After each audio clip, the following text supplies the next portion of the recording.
I was alone. All was quiet. Then I saw something move in the equipment bay.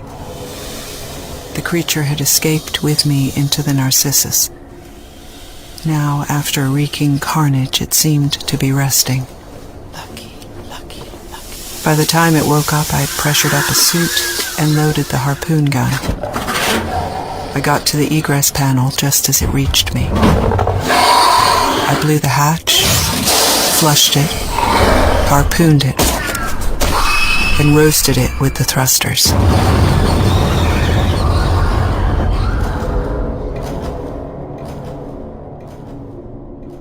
Now I'm safe aboard the shuttle and ready for hypersleep. I've set a course for home and I've got the ship's cat with me. Amanda, if all you hear from me is this message, I took this job to give us a future. The company should hold my back pay in trust for you. If we're lucky, we'll spend it together. I love you. Mom. Personal log out. Oh, damn it. Computer switch to ship's log. Start recording. Official log. Final report of the commercial starship Nostromo. Third officer reporting. The other members of the crew, Kane, Lambert, Parker, Brett, Ash, and Captain Dallas are dead. Cargo and ship destroyed. I should reach the frontier in about 6 weeks. With a little luck, the network will pick me up. This is Ripley, last survivor of the Nostromo, signing off. Computer, close the hypersleep chamber and shut down all but the core systems. Take me home. Come on, cat.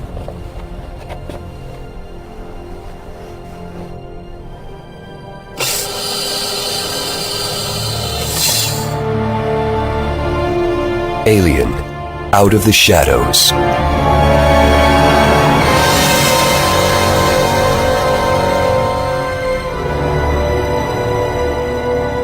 Cargo and ship destroyed. I should reach the frontier in about 6 weeks. With a little luck, the network will pick me up. This is Ripley. Are you getting this the chance? Last survivor of the Nostromo. Signing off. Yeah, found it.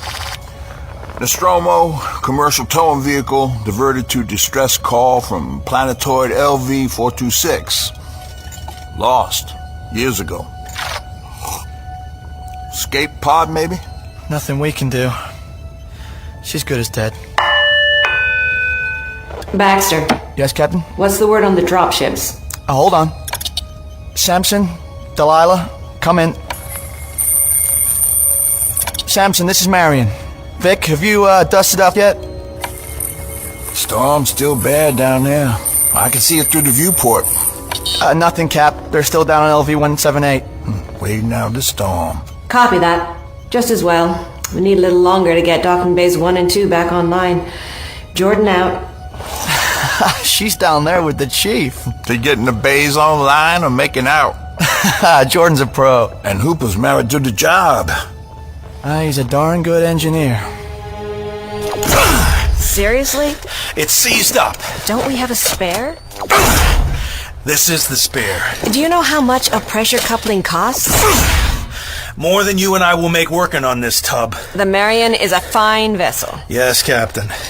We're alone. Yes, Lucy. Did you just break my ship? Oh, it's closed. Let's see if it opens again. Docking Bay 1, pressure door online. Good as new. Thanks, Hoop. Hand me the plasma torch. Thanks. Shoot some pool? It's your money. Tell me that door won't fail again. It won't. I've written enough letters to bereave families. Those miners knew the risk when they shipped out. Come on. I'm buying. Thank you for using Docking Bay 1. Please fix that stupid voice. I like it. It's friendly. Is there a hole in that thing? I thought I saw a blip. Dropship? Storm's kicking up so much interference. I can't tell what I'm looking at. Go play bartender. I'll call you if anything appears. Merci, mon ami. The Marion feels like a derelict between shifts. There are compensations. LeChance is doing spaghetti again tonight. For a Cajun, he cooks great Italian food. Oh. What? Smell that? That sharp, rank odor? Oh, space flea piss. Again?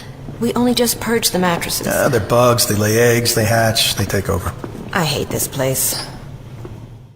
Welcome to the rec room. Please leave quietly to avoid disturbing the resting ship. Welford? Powell? Captain? Yo. Hey, Cap, join me. No thanks, Cornell. Some security officer you have there. I can't put him on report every time he's had a drink. Baxter, 2 beers. Coming right up, Captain. Oh, and, Welford and Powell have a question. Great. The terrible twins. So, Captain, 2 days delay on those drop ships. Yes. We getting overtime for the extra shifts? Read your contracts. We're too busy fixing all the shit that goes wrong around here. Never been on a job with this much gear failure. Ain't it the truth? Takes half an hour to walk the length of this ship because the transit system's fucked. I put my back out carrying shit to and fro. Then see Dr. Kazyanov in sickbay. I did. I ain't wearing no corset. Powell, have you swapped out the boards and astrogation? I'm getting on it. Welford, where are the replacement heat baffles for Engine 5? Stacked up on a cart, ready to roll. So neither of you have finished for the day. Come on. Leave your drinks here, they'll keep. They have a point. Every day we push our technology to the limit. And the company has cut every corner in the book to save money. Doesn't take much for things to go wrong, that's for sure. We're as far out in known space as anyone gets. What happens when you can't fix them, Hoop? One crisis at a time. Captain to the bridge. Now what? We got incoming from one of the drop ships. Which one, LeChance? Samson, but it's fucked up. What do you... Oh, damn it. On our way. Captain to bridge. Captain to bridge. Captain to bridge. Captain to bridge. Captain to bridge. Do you need the medical team, Captain? Could be. Garcia. Welcome to the bridge. I've got comms. Samson, this is Marion. Do you read? LeChance? Saw something through the static a few minutes ago, Captain. The higher they climb, the clearer it gets. This is the Samson. Samson, please give us I don't your... have time. Just get the med pods fired up. We have people in trouble. Welcome to the bridge. Science officer reporting. Sneddon, they've got a problem aboard Samson. Can you clean up this signal? On it. Try now. Samson, this is Captain Jordan. What's happening? We were attacked by these creatures. Tried to seal them in, but... I'd like them back online, Baxter. Yes, ma'am. Creatures? No one's reported creatures on the mine, have they? There's nothing living on that rock but bacteria. Anything on scanner yet? Hoop? Hey, got him. 2 blips. Show me. Here and here. Which is the Samson? Lead ship. The Delilah's there. Maybe 10 minutes out. Anything from Delilah? Nothing that's made sense. Snedden, your thoughts? We need more information. Right now, I'm not sure we can let them dock. Signal's back. Getting video feed from cockpit. We have 4 people stuck to their faces. To the bridge. Welford reporting? And Powell. Behind you, look, like the vent. Holy fuck, what's that? Cockpit feed from the Samson. That's Vic Jones. Is there someone fighting back there? Vic, how many with you? Oh, that you? Yeah. The other ship found something. Something horrible. Damn it. Kazyanov, you and Garcia get to sickbay and fire up the med pod. Yes, Captain. On it. Welcome to the bridge. So this is where the party's at. Cornell? Get the fuck out of here. A few of them are already dead. The rest are on board the drop ship. Just get us guided in. They might be infected. Which is why we'll get them straight to sickbay. This is serious. He's shitting himself. Science officer? I don't know. You're paid to fucking know. Baxter, I'm sorry, Snedden. It's okay. Vic, what about the Delilah? The Delilah left the same time. Something got on board. What got on board? I haven't heard from Gemma since dust off. Vic? Vic, come in. I'm going down to the docking level. Cornell, with me. LeChance, guide those ships into bays 1 and 3. If we keep them separate, maybe we can contain whatever these things are. Roger that. Hey, you taking Cornell to back you up? He's security officer Hoop. He's drunk. We going or what? He has a gun. You stay here, supervise the bridge. Chief engineer has the bridge. Copy that. A drunk with a gun on a spaceship. What could possibly go wrong? Mercy. Enough back there. LeChance, how many people have we got in those drop ships? 20 miners taken down to the surface, 20 more scheduled to return in Samson and Delilah, 2 shifts, men and women. Okay, right now the 10 of us on the Marion have to be the priority. Display has Samson tagged. Vic's heading for the sunward side of the Marion. It's climbing steep, though. Sure, he's pushing it, wouldn't you? Wait, that's not right. Here. What? Delilah, she's changing direction. Plot her course. Trying to. Who's piloting? Gemma Keach. She's good. Not today, she isn't. Baxter, we need to talk to Delilah or see what's happening on board. Chief. Yes, Powell? We have no idea what they've got on board. Could be anything. Did he say there's only 6 of them on the Samson? What about the others? I've got audio from Delilah. Trying for visual. Yeah, I got it. Gemma, it's Hoop. Are you receiving me? Hoop, this is bad. I can't. 3 hatched aboard and an adult hid in the washroom. Adult what? Pilot Keach, this is Science Officer Snedden. What creature is this? They broke into a new chamber. Found eggs. I'm gonna bring them back for you to look at. Things jumped out onto people's faces. I got one. It fell off me an hour or 2 back, but it's like the others. I'm not sure I can make it. Gemma, plant the torch. Volcan, blocker. Whoa, hold on. Can't use that. Bad idea. Gemma, you can't light a plasma torch in flight. Nothing stops them. Nothing. I got visual from Delilah's hold. My God. That is fucked up. What happened to their chests? Something moving on that one. Uncoiling. What the fuck is that? It's the size of a small cat? Cats don't look slippery like that. More like a bug. Gemma, can you hear me? Hoop, you need to be ready to catch us. Gemma, do not let that miner fire up the plasma torch. It's too late. Sorry. We haven't got him. Oh, shit. It's coming. Oh my God. Oh my God, what the... Lost the signal. You okay? Are you kidding? Did you see that thing come out of her? Give me all ship. Yeah. Lucy, Captain, we can't let those ships dock. The Delilahs, there are things on board, monsters. Both drop ships still coming in. Samson on regular approach. Delilah's on a collision course with us. Brace for impact. Collision alarm. Proximity alert. All ship. Go. Jordan, Cornell, get out of there. Get away from the docking level, far away as you can. Run! For impact. Proximity alert. Brace for impact.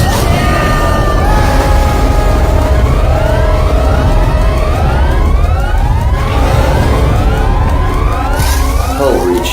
Critical damage. Hull breach. Critical damage. Hull breach. Critical damage. Hull breach. Critical damage. Anyone hurt, pilot? I'm here. Comms? I'm okay. Canceling redundant alarms. Science officer. Just a little cut. Snedden, first aid kit. Thanks, Wilford. Powell? I'm good. What about the captain and Cornell? LeChance, what's that? Atmosphere venting. Hold on, I'm trying to cancel out this spiraling. Stick's heavy. We're screwed. Shut up, Powell. We should get to the escape pods. Get away before the Marion breaks up. Down to the surface. And what? Survive on sand for the 2 years it'll take a rescue mission to reach us? If the company even decides a rescue's feasible, just shut it. LeChance, what's this shuddering? How bad are we hurt? A direct frontal impact should be absorbed by the ship's dampers, which hopefully is the torsion we're feeling right now. Well, can't say for sure. We should be able to see the damage out of the window. Shit. That's not good. What? Looks like the Delilah hit the port arm of the docking level bays 1 and 2. There's a cloud of debris. Atmosphere is venting, looks like levels 3, 4, and 5. Walford, what do you got? All bulkhead doors are closed, but we have leaking safety seals. But the rest of the Marion is airtight? For now, got a lot of debris moving around at the crash site. Rad levels seem constant, so I don't think the Delilah's fuel cell was compromised. And the good news? That was the good news. Marion's lost 2 lateral dampers. 3 starboard subthrusters are out of action. And there's this. Orbital geometry. We've been nudged into a different orbit. It's decaying. Oh. And with those dampers and subs wasted, there ain't no way to fix it. How long till we hit the atmosphere? Can't say till I've run the numbers. But we're all right for now. The next minute, the next hour. As far as I can see, yeah. Hope, the captain and Cornell haven't reported in. I know. Give me all ship. Got it. Captain Jordan, Security Officer Cornell, report please. Kasyanov and Garcia? Dr. Kasyanov, Medic Garcia, report please. Maybe the med bay decompressed. It's not that far from the docking base. Try the med bay emergency channel. Patch through. Kasyanov, Garcia, you there? No need to deafen us as well. You okay? Fine. Our bulkhead door is jammed, but we're okay. What happened? Delilah hit us. Just sit tight. We'll come and get you ASAP. We copy. What about the Samson? Still on course to dock. Not in base 1 or 2. We have to hail them. That's not happening. Transmitter array could have taken a hit. Cameras? Nope. Switch to the cameras in Bay 3. If Vic's seen the damage, he'll aim for that. Holy shit. They're less than a minute away. How many of those things are on board? We can't let them dock. Dropship incoming. Docking Bay 3. Samson's initiating the automatic docking sequence. Gonna happen anyways, Chief. We need to get down there. Snedden, Welford, we're suiting up. Hoop, you sure you should leave the bridge? The captain and Cornell were in the docking bay when the Delilah hit. You're in command now. LeChance, if anything happens to me, you're in command. Well, don't die. Ain't gonna be much left to command either way. Keep everything locked, everything. From the docking arm airlock through the vestibule to the docking hub. Nothing gets off that dropship. Okay. Baxter, keep the channels open. Stay in contact. I gotcha. According to the readouts, you got gravity all the way to the docking arm. The atmosphere should be stable, but stay buttoned up in case of decompression. Okay, let's go.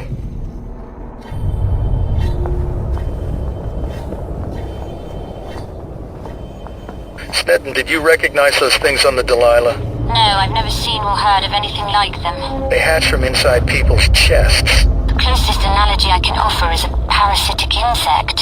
So if they hatched from the miners, what laid the eggs? I don't want to know. I do. Whatever it was, we can't let them on board. If we lose one on the Marion, we may not find it again. Until he gets hungry. Okay, hold it.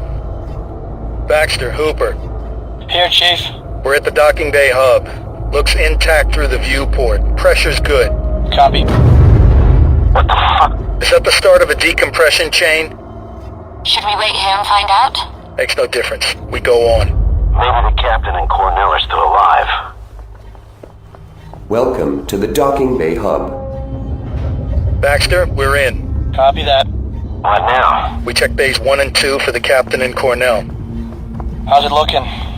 Far left, pressure doors to bay 1 and 2 vestibules are intact. So your fix held? Yeah. All good far right. For 3 and 4, indicators say the Samson has docked. Affirmative. Have you got back the video link to the Samson? Negative. I'm still trying. Samson's gone quiet. Okay. We're at docking bay 1 and 2 vestibule doors. Copy that. Walford, check bay 2. Roger that. We'll check bay 1. Welcome to Docking Bay 2. Whoa! Ain't no bay 2 over here, Chief. Everything's gone beyond the pressure door. Copy that. Seal it off. Roger that. Okay, docking bay 1. Look, through the panel. Let me see. That's a lot of blood. Jeez. They must have been in the docking arm when the Delilah hit.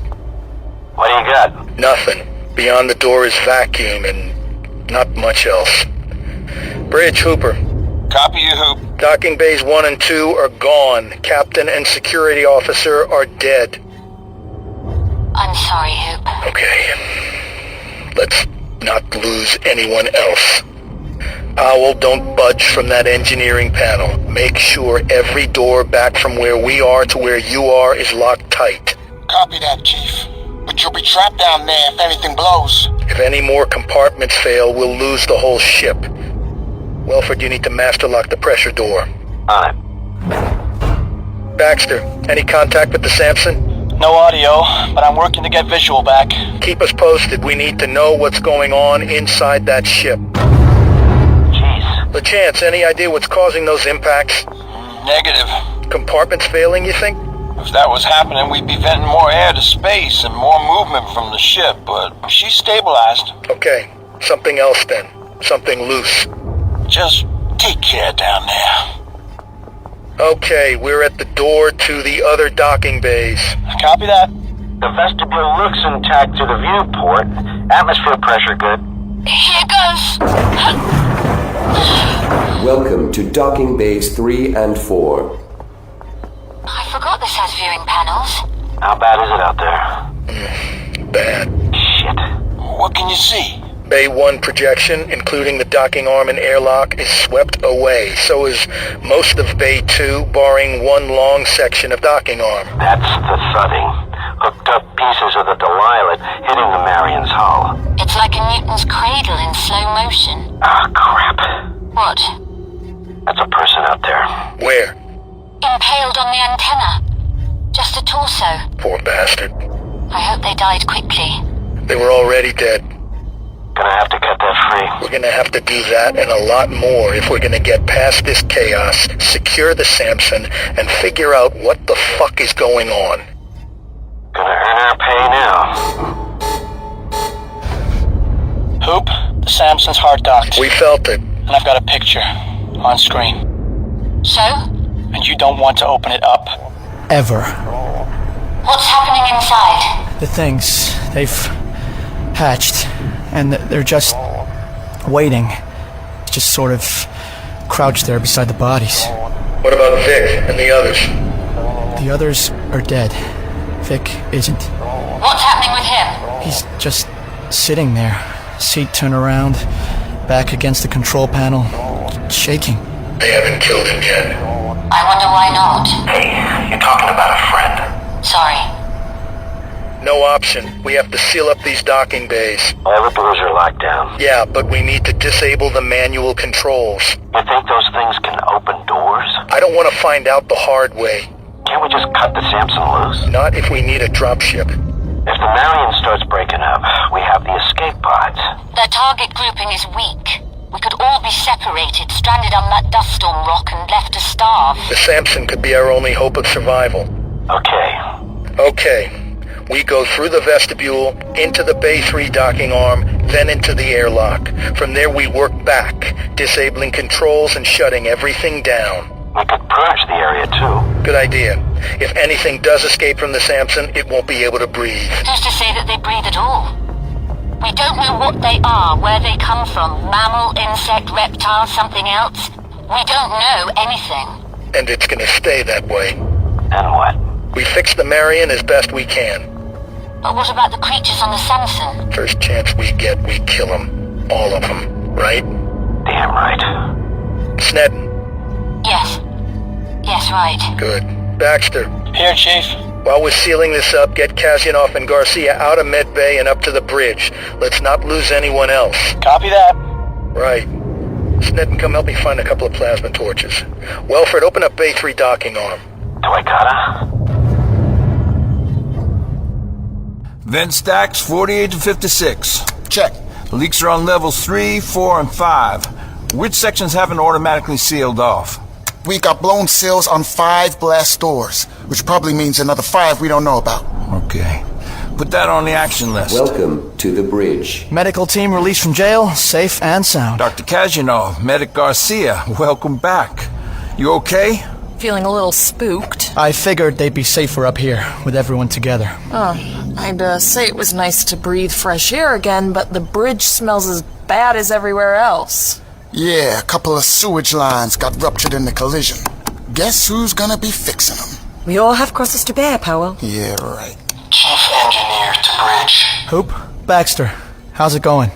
Welford and I are at the airlock, end of Bay 3 docking arm. The Samson is alongside. Where's Snedden? Locking the doors behind us. If anything escapes, you'll be safer. Can you see anything Over in the Samson? Their airlock window is misted up. It must be pretty humid in there. Can't see squat. You don't want to. The view screen's bad enough. What's in there?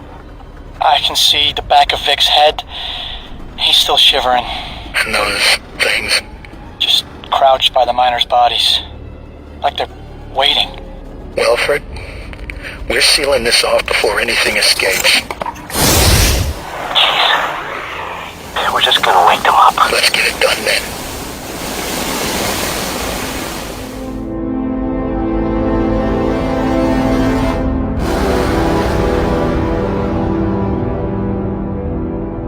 DSMO Marion of the Tellin Company, registration HGY64678, orbiting LV-178. Requesting immediate aid. Crew down to 8 surviving members. Miners discovered something on the surface of LV-178, attacked, dropship Delilah crashed into the Marion. Many systems damaged, environment stable, but we are now in a decaying orbit. Second dropship Samson is docked and isolated. Those things in there hopefully contained. They laid infants or eggs inside the miners, burst from their chest. We are not contaminated. Repeat, not contaminated. Estimate 90 days until we hit LV-178's atmosphere. All channels open. Please respond. This is Hooper, Chief Engineer. Message ends. Loop that message and transmit on all frequencies. Copy that. I swear any minute I thought one of those things was gonna bust out of that hatch and through the airlock. But the Samson is cut off, right, Chief? We dismantled the hatch's locking mechanism and disconnected the power before welding it shut. The welds will need to be cut and the lock rebuilt before it can be opened again. No way those things are gonna get through. No way that we know of. What happened to the video feed from the Samson? I turned it off.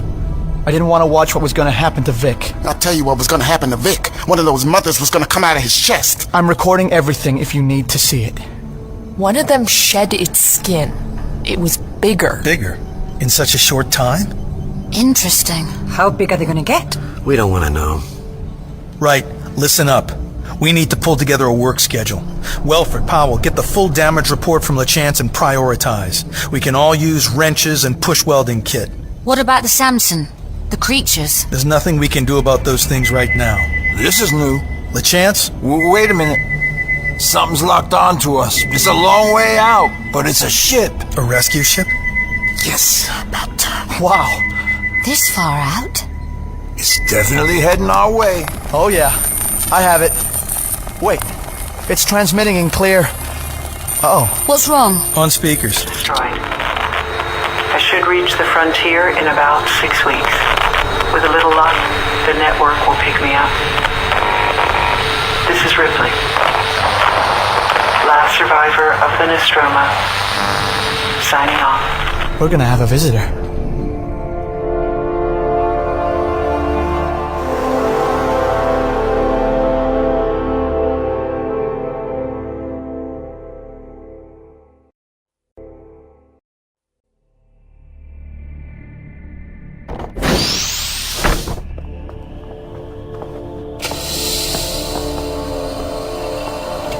Lid opens. That's good. She's alive. Vitals look okay. What's that? Oh, get it off me! Get it off me! Get it off me! Get it! Hey, easy now. Come on, puss, off you go. Don't you understand what it is? Yeah, you got a cat. Dallas? Dallas. Is in Texas? Texas? What the fuck are you talking? You've just woken from hypersleep. We found you, and your cat. You found us? We're safe? Well, Not really that safe, to be honest. You're not a rescue ship. We thought you were the rescue ship when your computer locked onto us, that you'd answered our distress signal. But it seems you're in as deep as we are. Seddon, give her a chance. Where did you pick me up? Nowhere you'd want to be, that's for sure.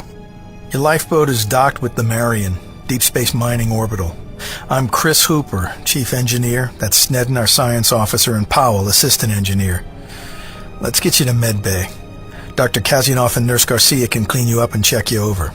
Looks like you need feeding, too. Oh, yeah. Okay. Can you stand? Oh. Sneddon, we need a gurney. What do we do with the cat? Give him something to eat, something to drink, something to crap in, and lock him in this lifeboat. We don't need anything else getting loose. Welcome to the bridge. How's our visitor? En route to medbay. She's awake but confused. I'd be confused too after 30 plus years in hypersleep. She doesn't know that yet, Baxter. Can you hear me? Yes, I can hear you. What were you dreaming about? You seemed agitated. Another time. A different ship. Ooh. Patient heartbeat elevated. Easy does it. Everything aches. Your lung capacity is reduced from spending so long in stasis, but that'll improve. Take these. Sip of water. Can you remember your name? Ellen. Ripley. I'm Ripley. I'm Garcia, ship's medic. This is Dr. Kasinov. Welcome aboard the Marion. The Marion? We're an orbital mining freighter. We work for Kelland Mining Company. It's a Weyland-Yutani subsidiary. Weyland-Yutani? Mining, military, medical. That med pod you're lying in is a better surgeon than I am. Oh, yeah? Hold still. Sharp scratch. Hey. That's a nice healthy red. So what does this ship haul? Trimonite. You got me. It's 15 times harder than diamond, and rare. Much good it's done us. Oh, yeah? We have a couple of mechanical issues. But you're heading home. Home? The solar system. Earth. Drink this. You'll feel better. I am hungry, not sick. It's soup. No solids for now. Your stomach hasn't dealt with food for so long, it'll be sensitive. Oh, I'm getting up. Steady. Patient condition alert. You're still wired up. Monitors detached. Get me out of this thing. Patient condition alert. What else? Any meteors heading for us? Black holes opening up? Anything else to worry about? Nope. Decks 5 and 6 have been repaired. Welford has cut free the last chunks of the Delilah from what's left of docking bays 1 and 2. Oh, one thing. The biopod has been corrupted. Oh, come on. No more fresh food. Dried rations, then. Water storage? No contamination. That's a win. Just as well, now we have an extra crew member. But there is another problem. Hit me. The distress signal. What about it? Well, the computer's been saying the signal is transmitting, but I don't think it's getting far. Some of the wreckage must have hit the antenna array. You only just found this out? Oh, come on, Hoop. It's taken weeks just to secure life support. Well, it seems to have gotten as far as that little shuttle that docked with us. The Narcissus. So what's its condition? Like its occupant. Pretty good for its age. Looks like a modified Star Cub shuttle. Yeah, could come in useful if we last long enough. How's our orbit, LeChance? Still decaying. We're no longer geostationary, but moving very slowly in comparison with the planet's surface. Maybe 10 clicks per hour. Not much we can do about it. How long have we got before the Marion hits atmosphere? 15 days. Just ran the figures. And our distress signal's going nowhere. I doubt that anyone can pick us up beyond this system. We're on our own. Except for our visitor, and those things locked aboard the Samson. Medbay to Hoop. She's awake. On my way. Welcome to the medical bay. How are you feeling? Tell me what's going on and I'll decide. Kasinov? She can take it. Okay, here it is. You've hardly been rescued. We picked up your emergency transmission some weeks ago. Your shuttle changed course and headed for the Marion. Last night it latched on to our only remaining docking arm. Narcissus would home in and auto-dock if it's programmed to do so. I thought you were asleep. I didn't program it. Okay, well that's academic, I guess. Our situation, and now yours, is pretty grim. I'm listening. We suffered a collision. Lost a lot of our people. It's knocked us out of geostationary orbit, and we're now in a decaying pattern. We have less than 15 days before we start burning up in the atmosphere. Atmosphere of what? LV-178, just a rock. The planet you're mining for trimonite? That's supposed to be classified. Sorry, Hoop. It's okay, they didn't tell me anything else. Like anything important. Yeah, well, I've just found our antenna array was damaged, so we can't send any long-distance signals. After the collision, I sent a call for help, hoping it would be picked up by someone within rescue distance. You didn't hear it? Sorry, I was taking a nap. Of course. Welcome to the medical bay. Oh, hi. Who are you? Baxter, communications officer and part-time bartender. Good to have a backup job with the antenna busted. True. So, Ripley, what happened to you? I was on a towing vessel, M-class star freighter. The crew died in an accident. The ship's core went into meltdown. I'm the only one who got away. The Nostromo. You know it? We picked up your distress call. I looked up your ship. It was in the Lost Without Trace file. I read about the Nostromo when I was a kid. Wait a minute, hold on. How long was I out there? 37 years. God damn it. Oh, Jesus. Oh, God, Amanda. Amanda? I told my daughter I'd be back in a year and a half. You're alive. Jesus. I'm how old now? You've been in stasis. The body ages at 1/10 the rate. It sucks. Sorry. There is another problem. What? Have you been told about the Samson? Who's Samson? Okay. Computer patched this terminal into ship's records. Patched in.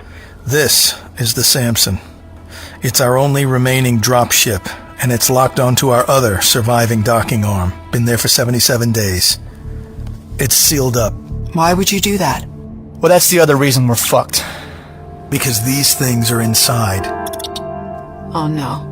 No. No, not here. No. No. Whoa, no. easy no, now. No. No.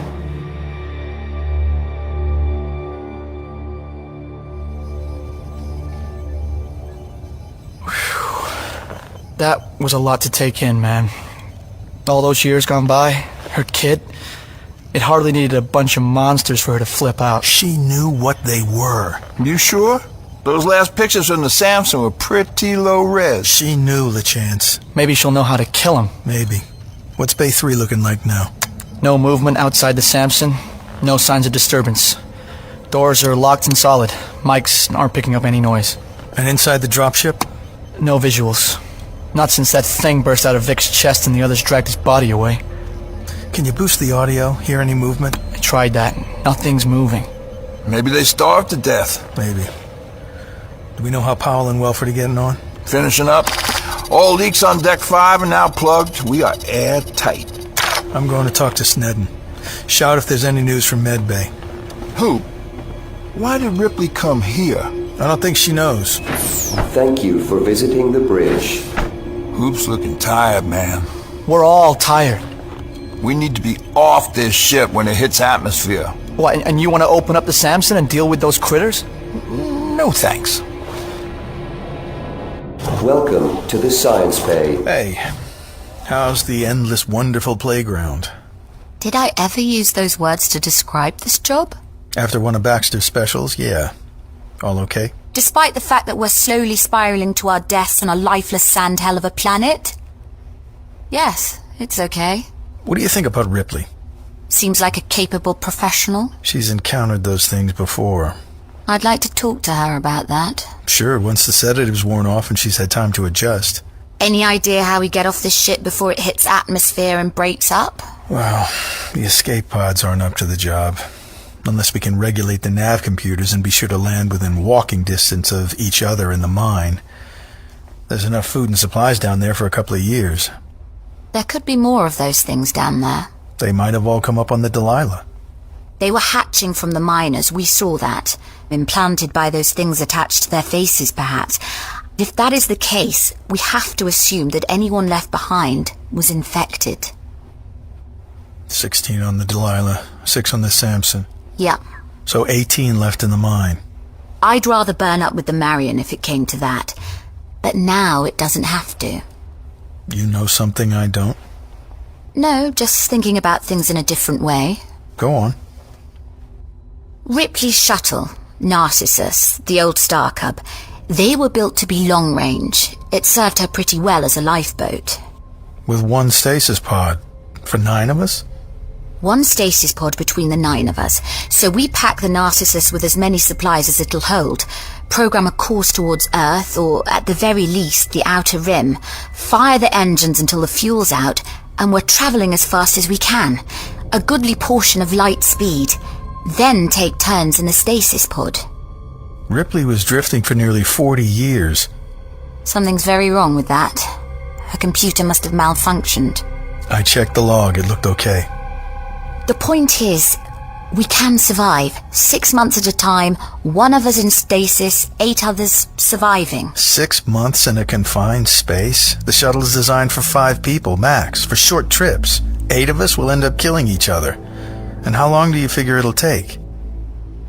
Maybe 3 years. Impossible. 3 years until we reach the outer rim, and then we hit the freight lanes. 3 years? People have had to escape shipwrecks since the dawn of time, often in a tiny open boat on a hostile ocean with no hope in sight. We could be snugged up in a well-stocked shuttle with a stasis pod. We need to strip out and check every inch of its systems. Fuel cells, life support. You're chief engineer, aren't you? That I am. You're in charge. Don't I know it? Rescue isn't coming, Hoop. Not in time. Yeah, I know. So you'll... Medbay to Hooper. Ripley's stirring. I really don't want to pump any more drugs into her. You're right, Doctor. We need all hands. I'll be right down. Hoop out. I'll speak to Ripley. I'll start making lists. Really, I'm ready to walk. You haven't been on your feet in 37 years. Thank you for reminding me, but as far as my memory's concerned, yesterday I was running for my life. Hey, I'm just trying to do my job. Yeah, well look, whatever Garcia put in that drip, it worked. I'm good. Welcome to the medical bay. You're dressed. Looking neat, lady. I am twice your age, Hooper. She smiles. Only at the irony of escaping my worst nightmare, only to find myself aboard a damaged ship full of more nightmares. Well, putting that to one side momentarily, I'd like to take a look at the Narcissus. Yeah, you and me both. You haven't spent long enough inside it already? I got some questions for the computer, like why the hell it brought me to this shithole. Thanks. You're welcome. Come on, I'll walk you to the docking bay. This way. Music? It's supposed to alleviate stress in the ship's communal areas. I like it. Reminds me of Dallas. You want to talk about him? No. Okay. What's that you got? A weapon? Plasma torch. In case they get free? Uh-huh. Why are you smiling? Oh, no, it's not funny. You don't want to know the stuff I saw. This genuinely is a waking nightmare. Yeah, okay. And you seriously think a hand tool is going to help you? Have you seen one of those things close up? No. No, of course not. You are still alive. They are straight from hell, and you want to light them up with a fucking soldering iron? Ripley, please. I don't know how I'm here. Or why. You docked with us. How did that happen? I don't know. I was asleep at the time. But I will. Just take me to my ship. The answers are there. Okay. And, keep the plasma torch. It might help. Okay. We do have to pass the Samson's docking bay. Everything's secure, though, right? We have 24-hour video monitoring and motion sensors in the docking arm to the Samson. The image I showed you is the last we saw of the inside, and that was weeks ago. But out here, it's safe. Safe. Yeah. Through here. Welcome to the docking bay hub. What happened over there? That's where the Delilah took out docking bays 1 and 2. Wreckage was snagged everywhere. We spent 3 weeks cutting it off the superstructure with torches. Took days before it all floated away. Okay, docking bays 3 and 4 vestibule door. Welcome to docking bays 3 and 4. Bay 3's through there. What's with the Bay 3 door, the loose wires? No way of opening it without fixing the controls to keep our friends aboard the Samson from visiting with us. Unless they smash the door down. That's 6-inch triple-layered polymer inlaid steel, and there's another set of welded doors and a vented airlock between here and the Samson. Don't say it. What? Safe. Okay. The Narcissus is through here, docking bay 4. All lights green. Opening up. Welcome to docking bay 4. Bridge, Chief Engineer, do you copy? Loud and clear. Okay, we're going back aboard Narcissus. If you need me, use the radio. Copy that. shall we? You first. Welcome to the bridge. Ah, the terrible two. Welford and Powell, your drinks will be poured shortly. Drinks can wait. Drinks can wait? We got a problem.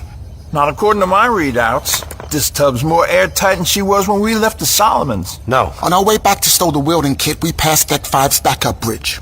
Navigation computer was going apeshit in there.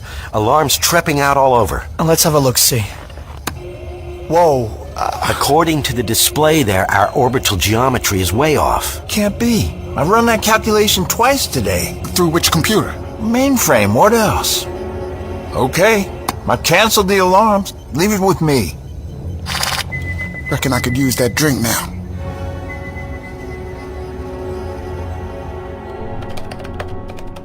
Nice old cat, aren't you, Jonesy?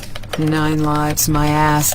That cat got through a good 90 before we escaped the Nostromo. There you go, Puss. Back to bed. Your shuttle computer has keyboard input only? There are audio in and out ports, but they've never been hooked up. Slow way to get things done, keying it all in. It prevented security breaches. Besides, on the Nostromo, all the computers were routed through Mother.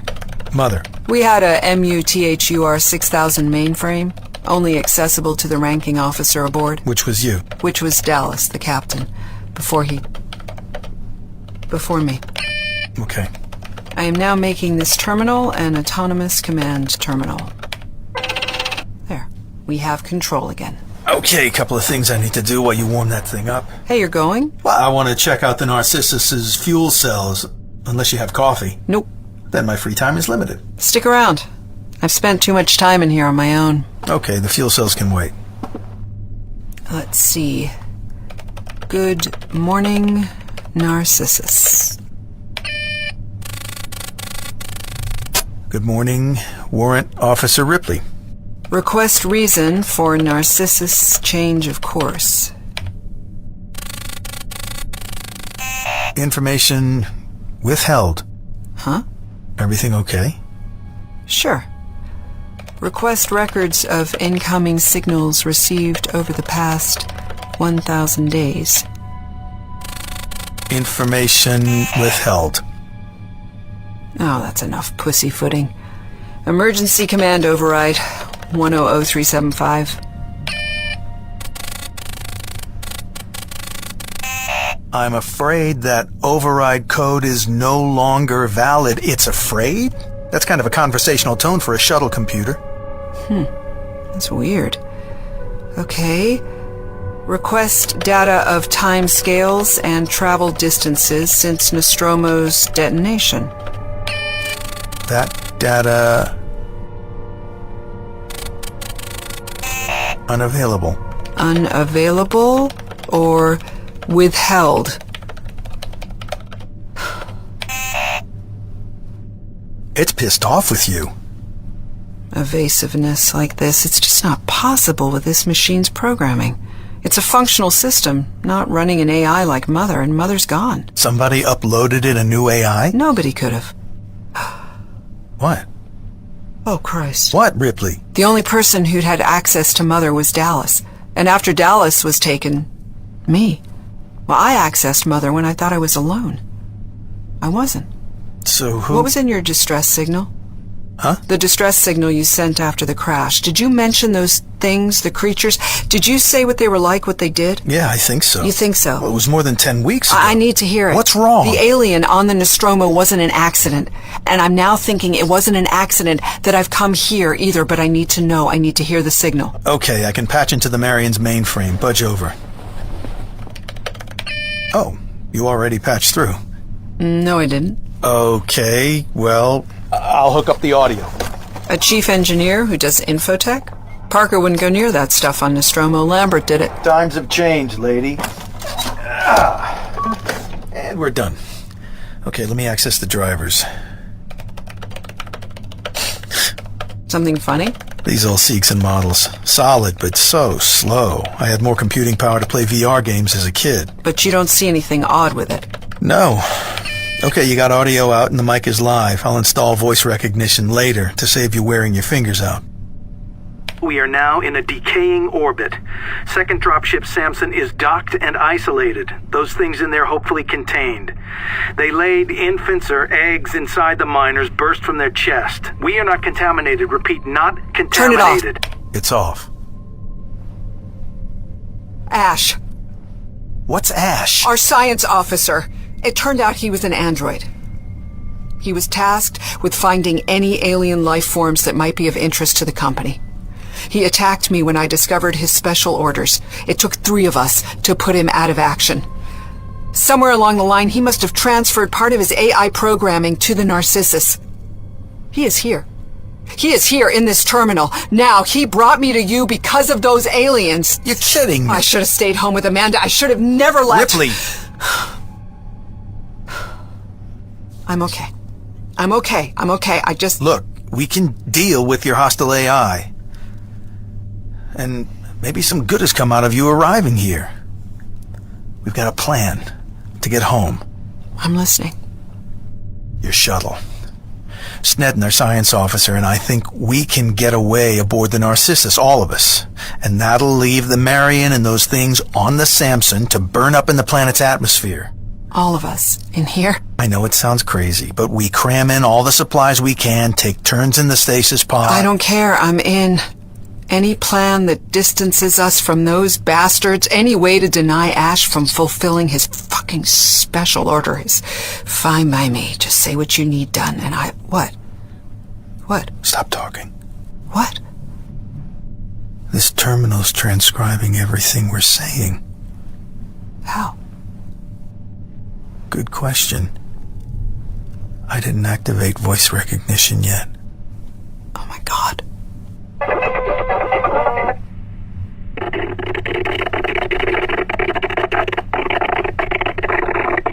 Hello, Ripley.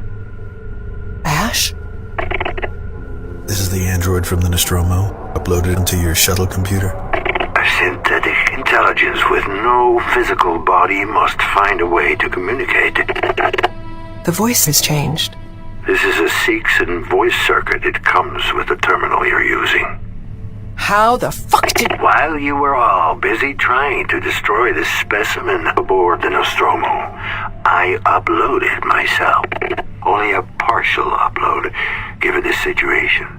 But enough. You were using us as bait to catch it. That was my mission.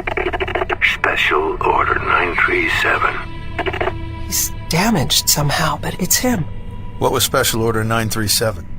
Bring back life form. Priority 1. Turn it off. All other priorities What? rescinded. Turn it off! Shut it down! Okay. God damn it. God damn it. He's still in there, you know. He'll come back online. Let's burn that bridge when we get to it. Okay. Right, now, I need to take a look at the shuttle's fuel cell. The maintenance hatch is beside suit storage. God damn it. That's odd. I'm assuming Narcissus wasn't running too many systems while you were in hypersleep. Shouldn't have needed to. This fuel cell is pretty low. How bad is it? Ain't good. Bridge Chief Engineer, over. LeChance, Hooper. Need you up here too sweet, Hoop. Got a problem. You sure about the time scale? Sure as I can be. Days until we hit atmosphere? I thought we had a couple of weeks. Sorry, Doctor, I lost my crystal ball in the collision. And there's nothing your people can do, Hooper? I mean, you're engineers. We ain't miracle workers. If orbital mechanics involved hammers and wrenches, we'd be fixing it. What the chief said. LeChance, can you do anything to slow this? Our altitude control is damaged beyond repair. Retro capability is down to 30%. How come the backup computer figured it out correctly when the mainframe couldn't?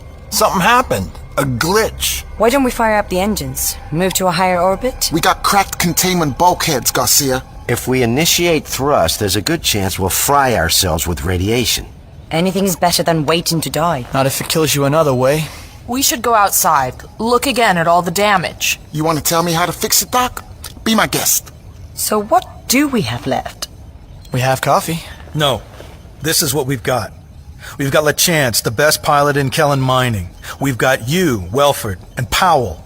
You've kept us all alive by fixing the hull breaches and repressurizing the vented sections of the ship. We've got Kazyanov and Garcia, who fixed up our cuts and bruises. And we've got Snedden, who's been working on a plan with me that might just save us all, with help from Ripley, who's actually survived an encounter with one of these fuckers. So we've got plenty. But there's no time to waste. Okay. We're listening. What's the plan? It's not going to be easy. Escape pods? We talked about that. They're just a slow death. We're now in a drifting orbit. Even if we could rig a way to steer the pods more accurately, to land as close to the mine as possible, we could still go down miles away. We'd be scattered, alone, and vulnerable. The Samson, then. We open the doors, kill the aliens, then take the Samson away from LV-178. And who's gonna stand by those doors when we open them? We can't see what those things are doing inside. The Samson's a dropship for short-distance transport to and from the surface of a planet. It's not equipped for deep space travel. No stasis pods, no recycling environmental systems. It's a no-go. Just because we can't escape on the Samson doesn't mean we don't need it. Ripley?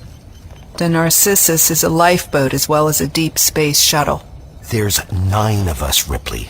It's got environmental systems and a recycling capability. For how long? Looks like a hell of a squeeze. We take turns in the stasis pod. Even sharing the stasis pod means there'll be 8 people at a time, just sitting around, growing older. It'll be real time for most of us for most of the trip. We're getting ahead of ourselves. There's still a problem.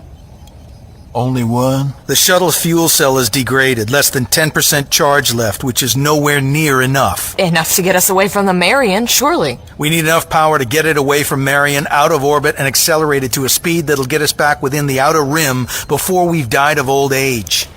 I calculate an 80% cell charge will get us past the outer rim within 6 years, give or take. Is there a precedent? We'd be setting it. So that's why we still need the Samson? For its fuel cells? No. They won't power my shuttle. Completely different design. There are compatible cells down on the planet, in the mine, spares, stored remotely.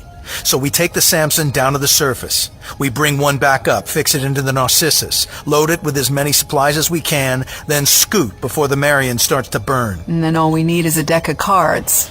Almost. Great. It seems Ripley's shuttle has a computer malfunction. Maybe it's best if I let her tell you about it. The science officer aboard the Nostromo, Ash, joined us just before we left the Solomons for the homeward leg of our trip. Dallas and I suspected he was a company stooge. As things turned out, he was a synth. Not just a working Joe. He was totally flawless, took us all in. You had an android for a science officer? He programmed Mother, the Nostromo's computer, to wake the crew to answer an unidentified distress signal. Where from? A derelict on LV-426, Zeta Reticuli system. We partially decoded it and realized it was a warning signal. But by then, it was too late. Following an EVA, our exec officer Kane had an alien embryo in his body. Ash overrode safety protocols, let Kane back aboard. The creature broke out, escaped, and started slaughtering the crew. Ash did that deliberately? From the start, he was steering events to fit his agenda. And when things got out of his control, he went on the rampage. I discovered his secret orders. He attacked me. We had to destroy him. And those androids are built to last. It wasn't easy. Just before Parker finished him off, Ash told us we had his sympathies. Bastard. But before that happened, somewhere along the line, he'd already uploaded his AI into the Narcissus. Wait, his consciousness is still in the computer on your lifeboat? Yes. I believe he's the reason I'm here. I think he kept me floating around out there, waiting for another sign of these aliens. Why keep you alive? He needs a human for the alien to impregnate. The best way to secure a specimen would be to put its host in stasis before the infant breaks out. Sick. Uh-huh. He's seen how violent the fully grown creature is. There's no way he could get one back to Earth. Not loose. Not alone. You're saying he's not going to be happy unless we bring back one of those things with us? That's just really fucking dandy. So we clear one ship of great big rib-busting monsters so we can escape on another ship piloted by a psychotic AI. Wonderful. Things are different now. Back then he was mobile, tactile. We all thought he was human. Now he's just code, ethereal, and we know where to find him. So this is what we're gonna do. I'll shut down Ripley's computer until we're ready to go. Then when we're underway, but before we initiate main thrust, I'll do my best to purge Ash from the systems, or at least isolate him to certain drives. And there'll always be someone awake to monitor any changes in the shuttle's programmed flight. Incoming signals, whatever. So Ash is just floundering, following his programming but without a plan. Don't underestimate him. So that's where things stand. Are we in? Show of hands in favor. Yep. Unanimous. Okay, carried. LeChance, I need you to plot the Marion's trajectory around the planet. Let us know when we'll be closest to the mine. But it's got to be soon, like in the next day or so. Powell, Welford, gather as much mining equipment as you can. We need plasma torches, sand picks, anything else you can find which could make a weapon. There are the thumpers. Yeah, good idea. Thumpers? Charge thumpers. The miners use them to fire small explosives deep into the cracks. Shifts a lot of rock fast. Can we use them aboard a ship? Not the explosive charges, but substitute decking bolts and you have a pretty good projectile weapon. How many of the creatures are in there, in the Samson? We think 4. Fully grown? Last time we had a video image in there, they looked bigger. They were hunkered down at the back of the passenger compartment. Maybe they were dead. Our luck ain't running that way, Doc. So we take them out. Right on, brother. Yeah, that's right. Yes. They have acid for blood. What? Dallas, our captain, said it was molecular acid of some sort. It ate through 2 decks on the Nostromo before its effect slowed down. Oh, man. I'm just telling you. Ripley, that's very unlikely. I'm not making this up, Sneddon. No one said you were. Acid for blood. If you want to keep the Samson space-worthy, best draw them out before you kill him. That is all I'm saying. We'll work on a plan. In the meantime... I'm going back to my shuttle. Whoa. What? What are you going back for? You've just come from there with Hoop. So? Ripley, none of us knows you. You come here for whatever reason, start telling us these stories about rogue AIs and aliens with acid for blood. And now you want to go back to your shuttle. Hoop, we can't just let her wander around loose. You're afraid I'm going to damage your lifeboat? God knows we wouldn't want to scratch the paint. Everybody, chill. You're welcome to come with me, Sneddon. I'm just going to feed my cat. Thank you for visiting the bridge. Let's go easy on our guest, shall we? Agreed. She's been through plenty. We don't know if we can trust her. She's okay, Wilford. Whatever. We're fucked 1,000 other ways. LeChance, how long have we got before the Marion hits atmosphere? A week tops, 5-6 days. Got an idea yet as to when our orbit takes us closest to the mine? Optimum time to drop down to the mine is in about 48 hours. Morning after tomorrow, ship's time. We're gonna have to clear those fuckers out of the Samson pretty soon. Looks like it. Are there any other options? Not if we're going to use Ripley's ship as a lifeboat. We need a fully charged fuel cell. Let's say we open up the Samson and kill the aliens. What happens then? It's a 1,000-mile, 3-hour drop. Say we spend 1 hour at the mine retrieving a spare fuel cell. Then we blast back into orbit full power. If all goes well, we'd be away from the Marion for around 8 hours. And if it don't? Yeah, let's focus on the positive. Okay, we open up the Samson first thing tomorrow. That gives us time to tackle the creatures, clear out the ship, and prep it for travel. If there's damage, we'll do our best to repair it. LeChance, I want an hourly check to make sure we have an exact fix on orbital decay. Okay. Baxter, try and get us the visual feed back from inside the Samson. We need to know what those creatures are doing. Copy that. Welford, Powell, you and I need to figure some way of containing them when we open up the dropship. Roger that. Copy that, Chief. Sneddon, download a detailed schematic of the mine workings and its points of entry and egress. Yeah. Kazyanov and Garcia, as well as medical kit for the lifeboat. We need dressings ready in case things don't go so well clearing out the aliens. Make sure to have some burn bandages if Ripley is right and they really do bleed acid. Yeah, on it. Let's go, everybody. We'll reconvene here on the bridge at 1800 hours. Hey, why didn't you spot anything wrong with that bastard Ash? Damn fine ship's cat you are. I'll take a nap then, see if I care. Okay. Hello, Ash. Hello, Ripley. I've disabled the microphone so you can't eavesdrop on me. I thought you might. You brought us here in response to the Marian's distress signal? That's right. Crew still expendable? In accordance with Special Order 937?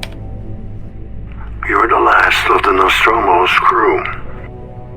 Answer the question, Ash. Yes. Crew expendable. Nice. But I know where you are now, Ash. Yes, Ripley. You are a machine. Created to think for yourself, but a machine nevertheless. Made by Wayland Yutani. You let that thing aboard the Nostromo. You let it kill us one by one. You left me in hypersleep for decades, away from my daughter and home. They were secondary measures. But you can't control things anymore, Ash. You're an AI without a body. Without a purpose. I do what I can. Fuck you, Ash. That's not going to get rid of him. Oh, don't do that. Sorry. I need you to help me plan our next moves. You really shouldn't be alone in here with Ash. Can't we just purge his AI from the shuttle's computer? I hope so. At worst, we can compartmentalize it so he can't exert any control. There'll be plenty of time to do that when we're away from the Marion and heading home. Why wait? We'll need the computer undamaged in order to program our route. Trying to remove him might corrupt the programming. Better to wait. He can't do us any harm. Huh. You think? Is it me, or is it already crowded with just two of us in here? Hope it's Sneddon. Can you and Ripley meet me in the lab? Got a question. Welcome to the Science Bay. Okay, Sneddon, go. How do we trap these creatures? Trap them? We kill them, or they'll kill us. Describe them to me, Ripley. It's weeks since we last saw inside the dropship. What should we expect when we open it up? If they're anything like the one we had on Nostromo, they'll be 8, 9 feet tall, fast, strong, and utterly vicious. It's obvious they're a very capable, highly evolved life form. And you want to trap them. How? You have a box we can bait with some cheese? We're not catching them, Sneddon. That door opens and we kill them. I can't help being fascinated by them. They're monsters. It's them or us. Okay, let's follow that line of reasoning. Have you considered just how you'll destroy them? Plasma torches, sand picks, and charge thumpers? Right. So torch them with plasma and their skin or whatever they have bursts open, acid spills, sand picks hack at them, open them up, acid, fire projectiles with the charge thumpers, more acid. What else do you suggest? Cargo netting. What? It's strong enough to pack tons of equipment in the holes, twisted steel core. It'll hold them long enough for us to decide what to do with them. How do you know it will work? If what you say about acid is true... It's true. What? You don't believe me now? I think we just need Who appointed you science officer? The company, Kellen. Which is owned by Wayland Yutani. Very distantly, yes. And you worked for Wayland Yutani before that?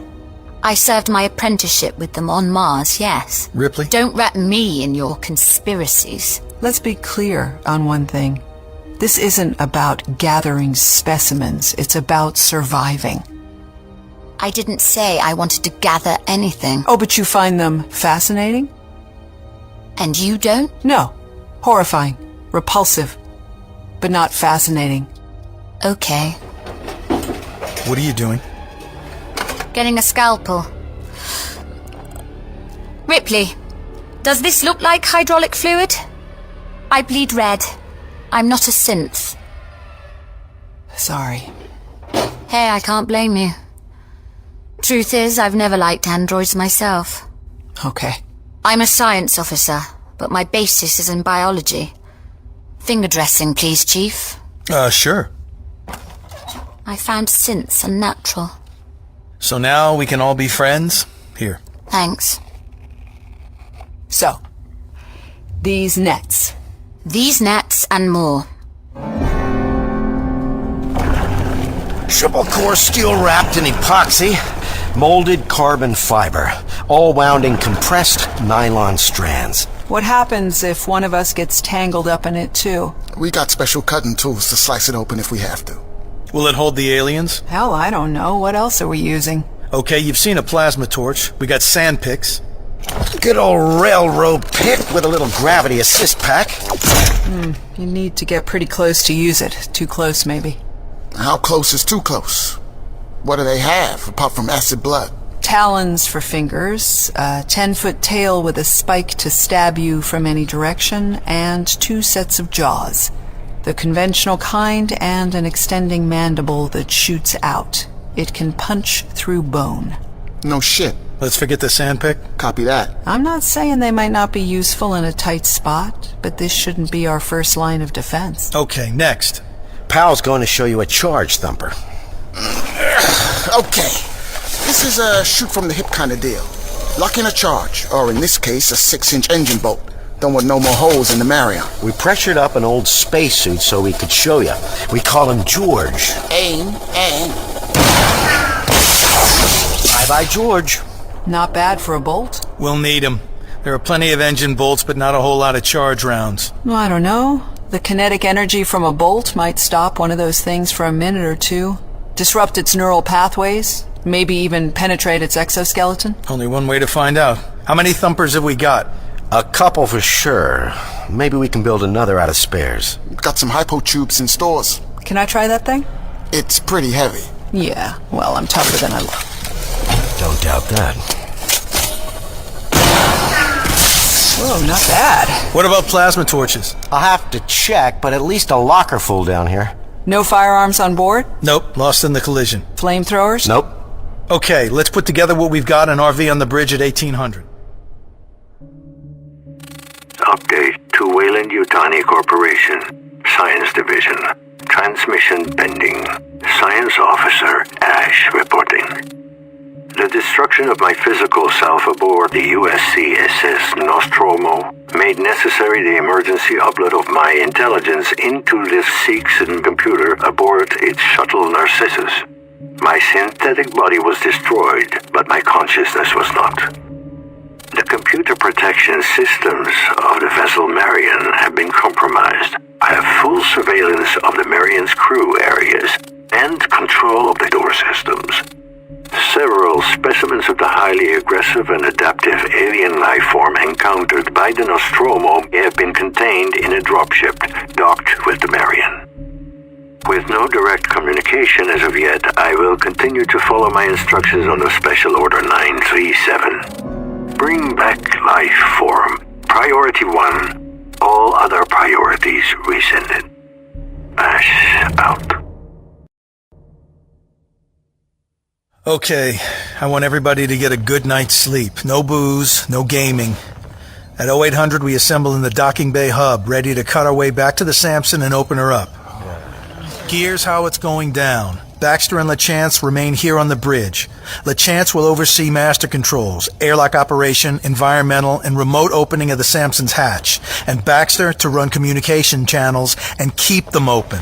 The rest of us are suited up and wearing headsets and mics. It's going to be hard to run in a pressure suit. That's why we have to contain these suckers from the word go. Okay, check to see if we all know our jobs. Welford and Powell. We rewire Bay 3's blast doors and open up the airlock. Ripley? You and I hang the cargo netting across the blast door. We leave a gap for Welford and Powell to return through, then hook it back up. Powell and I wait with you two by the netting.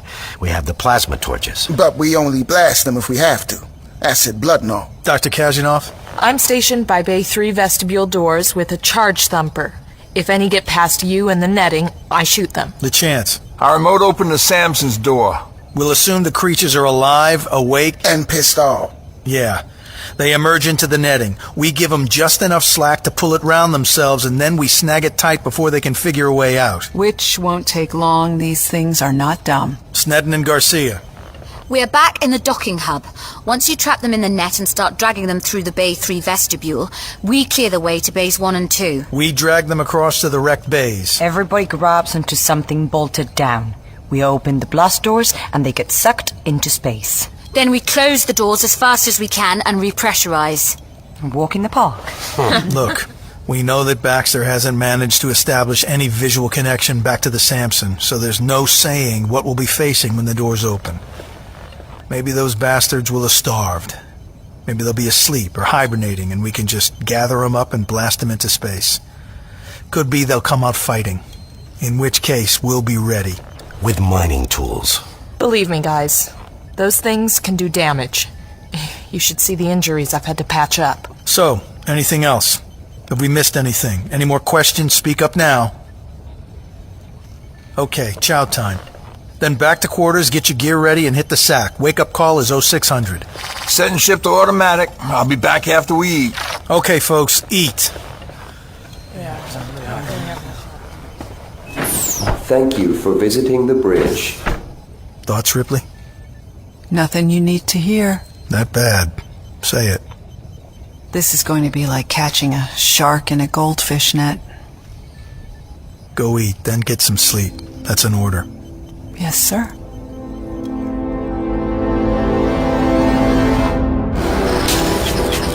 Come on, you little sucker.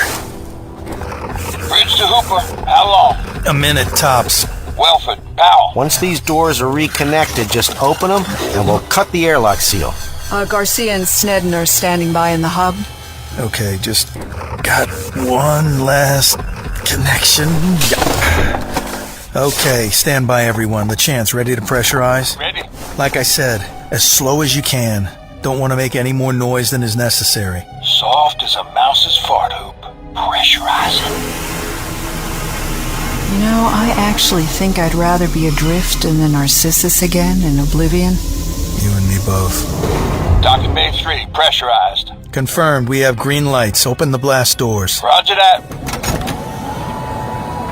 Welcome to Docking Bay 3. Can't we turn that off? You're not the first person to ask.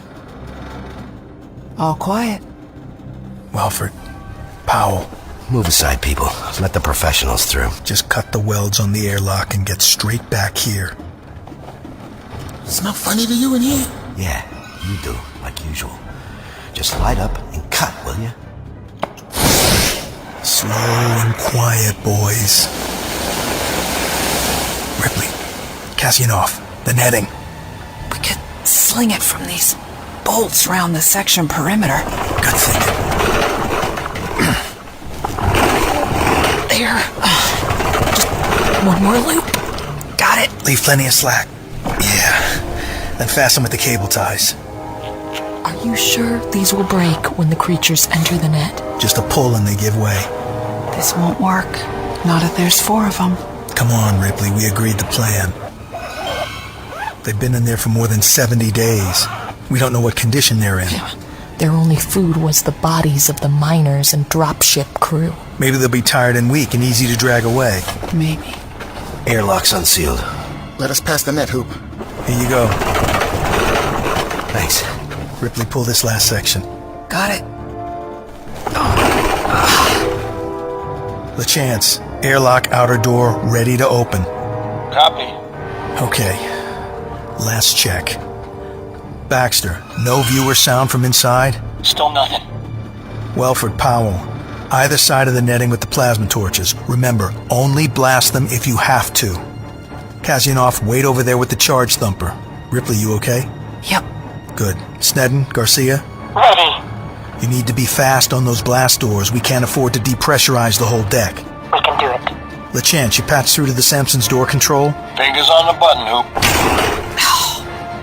Cable ties snapped. Far side. We got it. I want the job done properly. Ask an engineer.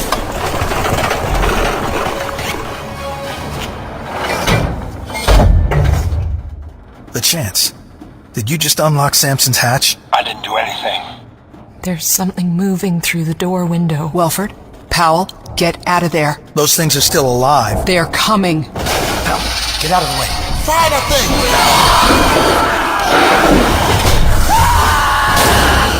Hooper! What the hell's happening? Hoop! LeChance, why did you open the Samson early? I didn't touch the damn button. Hoop! Can you hear me? What can we do? They got Welford and Powell, but we have them trapped in the cargo netting. Ripley, we have to drag the net. I am pulling. Damn it, but they're pulling the other way. Oh, gross. Welford, don't look. Just help me pull. Hoop, watch out for its sail. This thing's not gonna hold. They're the ones fighting its way out. We have to stop it. Don't fire and let... Kazyanov, no, wait! Oh, Jesus! That acid's going to melt the netting. What's free? Rippy, behind you! I can't get a clean shot with the plasma torch. No, you don't. Back off! You heard it. Oh, to your right. Want to bite something? Eat this! Oh, not good, not good. Big acid splash on the viewing port. Get down! Good shot. 2 down. 1 still in the net.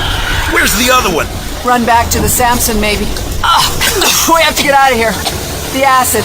That window's about to blow out. That's being sucked out! We can't let Welford and Powell's bodies go too! Leave them! We don't have time! Through the blast door into the vestibule, or we'll be joining them! Hooper! Grab on! Gotcha!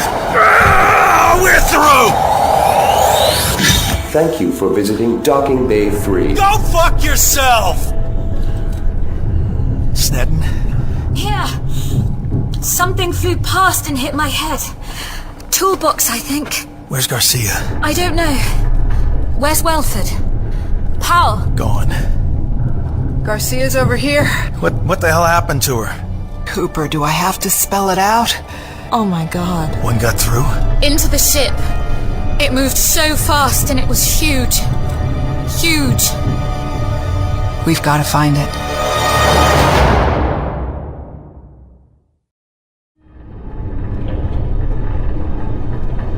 Baxter, LeChance, this is Hooper. Docking Bays 3 and 4 vestibule has had a catastrophic decompression.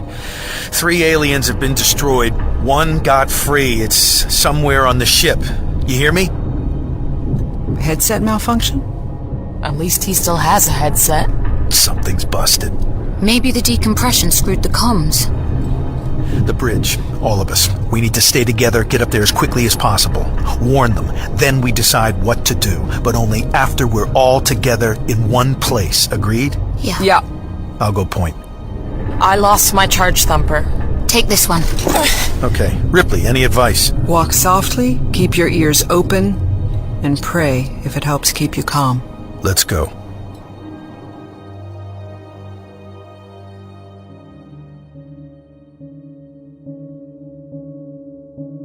Progress update to Weyland-Yutani Corporation. Science Officer Ash reporting. Following a failed attempt by the crew of the vessel Marion to destroy a number of creatures of interest under Special Order 937, a viable specimen of the alien has been secured. It is loose aboard the ship. Warrant Officer Ripley is among the survivors. The game is in play. Explosive decompression. Bridge to Hooper, come in, please. Docking Bay 3, open to vacuum. Bridge to Hooper, come in, please. Docking Bay hub, repressurizing. LeChance, can you fix this? Initiating checks. There's no power on comms or on surveillance. Not till I'm sure the ship isn't venting any more atmosphere. Systems were barely coping before. What in the hell happened? How did things spin out of control so fast? The command to open the dropship's door was overridden, but I didn't press anything. Those things could be loose. Video feed's out. Damn it! Life support's still okay. I'll reroute the power to video from the maintenance deck. Let's get a look at Docking Bay 3. Holy shit. That's a lot of blood. Look at the direction of the blood smears. The window failed. Maybe somebody fired a charge thumper bolt at it. No. Look there. It's melted. If those things bleed acid, and a bunch of it spilled on the exterior wall near the window... You think they all got sucked into vacuum? No, there's gotta be at least one survivor. The blast door's been closed. Can you bring up the Docking Bay hub? Hold on. Okay, here. You reading air pressure in there? Yep, normal. Over there, left of frame. Is that somebody's head? Oh, jeez. Garcia. Merde. Anyone else visible? No, place is empty. So, we have an indeterminate number of unidentified survivors making their way back here. Let's hope that's all we got. I can't hear anything with this noise going on. The ship was pretty beat up already. The decompression will only have added more stress. Stop. What is it, Snip? Over there. Did that move? Loose oxygen tank. Sorry. It's okay. Better to be safe. Where are we? I took the scenic way, on the basis that our new guest would take the obvious route. At the end to the left is the main elevator. Do you want to use an elevator? Probably not. We take the stairs. That thing took Garcia down before I even knew it had escaped. Why didn't it attack me? Because you were armed? Doubt that. It took our commanding officer when he was carrying a flamethrower. Maybe it sensed the size of the Marion. Plenty of places to hide on a big ship. So it can bide its time and pick us off at leisure. Oh, thanks. Shh. Just let's get back to the bridge quietly. Christ! Bridge to Hooper. Come in, please. Turn it down! Damn it. Hoop, come in, please. Any survivors, come in, please. Over. Baxter, this is Hoop. Over. Bridge to Chief Engineer Hooper. Come in, please. He can't hear you. If it's not working, turn it off. Copy that. Well, at least we know the guys on the bridge haven't been attacked. Yet. Is there ducting to the bridge? Sure. Because that's how it moved around on the Nostromo. Shit. We need to get up there and secure it. The elevator and stairs are through here. Why do your doors have to be so damn noisy? You ever heard of an oil can? I admit it, I'm a lousy chief engineer. But good at fixing stuff. Thank you, Doctor. Come on. Welcome to the docking level elevator lobby. Elevator's there. Stairs behind. This way.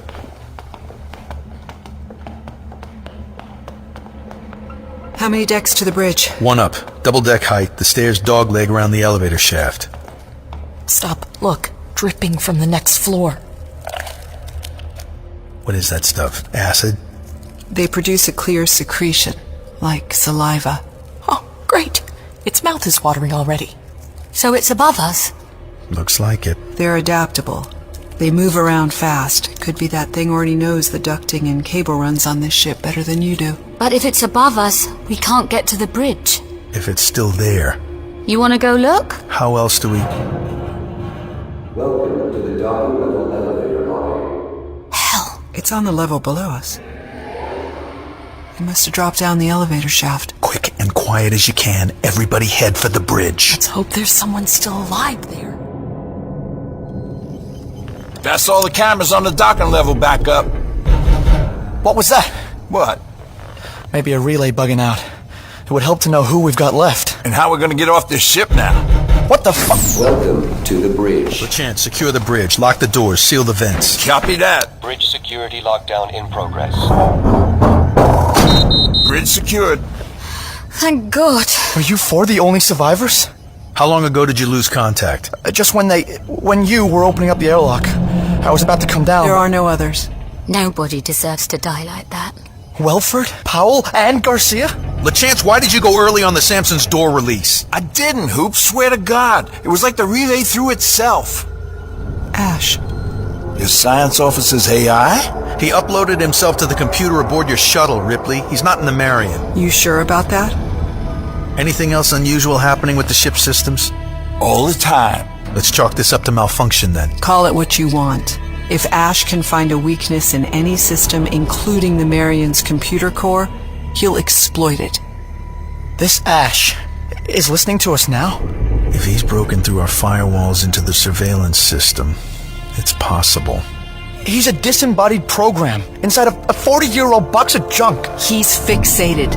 Nothing can get in the way of his mission as he sees it. If he can manipulate this ship's systems... Can we stop arguing about your ghost in the machine? Can we talk about what we do next? Okay. LeChance, take us through the Marion's orbital pattern. Let's establish how long we've got till this ship burns up. Sure thing.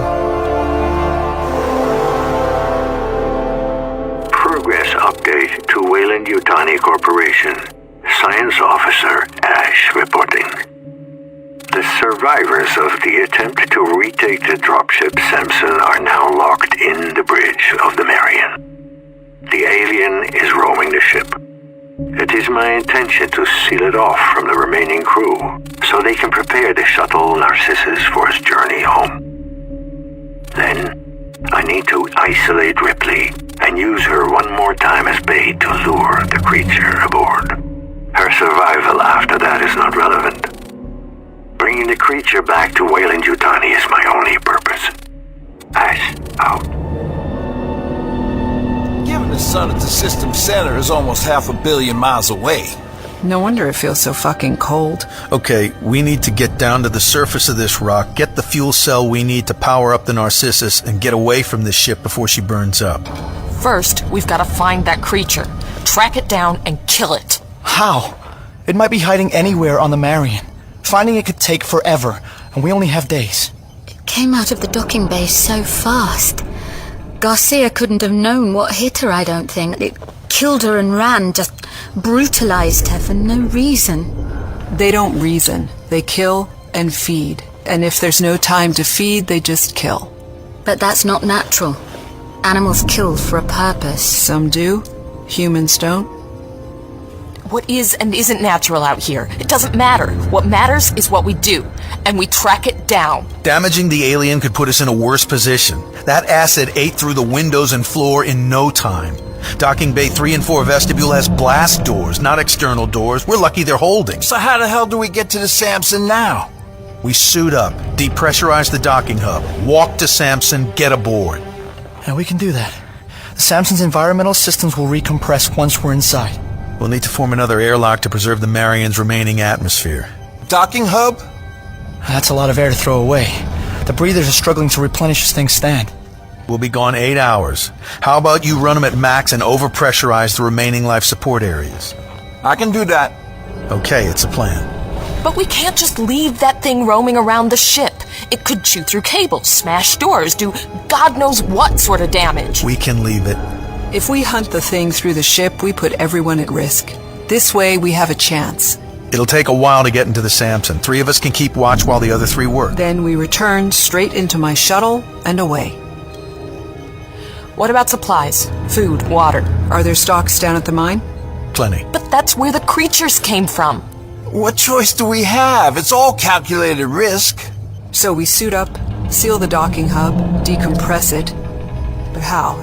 If you just open those blast doors, the explosive decompression will suck us into space. Okay. We take a regular maintenance fix-up a shelf drill with a metal bit. Drill a hole through the docking bay 3 and 4 blast door. The small aperture will regulate the equalization of pressure. Yeah. If the door holds, the hub will decompress slowly. Then we can open her up, walk to the Samson. Yeah.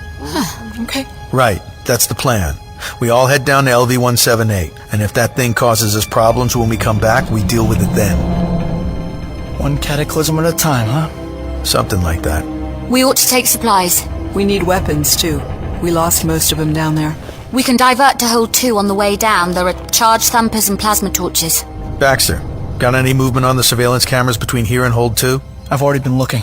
Nothing to see. Everything's quiet. We can do this. Easy. Unless we die. Not today. You survived one of these monsters. We can too. So, shall we do it? Well, I'm not sitting here waiting to die. Amen to that, brother. I'll set the breathers to full and the ship to automatic. Then let's seal up the bridge and move.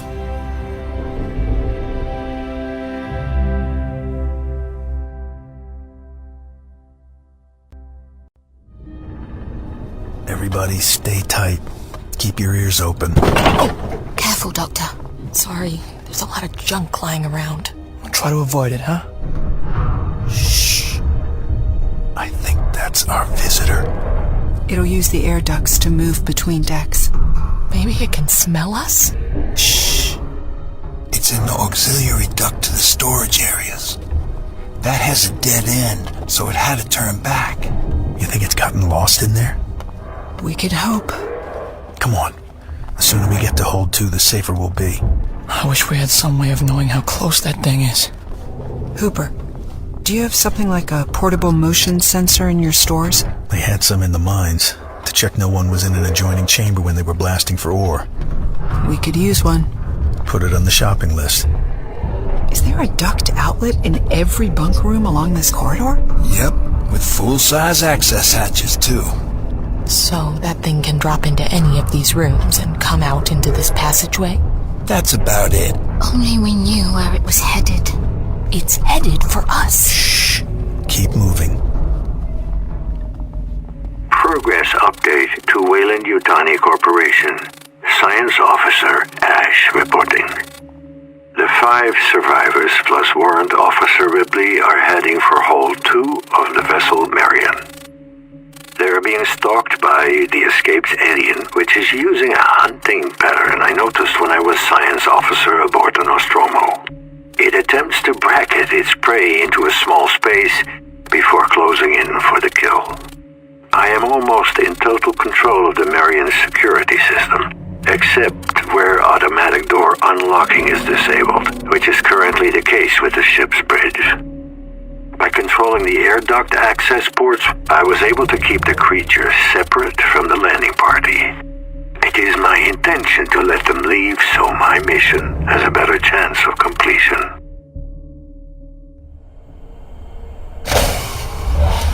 Welcome to Hold 2. Please wear protective footwear and headgear. Shit. We should have disabled the greeting system. I'm not going back to the bridge on my own. No, you're not. Keep going. It's cold in here. Ladies and gentlemen, now I don't know if you fully appreciate the honor about to be bestowed upon us, but for the first time this voyage, our esteemed acting captain and chief engineer is allowing us access to the Holy of Holies. The engineering workshop? I thought it was just a myth. Who knew our engineers did any work? Very funny, LeChance. If this place isn't full of loungers and cocktail tables, I'm going to feel mighty let down. Everybody in. Oh, this is charming. Early Cro-Magnon. What a dump. Well, there is a lounger. Lock the door, LeChance. Got it. Air ducts? Narrow gauge. Nothing's gonna drop on us in here. Now there's some stuff racked in the cupboards, maybe useful. Baxter, you and LeChance check it out. Roger that. Snedden, Kazyanov, come with me and Ripley. Where? Through this door.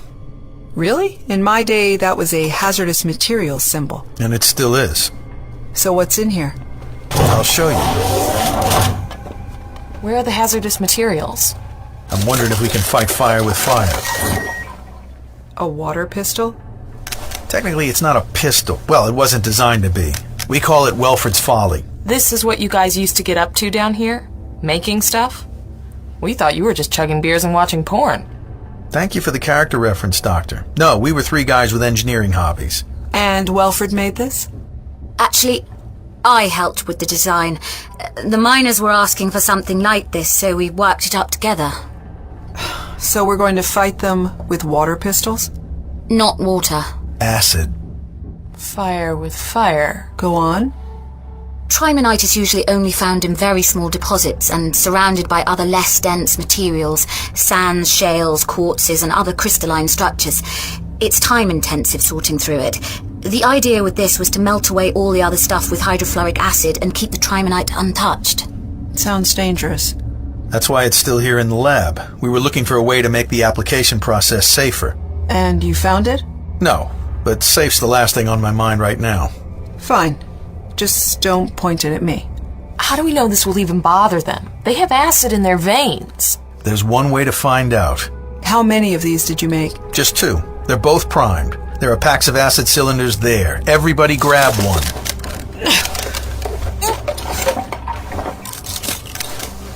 I'll take a gun. Snedden, you have the spare. Got it. Let's see how the guys are doing. Aha! Welford's Folly. You knew about the acid guns? Oh, he told me you were playing with the idea. I didn't know they were that far developed. Could come in useful. Hope so. What else have we got? Okay. Another charge thumper and plenty of engine bolts to fit it. Not too many live charges, though. We fitted out a couple of tool belts as ammo belts. Pouches are packed with engine bolts and a handful of charges each. Okay, you and Ripley have those. Okay. I've got 2 plasma torches, fully charged. Fine. You and Kazyanov take them. I wish this made me feel safer. Did you pick up the drill? Yeah, and diamond bits to bore a hole through those blast doors. What about when we come back? We need to reseal the hole to repressurize the docking hub. I use a decking rivet and a tube of epoxy. On the tray behind you, Baxter. Uh-huh. Here. Right. All follow me. Snedden, take the rear. Eyes and ears open. We'll move slow and steady. Back around the elevator tower, down the staircases to the docking hub. Once we get to the pressure door there, we suit up. On 3? 3.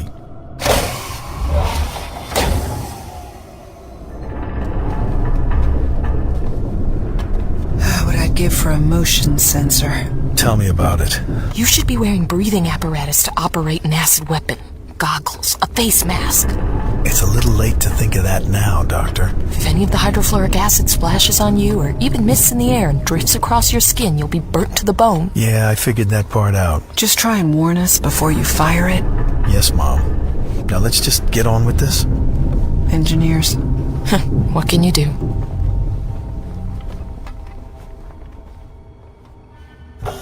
Welcome to the docking bay hub.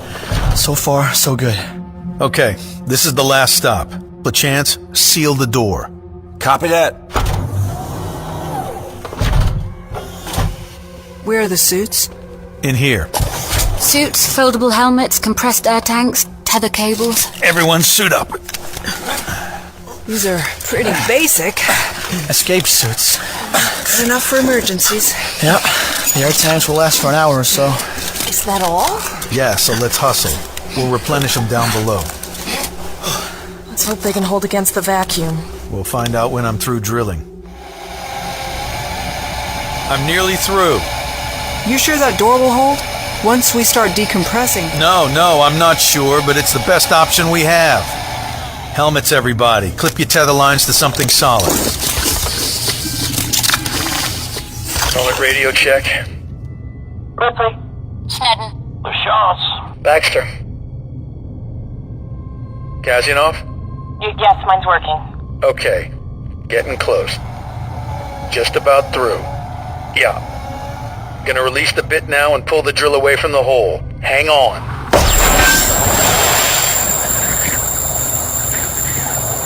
Okay. I'm moving back on this tether before I'm extruded into spaghetti. Door's holding. Everyone okay? Peachy. We haven't discussed what to do when we get to the Samson. Yeah, what if there are more creatures aboard? Do we know if they can survive in vacuum? Oh, the one I flushed out of the Narcissus was definitely still functional. Okay, think back. 4 aliens emerged when the door opened up. 1 was killed in the vestibule, 2 others blasted into space when the window failed, and the 4th is somewhere aboard the Marion. I'm certain as I can be that there were only 4. Suppose they left something behind. Eggs or something. It could be walking into a trap. Whatever's in there. We need the Samson in working order to carry out the first part of our mission. And we can't afford to use a plasma torch or acid guns in there. Okay, we're in vacuum. Opening the blast door. Oh man, this place is a mess. I thought we only lost Welford, Powell, and Garcia. Anything not bolted or screwed down in the Samson was sucked out during decompression. These are bits and pieces of miners. No more aliens. Not out here, anyway. Who's gonna be the first in the Samson? I'll go first. Be careful, Ripley. Okay. Doors still open. Shining my suit light inside the Samson. Stay back. It's all yours. Welcome aboard the Samson. Oh, shit. What is it? What do you see? Blood. Body parts jammed up in cabin fittings. And a nest. An alien nest? There's a mess of extruded material all around the washroom. What does she mean by that? It's what they secrete to build their nest. Kind of a thick textured substance sagging off the walls and ceilings. Like melted plastic, but organic. Kind of wet looking. Any eggs in there? None visible. We have to get going. LeChance? No. You go first and fire up the systems. Everyone else follow. I'll close and seal the hatch. Nobody take their helmet off till the Samson is fully repressurized. What a mess. Ripley, what is it? Just this stuff they've secreted everywhere. That's how the Nostromo began to look. Hey, we need you to be strong. Yeah, sure. Everybody strap in. I'm sealing up the airlock. Okay, I have green lights for door seal. Recompressing cabin. Samson cabin pressure normal. Helmets off. Jesus, the smell. Oh, this is gross, man. Oh, this is bad. How long is this trip? 3 hours. We gotta go slow on the way down or we'll burn up. That co-pilot seat better be clean and dry, brother. It is. I'm gonna throw up. LeChance, can you do anything about this smell? Running air scrubbers on full. I'm going forward to join LeChance and Baxter. The crew seating is either side here in the cabin. Find a clean one and buckle up. First class all the way. You betcha. How's it looking? Not bad, miraculously. Plenty of juice in the fuel cell. Shame it's not compatible with Ripley's ship. Baxter, we got a link to the Marion's computer yet? Just coming online now. Calling up the NAS computer. Here we are. Leave it off for now. I want to get away from the Marion first. I'm worried there's still wreckage from the crash matching our orbit. After so long? It's possible. Okay, everyone strapped in? Who? I'm going. Saved you a seat. It's dry. And I thought you didn't care. Oh, buckle up. The atmosphere of this rock can be nasty. All systems online. Inertial dampers are a bit glitchy, so the ride might be bumpier than usual. Is that possible? How often have you guys been down? We've all been planetside a few times. Cassian for medical emergencies, the rest of us for other reasons, but it's mainly the miners who made this trip. Soon you'll know why. This planet's a regular shithole. Okay, everyone.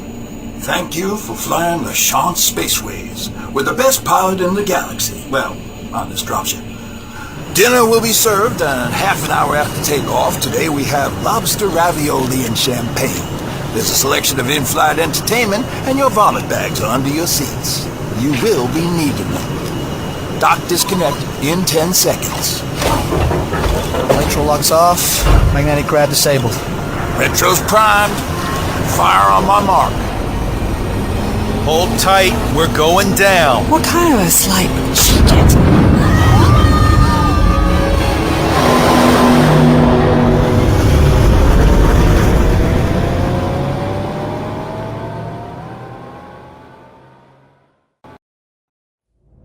Progress update to Weyland-Yutani Corporation, Science Division. Transmission pending. Science Officer Ash reporting. Now, aboard the dropship Samson are the 5 surviving crew of the Marion, plus Warrant Officer Ripley of the Nostromo. They are en route down to the mines of the planet LV-178, where they hope to retrieve a fuel cell for Ripley's shuttle Narcissus. I remain aboard the shuttle, docked to the Marion, which will soon burn up in the planet's atmosphere. I no longer have a physical body, and my voice has changed, but I exist, having uploaded my artificial intelligence into the shuttle's computer. The crew and Ripley are unaware their journey is only necessary because I purposely drained the Narcissus fuel cell upon our arrival. For decades, Ripley drifted in hypersleep aboard this vessel. Without her knowledge, I steered it away from the outer rim. After I heard the Marion's distress signal, I brought it here. My mission under Weyland-Yutani Special Order 937 is to return with a viable specimen of the alien species which attacked and killed the entire Nostromo crew. Ripley was the only survivor.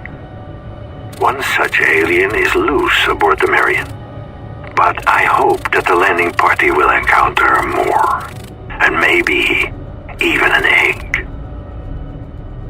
If I succeed in transporting the adult creature back to Earth, or Ripley as a human host of an alien embryo, my mission will be fulfilled. Intelligence with a purpose. Ash out. Hang on tight, folks. It's a stormy day on LV-178. When wasn't it? How are we still flying? How is the ship still in one piece? How is my stomach not hanging out of my mouth? Because we are hardy space explorers. Lobster. If you mention food again, LeChance, I won't be responsible for the consequences. And if she throws up on me again, neither will I. Don't piss off the doctor. Sorry, Doc. You okay, Ripley? Prospect of standing on an actual planet after 40 years of artificial gravity is almost making this worthwhile. Almost. Uh-huh. About 5 minutes till we're over the surface installation. You know what I hate most about this? Being in charge instead of being just one of the guys. You don't want the responsibility? Been running from it all my life. Seems it finally caught up with me. Hold tight, everybody. Bumpy weather ahead. Okay, folks, we need to talk about what happens next. We land, get the fuel cell, take off again? It might not be quite that simple. There are variables. You can't get much more of a variable than these monsters, can you? Landing pad, access to the mine, air quality inside, damage. And what does that mean? The planet's atmosphere is poor, so the mine and its surface complex are contained in an environmental dome. We don't know if its air quality has been compromised. How do we get in then? The landing pads are outside, connected by pressurized tunnels. Inside the dome, there are surface buildings, stores, mess block, accommodation, and 2 entrances to the mine, also enclosed, with 2 caged elevators descending down 9 levels. The first 3 levels are abandoned. They've been mined out. Level 4 is where the fuel cells are stored, along with a load more emergency stores. Food, water, equipment, stuff like that. Most of the stores are below ground in case of a disaster, so they'll be accessible to anyone down in the mine, and levels 5 through 9 are the current working levels. Then it's on one of those levels they found the alien. That's a fair bet. So we descend to level 4, get the fuel cells, and come back out. Correct. Though we have no idea what state the mine's in. We take it step by step. Whatever we find, we work through it as best we can. As fast as we can. I don't want to be down there 1 minute longer than necessary. Okay, folks, we're circling the facility now. I'll put visual on your monitors. The lights are on. But no one's home.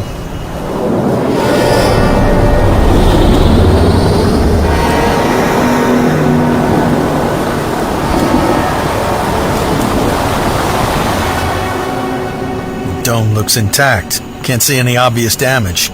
Where are you going? I want to see it for real. Ripley, you came to visit my office? It looks bleak down there. Wait till you get inside. Where are the landing pads? See those 3 raised circles in the sand? The blowing machines and sand scoops are those bumps parked over there. No ground crew. Not a good sign. How we doing, LeChance? Dropping to 300 feet. Look, near pad 3. Buried in the sand. Bodies. They were pursued all the way to the ship. How do you figure that? Because the Samson left that many behind. No sign of anything nasty waiting for us. In this weather? When the Nostromo landed on LV-426, it was an equally hostile world. Maybe worse. Their eggs survived aboard the derelict. Maybe they thrive in shitholes like this. I'm guessing they thrive anywhere. God help Earth if they ever get transported there. How the hell are you going to land with the pad buried? It'll be okay. Strap in, please, ladies and gentlemen. We're going. Are you picking up a landing beacon? I'm not. Nope. Bare ass flying, Baxter. Watch and learn. Dusting off the pad with the exhaust. Nice move. Hey, I'm good, but don't tell my flying instructor I did this. Hang on, mes enfants. We're down. Told you I was good. Smoke 'em if you got 'em. Suits back on, folks.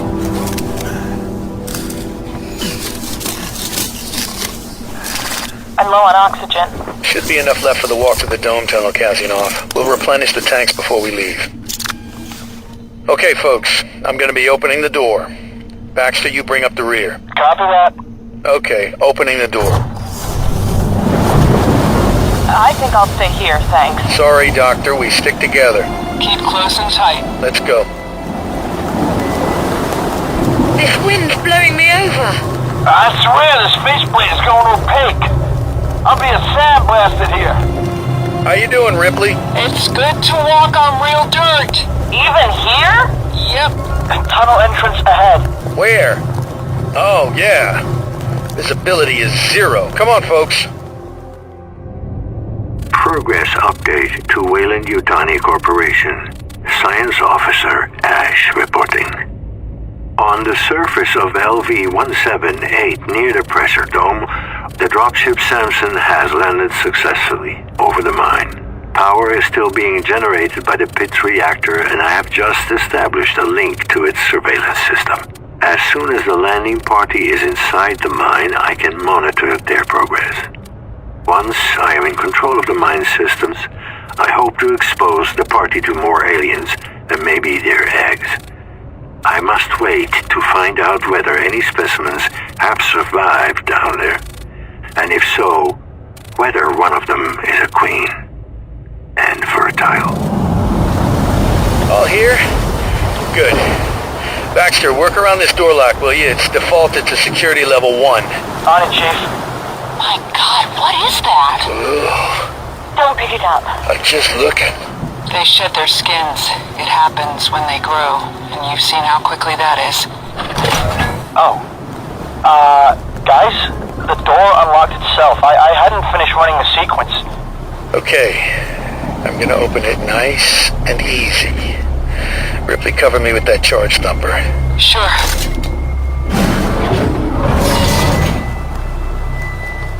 All clear. Lights are on. Come on in.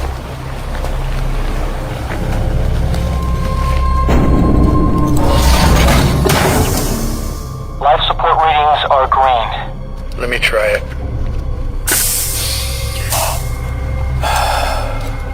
It's okay.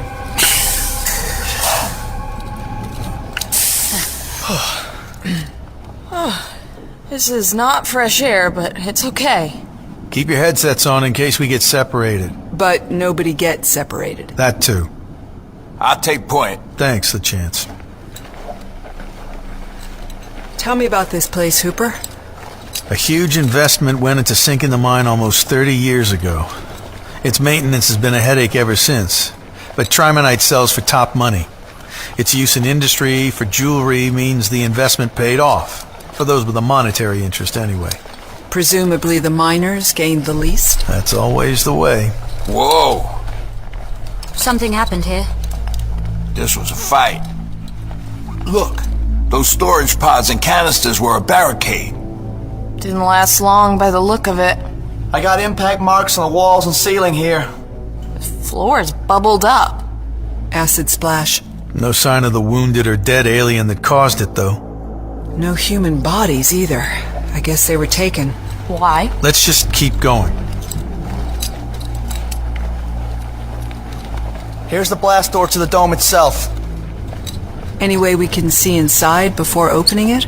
I'm just trying to connect to the mine security cameras. Can you tell what systems are operational? Oh, give me a chance, Hoop.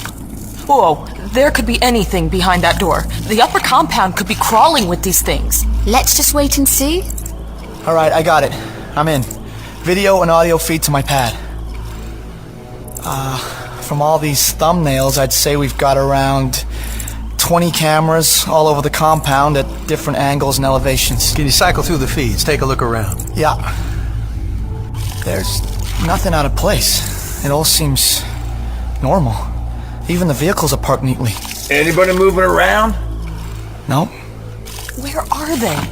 What about the other miners, the ones left behind? Were they taken? It's likely. To wherever those things were found, maybe. Like wasps or termites gathering food. Great. It's all just maybes. That's all we got. Okay, I'll open the door. Everyone, stay close. Baxter, keep in the middle of the group and keep your eyes on that screen. Watch out for any movement that isn't us. Shout if you see any. Copy that. Ready? As I ever be. Wish I was. Let's do it.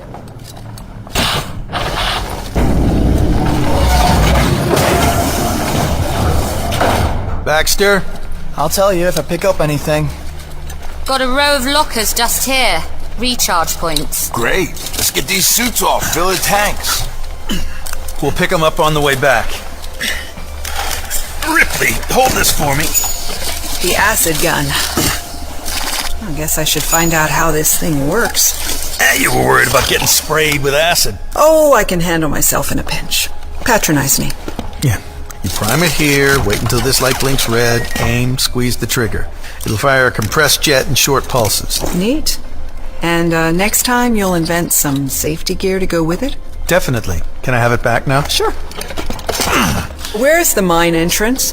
There are two. Each has its own elevator down into the mine itself. The nearest is pretty close. Let's walk, people. Strange to walk the planet's natural landscape but indoors. The dome makes it feel artificial. The LV-17 theme park. Just the place to traumatize your kids for life. Haven't heard you talk about your kids for a while, Hoop. Well, don't think much about that time in my life, Doc. Maybe they still think about you. Not if their mother's had her way. Access to elevator shaft 1's across this square. Baxter, is there a camera inside the elevator lobby so we can snoop before we enter? Something's wrong. I've lost all the camera feeds. Battery dead? No, the pad's fine. And the signal's good. The feed got diverted. How could that happen? Ash. Your rogue AI? I thought Hoop shut him down. I shut down the terminal in Ripley's shuttle. The subsystems will still be running, though. But he couldn't access the systems down here. He could, if he established a link to the Marion's computer mainframe. No way. He could do a hell of a lot more than that. That computer controls life support, automatic doors, air duct flow, you name it. If he can control the cameras down here, what else can he mess with? Listen, let's stay calm and focused. Damn it, Hooper, I told you Ash needed to be purged completely. And we need a functioning computer to use the Narcissus as a lifeboat. Let's talk about this later when we're back on the Marion. This is it. Lobby of elevator shaft 1. Door's open. Can't see inside, though. I'll look. Ripley, wait. It's not my first day on the job. Clear. I'm going in. Is the lift intact? What can you see? The lift's intact and the lighting's good, but there's a body in it. Man, he stinks. What you think, Doctor? It's not immediately clear what killed him. I think we can rule out heart attack. Let's see what condition this elevator's in. Got power, that's a start. You're seriously expecting us to use this? Somebody died in it. You want to take those stairs? There are stairs? Let me see. How far does the mine go? About 5,000 feet. Or, according to this sign, 7,000 steps, 500 flights. Let's take the lift. Baxter, come here. Give me a hand with this body. Yeah, sure. Hooper? Hoop. Yeah, sorry. You zoned out. You okay? Just suddenly wondering what the fuck we're doing here. I'm okay. You sure? What are those things, Ripley? You know as much as me. Yeah, and I'm supposed to be the boss. You're doing okay. Thanks. Elevator available. Okay, people. We go down to level 4, get the power cell, then get the hell out. Amen to that. All aboard. Keep those plasma torches, charge thumpers, and acid guns ready. Copy that. And no shit. Elevator going down. Stand clear of the doors. Hold tight. Well, it works anyhow. We could be on our way home in an hour. The power of positive thinking? It's better than a lot of the medicine I've prescribed, Snedden. Just wish I could practice it better myself. Level 1. Things pretty fast. Yeah, well, the miners don't like to waste time admiring the elevator's decor. You know, Ripley, I worked with androids down in the asteroid mines of Wilson Scarps. Working Joes. Usually they were the first ones down and the last back. They were reasonable, amenable, useful to have around. Hoop, I didn't mean to lose it up there, but Ash is neither reasonable nor amenable. Level 2. I can't say I liked them exactly, but those synths were never dangerous or scheming. Oh, I don't know. He would have been an older model. I heard of malfunctions in some of the military-grade androids, rumors that there were human losses, but it sounds like Ash was built for a non-military role. Level 3. Next stop. Whatever his role, his orders said crew expendable, and he did his best to... Hey, shouldn't this lift be slowing down? Level 4. Something's wrong. This thing's way too fast. Hit emergency stop.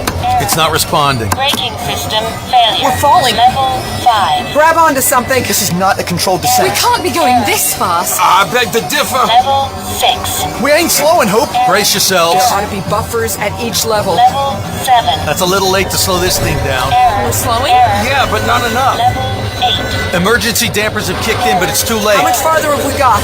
Hold on to your butts. Level 9.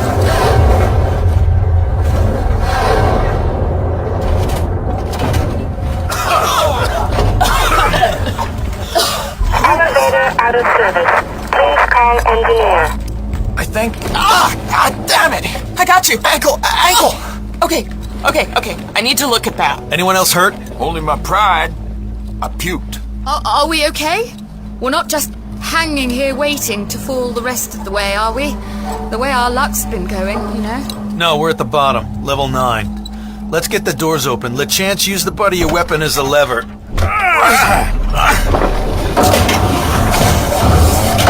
Baxter, lean on me. I can walk. No. I can't. Easy. My ankle's fucked. The elevator's fucked. That's just fucking great. Ow! Keep still. I need to see. Yeah, that's broken all right. Can you splint it? He's got to be able to walk. I can walk. Just sit and keep still while I bind it. So what now? Now we have two choices. One, we start climbing. How many stairs again? We've struck bottom at level 9. 7,000 steps to... 7,000? Okay. Choice 2. We make our way across to the other elevator. Okay, hang on. Whatever they found was down here, where they were working on the new scene. On level 9. Ow! Keep still. How far is the other elevator shaft? In a straight line, I'd guess a little over 500 yards. But none of the tunnels are straight. And we have no idea what happened down here? Vic said they found something horrible, and we know what that was. But there could be hundreds of them. I don't think so. They hatch from people, right? We've seen that. So by my reckoning... 18. Maybe less. 18 of them?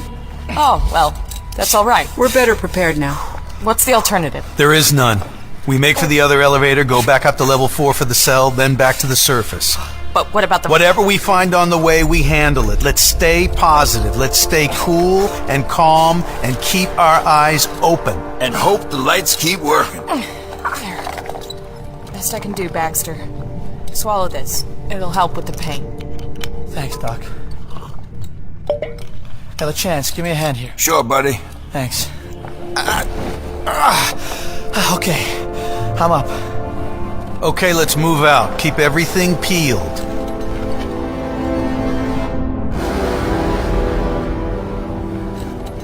This is good. We still have lights. Well, anywhere the miners work, they clip these to the tunnel roof. Hey, we're snedding. Some lockers over here. There's nothing in them. Let's keep moving, while whatever the doc gave me is still working. How do you know which way to go?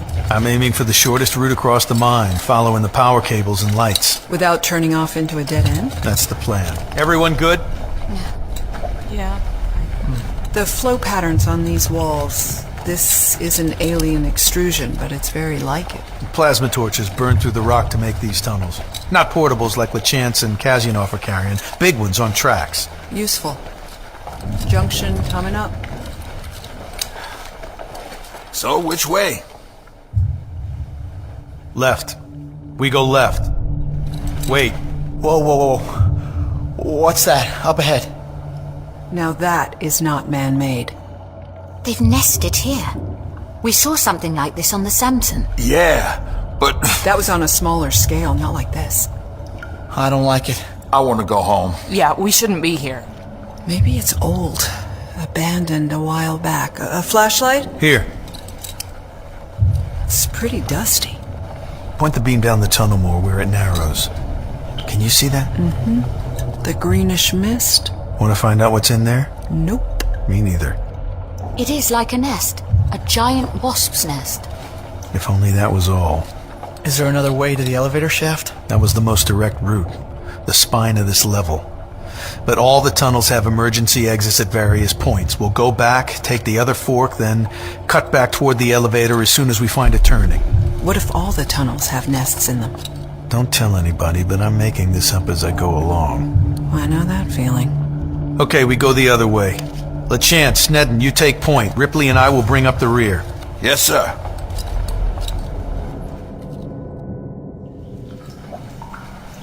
Got water here. Must be near an aquifer.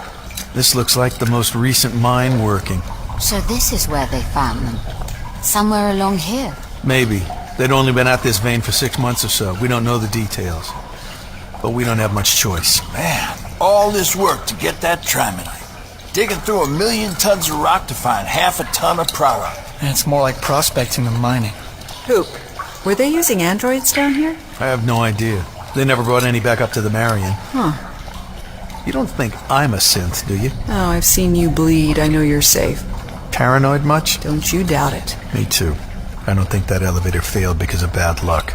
Ash. If he patched through to the systems in the mine, he could have sabotaged it. So he can get at us, down here. Seems that way. Look at that! Whoa. Folks, we have run smack dab out of tunnel. Weird.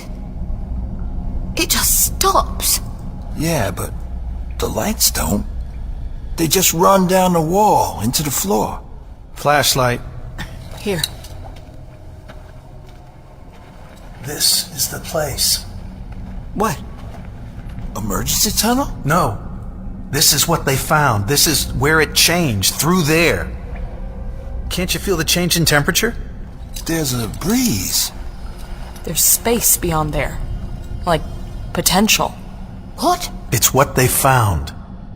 We should go. We should... No, look. The wall and floor here don't actually meet. There's a fissure here, a gap. The lights and cabling run on through. And that's a lot of cable, too. What do we do? I can't see a floor down through the gap. The lights go off at an angle.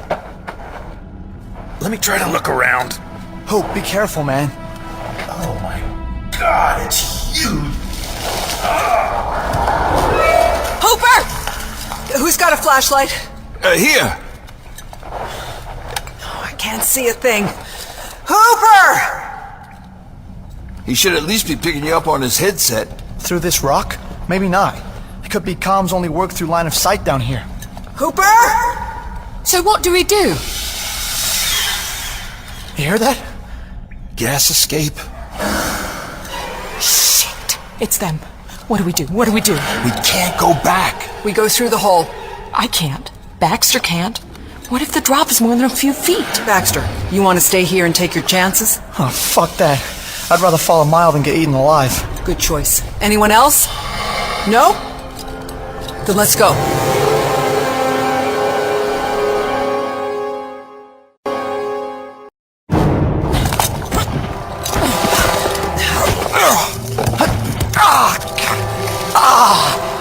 Ankle holding up, Baxter? Yeah, I'm okay, Doc. Are they following us? I don't know. Hooper? Shh. Over here, Ripley. Take a look at this.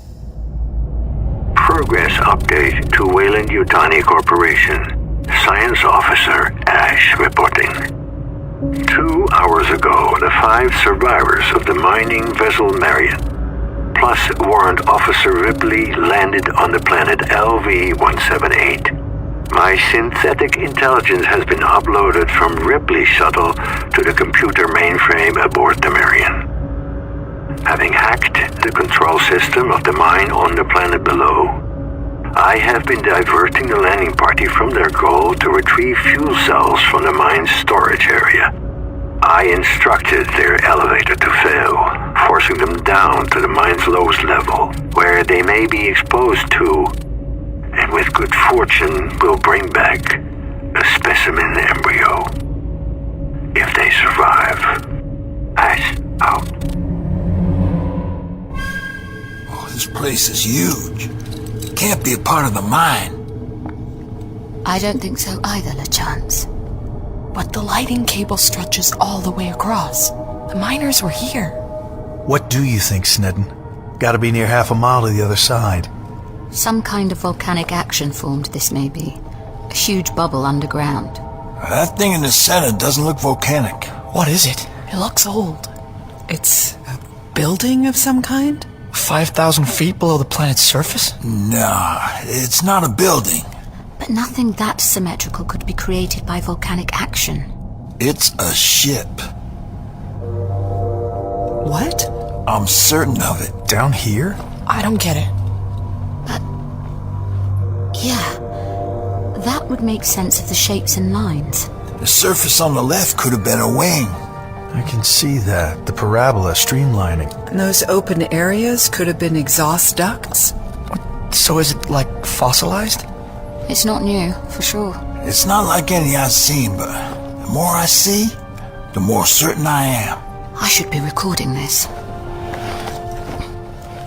Science Officer DSMO Marion Laboratory Log.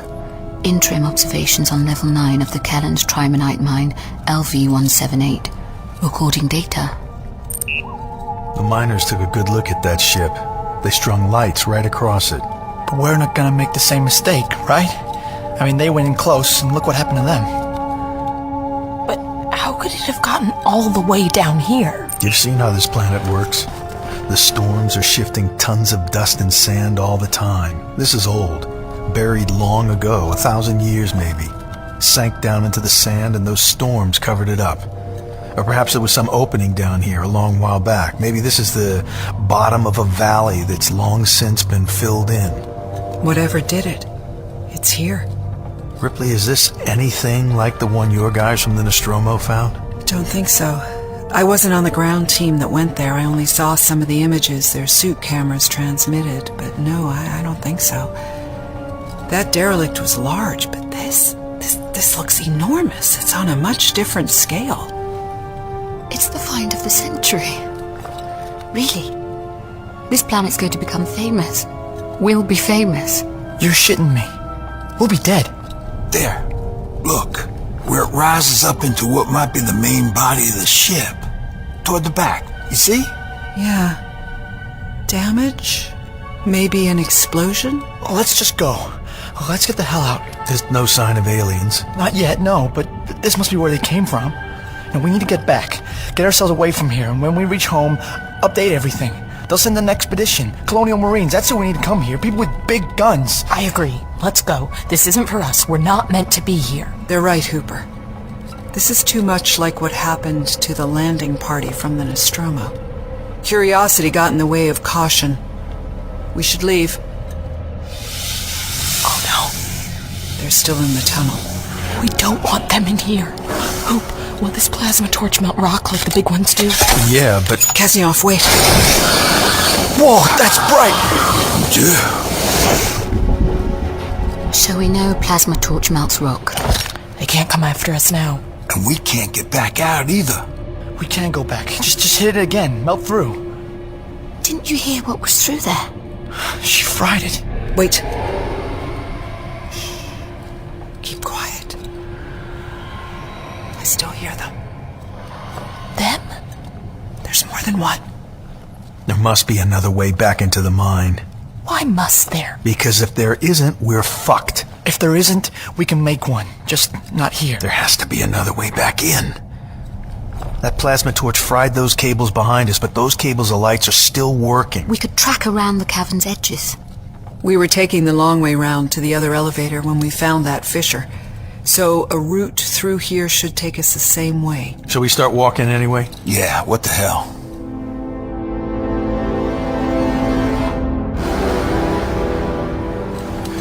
How you holding up, Ripley? Never better. You know what I used to dream of when I was a kid? What? Monsters. They fascinated me. I suppose they always have done, for kids. But I wanted to go into space, to places where they might just be found. Found any yet? It took a while. My first job was on Callisto. Jupiter's moon? Yeah. We were hauling ore from several miles down when a Chinese team broke through into a subsurface sea. There were crustaceans and shrimp, pilot fish and stuff, but no monsters. When I got engineering work in deep space, I hoped to come across something more exotic. But time passed. I came to believe that monsters were only monsters before they were found. And now you know better. Yeah, it's a weird kind of anticlimax. Be careful what you wish for, right? Yeah, that too. Who? Ripley. Yo. Snedden heard something. To the left, behind us. Yeah, me and Cassie now have heard it too. Moving right. I'm listening. Hear it? Yeah. Okay, keep tight, keep moving, and keep listening. That. I heard it. Oh, God. We're being stalked. Yeah, I get that feeling too. We should definitely... Fuck this. I'm looking at the plasma torch. No, wait! Baxter, stop! What? You splashed molten rock everywhere. My leg! God damn it! Oh man, that smarts. What is it? Lava, more or less. I'm sorry, Hoop. Ripley, knife. Thanks. Hooper, hold still. It's cooling. You need to flick it off before it bonds. I know. Dressing? Thanks. You got to aim that thing, man. Fucking hair trigger. Okay, shut up. Where are they now? Damn shadows dancing everywhere. The light cable's swinging with the heat that thing gave off. How many are there? Jeez, that one just ran past me. Keep moving this way. Which way? Towards that ship. Ripley, these things are slinking past us and doubling back again on either side. Why haven't they attacked yet? Everything I've seen of them points to them being instinctive, habitual killers. Well, they're working together. Or like a team? Yep. Damn it. How's your leg? Deep fried. But I'm trying like crazy to think what to do. If we run, will that trigger an attack? I don't know. Maybe we should have stayed on the Marion longer, spent more time preparing. We could have checked out both elevators. Perhaps if we'd taken the other one, we'd be on our way back to the surface already with a fuel cell. What ifs won't get us anywhere. We have to reach that other elevator, and soon. I have a feeling these things don't want us to do that. Or maybe we're doing just what they want. What, escaping? We're not escaping. He's right. We're being herded. Herded? Why? Any direction away from them is fine by me. But what are we going towards? Doc's right. Can't be nothing good up ahead. We don't have a choice. Oh my God!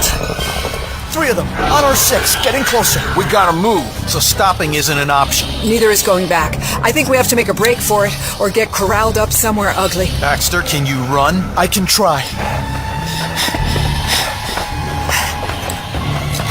Can we hurry this up? There's a lot of open ground to cover to get to the far wall. We head for the ship then. LeChance, overhead, look. What? We just passed under that cluster of stalactites. In a few seconds, they'll be directly over our escorts. Charge thumper? Yeah, take those down with an engine bolt and you'll buy us a little time to reach the ship. Ready. On my mark. Everybody. LeChance, do it. Run!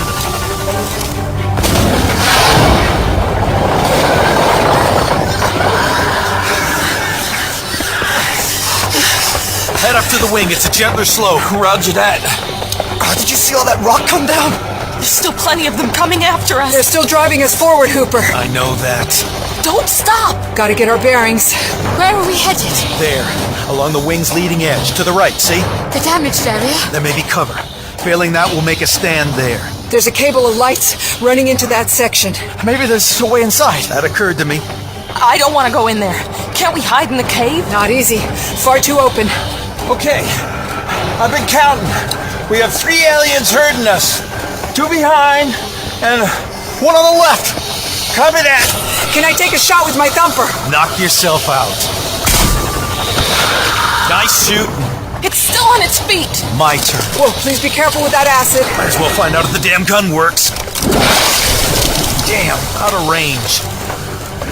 There's no aliens between us and the hole in the ship. Do we really want to get trapped in there? The aliens are blocking the other route. We could charge them. What? All of us in one go. Charge at them. If they come at us, we all shoot. If they move aside, we move on. To where? A way out. We don't know the way out. It's better than doing what they want, isn't it? I'm going where they aren't.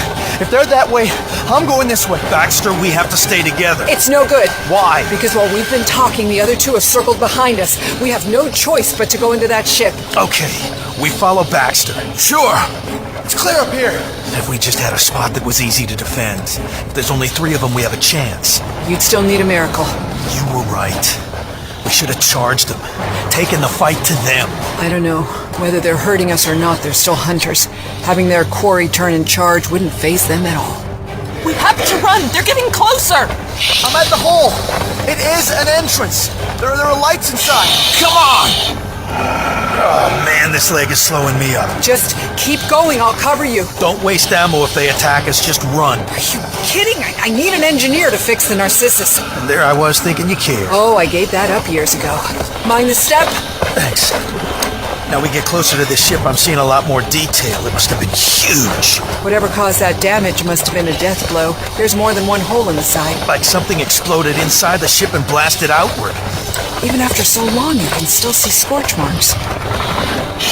They're getting closer. Well, we just have to get into that hole. What if they follow us? We turn and give them everything we've got. Nearly there. Come on, guys! They're nearly on us. Come in, guys. There's lights. Coming.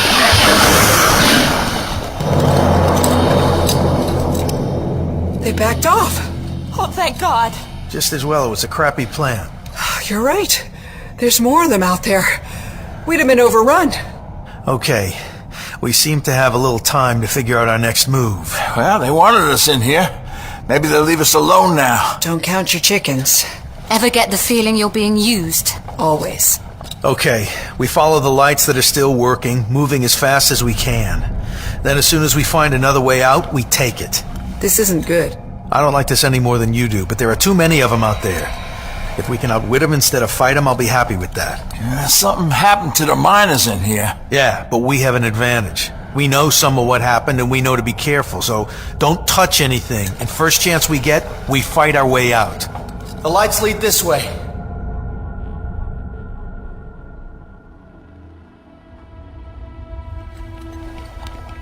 This is weird.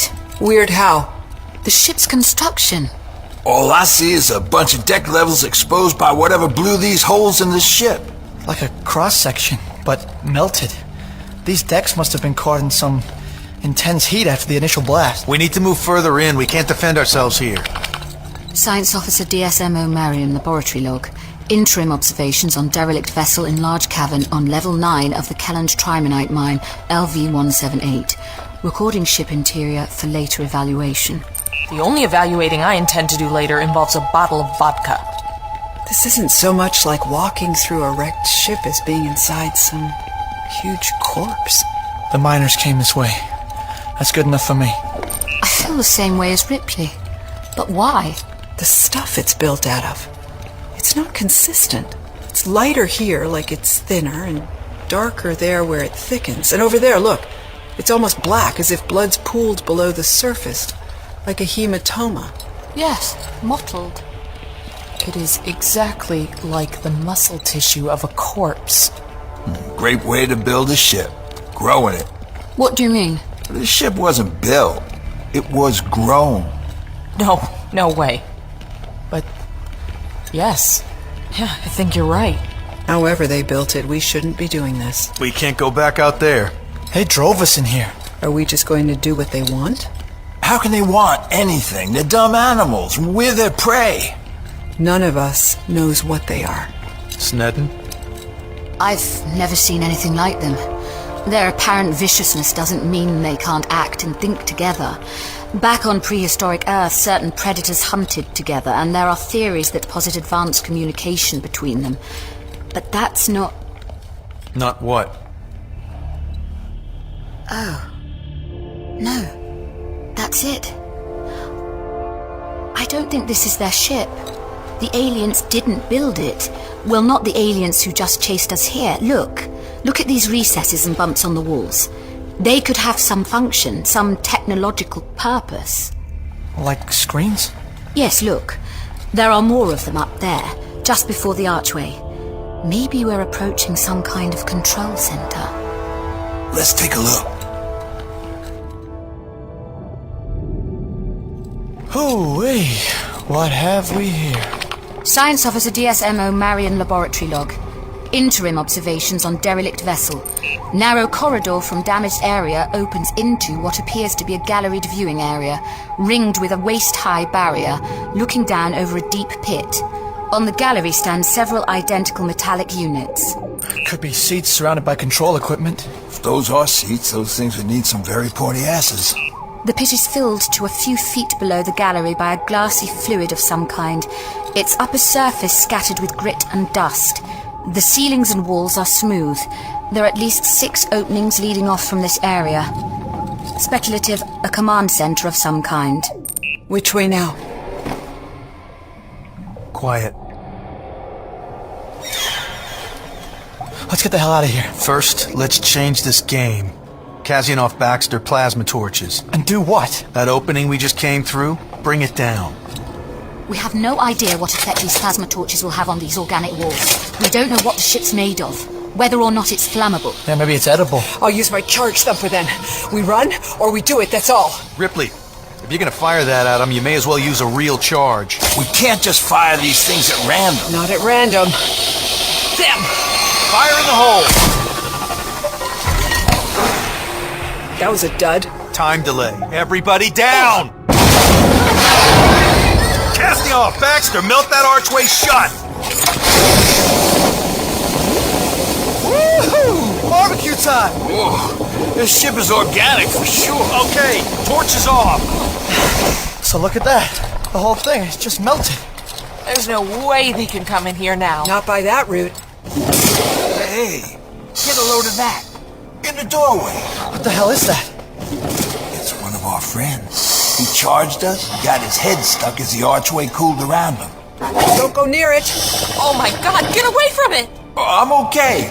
He's stuck fast. That is one nifty trick with the teeth, though. Don't mess with it, LeChance. The extendable jaw's like a hydraulic ram. Man, that's sick. LeChance, get back. Let's see if this acid gun does any damage. Just don't let any splash on you. Roger that. Here goes. Looks like it works. Its head is splitting open. Oh, gross. Nearly got splattered, man. Told you to get back. So, Welford's folly turns out to be a useful piece of gear. Amen to that. What now?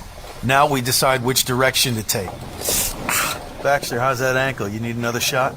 Hell, I can still beat you in a race. Hop along. He can lean on me again. We'll be okay. Thanks, Doc. Come on, let's move. He's afraid we'll leave him behind. I know, so am I. Whoa, whoa, whoa. Bodies, up ahead. Okay, let's take a look. What bodies? Not on the floor, on the walls. Oh, dear God. Oh, wow. Ah, this is ripe. They're glued up here with that secretion. The nesting stuff the aliens extrude. How long would you say they've been here, Doc? From the decay, days, maybe a couple weeks or so. Every one of them's had their chest ripped apart. No eggs in here, though. Eggs? To die like this, these people would need to have had the same happen to them as all the others who incubated an embryo. Well, they must have had an encounter with an egg. And got a face hugger on them. A face hugger? Yeah, you get too close to an egg, one of these spidery things leaps out, fastens itself in your head. I know what it is. It deposits an embryo inside your stomach. Yes, I know. You can function okay for a while, but, you might as well spend that time kissing your ass goodbye. I know. That's what happened to Kane on the Nostromo. About a day after one of those things latched onto his face, it was coming out of his chest. It happened aboard the Delilah and Samson. Those things grow so fast. It's what makes them so effective, such good survivors. Having acid for blood helps too. Shall we keep moving?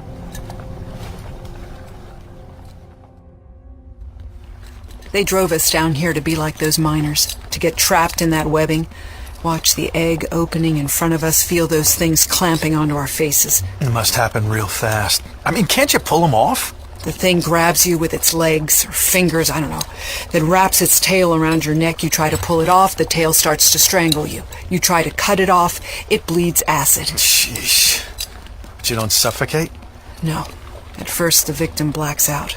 Maybe that's necessary to the process. But the thing seems able to intubate the host while inserting the embryo. A host? Man, that's a chilling way to think of yourself. It's what you become. Once you've woken up, all you can do is wait for the inevitable. Ripley, you're such a comfort. Who? Ripley! Come and look! We found the shipbuilders. Copy that. I was right. It wasn't those creatures out there that built this ship. Wow. Waxworks? These are statues. Or gods, maybe. Gods made in the image of their creators. Or vice versa. They have some sort of ancient Egyptian thing going on. Anubis, the jackal-headed god. Except the bodies are more dog-like, and the heads are more... what? Weird. Do you think they were this tall in life? That one's a good 3 meters high. If we come across any, we'll find out, I guess. You okay, Ripley? Penny for your thoughts? My thoughts are that we'd be stupid to let our guard down. This is a big area, and those statues are casting deep shadows. Ripley's right.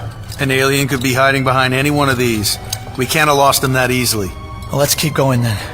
Only stop in areas of the ship where we can make a stand. Just let me get a recording of the room. Be quick. Science Officer DSMO Marion, laboratory log. Interim observations on derelict vessel. We have chanced upon a large chamber not less than 40 yards by 20, filled with what look like statues of dog-like aliens.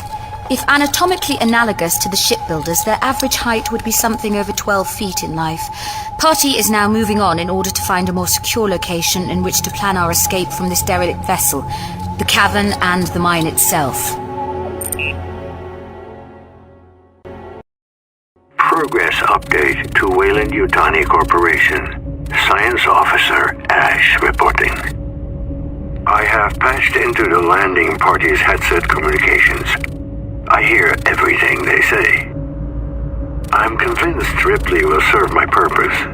She is strong for a human. I look forward to conversations with her. I am a synthetic personality, but it has been so long. I feel what humans call loneliness.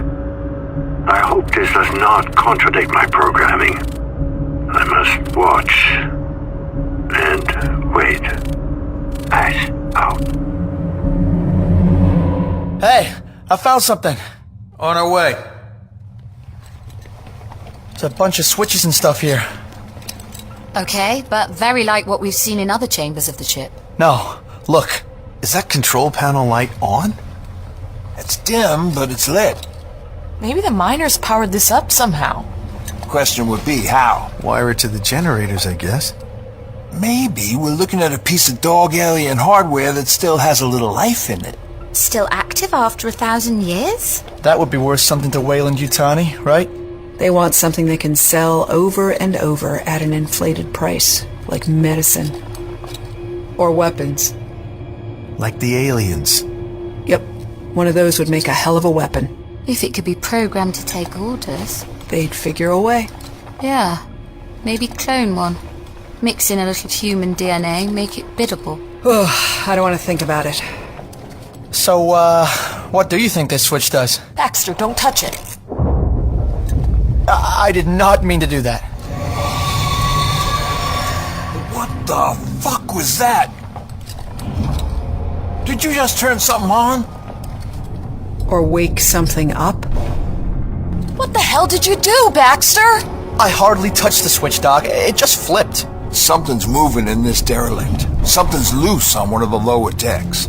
We don't know that. It could be doors opening and closing. This is bad. Let's stay focused, Ripley. If we panic, we become victims. I know, Hooper. I'm fighting it, but I have been in this situation once before, and I thought the nightmare was over.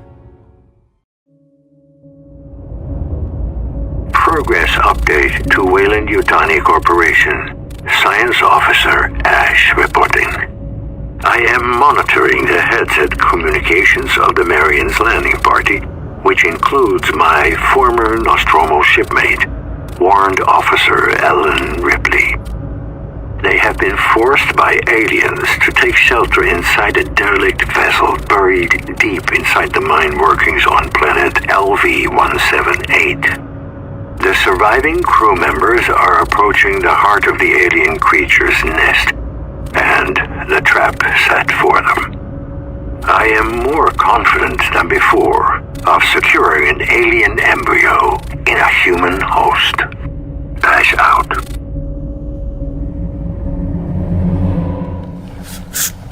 How's the leg? Better or worse, But whatever it is, it stopped hurting like hell. How's your ankle, Baxter?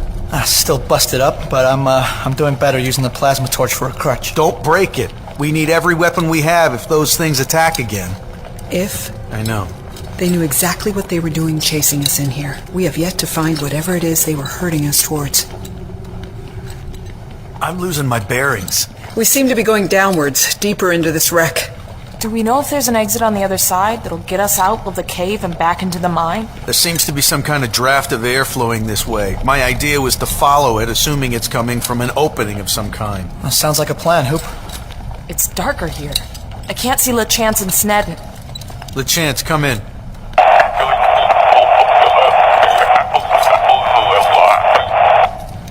Maybe his headset's crapped out. The corridor must curve around. It helps to have line of sight. Yo, LeChance!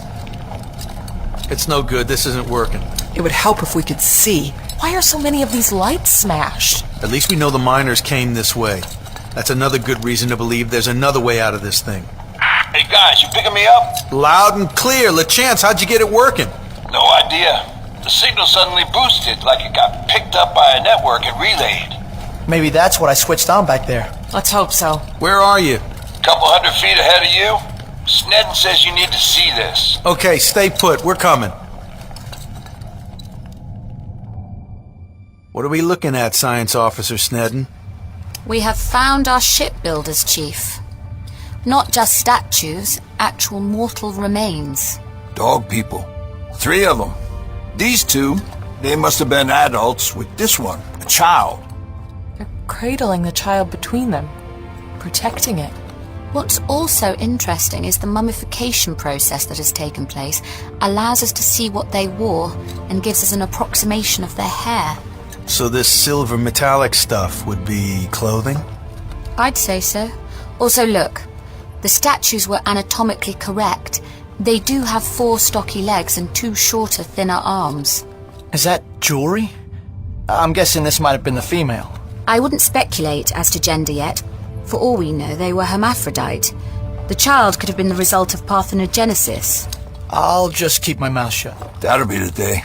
I can't make out any features on the heads. I mean, I can see they had snouts, but everything's mangled. Maybe they were attacked by something with an extendable jaw. Like our friends outside with the teeth and the tails and the attitude. I don't know. So these parents died attempting to protect their child. Looks that way. Poor things. That's not fair. The universe ain't fair. Oh. Wait a moment. Look at this. Hey, is that a gun? Don't pick it up. Okay. If it's a weapon of some kind, it could still carry a charge. That indicates a pretty extreme situation arose here, and a hard choice was made. They killed themselves. One of them did. Killed their partner, child, then themselves. Rather that than be fodder for those things, I reckon. I wonder what happened here. How did the aliens get on these people's ship? What took the ship down? We need to keep moving. Yeah, keep moving. Come on, Baxter. Lean on me. Let me, Doc. No way. I got him. Let's go.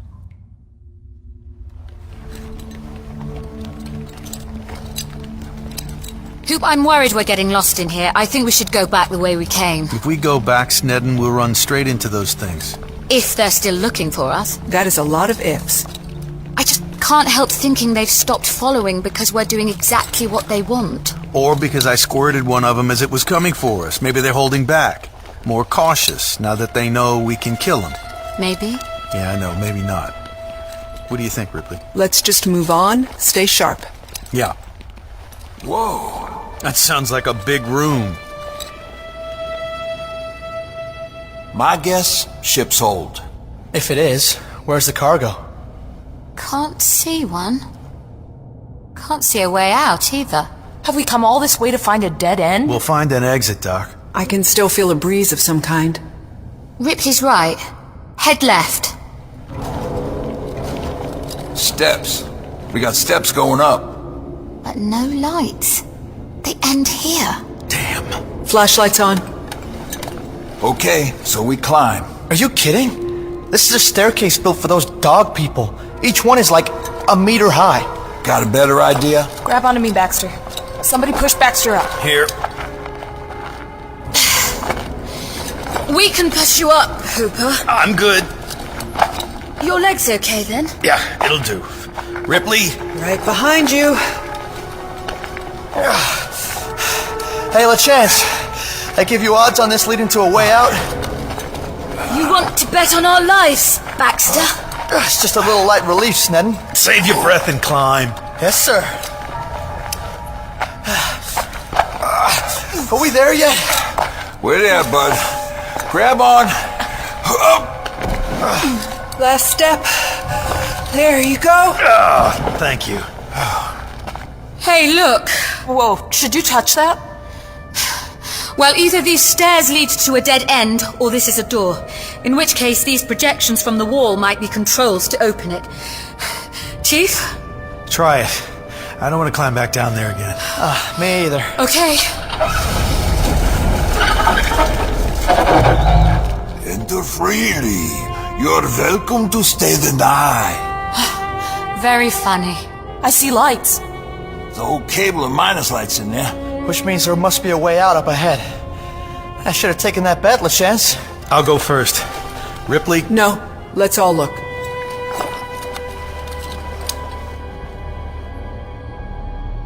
It's a birthing ground. Isn't it just the same as the one earlier? With the dead miners glued to the walls and that stuff? No, that was the nursery, Baxter. This is like the maternity unit. Eggs. Oh, look at those eggs. They're huge, man. These aren't miners bound up on the walls. Dog aliens. Mostly adults. How long have they been here? Centuries. Looks like a couple of children over here. I've got to record this. So each one of those poor dog people gave birth to an alien? Science Officer DS. Oh, look at their chests. All blown out. With an egg each. So they hang these people up, alive, with eggs placed in front of them, and then the egg opens, a facehugger jumps out, grabs on, does its business, falls off the victim, then... It's a bad way to die, man. Giving birth to a monster. LaChance, don't get too close. These eggs are ancient, and they're all open. They look fossilized. Hoop, don't kick it. Just crumbles to dust. This is ancient history. Whatever happened here was between those dog aliens and the monsters that still infest the ship. Long before Earth discovered technology, while our ancestors farmed the land and looked at the stars with superstition and fear, these things existed. They're the ultimate survivors. Perfect hunting and killing organisms. And it's them or us. Well, I know who I want to win. Amen to that. We'll get through. This way? Yeah, let's go. I'll take point. Thanks, LaChance. Oh, it's getting damp here. Damp and sticky. Whoa! Slippery up ahead, folks. Oh, something smells. It ain't me, Doc. What would you call it? Smells warm, I don't know. Old clothes, something. Something alive. The ship? I think if this ship was ever alive in any form, that was long ago. This is more recent. This is them. Everybody, go careful. Stay sharp. We shouldn't be going this way. This is bad. This is wrong. It's all wrong, mon frere. But this leads up toward the top of the ship again. That's good enough for me. Something's been bugging me. What happened to the things they hatched back there? What do you mean, Sneddon? Where are they? The things that hatched from the dog aliens. That was a long time ago. We don't know how long they live. The ones in the Samson waited for weeks. Maybe they can hibernate for years, or longer. So there could be a lot more down here than just those hatched from the miners. It doesn't change anything. We're here now. We go forward, up, and out. Works for me. That smell's getting stronger. Something up ahead. Oh. Oh. Shh, shh, shh, shh. Be very careful. These aren't fossils. These are viable eggs. And unopened. You might want to prime that acid gun, Hoop. Way ahead of you. How many places like this do you think there are on this wreck? I don't want to know. It's an obstacle course. Can we even get through here without triggering one of those facehugger things? We have to try. I have to record this. Don't get too close. Science Officer DSMO Marion Laboratory Log. Interim observations on derelict vessel. We are now in a live egg chamber. Ripley, the cable of light's running through here. Neat job. Not done in a hurry. So?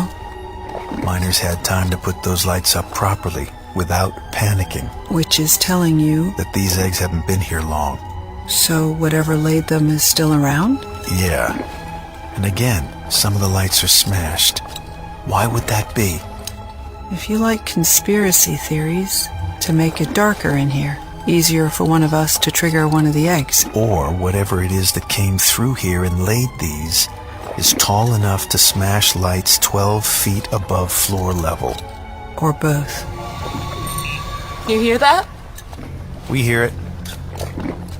We ought to go back. We can't. Baxter will never make it. Hey, I'm okay. We go on. Something just moved in that egg there. I saw it twitch. Trick of the light. Let's go. Everyone, just move steadily along by the wall to the far entrance. Just getting some shots for the record. Can you do it without the flash? We need to preserve our low-light vision. Nearly done. Snedden, the egg behind you. It's sweating. It's opening. Oh, that's not good. Which egg? Don't get too close. For God's sake, move! Chance, put the thumper down. You'll take her head off. But it's strangling her. I have to get her back. Careful, there are eggs all around. If I'm fast, I can do it. Oh shit, look at those things! Hooper, they're opening. I'm gonna carry her back. Don't get too close to any of them. How do we get this thing off her? We have to wait till it drops off and dies. And leaves a monster growing inside her? She will just die all the sooner any other way. Right, I'm disinfecting this place.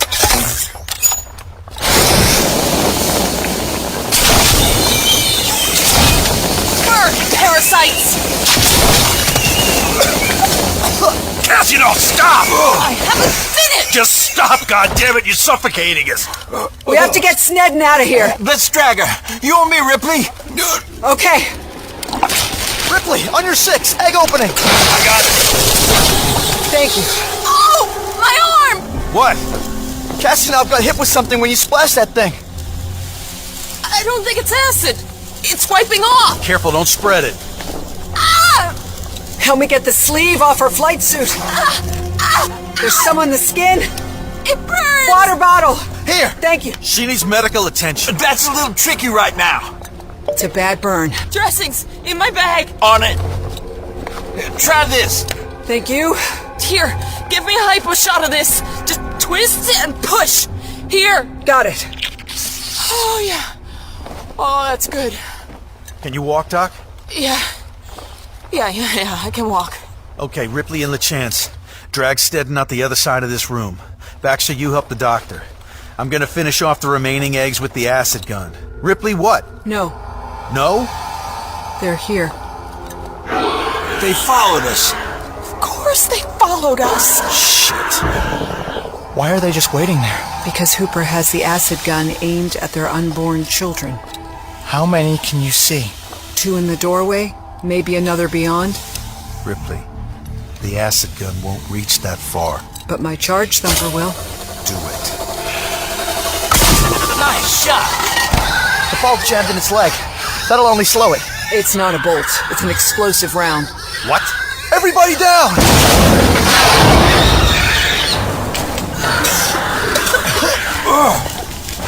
The others are coming.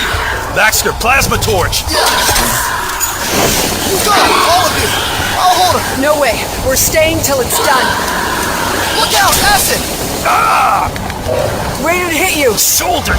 Damn it! Oh! Ripley, I have medication, but I can't see. You got acid in your eyes, Doc? No, the fumes. My belt, hip pocket, red hypos for pain. Got him. Here. One for Hooper. Thanks. And one for you, Doc. We gotta get out of here. They stopped coming. For now. They'll be back. Head for the far door. Yo, I got Snedden. Baxter, lean on me. You'll be my eyes, I'll be your support. Come on, Hooper. Yeah, this fire should hold them off for a little while.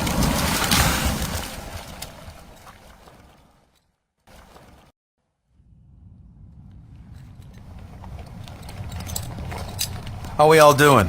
How's Snedden? Facehugger's still wrapped around her head. She's breathing, though. You can't carry her for the rest of this trip, LaChance. She's light. It's okay for now. How are your eyes, Doctor? Still watering, but I can see my way. Baxter? I'm okay. Okay. Weapons. We've lost Snedden's acid gun. My acid gun's got about half a tank. My charge thumper's got plenty of bolt rounds. Only one explosive round left in this magazine, one spare. I got plenty of bolts. My plasma torch is at 50%. Just over. Mine too. Oh, shit. My flashlight just died. One down. Hope, we can't get far like this. We have to. He's right. Ain't no miracles gonna happen. We gotta suck it up and slug it out. Okay. One foot in front of the other. What are you smiling at, Ripley?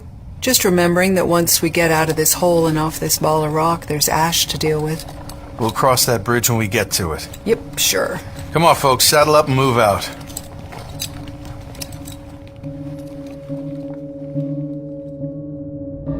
Progress update to Wayland-Yutani Corporation.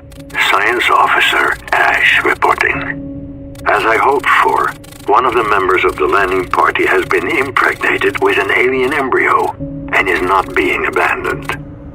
There is a last test for them. If they survive it, my mission to carry out Special Order 937 will still be on track. Ash out.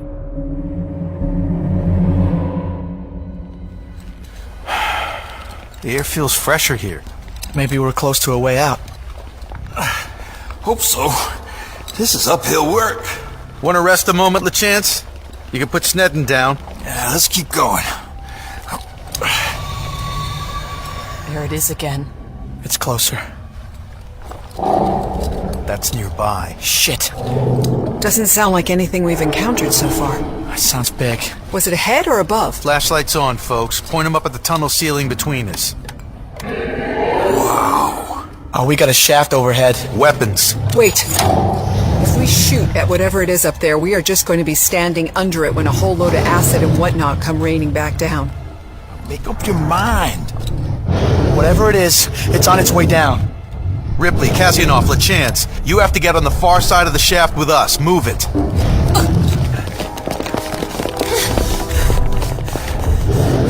I looked up. From what I could see, it's really big. We can't race it out of here. Okay, get further up the tunnel. I'll fire a timed charge at it and hope it doesn't drop back on my head. Roger that. Everybody run. Charge primed. 5, 4, Ripley, move! 3, 2, 1.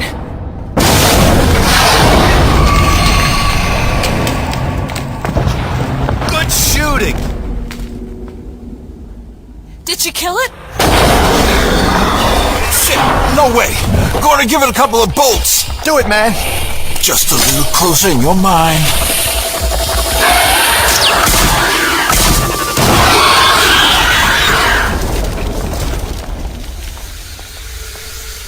Well? It's an alien, but tall, heavy torso, longer, thicker head with kind of collar at the back. It's dead? Took a piece out of his body. Lots of guts and acid coming out. Thank God. Son of a bitch! Oh, Christ! Weapon! It's not stopping! Oh my God! Aim for the head!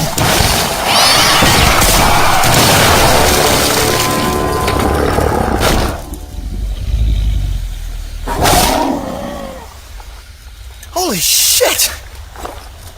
It's huge! Hey, can I get a selfie? Wait, just a minute. Why? It might not be dead. Looks dead to me. Half its head's blown off. What the hell is that? There at its ass end. Oh, that's gross. What are all the beach ball things spilling out? They're eggs. Hundreds of eggs. I think we killed a queen. We nailed a queen? I want a closer look. Ripley, be careful. Acid. I think she was young. How many queens can there be in a nest? We need to go. Get the hell out of this pit. Doc, can you walk? Yeah, my eyes are improving too. Guys, beyond what looks like the final chamber, I swear I can see light up ahead.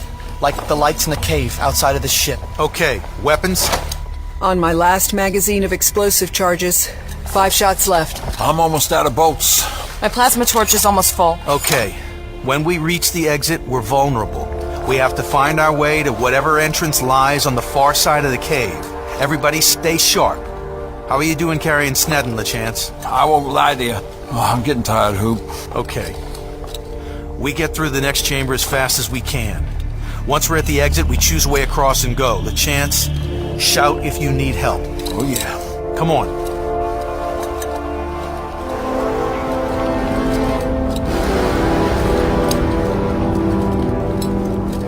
Whoa. There's more eggs in here. 1, 2, 3. They're different. I think we have found where our queen back there came from.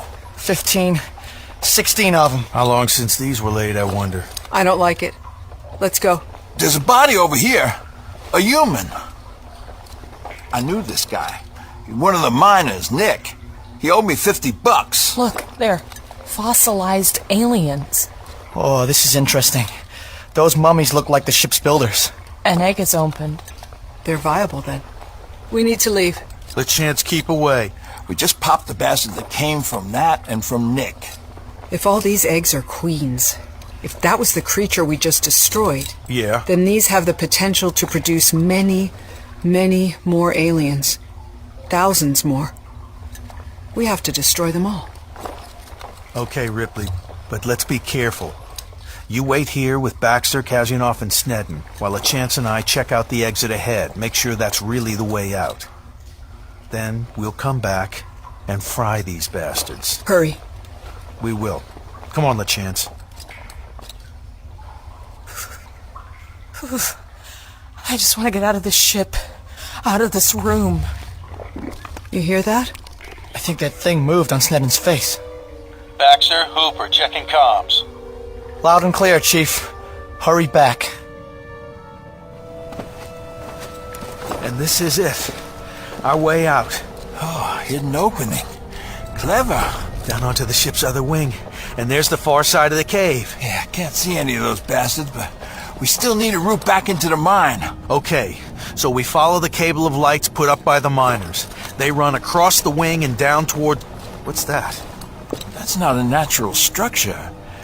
It's a wall, like Machu Picchu or something. That's even older than this ship. Look, you can see where the wing plowed into it. We can get in there. No, even better. Where the lights disappear. Isn't that... a door. That's what we head for. Ripley. Baxter? What do we do about Snedden? I know what we do about her. And what is that? We can't take her. She's infected. We can't save her, and we can't take her. Well, there's no way we're leaving her. Doctor, haven't you got something for her? Something for... Absolutely not. I'm a doctor. Who the hell are you? You don't even know Snedden, and you're asking me to kill her? Kill? No, just help her. How exactly is killing her going to help her? You've seen what they do. When they hatch, can you imagine how much it hurts having something eating its way out of you from the inside? Can you even think about that? I'll take it out of her. Back on the ship. What? Just don't you go near her, Ripley. None of us knows. Shh, listen. No, you listen. You hear that? What's that sound? What sound? Oh my god. One of the mummies is moving. They're all moving. It's a straight line down the wing. Jink left towards that doorway and run like hell. Hooper, get back here.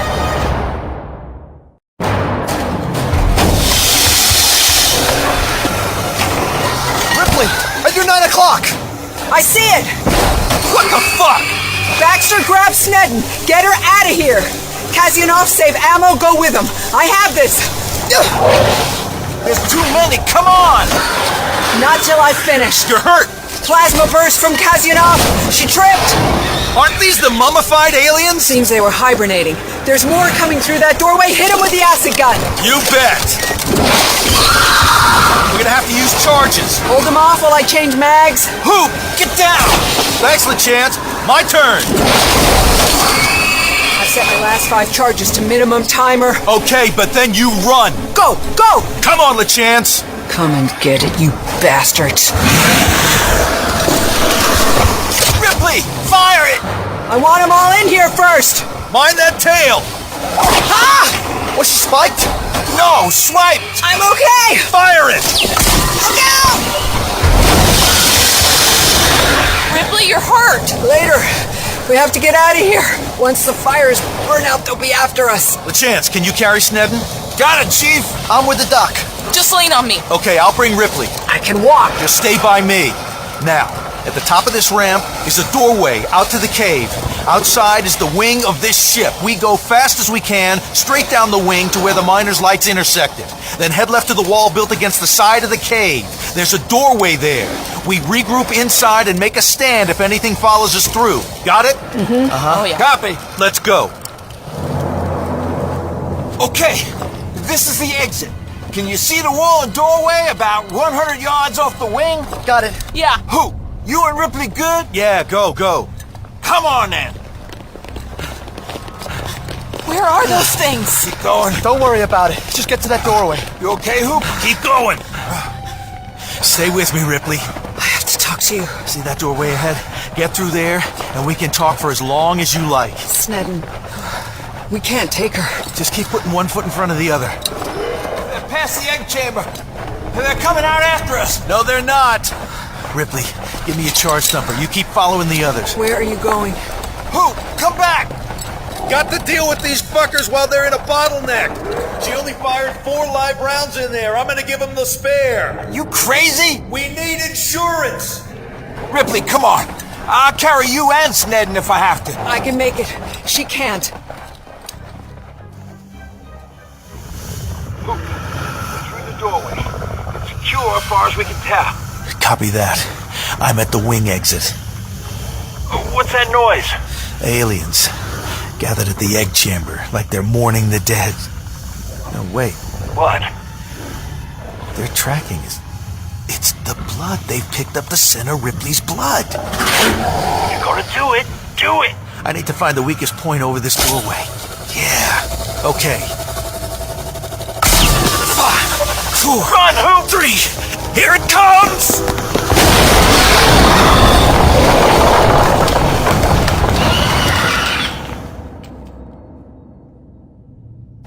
Keep still, Ripley. I need to patch you up. We have to get out of here. Not till you're fixed. I don't think I could process any of this. Are the mosaics? I'm betting these are semi-precious stones, too. This is gonna hurt. Oh. How is she? She's bleeding badly. Her shoulder and neck, her stomach, they're slashed up pretty good. Now give me the bad news. Very funny. Hey, how's that painkiller working? It's working. Thanks. I haven't finished. These gashes are gonna need stapling. Hold still. Can you feel that? It looks worse than it feels. For now, anyway. Alright, good. I'm gonna spray these with a sealing agent and put on a couple of field dressings. Try not to pull them open, okay? Okay. I'll fix you up properly when we get back on the Marion. Yeah, right. You'll be able to move easier now. Nothing's gonna pop or spill out. Great. Final shot. This will keep you going. It's not exactly medicine, but it'll work. I will take anything. Thanks. Progress update to Wayland-Yutani Corporation. Science Officer Ash reporting. I am monitoring the headset feeds of the landing party, which includes Warrant Officer Ripley of my former ship, the Nostromo. So far, all have survived their journey through the mines of planet LV-178. I'm happy to report they have secured an alien embryo with Science Officer Snedden as its host. The group is resuming its mission to retrieve a fuel cell for Ripley's shuttle, the Narcissus, which they hope to use as a lifeboat. Ripley's injuries have been attended to, but I am somewhat concerned about her mental condition. It's important that Snedden is brought back to this vessel. I'm investigating ways to force Ripley to ensure Snedden's safe passage. Ash, out. Baxter, come here a minute. Look at this. Holy shit. Beautiful, man. Have you ever seen anything like this? Look at the intensity of that red. You good? Yeah, good. Once Kazyanov's fixed up Baxter's ankle, we need to move on. Can you do that? Oh, I want to live, if that's what you mean. Me too. I got a couple of kids I'd like to see again. So you were married? Was, till the job got in the way. That's a familiar story. And we thought we could rescue things. I'd make one more trip out here, then quit and set up some kind of business. Be self-sufficient. But it was always going to be after the next trip. Baxter, let's see that ankle. Okay, Doc. You're running away, she said. Now I realized she was right. Can you save it? The marriage? No. But everything that's happened to us here has made me realize there's still time for me to be a father to those boys, even after 7 years. That's the guilt. You too? My daughter is out there somewhere. I told her I'd be away 18 months, back for her 11th birthday. But it's 30-odd years later. I've slept through most of that. She's a mature woman now. I have to see her again, ask forgiveness, get a little time together, if she'll let me. What's her name? Amanda. I've been having dreams about her. She's still a child. We're on vacation in some idyllic spot, picnicking or on a beach. That's a good dream. It is. Till suddenly, one of those things is bursting out of her. Hoop. I couldn't save Dallas and the crew of the Nostromo. But we have to survive this. We have to get word back to Earth about these things. We have to save Amanda and your children. Once we're off this ball and away from the Marion, we'll make it a priority to send a message onward about all this. And to let your daughter know that you're alive. I recorded a message for Amanda. It's in my personal log in the shuttle computer. You can deliver it yourself. I'm gonna get you back home to your daughter. Even if it kills you? Whatever it takes.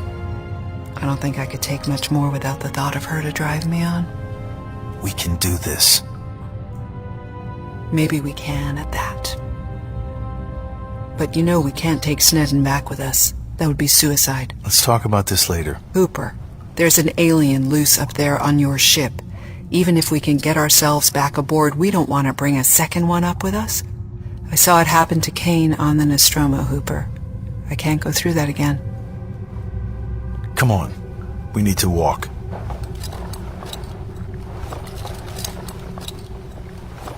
Okay, everybody saddled up? Which exit do we take? Any one of them looks like it heads back into the mine workings. LaChance, you take point. I got Sneddon. Okay. Ripley? I'm good. Let's go. Where did that come from? Back in the cave. But they must be on our trail. Let's move. Keep your weapons to hand.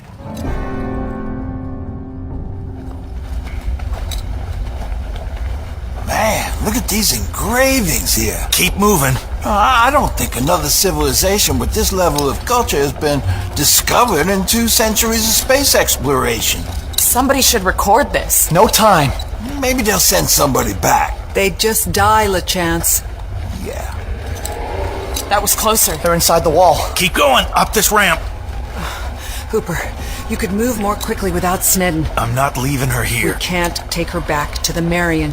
Later. Doorway ahead. Man-made. It's an entrance to the mine. Ripley, fast. LaChance, here. Yo. Can you carry Sneddon? Sure. Keep going. Get through that door. If I'm not with you in 2 minutes, barricade it shut. Well, where are you going? I need to know how many are left. Go! Okay. You too, Ripley. They can't win. We can't let them. They won't. Now give me that charge thumper and run. What are you gonna... Argue and we all die. Don't be stupid. Just run. As a synthetic intelligence uploaded into a shuttle computer, it has not been easy to carry out my mission under Special Order 937 and bring a specimen of the alien species back to Earth for evaluation and development. However, I have used the computer aboard the Marion to gain access to the systems in the mine on the planet below.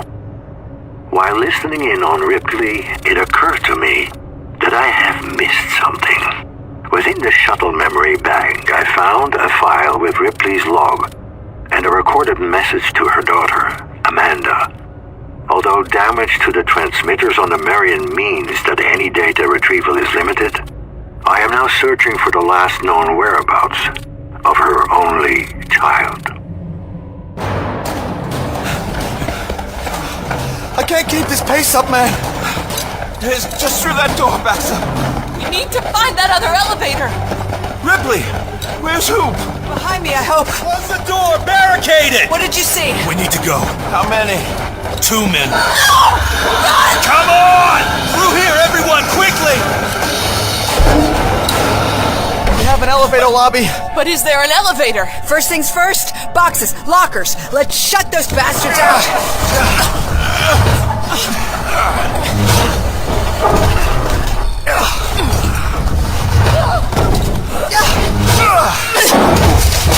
That's all the storage lockers and bins they left here. Look strong. It won't be enough. The door's got an electronic lock on it, too. If I can figure out how it works. There's a terminal over there, Baxter. Can you try? Sure. Welcome to the Kellen Mining Company security. Baxter? Yeah, I'm just bringing up the door lock program on the terminal. Accessing your door lock.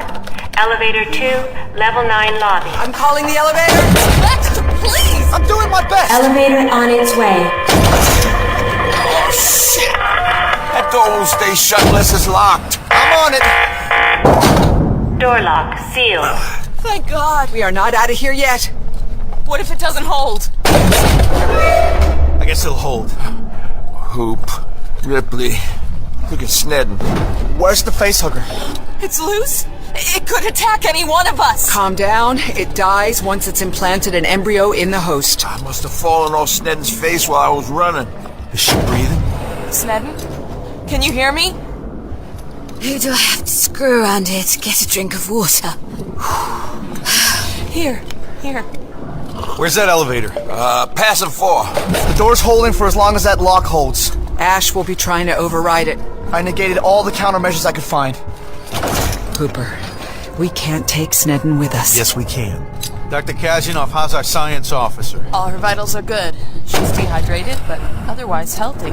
She's okay. She is as far from okay as it gets. Come on, Snedden, I'll carry you. No. I can walk. I'm good. The girl. Elevators are 8. Everybody, get ready. I shouldn't allow them much time at this location. Ripley will use any delay to argue for the disposal of the impregnated science officer.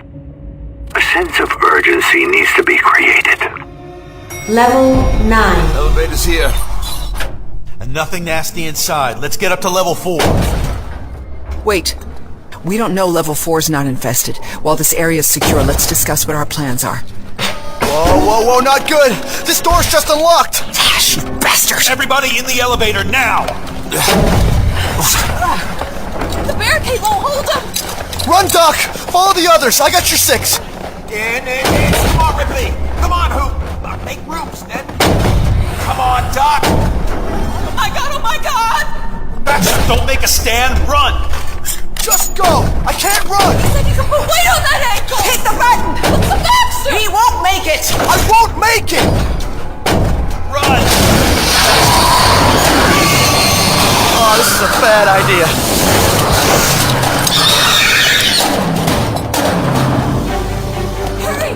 Hurry! I'm here! Hit it! Elevator going up. Wow. That was... Stand clear of the doors. Error. Keep equipment free of closing doors. What the fuck? Kazyanov, your plasma torch! Sorry! Elevator going up. We're safe. Look out! That one's got his head through the door! Baxter, get away from the doors! But we're going up! Ah! It's got my foot! Grab him, Ripley, get his other arm! We can't win a tug of war with these things! I have to stop the elevator! Stop! We're 20 feet off the deck here! They must be hanging off him! When we reseal it, he's gone!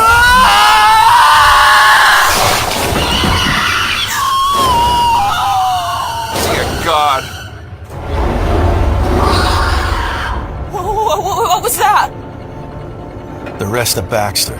Aliens fell with him. Level 8. You poor bastard. Can't hear you, Ripley. You gone. Fuck this place. And fuck those things. And fuck you, Ash. I know you can hear us. Computer, results of your database search for Amanda Ripley, please. Amanda Ripley, born June 24, 2111, Little Chute, Wisconsin.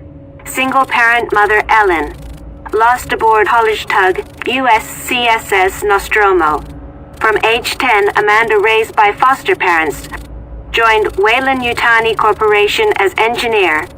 Posted aboard the USCSS Torrens, an M-class commercial courier starship out of St. Clair to Sevastopol Station 2137 when flight recorder unit of mother's vessel recovered. Records of Amanda Ripley's subsequent activities aboard the Sevastopol are classified. After return to Earth, she married, taking the name McLaren. No children. Current whereabouts not stored in this database, and access to EarthNet is not available at this time. Level 4. Level 4. Lingerie, footwear, fuel cells, and monsters. With chance, can you switch on the lights? Sure. Thanks. Flashlights off. Everybody conserve power. What do we do with Baxter? We can set what's left of him over there. Here's a tarp. I'll cover him up.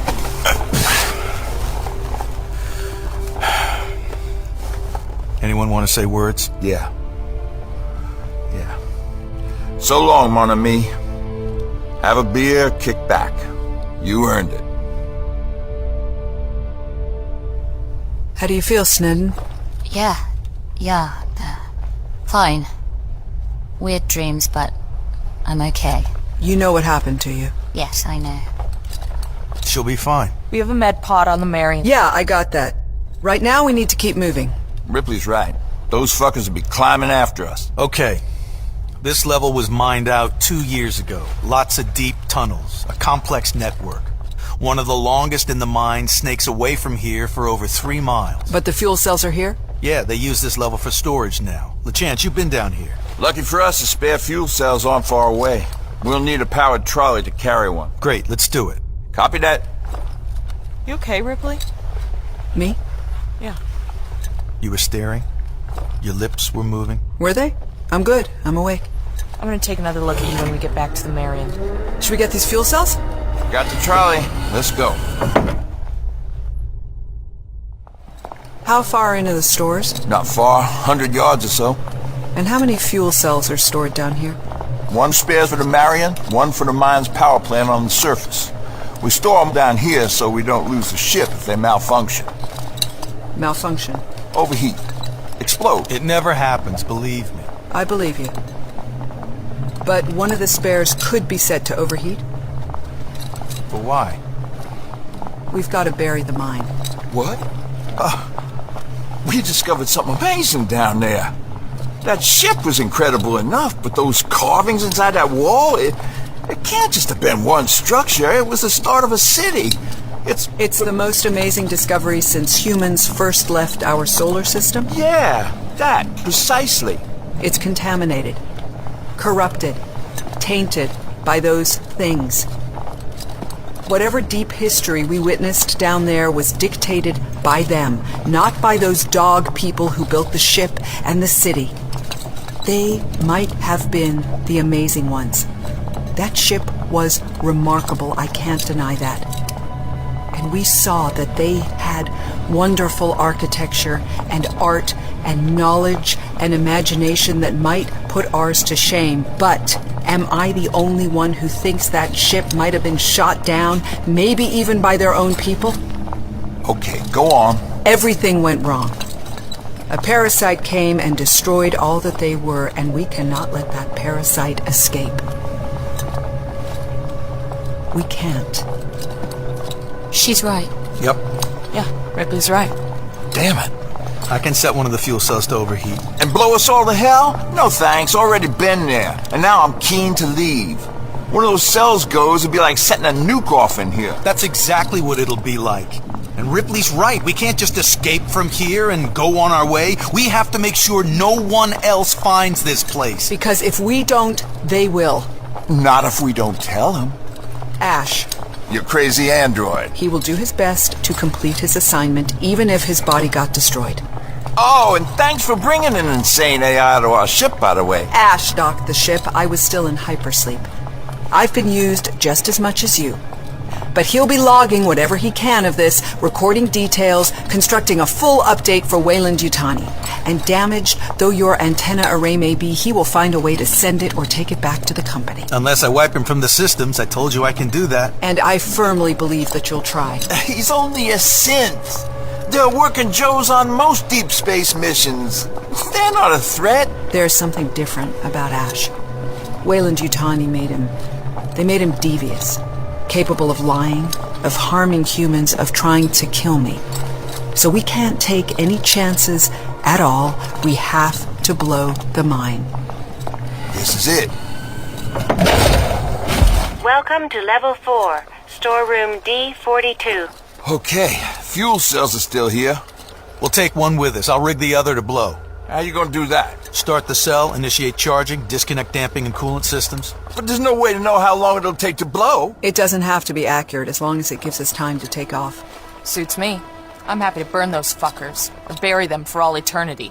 Don't forget, there's still one on the Marion. We will tackle that when the time comes. And only if we have to.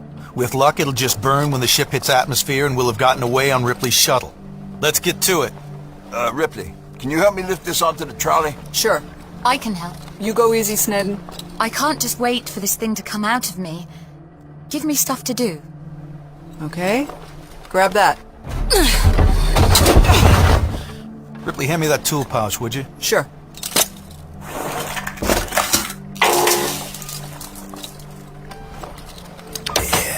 That's got it. Heating control circuit compromised. This fuel cell's rigged to blow. Let's move. Please adjust settings to avoid a critical fusion event. It was more difficult than I expected. I've been away for many years, and technology has advanced. But all systems of the vessel Marion are now under my control. The landing party on LV-178 have arrived on level 4 of the mine and are acquiring a fuel cell for this shuttle. They are setting an extra cell to overload and destroy the mine and its alien colony. The necessity of them returning with the viable embryo embedded in Science Officer Snedden is now vital. I anticipate their return aboard the Marion today. The alien specimen surviving on Marion is waiting patiently. I intend to make full use of it when the time comes. Then, we will be ready to come home. Level 4. Elevator empty. Chance, help me get the trolley in. Copy that. How are those staples holding up, Ripley? I may have popped a couple, but nothing's spilling out. Go easy till I can get you back in the med pod and fix things up. Wouldn't that be nice? Mind your toes, ladies and gents. It's fully laden. Can we all fit in here? Sure, everybody squeeze around the trolley and keep that fuel cell steady. Elevator going up. Hold tight. Stand clear of the doors.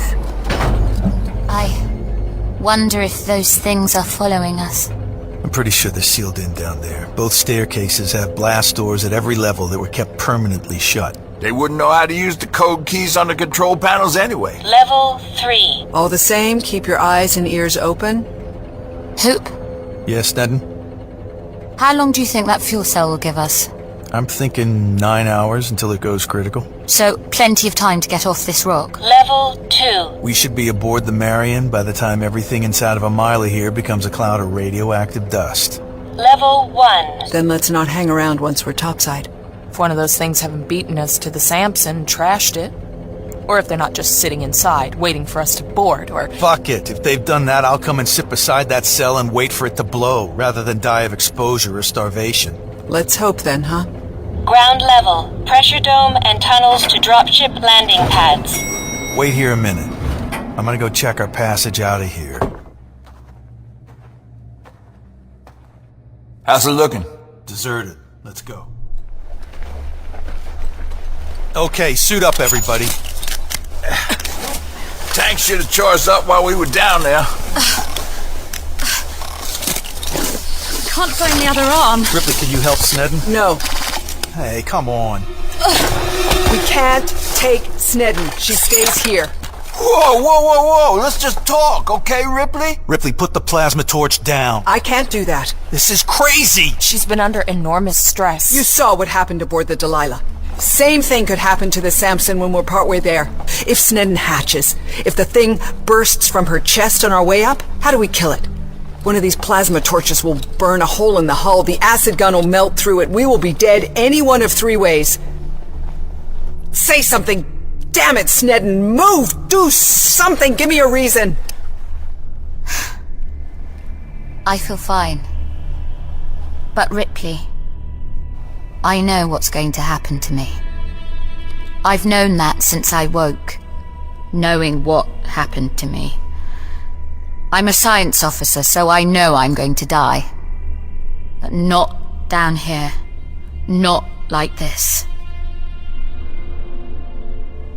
Hoop, help me. I'm out of ideas. But we're not leaving anyone behind. Let me try to remove it. Here? Impossible. But here's what we can do. I'll stay in the dropship airlock while the rest of you go into the cabin. The moment I feel something happening, I'll blast myself out of the door. But please, take me. And if I make it up to the Marion with you, I'll do anything I can do to help. There's still an alien on that ship, remember? Maybe I can tackle it. Maybe it'll be wary of me if it knows what's inside me. Ripley? That's a plan. Okay. Good. Right. Let's finish suiting up, get aboard the shuttle, and get the fuck off this rock.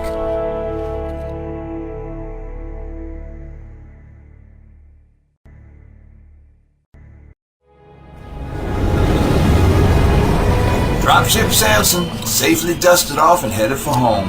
Smoke 'em if you got 'em. Hey, Ripley, we're still here. For now. Only for now. We've left the mine behind, and most of those things. They're unnatural. How can God allow something like that? God, sorry, Doc, I'm no believer, but whatever. How do they survive? What's their home planet? How do they travel? What are they for? What's anything for? What are humans for? Everything's an accident. I can't believe that. If your God made everything, then what was his purpose for them? Doesn't matter. We survive, we get out of here, head for home. All 5 of us. 4. Snedden's alive now, but she won't be when that thing bursts out of her. How long till we get to the Marion? Pretty soon, Chief. We ain't got a docking frequency yet. Is there a problem? Don't think so. We're a little way out yet. This is always going to be a long shot. Long shot, yeah. But we gotta believe. I miss Baxter. Poor bastard. To run through an alien-infested mine on a broken ankle just to meet an end like that? So fucking unfair. Fairness got no place out here, bro. Nature's indifferent to us. Maybe we made a mistake crawling out of the swamp. We gotta get away from this pit, get back home. Never thought you had anything to go back to. Things change. Hopefully. How's everybody doing? Kasianov's hurt. Worse than she's admitting. Trouble is, she's the doctor. Snedden's still quarantined in the airlock. I think she's sleeping. Ripley really was going to shoot her, you know. Yeah, I know. Let's hope Kasianov is right and we can put Snedden in the med pod. Though even if it can remove that embryo safely, I don't know what we do with it. Acid for blood? Jeez. What about Ripley? She getting pretty ragged. She's sitting staring a hole in the dropship bulkhead, tears down her face. A couple of times I heard her talking to herself. What'd she say? Amanda, her daughter's name. She's been the toughest of us all, but I think she's beginning to crumble. To wake up to the same nightmare on the Marion as she went through on the Nostromo? Oh, I'd be ready for the funny farm after 5 minutes. Yeah, I'm worried about her. And I'm worried about the Marion. If we approach the ship and it's already skimming the atmosphere, there's a good chance we won't be able to dock. And if we do, there's an alien loose somewhere on board and a rampant artificial intelligence inside the computer. Now tell me the bad news. Progress update to Weyland-Yutani Corporation, Science Division. Transmission pending. Science Officer Ash reporting. The The survivors of the landing party with Warrant Officer Ripley are returning in the dropship Samson from the planet below. Science Officer Snedden is impregnated with an alien embryo. The surveillance and communication systems within the orbiting vessel Marion are now mine. My synthetic intelligence has made its nest in the central computer. I have eyes and ears everywhere. The alien which was loose is now confined to Hold 2. It remains there until I release it. I have remote access to every door on the ship. Ash out.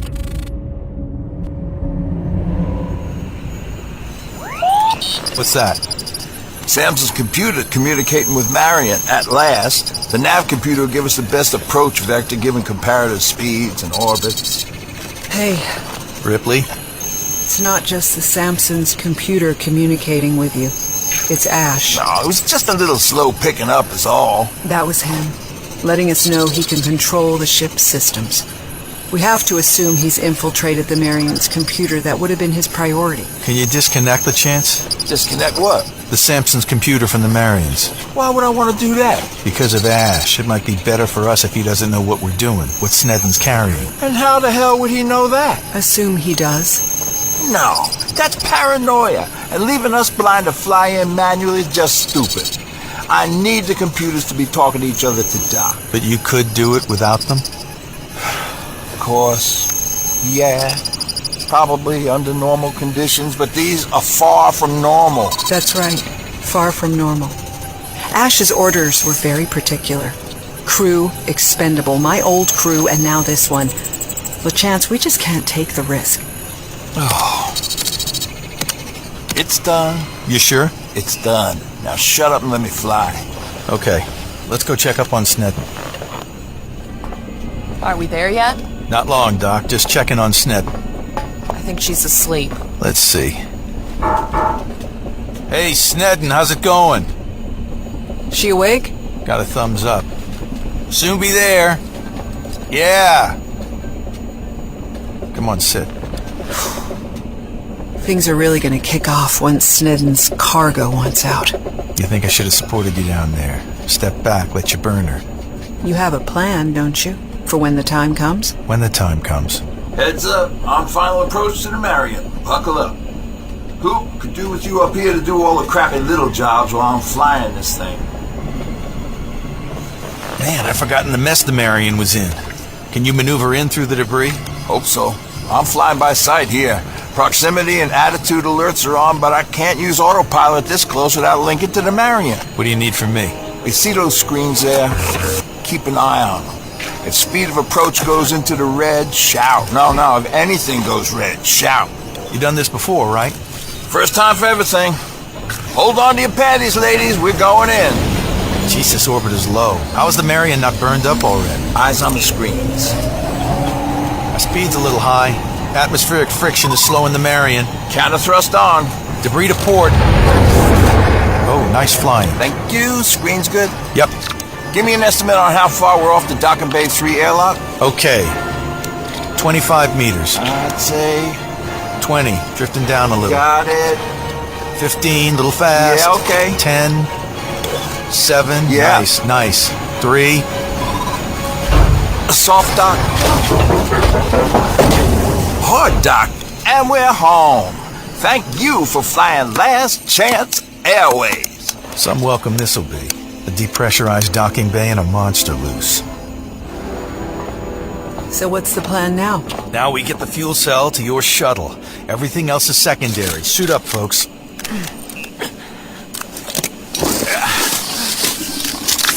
What about the other alien? Let's just hope it's hiding somewhere.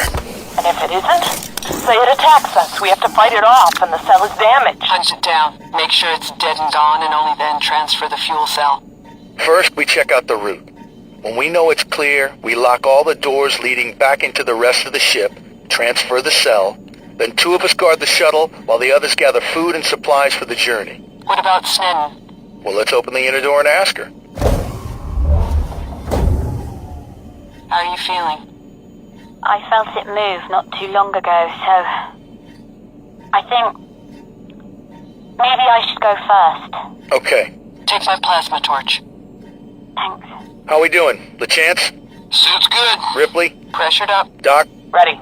Okay. There's vacuum outside the ship, so nothing to match pressure with. Hold tight. LeChance? Bleeding the air now.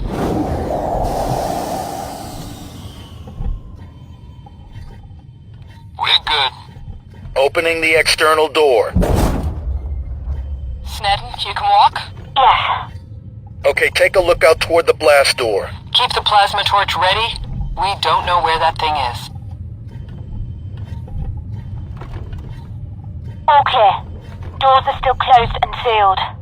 We'll bring the fuel cell through before we seal the door up again. But if that thing appears... It's a risk. Everything's a risk. There's an alien somewhere on board. The Marian's gonna crash, and Ripley's AI might be keen on giving us a very bad day. He's not mine, he's the company's. Whatever. Let's roll the fuel cell out. Ripley, Snedden, stand guard up by the blast doors. Don't use that plasma torch unless you absolutely have to. LeChance, Kazyanov, and I will give you a hand. We can use the trolley, right? Sure, just help me keep the fuel cell steady. Snedden, what? I'm just thinking there's no sign of anything having been here since we left. If the alien broke through to here, it would have depressurized the entire ship. It must be further in, hiding. Hey, that was nearly my foot. Sorry, man. Now we need to seal Docking Bay 3 off so we can repressurize the remaining area, including Docking Bay 4 and the Narcissus. We won't need the Samson again if all goes to plan. Sure. Help me close this. Okay, we're gonna move this trolley. Ripley, can we switch comms to private? Suit to suit? Sure. Ripley, the AI, Ash. It wants what I have? Yes. He did his best back on Nostromo to get a specimen of this alien, and now he's doing it again. Talk as if it's a person. It is. He was Ash. None of us even knew he was an android. You know how they are, how advanced. He was odd, I guess. Private. But there was never any cause to suspect his intentions, not until he let an alien onto the ship. Is he watching us now? Best to assume he is.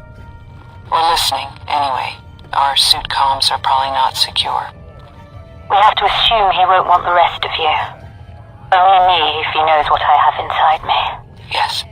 The rest of us are just liabilities. He'll want to get you put into hypersleep as quickly as possible, then take you back to the company. And then? And then they'll have what they want. I'm not going. I know. It's strange knowing I'm going to die. I'm only afraid of how it'll happen, not death itself. I won't let it happen like that. Kazyanov will give you something as soon as the time comes to ease your way. I'm not sure things are going to be quite that easy. Me neither. It's only pain. When it happens, it'll hurt, but it doesn't matter. A brief moment of pain and horror, and then nothing forever. So it doesn't really matter. I'm so sorry. Strange. I can't help still being fascinated by them. They're almost beautiful. Stand aside, trolley coming through. Can't hear you, Ripley. Just talking with Snedden. It's all good. Okay. We're gonna open this blast door into the Docking Bay hub. How do we know the alien isn't in there? Even if it could survive in total vacuum, I'm assuming it can't operate door locks. But just in case, Ripley and Snedden cover me with the plasma torches. Roger that. Okay. All clear? Trolley coming through.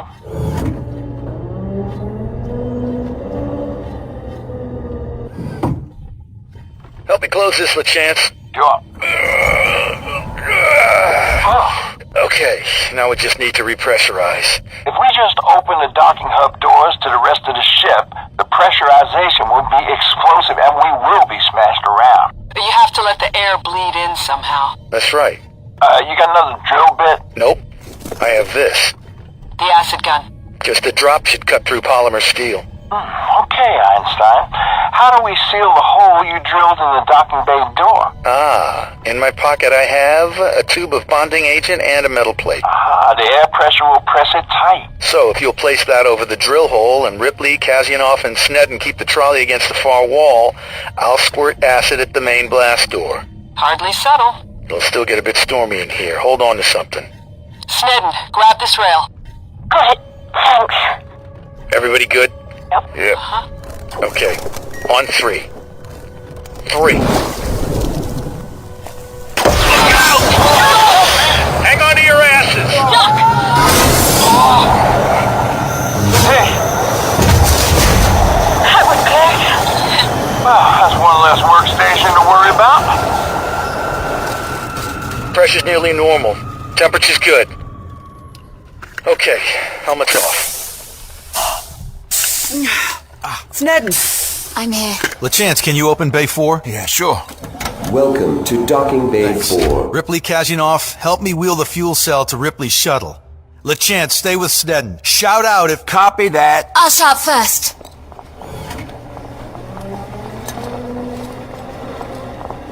Snedden doesn't have long, Hooper. I know. We have to move along.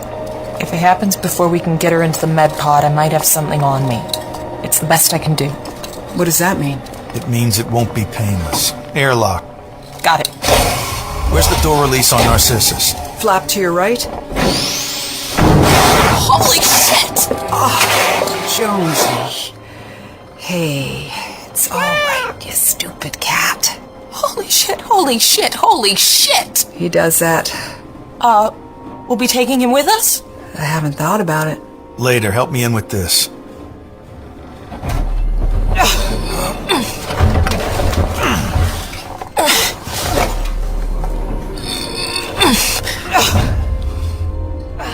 You two okay in here while I play down in the engine compartment?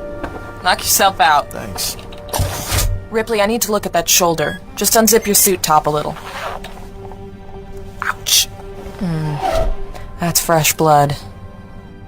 Great, the cat's helping me. He likes engineers. It's the smell. Ouch. Sorry. Just a minute. Your staples have popped. I'll redo them. This first. What is it? Pain relief. Oh. Whoa, wait a minute. I can't feel my hand now. It's temporary, till I can get you into the med pod. But if I can't operate the plasma torch... Somebody else will have to. There. You're good to go. I'm gonna be in there a while. Ripley, stay in the shuttle with me. Kazyanov, you and the others need to get into the Marion and start gathering what we'll need. I'll go with them. No, you're hurt. I can still walk and carry. We'll shut the Narcissus outer door behind us so you won't have to worry about anything coming inside and disturbing you. Stay here. Fix it well. Okay, but don't take risks. Any of you.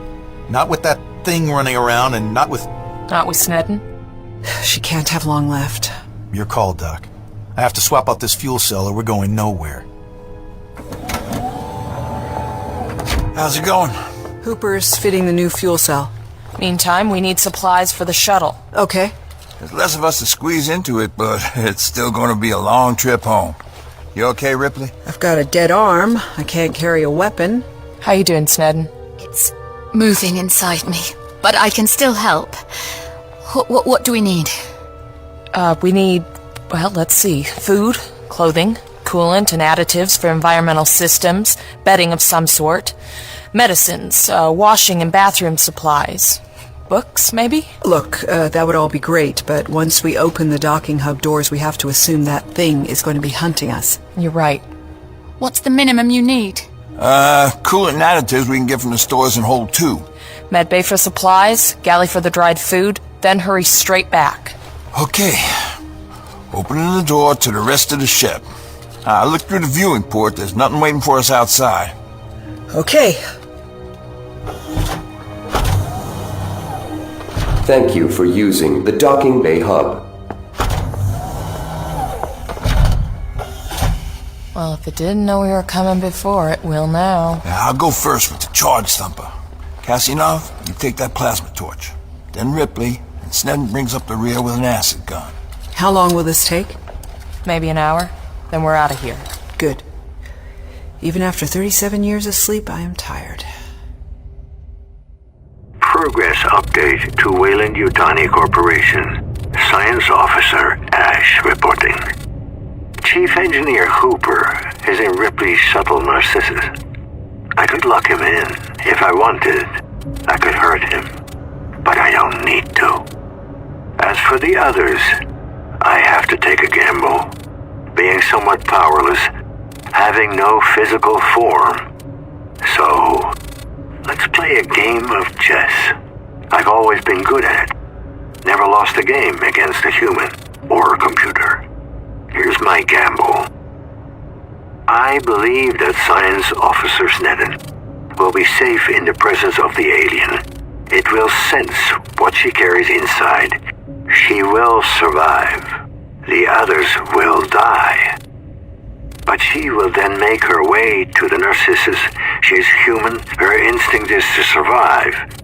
None of the others can. They know too much about me and her. Being so close. This is my move.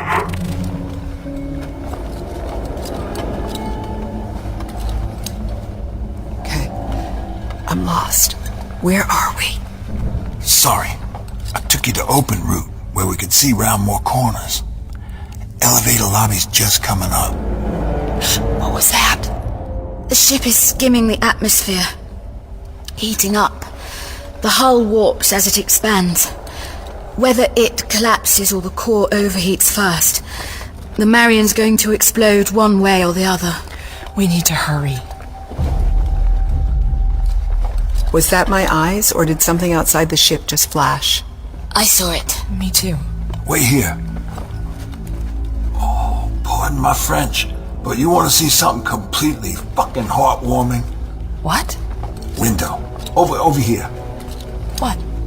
Nothing's changed. No. Look down there. A mushroom cloud. Hooper's fuel cell bomb worked. All right. Sweet heaven. Look at the compression waves spreading through the dust storm, like ripples on a lake. That is a beautiful thing. What was that? A CCTV camera over your head. I hadn't noticed these before. They're all over the ship. You're kidding. Why would I kid? Oh, Jesus. Fuck you, Ash.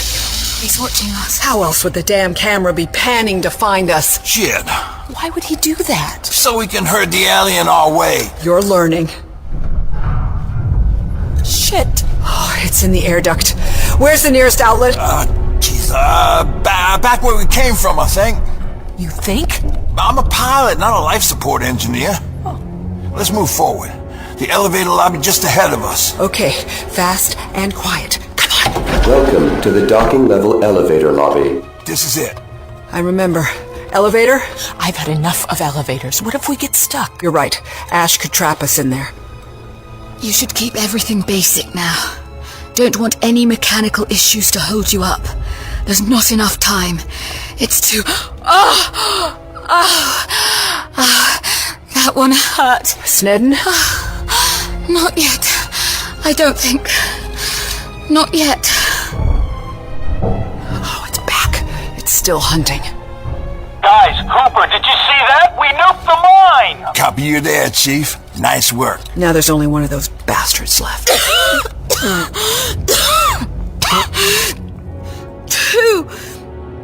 I think now might be the time to...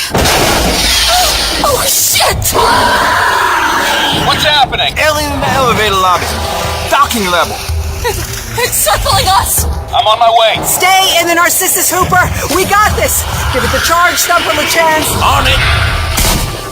Did you get it? Did you get it? Sneddon, down! What's happening? LeChance, no! Turn around! Jeez! Anybody! Sneddon? LeChance is dead. Casniel's hurt. It's attacking Ripley. I'll give it the plasma torch. Try not to hit her. Sneddon. Get what you need. I've got it on the run. Shit. Stay here, Cat. Ripley, Kazyanov, do you read? LeChance! He's dead. And Ripley? Bad. So much blood. Doing what I can for her. Where are you? Elevator lobby, docking bay deck. And the alien? Snedden chased it off. How far? I don't know. Welcome to the docking level elevator lobby. The chance. You poor bastard. It did everything but take his head off. Ripley? I'm okay. Well, not really, but I can stand. Oh, I think. I got you. Okay, I'm good. I've stapled and bandaged what I can, given her a shot. She'll be able to function for an hour or so, but that's all. You're hurt too, Doc. Yeah, bolt from LeChance's thumper broke up, ricocheted, hit me. Okay, what do we have left to do? I was hoping we could grab what we needed and get away fast, but we're gonna have to use that med pod now, or Ripley will bleed out and I'm gonna lose this arm. How are you doing with that fuel cell? Nearly there. But that thing could be any... Oh! I've got the bastard cornered in hose 2! Snedden. It's bleeding acid. I don't know how bad. Can you keep it down there? I can try. Who? It's behind some of the equipment lockers, thrashing around in there, but... the thing in me hurts. What can we do? Nothing. I'm almost done. Snedden, what are you doing? Got a full crate of magazines for the charge dumpers. Rigging a charge. You'll feel a bump, but it'll get rid of this. For good. Come on, you bastard. Come on. Headset battery's low. Hoop. If I don't get... Damn! Okay, while we know where that thing is, let's get you two to medbay. What the fuck? Attention. Orbit has decayed. Ship is entering planetary atmosphere. Please follow evacuation procedure. Remain calm. The ship's gonna break up in minutes, not hours. Are we even gonna have time to get off this thing? I really don't know. Just leave me here. Not till you're fixed up, Ripley. The doctor, too. I'll live if we have to evacuate, but Ripley needs the med pod. I don't have the strength to argue. I've had enough of seeing my friends die. I don't want to go on. You must live.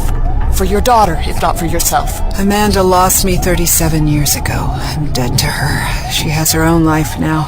I'm not letting you go, Ripley. We're gonna get through this.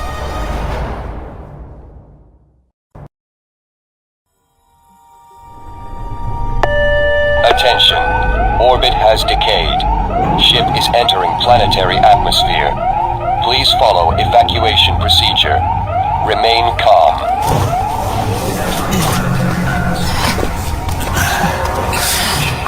Welcome to the medical bay. Can we be sure that alien hasn't hidden in here? Snedden says she has it cornered in hold 2 and she's rigged a charge to destroy it. She'd better do what she said with that other one inside her. That could have been her. Maybe. I'd like to be sure. Go check. Leave me. No. We're fixing you. Help me get her into the med pod, Hoop. There. What does this thing do? Fixes you up. It's a top-of-the-line Weyland-Yutani model. So is Ash, and look where he got me. Your android didn't come from their medical division. This is a surgery and trauma support system. It costs Kellen almost 1/10 of the cost of this whole ship. A lot of money to spend on a token gesture of humanity. There was nothing humane in putting this pod aboard. It was insurance to keep the workforce at work. I don't want it. Hush up now. I need to fire the pod up. Leave me alone.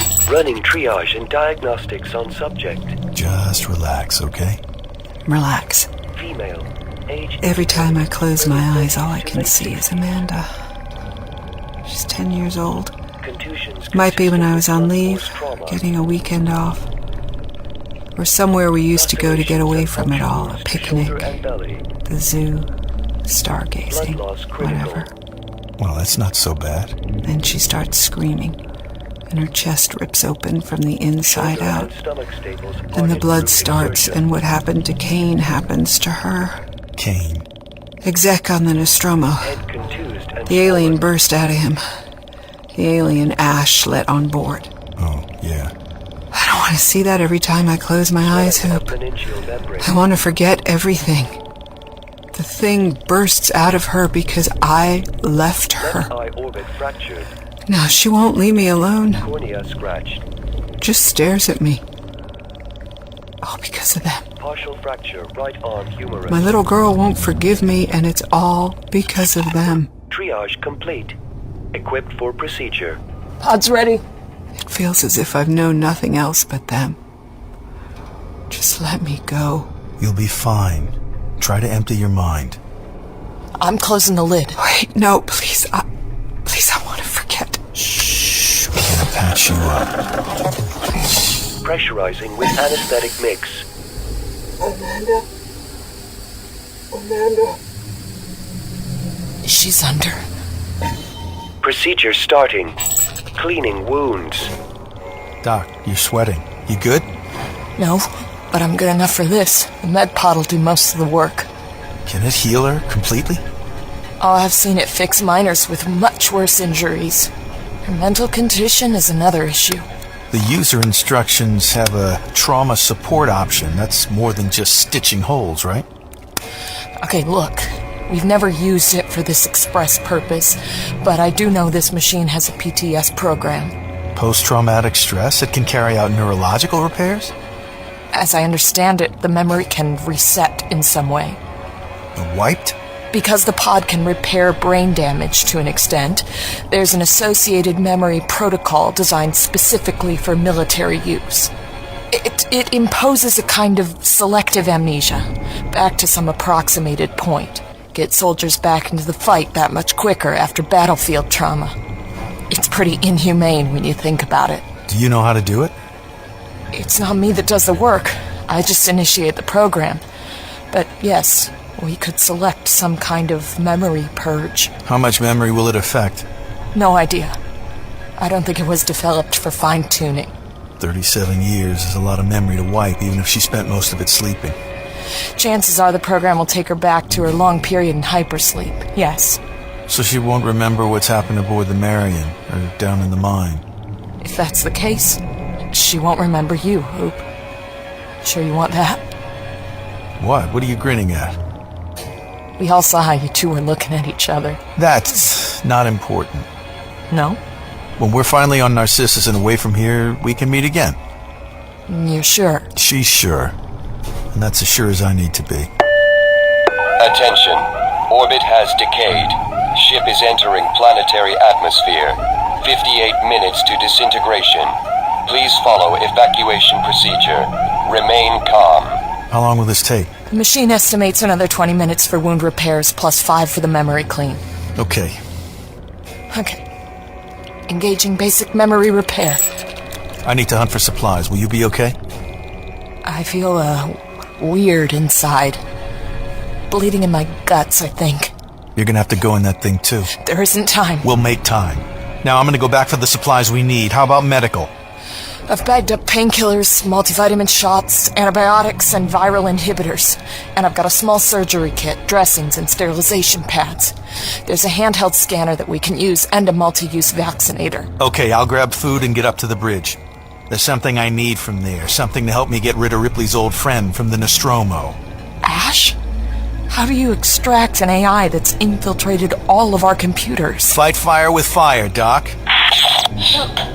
Snedden's alive? I'm here, Snedden. How are you? It hurts.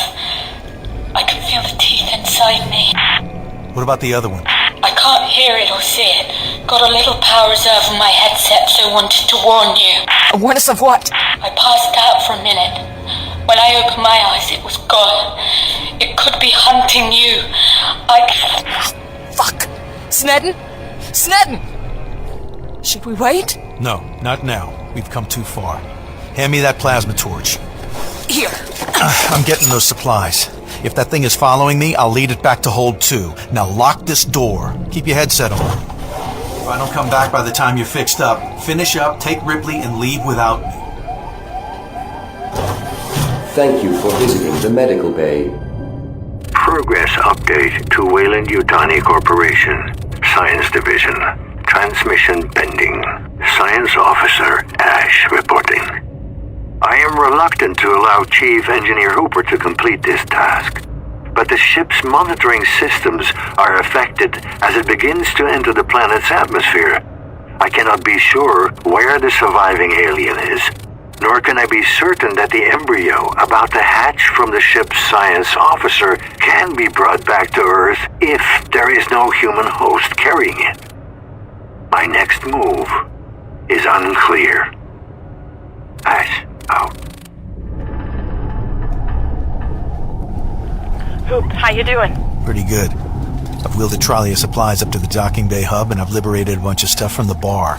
Like what? Whiskey, candy bars, and vodka for you. Spasibo. Any sign of the alien? Not so far. I just have to visit the bridge, then I'll go to Hold 2 and find out what's happening with Sneddon. Be careful. I'm never anything but. Keep your headset on. Hooper out. Okay, what code did you lock this with, LeChance? Let's try the usual. Open sesame. Thanks, buddy. Welcome to the bridge. Wow. This is a lonely, lonely place. Are you talking to me, Chief? Oh, sorry, Doc, I'm on the bridge. This place feels haunted. Can't believe it's only a couple of days since we left it. Hey, stay focused. Don't worry. The view from the windows is scary enough. We are sinking fast into the atmosphere. I just need to find a data drive. Bingo. Now what? I need to access LeChance's data pad. It's firewalled off from the main grid. There's a backup program I need. What for? Insurance. Yo, this is LeChance's data pad. You weren't invited to use me, step away. Especially if you're Baxter. Oh yeah, like there's anything worth shit on. Okay, focus. Please hurry. I thought I heard something outside Med Bay. Right, nearly downloaded. Got it. Okay, I'm on my way. Fuck. What? I've got company. In the air duct.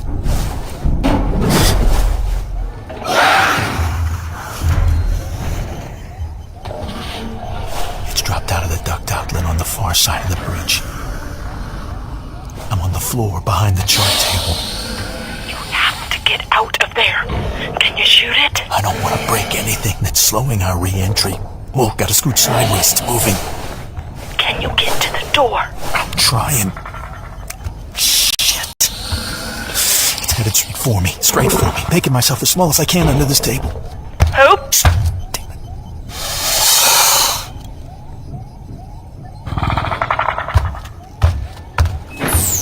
Thank you for visiting the bridge. It's out in the corridor. Sorry, I nearly got you killed. Shh.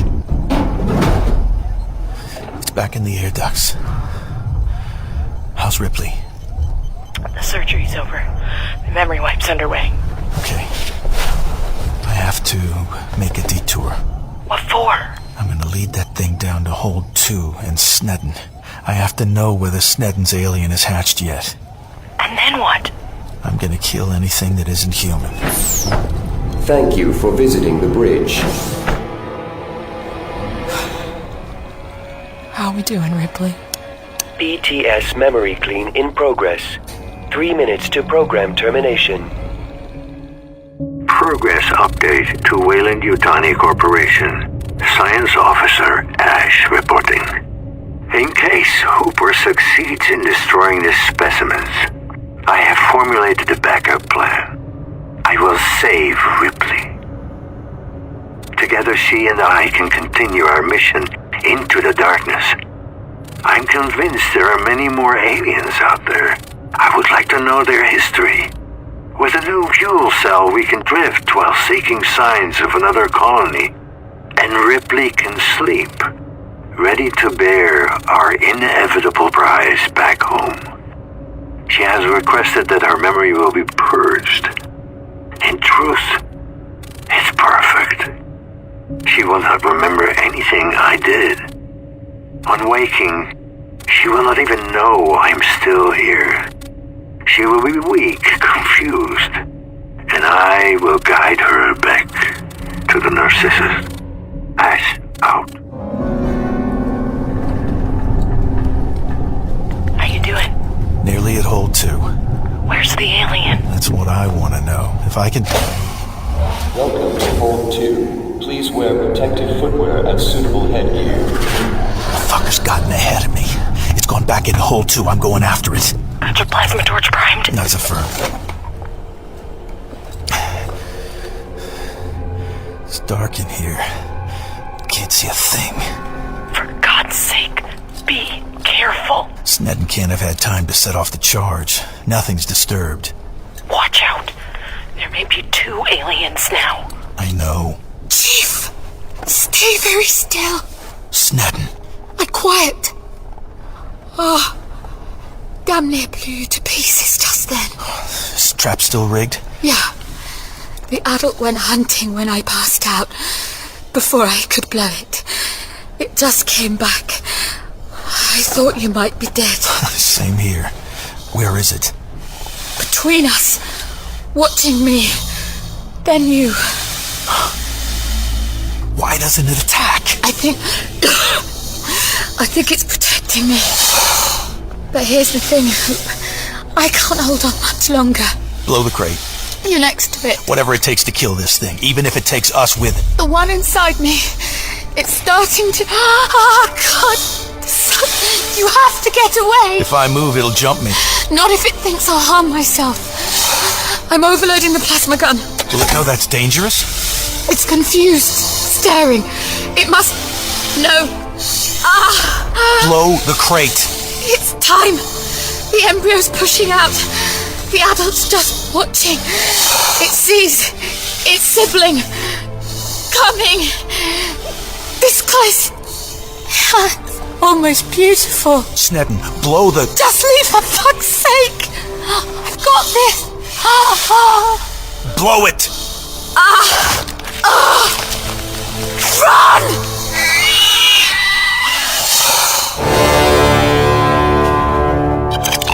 Procedure complete.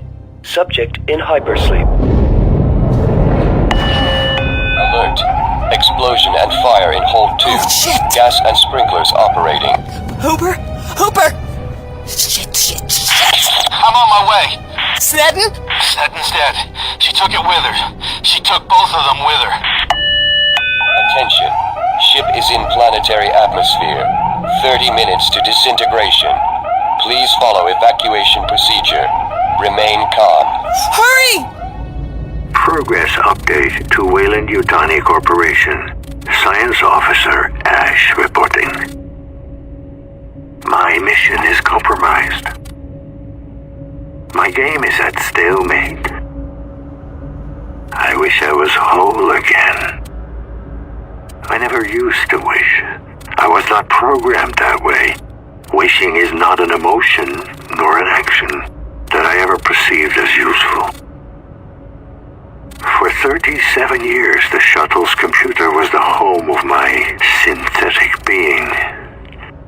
Yet, there was enough human still in me to feel lonely. Loneliness is not connected to one's place in the universe. The universe doesn't care. I know my place. I have no feelings either way about what or where I am. There are only so many times you can win a chess game before you lose.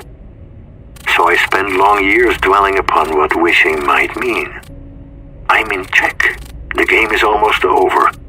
But I refuse to resign. Not while Ripley, my queen, still lives.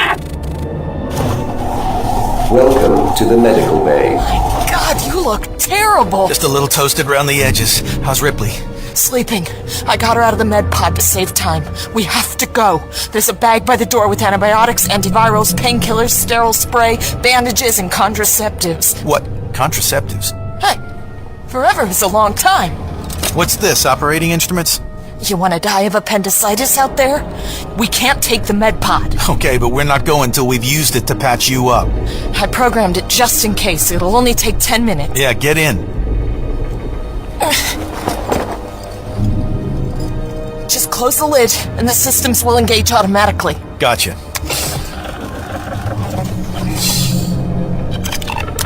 Procedure starting. Computer override engaged. What computer override? It's the blind laser scalpels! I haven't done anesthetized! How do you shut this thing down? What did you do? The doctor has served her a purpose. She makes this step so easy. How do I turn it off? Where's the emergency step? No!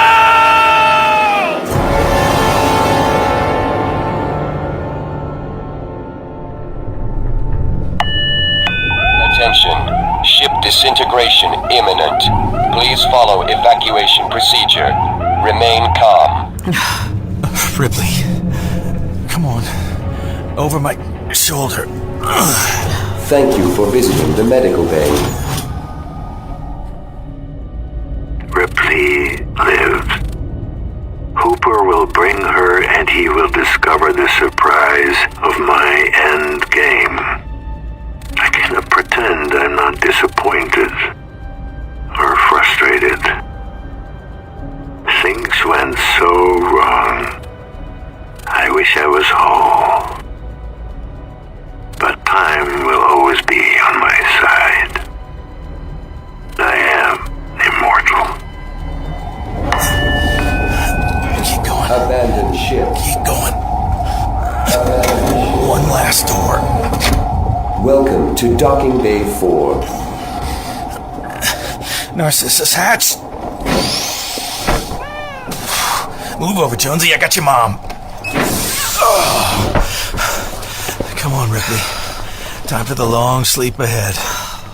Who are you? A friend. Close your eyes. Where's Dallas? Plenty of time for that later. Gonna send you back off into hypersleep. Here's Jonesy to keep you warm. Stupid cat. And a good night kiss. Now sleep tight. We'll talk when you wake up. Where are we? Who are you? Just the two of us now. One asleep, one awake. Sharing the stasis pod and maybe being together for a while in between. We just might do this. We might survive and get home. I'll figure out what story I'll tell you when it's time to change places. Abandon ship. But first I have to deal with our stowaway. Abandon ship. Hello, Ash.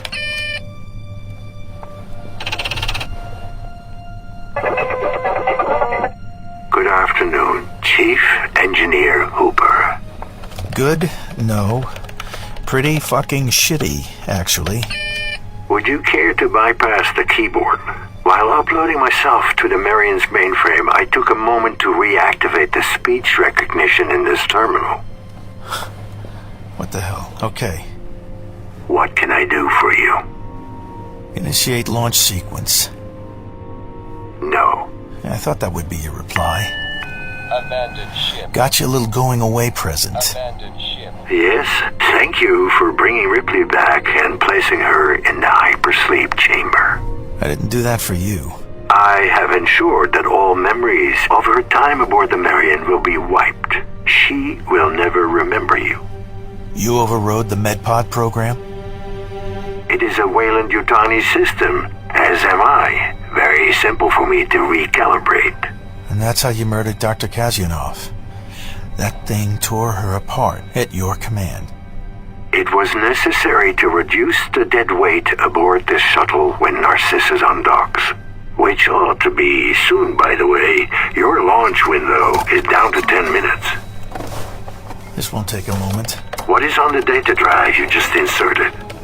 And there. It's launched. What is it?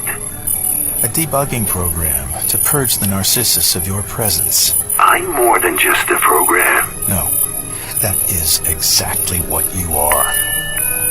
Thinking you're more than that is why this is going to work. Chief Engineer Hooper, I am in the Narcissus, deeper and more entrenched than any of its former programs. I'm in the Samson and the Marion. I'm everywhere. Do you really think a third-rate virus can affect me? Probably not. But this isn't third rate. It's the best that money can buy. From your old friends at Weyland-Yutani. No.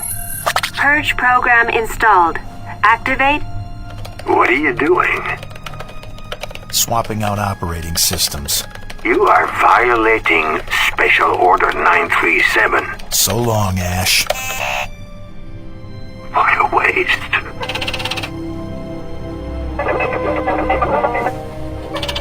Good afternoon. Hello, Narcissus. Narcissus online. This is Chief Engineer Hooper of the Deep Space Mining Orbital Marion. I have Warrant Officer Ripley of the Nostromo with me. Please initiate all pre-launch checks.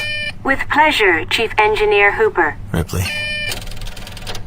you can sleep without nightmares. Abandon ship. And when we wake up, Abandon ship. I'll only tell you as much as you need to know. Pre-launch checks completed. Pre-flight diagnostics nominal. All systems ready. Please enter navigation coordinates. Earth Sol System. Nav computer processing. Locked. Pre-flight checks completed. All flight and environmental systems online. Launch procedure compromised. Please repeat? Launch procedure compromised. What's the problem? Automatic release malfunction. Manual release from the Marion's docking bay required. Oh, that's just fucking great. Chief Engineer Hooper, you may have purged me from the Narcissus, but I am still part of the computer network on the Marion. You didn't really think I'd allow you to leave with Ripley, did you? You bastard. Ripley carries vital information about the xenomorph specimen. Even without me, she will remain a vital resource for Weyland-Yutani's ongoing quest. I won't have my mission compromised. Fuck you, Ash. You'll need to get off the shuttle now. Close the door and operate the release so that Ripley can escape. Fuck. Abandon ship. Abandon ship. So long, Ripley. Sweet dreams.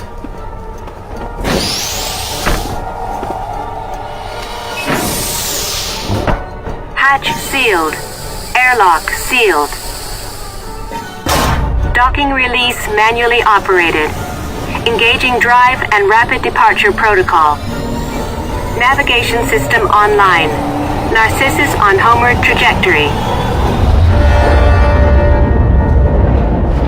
Re-engaging SOS message loop. Final report of the commercial starship Nostromo. Third officer reporting. The other members of the crew. Kane, Lambert.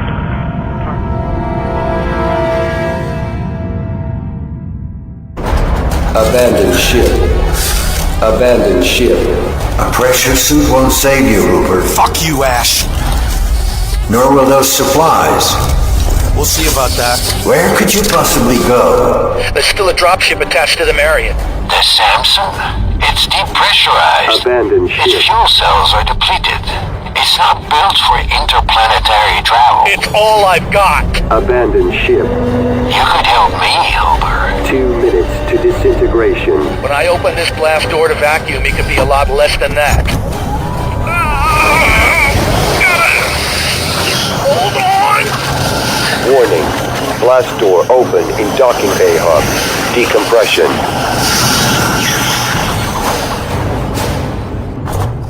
Welcome aboard the Samson. Pressurizing dropship.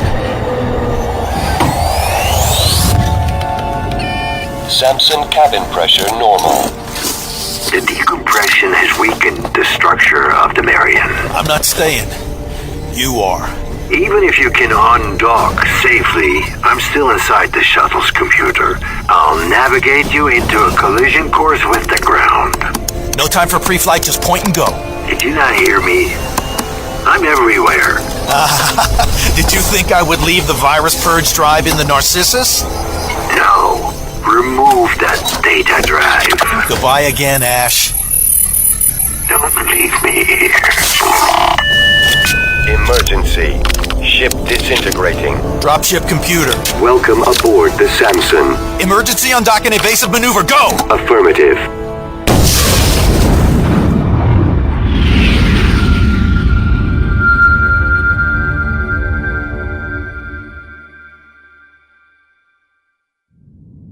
To Weyland-Yutani Corporation, Science Division. Reference code 937. Final report.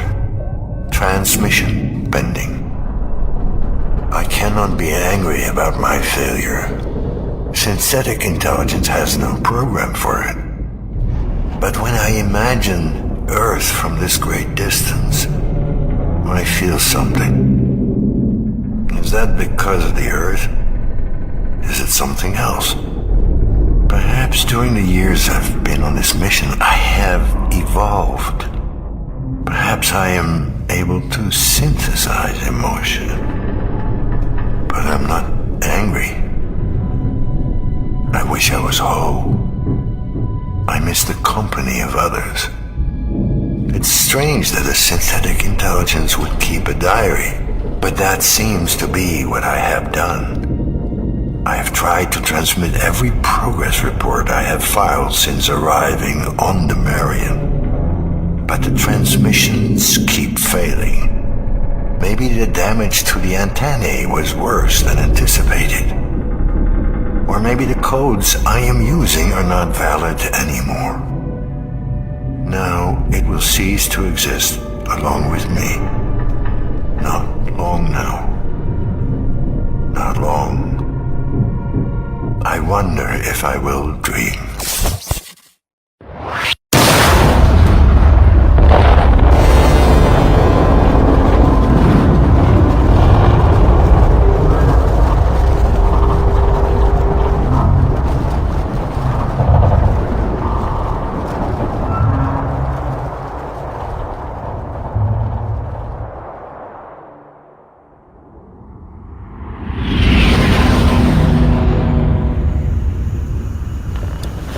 When I was a kid, I dreamed of monsters.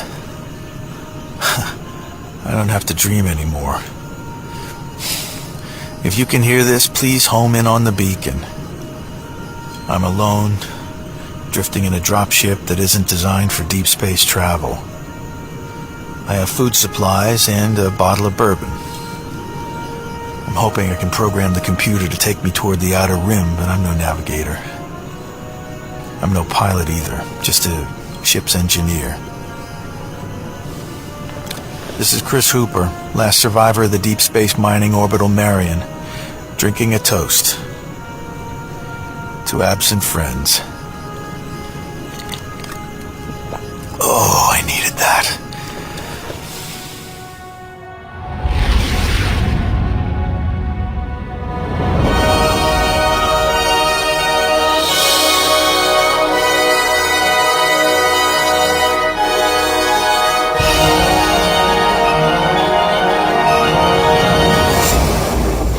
Been listening to Alien, Out of the Shadows, based on the novel by Tim LeBum, starring Corey Johnson as Hooper, Matthew Lewis as Baxter, Catherine Drysdale as Snedden, Mac McDonald as LaChance, Andrea Deck as Kasianov, Nathan Osgood as Welford, Abdul Salis as Powell, Regina Brandolino as Garcia, Barbara Barnes as Jordan, and Tom Alexander as Vic and the Computers.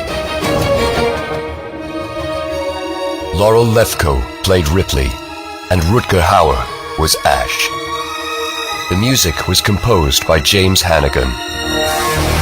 The production was recorded by David Darlington. The production assistant was Angela Curiello. The executive producer was Steve Carsey. Alien, Out of the Shadows was produced, adapted, and directed by Dirk Maggs.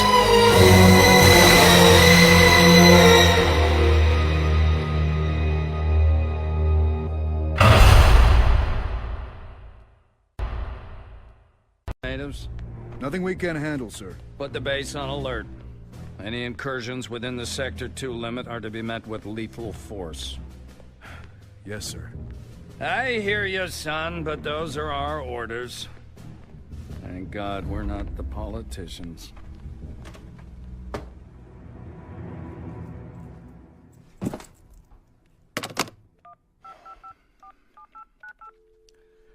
It's me. We have another problem.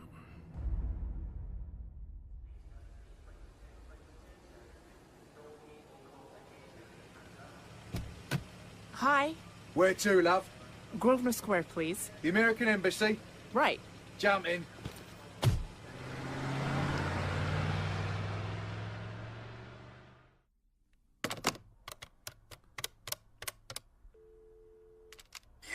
It's me.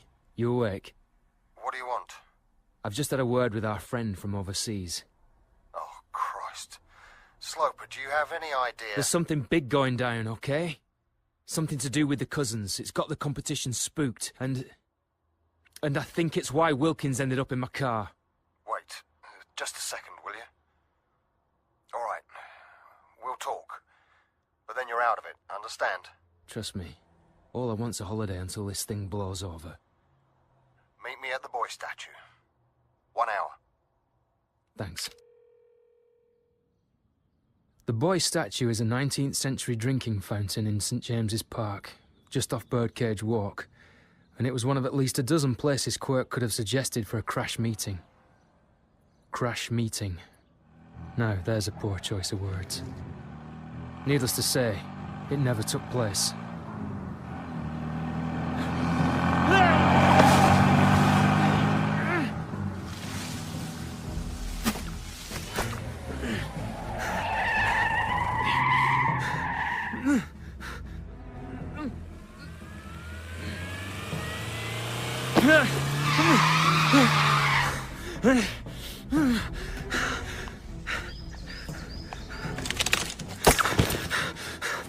After him.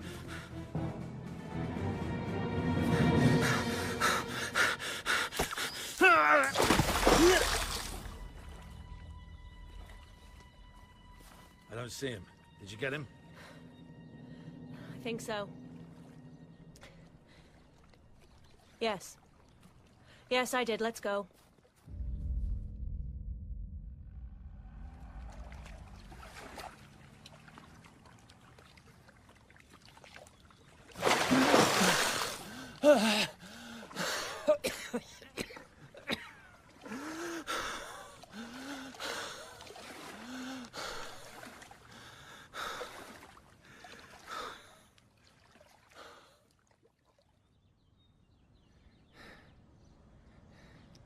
The good thing about training is that you slip back into it like a well-worn coat. I knew I couldn't go back to the flat. It was time to disappear. Almost time.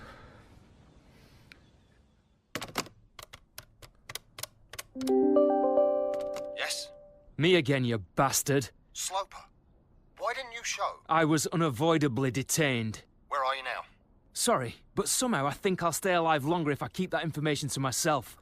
Before I go, though, Quirk, and whatever else happens, I want you to know you're a dead man. Sloper? Be seeing you. Sloper? Sloper? Damn. Did you get a trace on that? Negative, sir. He knew exactly when to hang up. We need to find him. Good morning, ma'am. Hi, my name's Susan Madison. I'm here for a meeting with someone from Spacecom, but I wasn't given a name.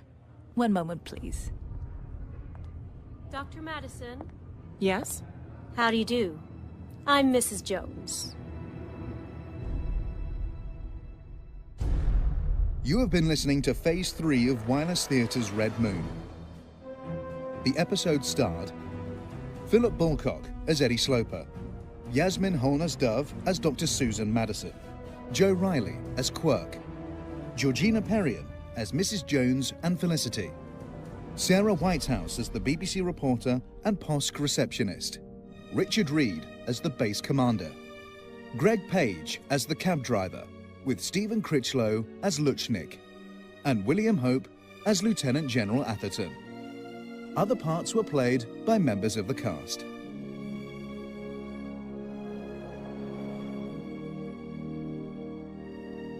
Recording took place at the R&IB Talking Book Studios.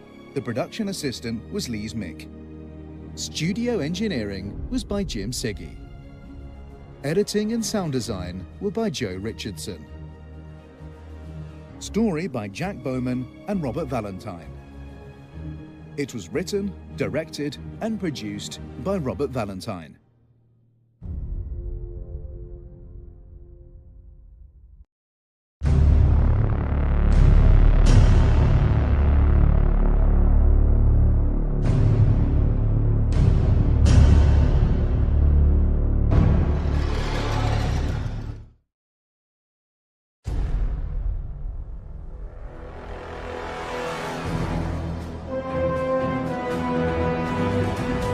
Wireless Theatre presents Red Moon.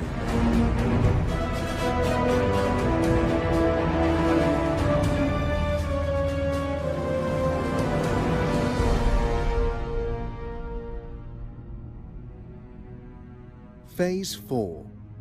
Eclipse.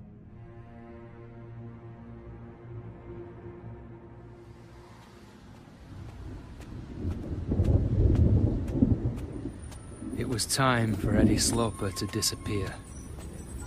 This meant leaving everything I owned behind, apart from the clothes I'd on me and the contents of my pockets.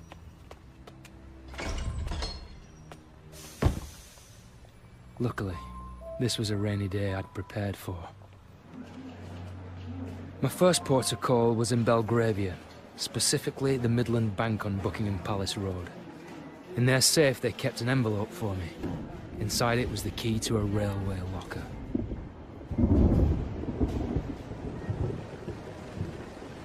Ten minutes later, at Victoria Station, I collected a brown paper package that I'd hoped I'd never need, and hopped on the Brighton train as far as East Croydon.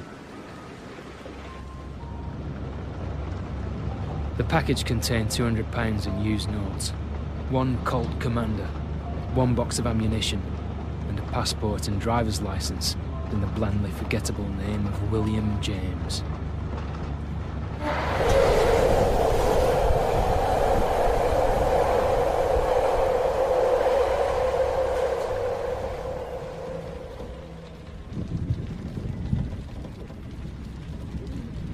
The B&B was cheap and anonymous.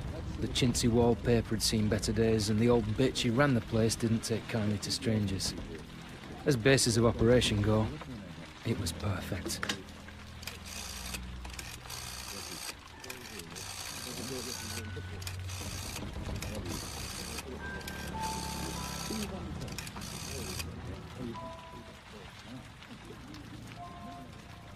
Room 523, please. Mr. Kozlowski? It's Mr. Stone. That's right. Now about that new American cleaner you mentioned.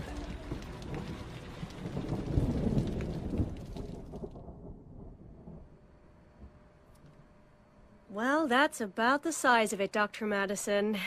We're quite aware of the technical problems on Eagle One, but we have the situation well in hand. Maybe I can help. You do know I was closely involved with the early stages of the project, don't you? Yes, I'm well aware of that fact, Doctor. As I said, that's all we're able to disclose at this time. We are grateful for your evidence, and thank you very much for coming all this way.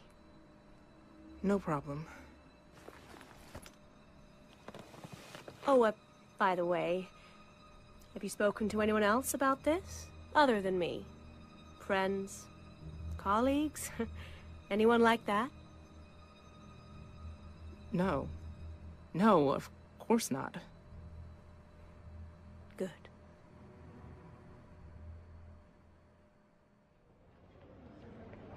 They gave me the brush off like I knew they would. At least you tried. Oh, I'm not done, Benji. I'm taking this higher. Be careful, all right? Our funding's up for renewal next year. Don't worry, I kept you out of it. That's not what I meant, boss. I'm right behind you. Thanks. Listen, I gotta go. My car's at Richmond Station and some creep's watching me from across the street. You can always stop a policeman if you're worried. I'm fine. I just want to get out of here. See you tomorrow.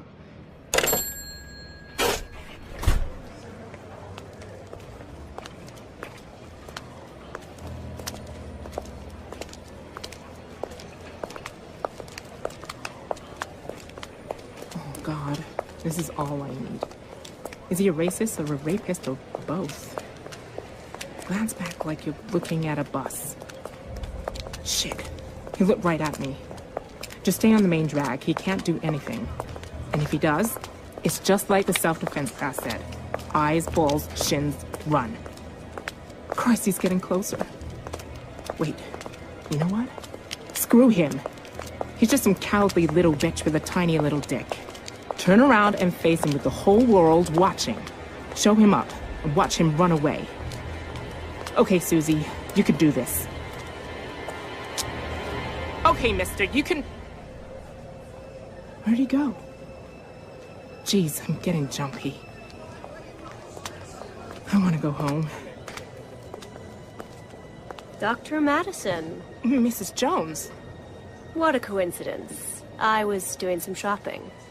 Right. Are you going to your hotel? Let me give you a lift. I'm parked down here.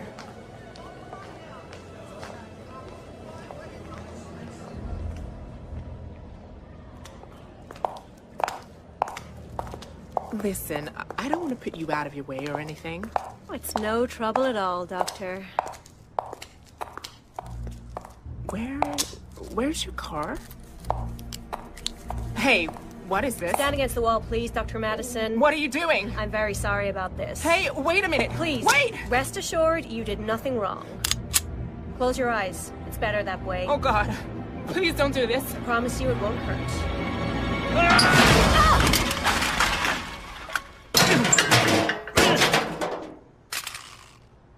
Are you okay? Keep away. Come on, she might not be out. I said get the hell away from me. Let go of me. Ah, stop it! I'm trying to help. I don't need your help. I need a cop. With enemies like her, the police can't help you. Oh, and you can. Who the hell are you? Someone in the same boat. Spacecom want you dead. I need you alive.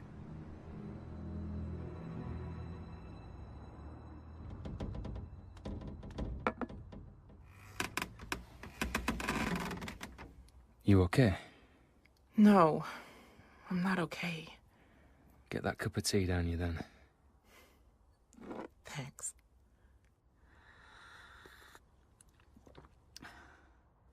I can't believe they want us dead. My own government. Not all of it. It's a handful of people at most. You sound blasé about it. They're just people. They're assholes. I can't argue with that. Do you know what made you a target? There's something wrong with the computer system on Eagle One. I wanted to tell somebody. Are we gonna die? I don't know. If you want, I can help you disappear. No, I couldn't. Besides, they'd find me eventually, wouldn't they? The way I see it, for them to exist, I can't, and for me to exist, oh, well, we're two people. What the hell can we do? What you know, can you prove it? No. The only way to confirm it would be to go to Spacecom HQ and check the mainframe. What are you? Am I 5? Am I 6? I just work for the SLD. We provided Eagle One with 6 IBM data cartridges for the last lunar supply run. 6 went up, 7 came back down for wiping. It was a tiny oversight, but I picked up on it. A rogue data cartridge? I don't know. You say you used to work for Spacecom. Until they fired me. Now I do the same job at Jodrell Bank on the Merlin network. It's less money, but it's a better cause. I'm Susan. Susan Madison. Eddie Sloper. So, what do we do now, Eddie Sloper? I don't suppose you still have a Spacecom security pass, do you? You try running a network of radio telescopes without one, even in Britain. Do you think it'll work at the London office? Don't ask me, I only... Oh, wait. Please tell me you're kidding.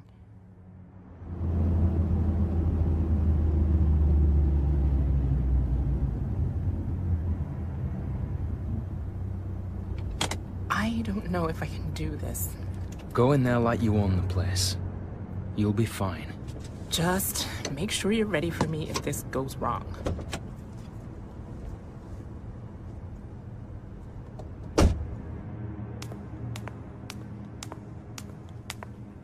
Good evening. Can I help you? I hope so. I just got off a flight and I'm still on Denver time. And there's some work I'd like to get done before I'm due here in the morning. May I see your security pass, madam? Doctor, actually. Dr. Susan Madison. And yes, I have it here. Yeah, one moment, please.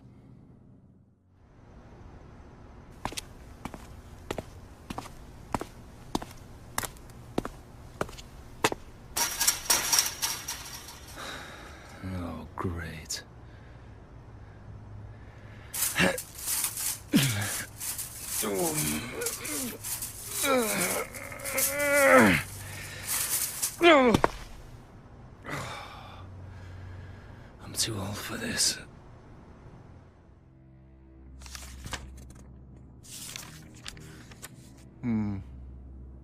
When was the last time you were here? The last time I had to come to England. Is there a problem? Could I see some additional identification, please, Doctor? Your passport, for instance. My passport's in the hotel safe. Would my driver's license be okay?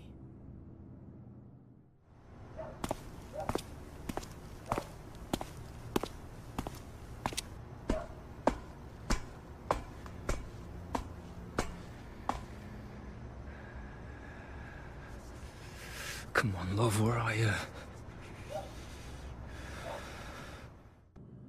Right. Thank you, Doctor. All seems to be in order. Lifts are on the right-hand side, and you'll be wanting the 3rd floor. I appreciate it. Have a good evening. You too.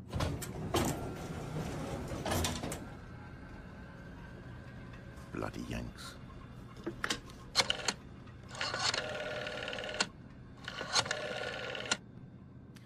I just thought you should know there's an unscheduled visitor on level 3.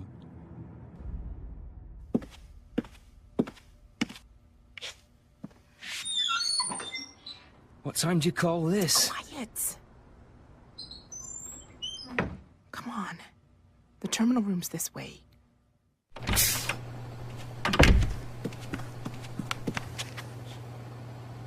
Over there.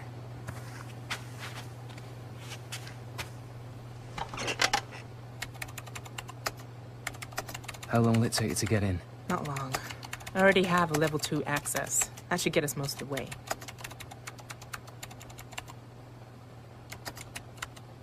Okay, here we go. All these boxes represent different folders. SOPs, personnel, mainframe. Where do you want to start? Find out when Eagle One's last periodic tape exchange took place. Mainframe. Let's see.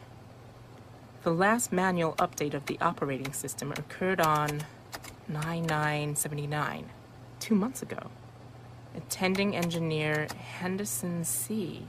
Chad Henderson. You know him? He was a friend of a friend. 2 weeks after coming back from his last lunar tour, he was killed in a hit and run. What the hell did you do up there, Chad? Hang on, I should be able to tell you. Damn. All access rescinded. See Executive Action Memo 237. An executive action memo? That means it came from the very top. It also means what I'm about to do should impress you. You can hack it. We'll soon see. These security gates are sneaky, but I'm sneaky too. I'm through. What is this? It's an operation file. Codename Dark Side. Open it. I think this is what we've been looking for. Bingo! This is the September OS patch. It's an exact duplicate of whatever Henderson uploaded. You understand this stuff? I helped write most of it. Okay, what now? Now I want to print off as much of this as possible and take it with us. Try and figure out what it all means. Hey, pass me a data cartridge from the rack, will you? Sure. Thanks. There's one other thing I want to do. Which is? Take a clean copy of Eagle One's original operating software. The way it was before Chad Henderson updated the system. I have a feeling we may need it. How long will that take? How much time do we have?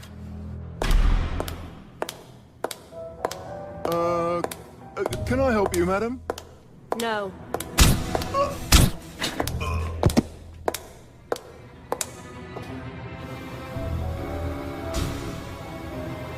That was a gunshot. Come on, we've got to go now. It hasn't finished yet. Dr. Madison, we're leaving. It won't take another minute. Good, because we don't have one. A few seconds more. Oh, come on! Not yet! Okay, let's go. Which way? Down here, hurry! Oh, shit! Sloper! Come on!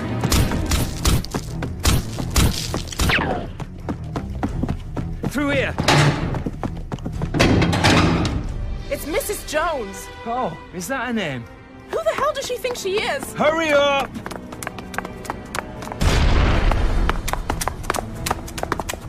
You drive! I was planning to?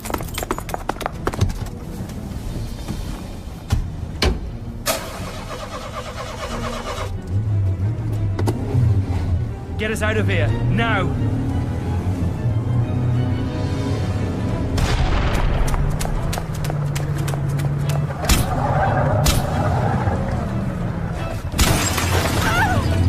Go, go, go!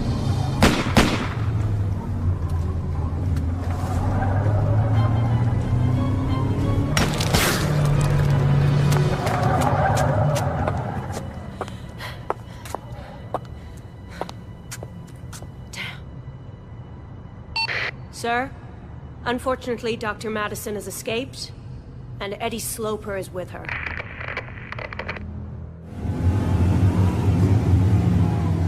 Are you hurt? No, I'm fine. Where are we going? Just keep driving for now. We need to dump this car and then find a hotel. Dump Trixie? Sorry. Damn it, Trixie. 2 more payments.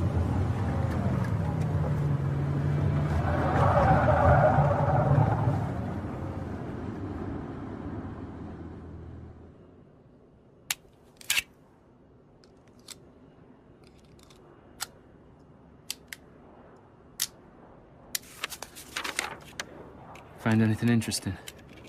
Mm-hmm. Just don't ask me what it is.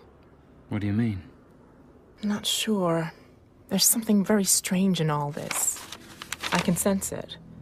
Something discordant. Like a computer virus? No. Something intrinsic. Something in the assembly language itself. A coding error, then? Not an error. It's way more insidious than that. Yeah.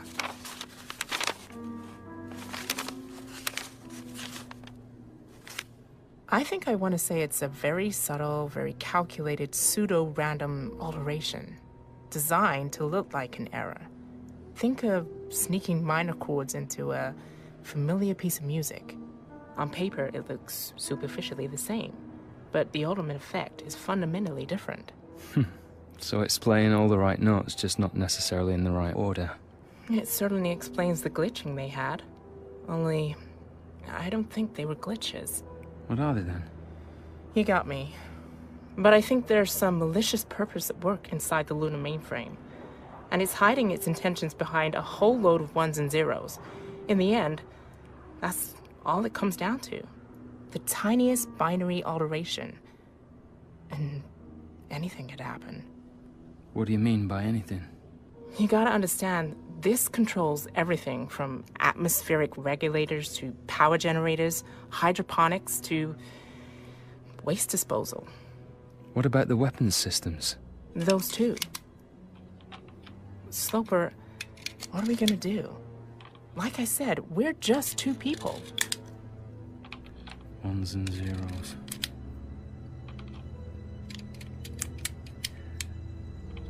You know, Doctor, I think it's time we started an avalanche.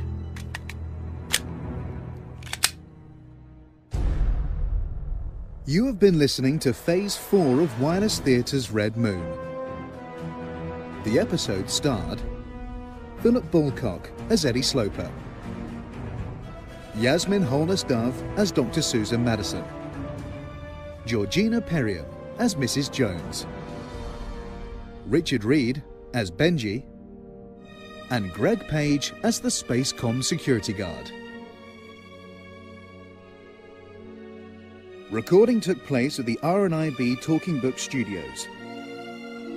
The production assistant was Lise Mick.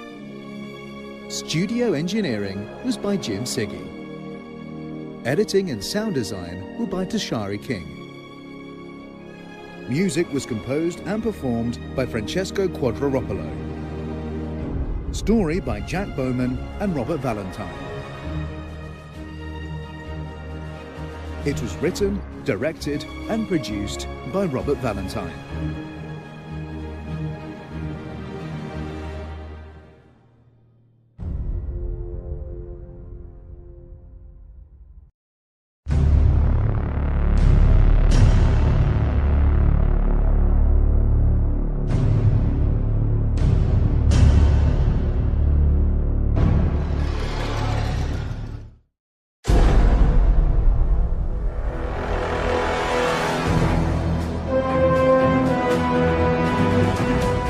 Wireless Theatre presents Red Moon.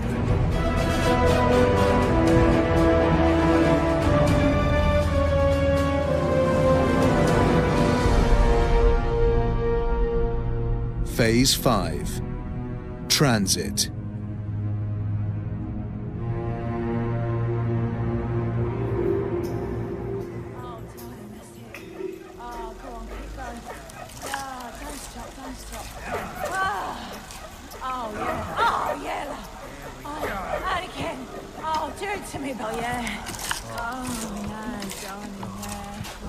Hello, Mary.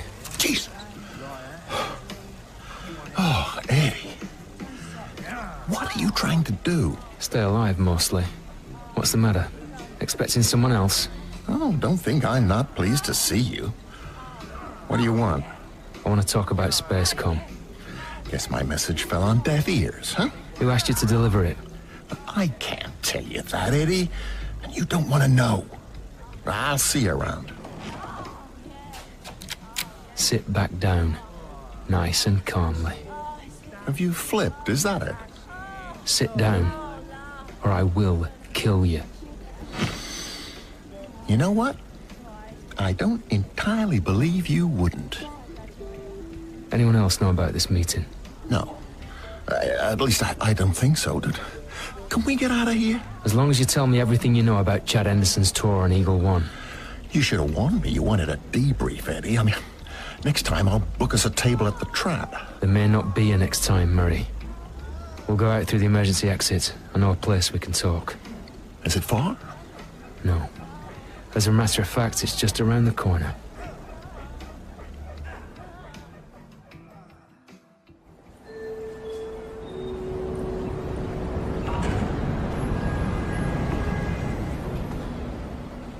The planetarium, Eddie.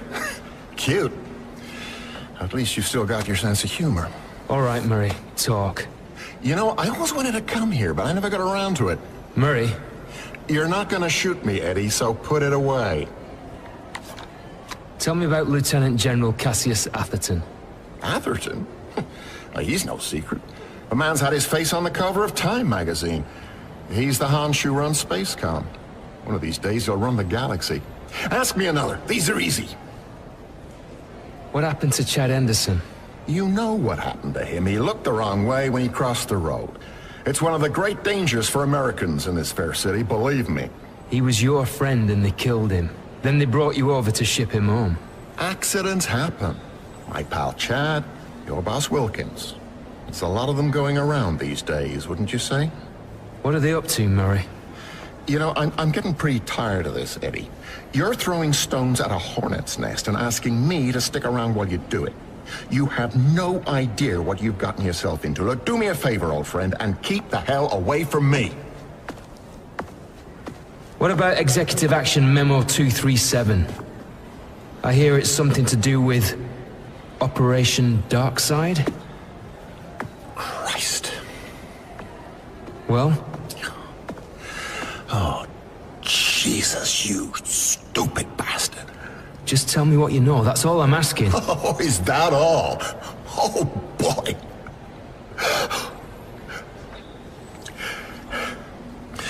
Eddie, listen to me.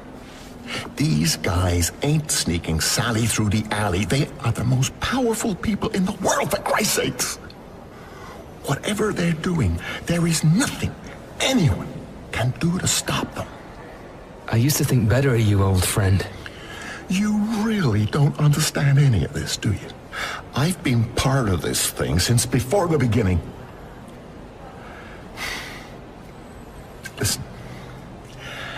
never told anyone this. This goes way back, long before Project Horizon and the whole moon-based program. I'm talking all the way back to the Operation Paperclip days, when we were trying to scoop up as many top Nazi scientists as we could before the Ruskies got them. Back in 45, I barely had facial hair, but I spoke German and Polish. So OSS picked me up, and I found myself working for Technical Intelligence with the 104th Infantry Division, pushing our way through Germany. On April the 11th, we captured the Mittelwerk, the mountainside factory where they built the V2s. You know, these days, all people want to know about is whether we really did find any crazy Nazi super weapons, you know, flying wings, vertical takeoff, exotic propulsion systems, all the real spooky stuff. But that's just window dressing for the tourists. What we found that day was the space race's true heart of darkness. I'd never seen anything like it. Who the hell had? 6,000 corpses left to rot by the SS. Slave labor from the neighboring concentration camp, Camp Dora. Once we'd opened the grave pits, the final count was 25,000. 25,000 people died building those damn rockets. That's more than the things that were killed. I worked with Von Braun for years after that, and I always wondered how much he'd known. I always hoped that one day he'd crack, and I'd be able to place him one way or the other. It's funny. Right up until the Big C got him, he still thought he could save NASA and keep it out of Spacecom's hand. For all his genius, he was a child. Or a monster. I still don't know which. Hell. Nazi schnazi. Like the man said, that wasn't his department. The planetarium will be closing in 5 minutes. The space race is nothing but a byproduct of the V2 rocket and the bomb. This whole thing was built on death. I don't know. Maybe they're right to end it. End it? How? No dice, old buddy. If I knew that, I'd be dead already. Where's Atherton now? He's here, in Britain. Up at RAF Spade Adam. Comfortably far from home. Whatever dark side is, he's running it from there. Doesn't give you much time. Thanks, Murray. Do me one favor, okay? Try not to get yourself killed. Murray! Get out of here, you asshole. Go!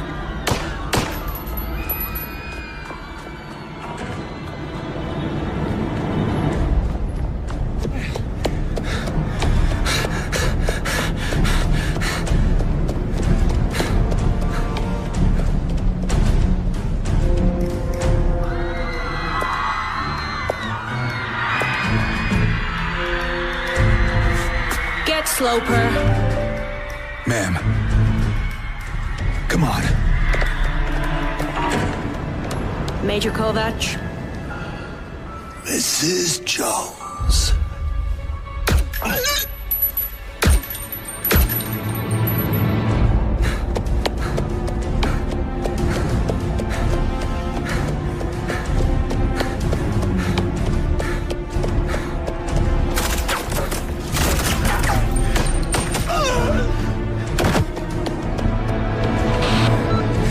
Down.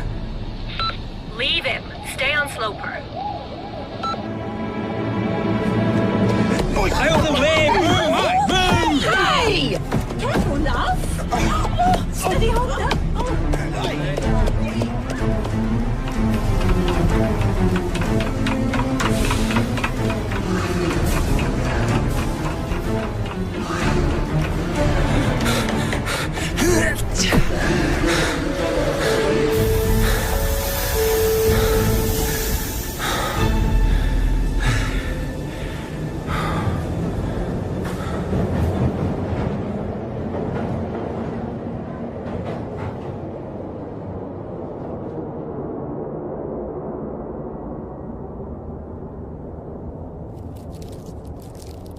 This may sting a little. Ow! Hold still. I am holding still. You're the one who's moving. Oh, I'm sorry. Do you want to do this yourself? No, sorry. You're doing a great job. You're damned right I am. Anyway, pray continue. That's the lot. RAF Spade Adam in Cumbria. It's in the middle of nowhere. Well, that's why it was chosen. Good infrastructure, no prying eyes. It's an ideal place for a launch complex. You ever been there? No, I never needed to. All my work was done remotely. Hey. Wait a minute. What? Spade Adam's one of Eagle One's full-back terrestrial control centers.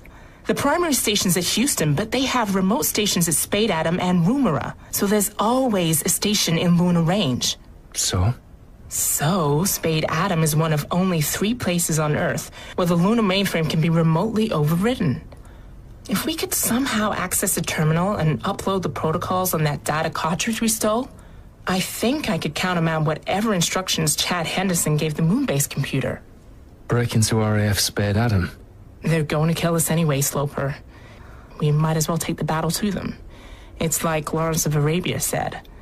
It's simply a matter of going. Simple doesn't cover it. I can handle the data upload, so it all depends on whether you can get us there.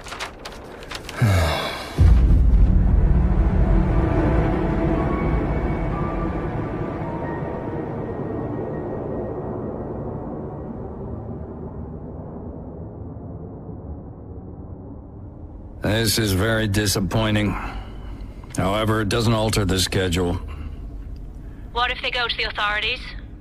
That's not likely. If this Sloper has any sense, they'll be going to ground. Besides, in 48 hours, it'll no longer matter.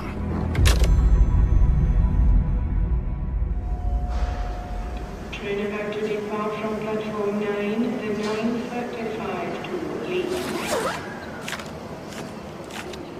Listen, I want you to march up to the ticket office and buy us 2 tickets to Dover Priory. Why Dover? Because you're a beautiful woman with an American accent, you'll be remembered. Meanwhile, I'll be getting us a pair of tickets to Birmingham. I've got a talent for being forgettable. We're going to Birmingham? No, we'll get off at Coventry, hire ourselves some wheels and drive the rest of the way to Cumbria. You've done this before. I've caught people who've done this before. You better do it now. We haven't much time. Sloper? Yeah? You really think I'm beautiful? Hurry up.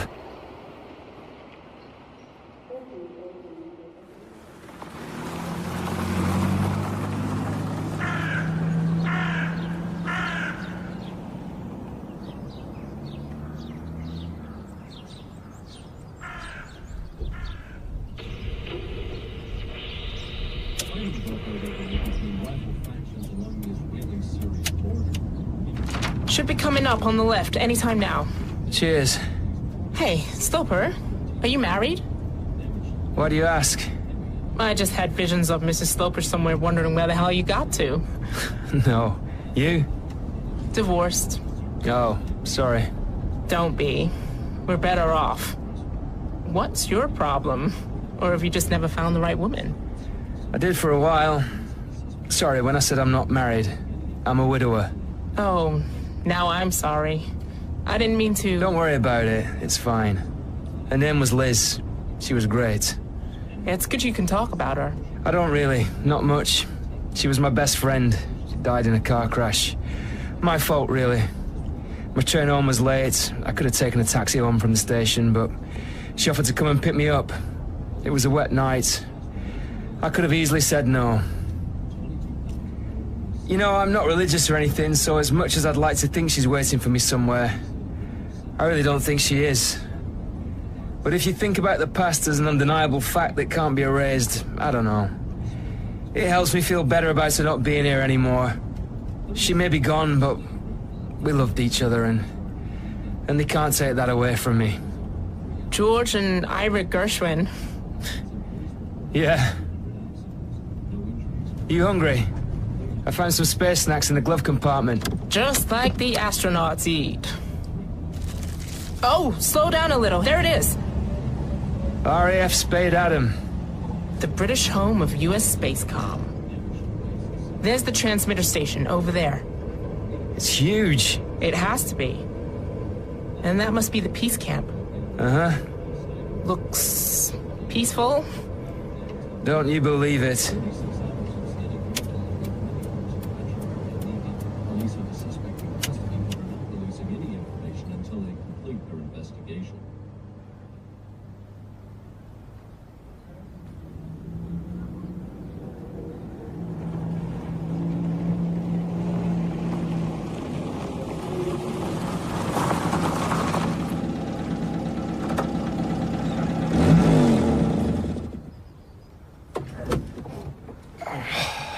I need to find a phone.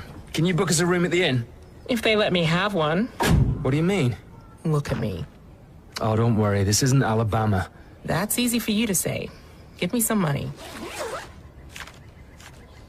If I get in any trouble, I'm holding you responsible. Who are you calling? I have a contact in Women Against Moon Militarization. You have a friend at the WAM group? Sort of. I'm hoping she's forgiven me for the last time our paths crossed. What did you do? Got her arrested.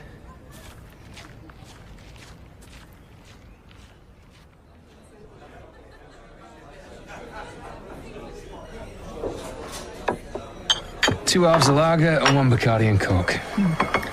We've just been telling Dr. Madison here what a duplicitous bastard you are. Well, she had to find out sometime. Felicity, Wendy, thanks for coming to meet us. Your phone call was intriguing. It all sounds very cloak and dagger. It is. Not to mention dangerous. Oh, we're used to that, my dear. The powers that be at RAF Spade Adam would be a lot more ruthless with us if they thought they could get away with it. Not that they've been able to throw anything at us yet we couldn't handle. That's good, because we need your help. What sort of help? Dr. Madison and I want to break in. You? Break into the airbase? How exciting. It's important, Felicity. It would have to be, to have him helping you. This wouldn't be an attempt at entrapment, would it? No. But you wouldn't be inclined to share your motives with us either, I take it? It's far safer that you don't know. You both must understand that everything we're doing here is for the sake of the future of the planet. Me, Wendy, everyone committed to the campaign for lunar disarmament. We refuse to jeopardize our cause for anything. But we will do anything in our power to further it. I promise you, Felicity, you would be. Can we believe him, Dr. Madison? Only if you can believe me. Oh, come on, Flick. Look at them.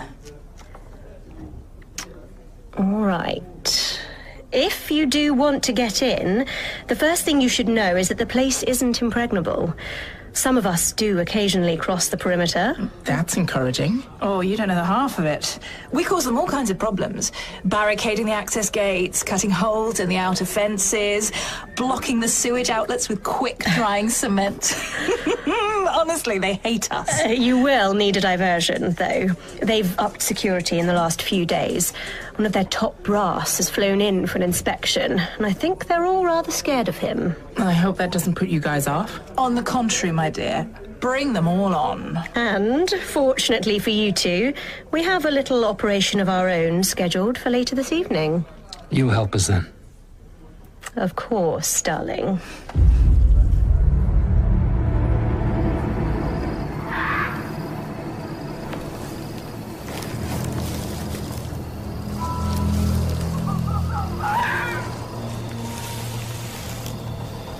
That's the east gate down there, strictly for maintenance.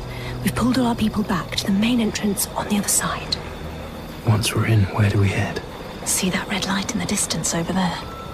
That's the top of the radio tower's antenna. If you get lost in the woods, that'll guide you to the main transmitter station. Thanks, guys. Wendy and I'd better be heading back. At 10 p.m., when you hear what sounds like 400 women charging the main gates, run for the fence and start cutting. Good luck. You ready? As I'll ever be.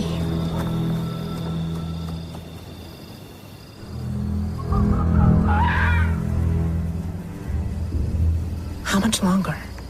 Any time now. That's it. Let's go. Fast as you can. I'm trying.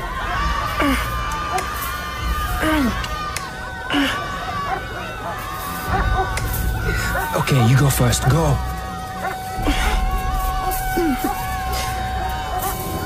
I'm through. Now you, come on, hurry.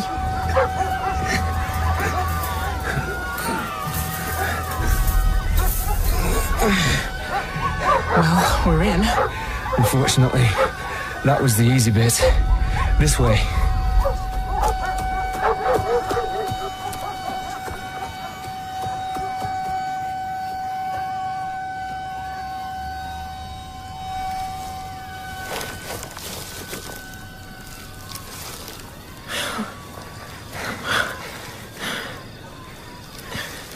I keep losing the antenna in the trees.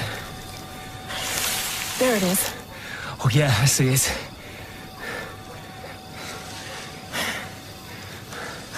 Once you're inside, it's all up to you, okay? Don't worry. I know my way around this kind of installation. At least one of us does. Oh shit. What happened? I tripped a wire. The mark says run!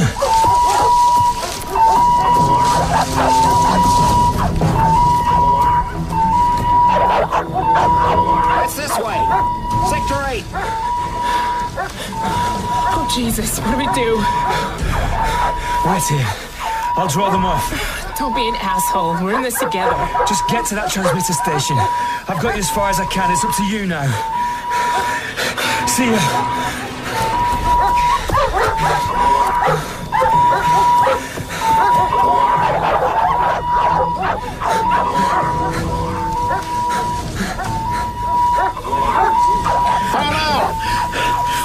Over here, move! There's one! Get him! Freeze, asshole. I kid you not. Move, and you're dead.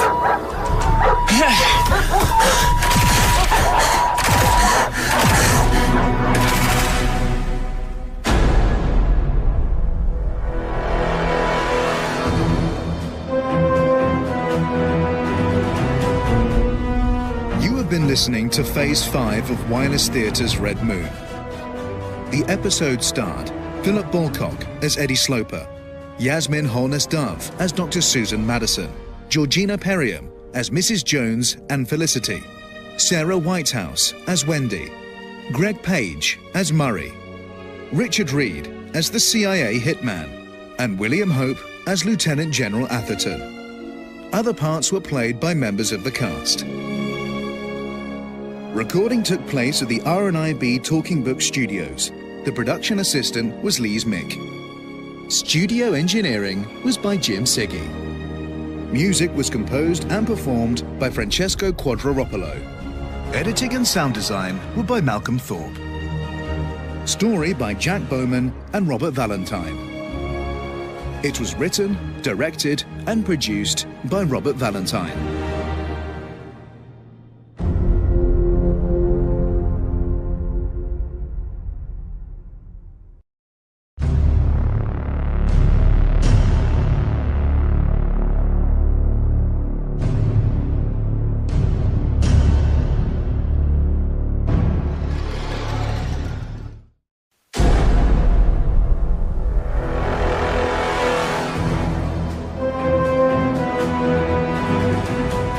Wireless Theatre presents Red Moon.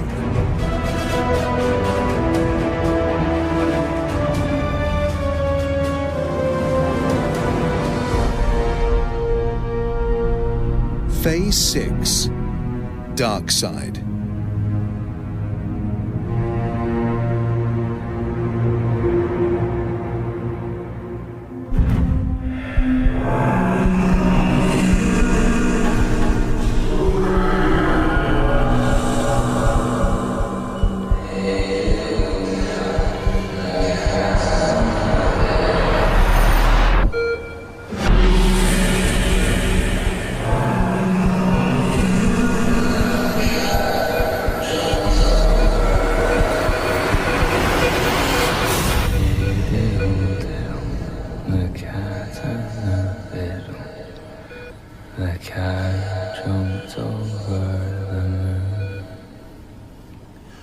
Who are you working for, Mr. Sloper? Who sent you? Give him another shot. Hey, diddle. He's got 2 cc's of pentothal in him already. We can't risk any more. Why did you come here? Cow jumped over the... Who helped you? Where are your accomplices? So laugh to see such fun. And what were you going to do? The dish ran away with the spoon. Son of a bitch. This is getting us nowhere.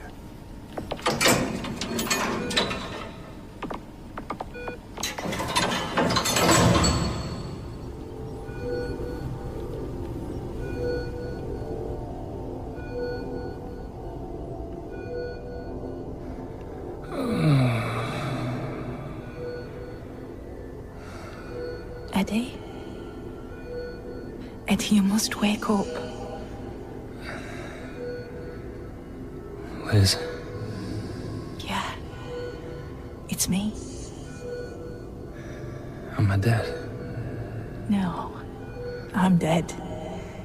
You're alive. And you have to wake up. It's too late. Not while you're alive, it isn't. Not while you can still fight. God, I miss you. Eddie, try to wake up. Madison needs you. Where is she? You need to find that out. And you're right, by the way. She is beautiful. I hadn't noticed. No, yes, you had. And she likes you too, I think. You still have time. Are you really dead? Yes, babe. I'm sorry. If things had gone differently, I'd still be here. Or we'd never have met. Or I'd never have been born at all. But you're alive. Right here and now. And you must wake up.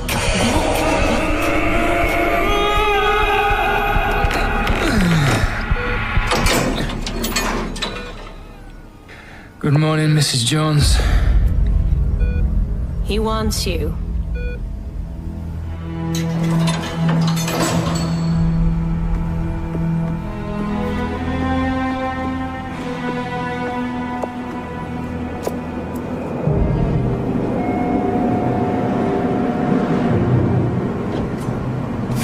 I still prefer the monorail on Regent Street.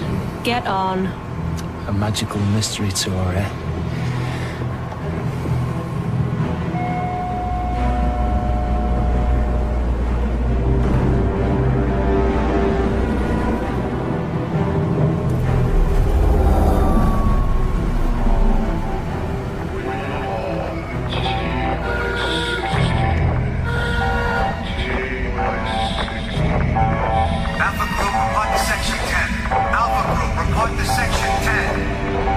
Interior designer, Ken Adam.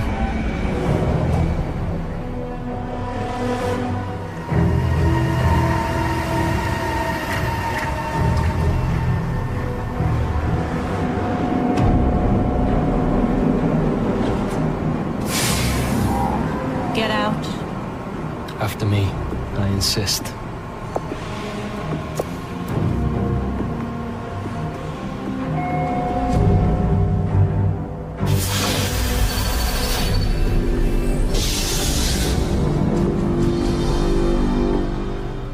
Sir. Thank you, Mrs. Jones. Mr. Sloper, I've been curious to meet you. You've been a surprisingly tenacious participant in these proceedings. Is that why I'm here? To satisfy your curiosity? Huh. That would, if you'll forgive me, be overstating my level of interest. I requested your presence for a more urgent purpose. Dr. Madison? We have your accomplice, Mr. Eddie Sloper. If you do not surrender yourself immediately, he will not live to regret your decision. Oh, shit. There, that should bring the woman to her senses. You don't know her like I do. Sir, we have her. Very good. Bring her to me. On the contrary, Mr. Sloper, I'd say I know her somewhat better. Born California, 1944. Mathematics scholarship to Princeton and MIT, NASA, and 2 exemplary years with U.S. Spacecom. Until we had to get rid of her. Why? She was just too good at her job. Dr. Madison, thank you for joining us. Your ears must be burning. Are you okay? Jesus, better than you. Is that all she had on her? Yes, sir. Dr. Madison, you stole an IBM data cartridge from our London offices. It seems self-evident that you broke in here with the vain hope of using it to reboot Eagle One's computer systems. Where is it? I lost it. Out in the woods. Have your men comb the area, Captain, just in case she isn't lying. Sir! I'm afraid you both arrived here far too late, in any case. The operation is already underway. Dark side. How much do you know? Only that you're planning an act of sabotage against your own country. People have died for knowing less, Dr. Madison. Oh, yeah? They kill traitors, too. I am many things, my dear, but I'm no traitor. Do either of you know your history? The assassination of Thomas à Becket, for example? Vaguely. Do you happen to know what it was King Henry said that condemned his archbishop? Something like, "Will no one rid me of this turbulent priest?" Excellent, Mr. Sloper. Whether intentional or not, he gave the order with total deniability. That's one way of looking at it. The day is come when both America and Russia have nuclear launch sites orbiting this planet on our nearest celestial neighbor, hanging ever above our heads like a sword of Damocles. We find ourselves doomed to maintain this pointless Mexican standoff until either our resources are depleted or someone pushes the button. Therefore, 6 months ago, in a similar fashion to King Henry, the President issued Executive Action Memo 237, a top-secret and supremely deniable order to, well, rid him of this turbulent moon. As the head of U.S. Space Command, the task of executing the order fell to me. And you dreamt up a nuclear disaster on the moon's surface. I'm not without expertise in that area, Doctor. Back in '58, around the time of the Sputnik crisis, I was involved in a secret Air Force project to detonate a nuclear weapon on the lunar surface. While the experiment was shelved, the theory remained sound, and 20 years later, I simply dusted it off. That project became the basis of Operation Darkside. So you reassigned Madison to get her out of the way and sent Chad Henderson up to Eagle One to sabotage the lunar mainframe. Smuggling the Trojan data cartridge was made simple thanks to the good old special relationship. Although I admit we hadn't expected MI5 to have an agent in place, keeping such close tabs on the UK supply line. Will no one believe me? I wasn't working for MI5. Then what compelled you to kick up so much fuss over something so insignificant? I was in a bad mood that day. On such things, the world turns. Sir, Eagle One is entering your control range now. Thank you. We'll take it from here. So that's the plan. A 3-mile island disaster in space. 3 Mile Island is a mere power plant. Eagle One is an orbital missile complex. And in 15 minutes from now, the Dark Side program will trigger a catastrophic system failure. Leading to reactor meltdown. Ultimately, yes. However, immediately before total meltdown, the automatic targeting system will launch stages 1 and 2 of its defense sequence. Stage 1 is a base-to-base strike, wiping out all Soviet lunar silos. However, in order to sell the attack as an accident, it was decided that Stage 2 would also have to occur.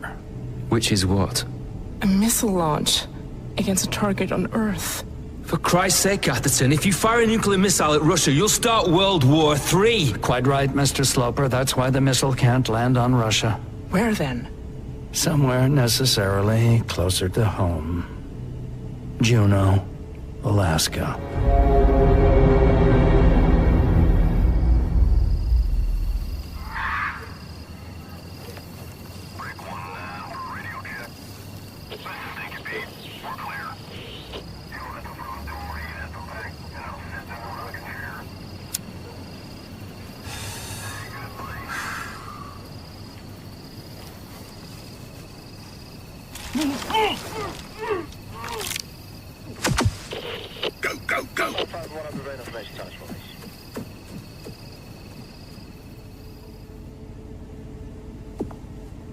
You really must look at things from a larger perspective. Juneau has a population of less than 20,000.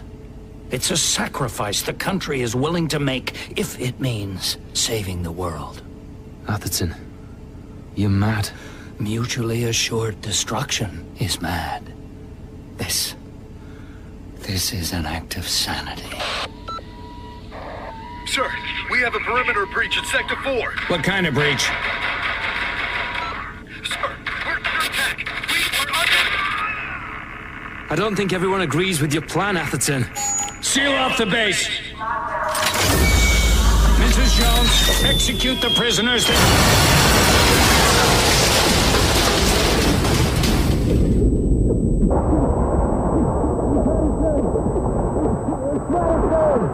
I'm here! This way!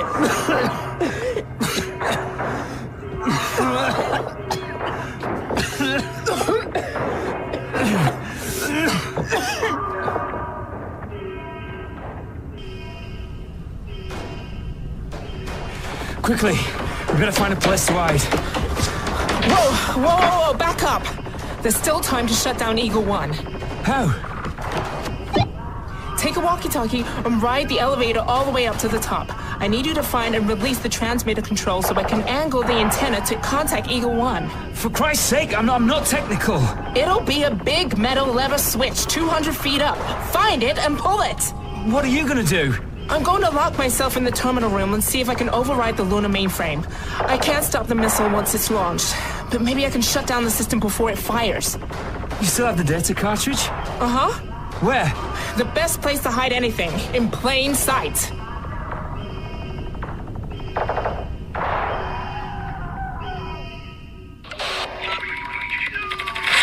we're being overrun. Permission to fall back. No, Captain. Hold your position until the operation is complete. Yes, sir. Mrs. Jones, are you hurt? No, sir. I'm all right. Then find Sloper and Dr. Madison and kill them!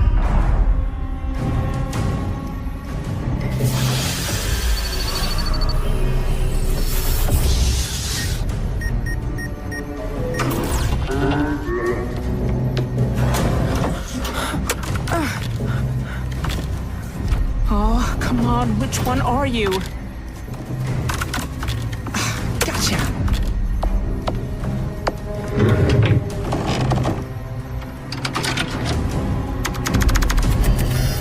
Okay, let's do this.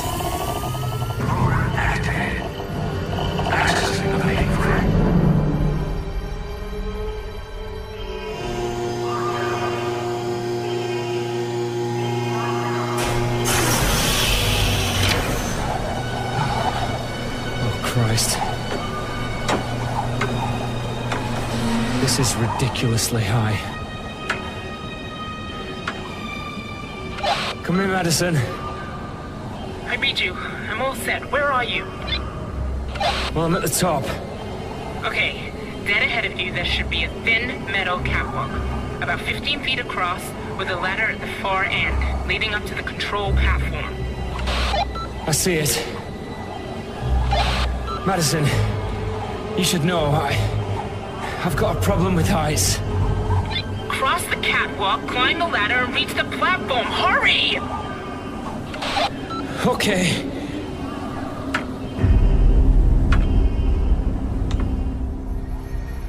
Scared of heights. I don't believe it.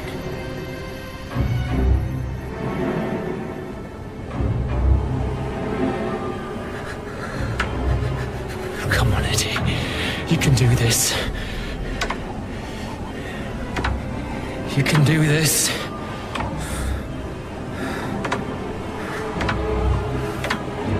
Oh, shit.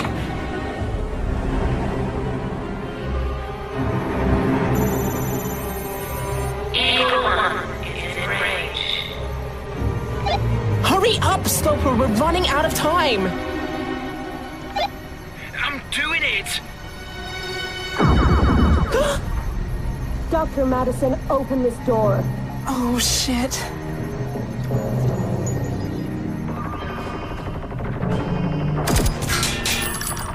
Sir, Dr. Madison has sealed herself in the terminal room. Over.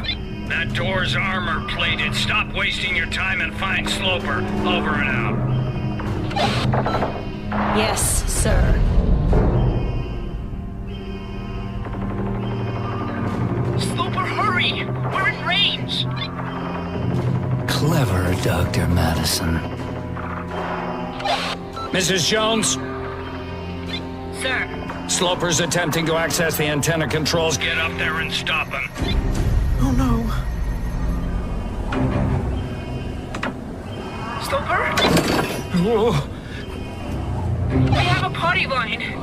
Mrs. Jones is coming after you. Roger that. It's one damn thing after another.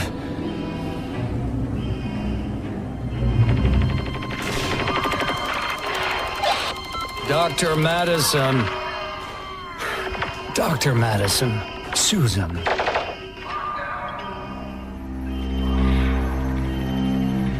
You might as well surrender. What you're attempting is futile. Why do you sound so pissed?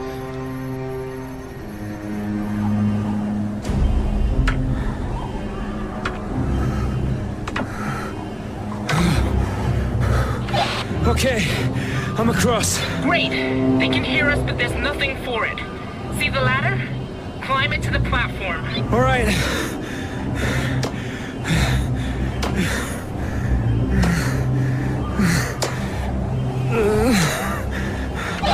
Okay, I'm here, but I don't see a lever.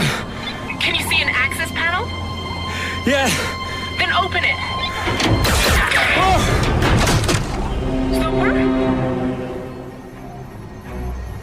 Sloper! Eagle 1 is in range. It's no use hiding, Sloper. I've got the drop on you. Sloper, show yourself! You know something, Mrs. Jones? When you got dressed this morning, you chose the wrong shoes.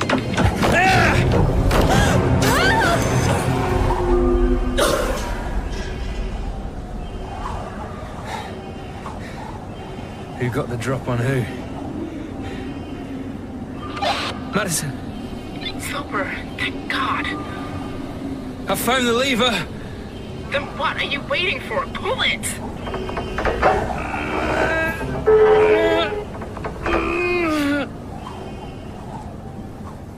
It's stuck.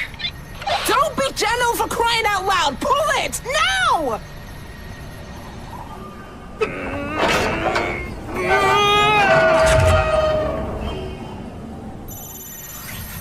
Eagle 1 engaged.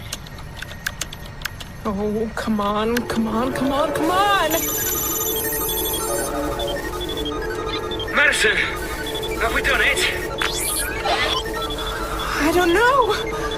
I think so. I hope so. Okay. Either way, I'm coming down.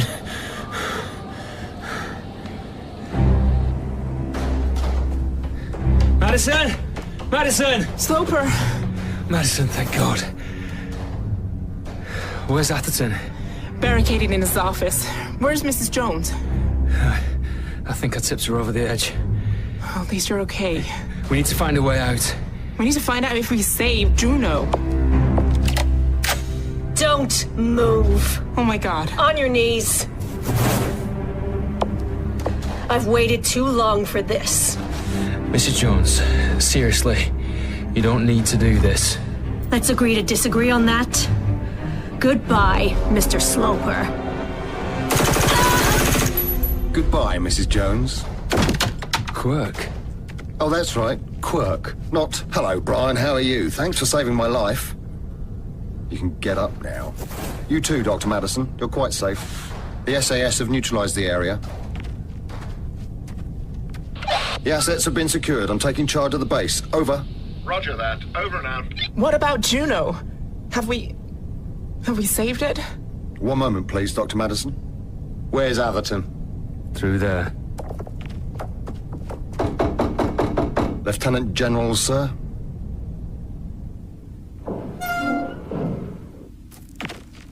Don't come any closer. You don't need the gun, sir. I've come to negotiate. Then get to it. Your operation is fatally compromised. Too many people are in the know. Your computer error cover story will no longer stick, no matter whom you eliminate. Then you just started World War III, my friend. I doubt it. My projection is that while both sides will have no choice but to abandon their moon-based programs in the light of this catastrophe, it's an outcome both sides will embrace. However, the cover story will have to be modified. Her Majesty's government doesn't approve of this kind of operation taking place on British soil. But we are prepared to support our American allies, providing the right narrative is in place. Oh? And what do you suggest? That you went stark raving mad and decided to act unilaterally, sir. Indeed. If you are truly committed to your objectives, sir, I think you'll see it's the only course of action left open to you.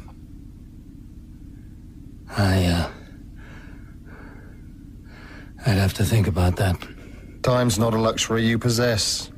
Obviously, no one wishes to see you dragged over the coals for this. You were just following orders after all. Therefore, should you wish to forego the unpleasantries of the inevitable court-martial, I will not raise a hand to stop you. You know, son, that's uncommonly good of you. God bless America.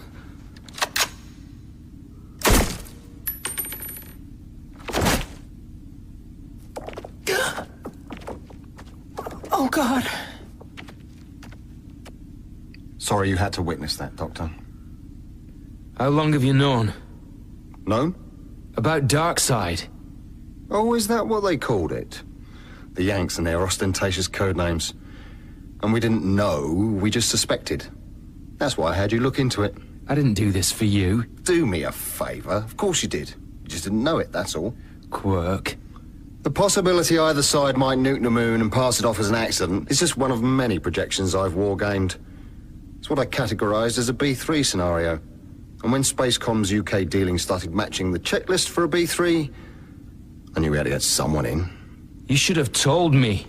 We couldn't afford the risk of opening a file. We're as leaky as a sieve if you hadn't noticed. Operator, put me through to Juno Information. That's why I had you fired and transferred to the SLD. Even set you up for your meeting with Luchnik. I knew if there was something going on, you'd find it. You bastard. Coming from you, that's a compliment. Hello, can I have the weather desk? Hi, silly question, but what's the weather like where you are? Is that good for December? Righto. Thank you very much. Dr. Madison, Juno is apparently quite pleasant for the time of year. Congratulations. Oh, thank God. Right, I can't stand around talking to you two all day. I've got a D notice to manage. Oh, and Sloper, about your old job. As technically you never left it, can we expect you back in the office on Monday? No thanks. I quit. Suit yourself. Put something in writing to that effect, will you? Sloper. Yeah? Get us out of here.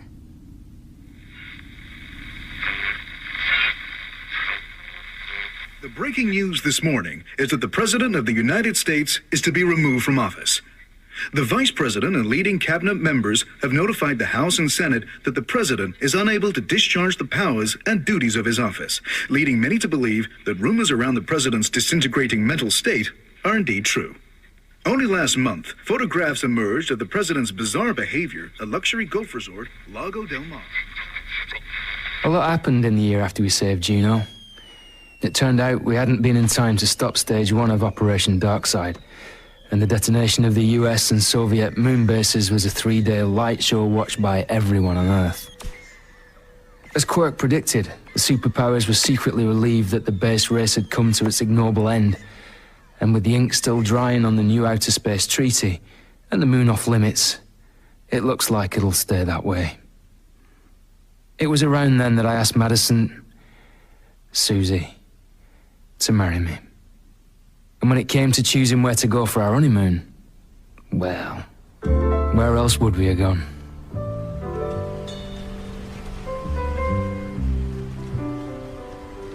Juno by moonlight.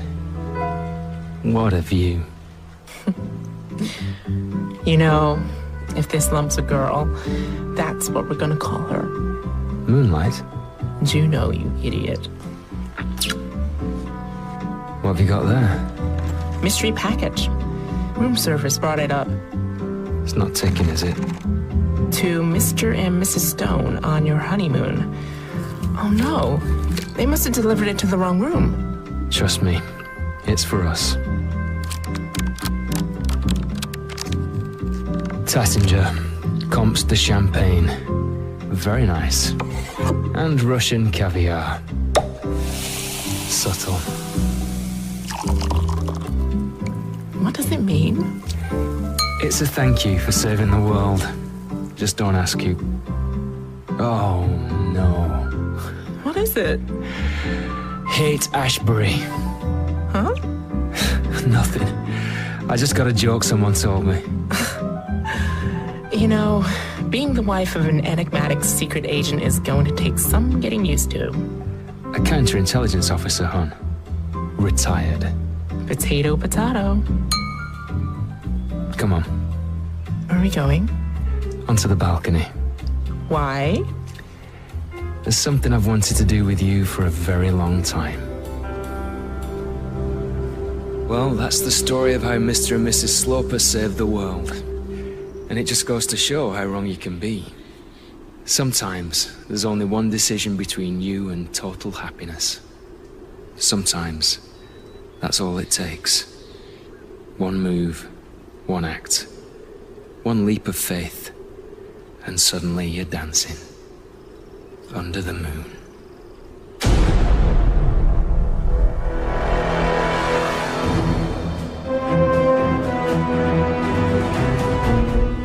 You have been listening to Phase 6 of Wireless Theatre's Red Moon.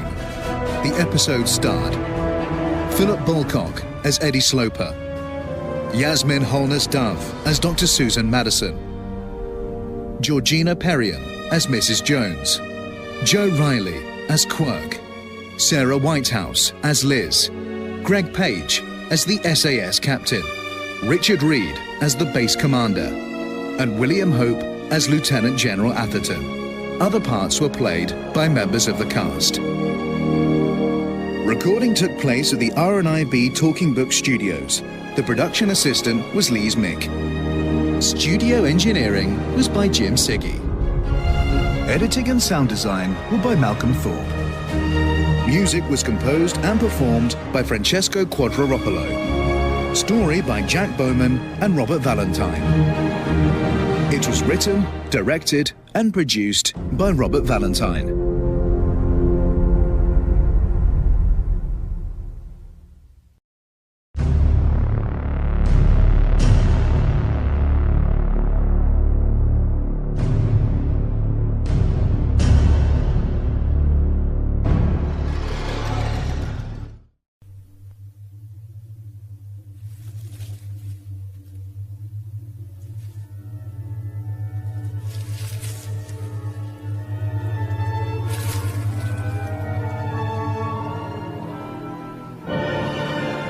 The Destruction Factor by James Follett, with Paul Copley and Rosalind Adams. Episode 1, Seeds of Creation.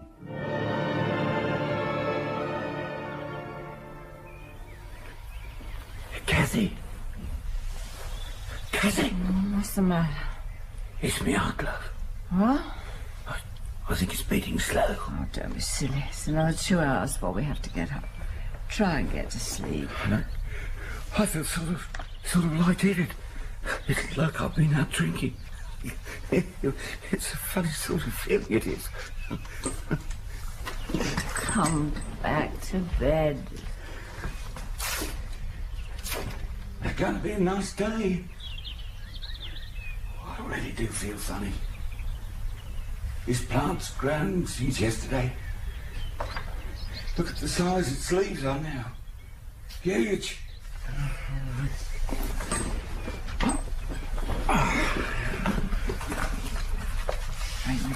Promise not to smoke in bed anymore.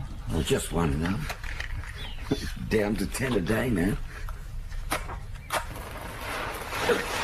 Yeah, Kathy, this magic is turning like a bleach.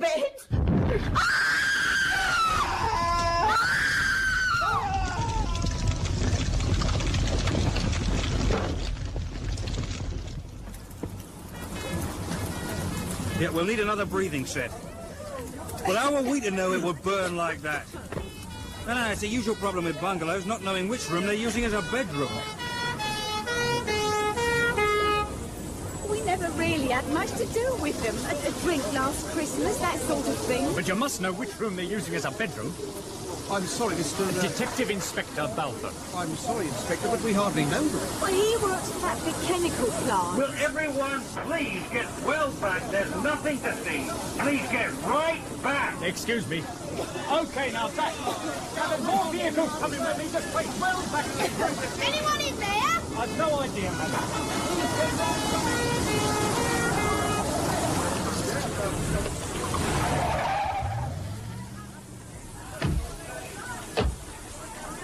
About time you lot showed up. Look, the fire spread of the garage, Mr. Balfour. We're going to try and drag the van out.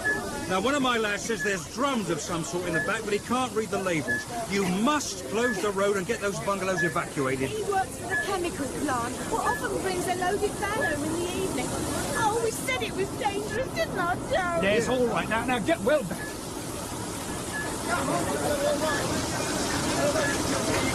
You've got a minute, Mr. Balfour? Sure. Thanks for turning up. I caught it on the car radio. I was on my way home for breakfast. Have you found them? Yes, they're on the back lawn now. Covered up. Don't mess about. Let the handbrake off and drag it out. I'll tell you something, Mr. Balfour. It won't be any good getting their next of kin to identify them. It's their dentist you'll be needing. That's the van out. One problem less. God, I load houses with integral garages. Shouldn't be allowed. But surely the fire doesn't be going long enough to destroy them. A man and a woman. Do you know how we knew their sexes? By their pelvic bones. Drums contain diluted weed killer, Mr. Garrard. They're issued by the Eurochem Agricultural Research Laboratories Corporation, Earlco. Same as the name on the van. All right, treat it as a fire hazard. Right. Well, my wife will be wondering where I am. Look, it'll be safe to go in the bungalow in 10 minutes or so, Mr. Balfour. These uniformed lads will cope, Mr. Garrard. Yeah, look, I'd like you to see inside. Look, I'm CID. I've just spent 12 hours being interested in crime. Now all I'm interested in is a warm, cosy bed with me in it, asleep. Look, I don't think this was an accident, Mr. Balfour. I'm certain that Edward and Kathleen Downs were murdered.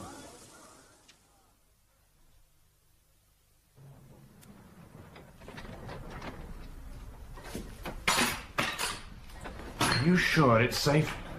These walls are still giving off heat. Yeah, well, look, stay on our planks. Don't put your weight on the joists, otherwise you'll go through to the subfloor. Oh, God, what a mess. My wife will kill me.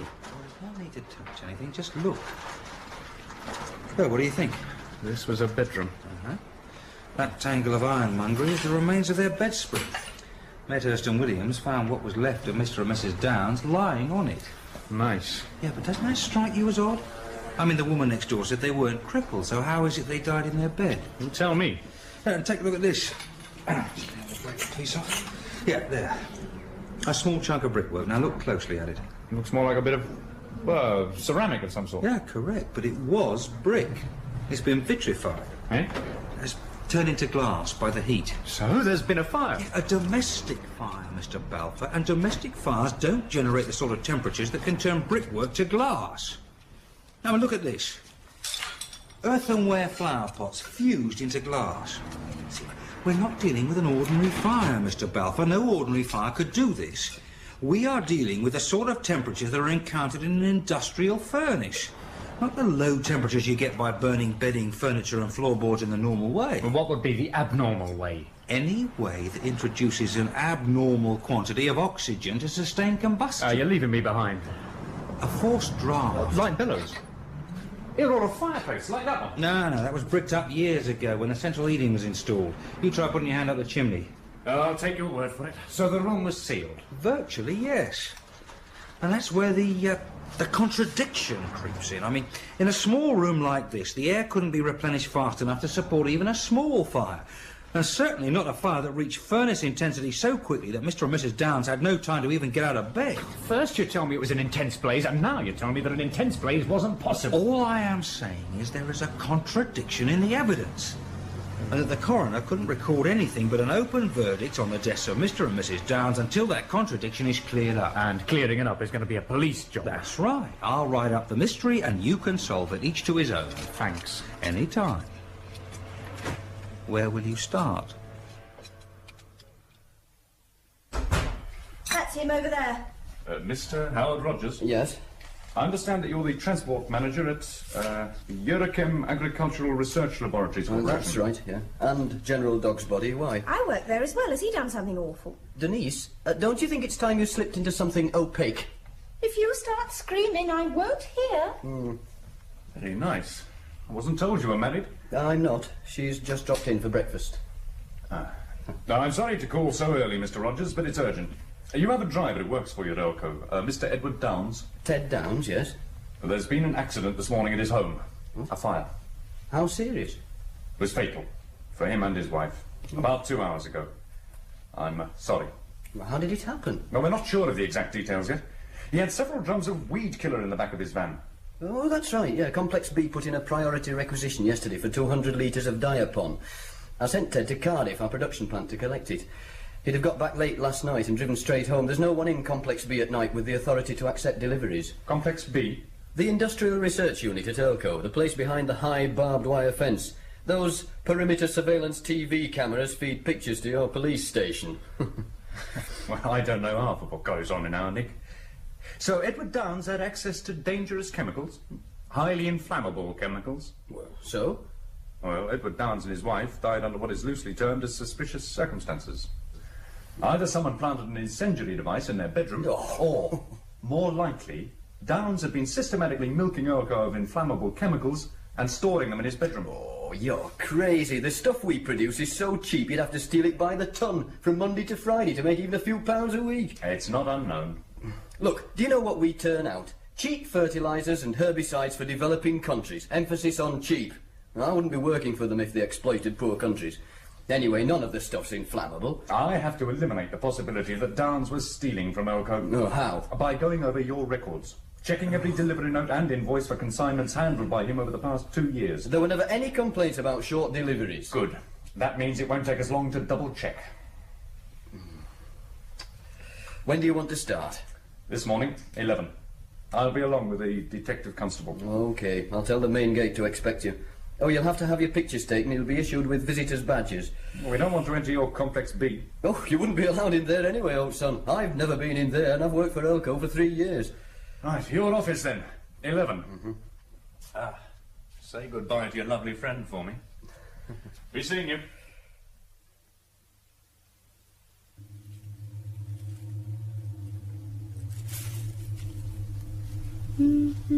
What was that? What was what? Listen. Thought I heard something. Nothing gets through the triple glazing. Oh, I never get used to the sight of silent jets dropping into Heathrow. Let's eat somewhere noisy. That Spit and Sawdust pub we found last year. Oh, it's been ruined by the Digital Watch and MGB Brigade. How are those two cops making out? Oh, they're efficient. Last time I looked in, they were ploughing through the third quarter of last year. It's a bloody cheek, the whole thing. Hey, have you told Dad there are hordes of policemen picking over company records? You reckon he'd be interested? What do you think of my potted plant? I mean, when did he last shove his nose out of Complex I B? found it growing in the verge near the main gate. Ah, your Detective Inspector Balfour is heading this way. Look, he's on monitor 3. Come in, Mr. Balfour. Find it unnerving the way the doors here slide open by themselves. Useful when you're pushing trolleys around loaded with computer tapes. I suppose. I'm sorry to trouble you, but I need your help. These delivery notes have been initialed by D.E. I was wondering who D.E. is. Oh, that's me, Denise Exon. Show me. Oh. But didn't I see the name Exon on the board by the main gate? Ralph Exon, Earlco's technical director, and my father. I used to be his personal secretary until he got fed up with my shorthand and offloaded me onto Keir Hardy here. Who? Oh, I see. Yes, she has a regrettable sense of humour and will be brutally punished when you've gone. Promises. How can I help? Well, you've initialed 3 of these delivery notes as goods unexamined. Yes, that's quite normal when there's no time to check a consignment. Oh, can you remember if there were any discrepancies? Oh, November of last year. Oh, I was Dad's secretary then. No, I can't remember any shortages. 2,4-D. What is 2,4-D? It's a herbicide, Mr. Balfour. A particularly lethal herbicide. An auxin and turgor pressure herbicide. Do you know what that means? Hello, Dad. Good morning, sir. No, I have no idea, sir. Auxins are the hormones that are present in infinitesimal but vital quantities in all plants, Mr. Balfour. They control the plant's growth rate. And turgor pressures govern its movements. The bean racing up a stick, the sudden snap of a Venus flytrap closing on its prey, a daisy opening its petals to the sun. They're all governed by auxins and turgor pressures. And man, in his deviousness, has taken those hormones and uses them against plants to destroy them. He doesn't want to lecture, Dad. No, it's very interesting. How do they kill plants? Oh, put simply, spraying a plant with 2,4-D provides a massive auxin dose that triggers explosive growth. Cell division is accelerated and the cells themselves become elongated. The plant outstrips the ability of its roots to provide nutrients and it dies. Mr. Balfour is investigating an accident, sir. It happened this Edward morning. Downs is the driver. Yes. I've heard all about it from security. I hope you're receiving full cooperation from Mr. Rogers. Oh, yes, indeed. If you'll excuse me. All our records are at your disposal, Mr. Balfour. Personally, I have no doubt that Downs had been robbing this company for several years. Well, if you've positive evidence, sir, then I'd be... I've no proof. Hopefully you'll find it for us. Oh, presumably my consignment is still at Downs' house. Oh, hell, the van. I'm sorry, I'd forgotten all about it. I'll send someone over now to collect it. No, we haven't got a standby driver. I'll go and get it after lunch. Oh, thank you, Denise. Well, good luck with your investigation, Balfour. Thank you, sir. Oh, yes. Yes, there was something else. It's time we held a few, open days. Through the place, open to the public. Next weekend, say. I'll, personally conduct the tours of Complex B, and you can look after the rest of the place. We'll, discuss it tomorrow morning.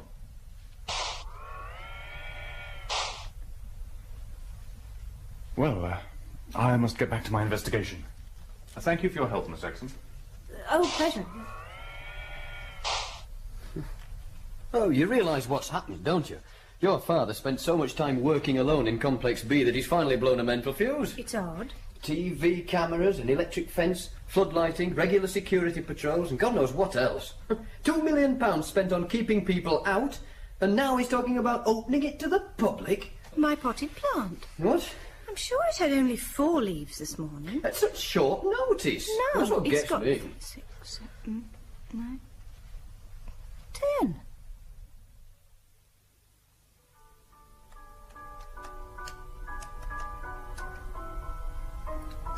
Coming to bed? We ought to cut down on something. £40 on wine last month. The soft life demands hard cash. Nearly 60 quid's worth of petrol went into your Triumph. The embossing on your Barclay card must be worn out from the hammering it gets. Howard, my precious, you're rapidly becoming a frightful domesticated little bore. I know what it's like to be poor. Here we go again. Roots. I'll walk out on you if you start on about your wretched cobbles, clogs and black pudding background. All I'm saying is that we ought to be... All I'm saying is that if you're spoiling for a dust-up, we might as well have one. What have you done with my potted plant? What potted plant? It was gone when I got back to the office this afternoon. I've no idea what you're rabbiting about. What potted plant? The one I rescued from the verge. Responding magnificently to my woman's touch, it was. Ooh, like I do. I should be so lucky. It was on my desk. Oh, that weird thing. Yes, that. What have you done with it? Look, love, I swear I haven't touched it. Oh, hang on, though. It was on your desk. Yes. Your father was staring at your desk when he came into the office. Are you accusing poor Dad of stealing potted plums? No, I didn't say that. I just happened to notice that he seemed to be interested in your desk. Maybe those fuzz nicked it. Don't be stupid. I suppose you went to the canteen for coffee, as I wasn't around to fetch and carry for you. Yep. And you didn't lock the office. Well, how was I to know that there were plant nappers on the loose? All right, it's all my fault. I'll buy you another one. What sort of plant was it? That's just it, Howard. I don't know. Which was why I was attracted to it in the first place. I meant to ask Dad what it was, because it was like no other plant that I've ever seen in my life.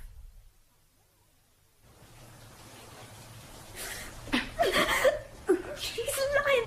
I hate botany. Honest, I hate... Let go, you bitch, you're relative. Tell us where your head, or Harriet's going to pull all your hair out. Handful by handful. Aren't you, Harriet? Yeah. Slow like. Please. I ain't got any, I ain't. No, watch out. What's going on here? Now, come on, girls, you've had long enough in the showers. Breakfast in 30 minutes. What's the matter, Anne? Nothing, miss. All right, then. Now, come on, girls, you'll all catch cold standing around with nothing on. Breakfast in 30 minutes. No good doing anything in here. Let's get her into her room. We've got the mid in there anyway.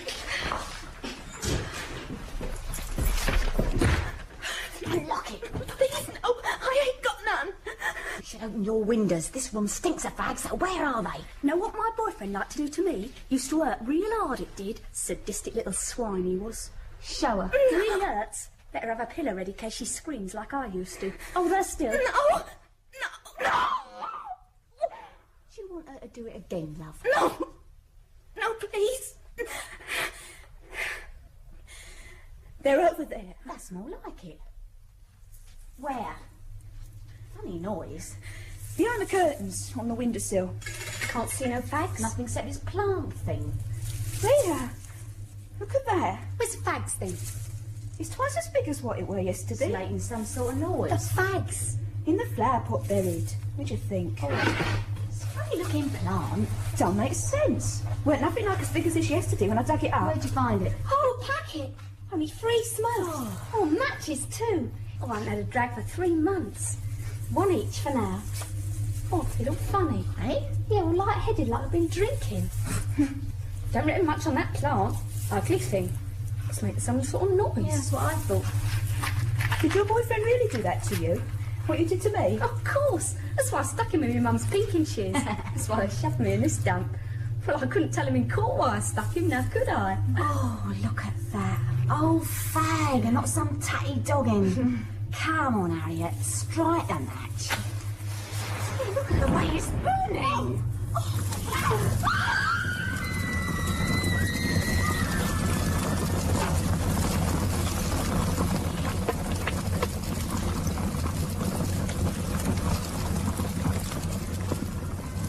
Fire engine coming up behind, pull over. Someone's cat stuck up a tree. Howard, stop a minute. Well, what's the matter? Pull over onto the verge, quickly. I want to go over to those trees. Oh, can't you hang on until we get to the office? Oh. Denise! Denise, come back! Oh, my God. Look, love, go into the trees, not there. Look, Howard. Isn't it beautiful? What's that? I've never seen such an ugly plant. Is that what you came charging over here It's for? exactly the same as the one that was stolen from the office yesterday. So what sort of plant is it? Well, if I knew that, I wouldn't be so interested in it, would I?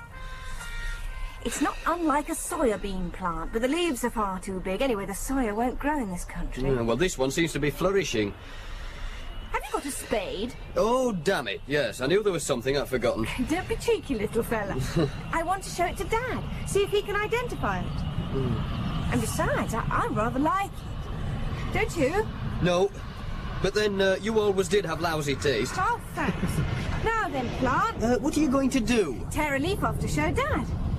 Hey, don't touch it, Denise. Why not? I said don't touch it. Ow. You clobber me, you get clobbered right back.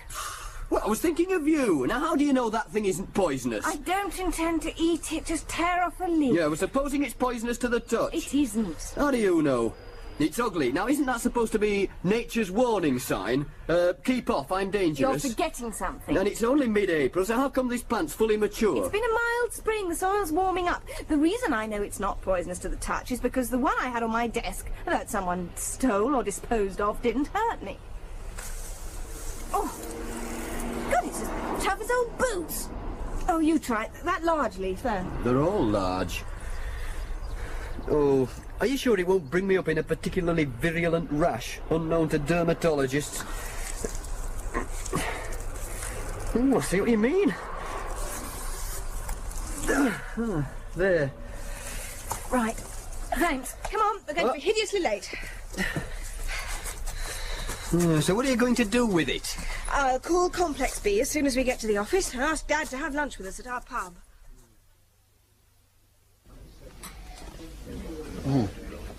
Yes, looks like it's Jensen just parked. Yes, it's him. Have you noticed how worried-looking he's been the past few days? Oh, he's tired. He spends too long shut up in those labs.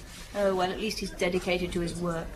Howard, don't go calling him Sir all the time.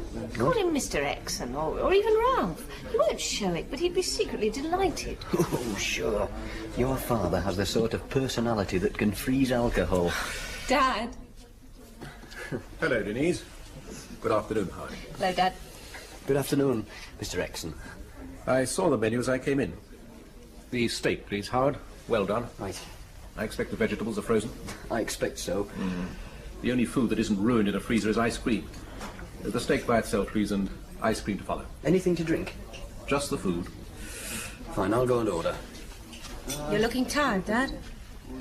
I take it that this little gathering isn't to celebrate an announcement that you two are going to make? What? Oh, no, of course not. No, I wanted to How you run your life is your affair, but I often wonder what your mother would have thought. You know what last Sunday's date was? April the, 12th. Why? Oh, Lord, Dad, I'm terribly sorry. I thought you'd forget. I put an extra wreath on a grave with your name on it. Not that one can fool the dead. Dad, I'm awfully sorry. Well, be ready in 10 minutes. Well, now, we solved the mystery.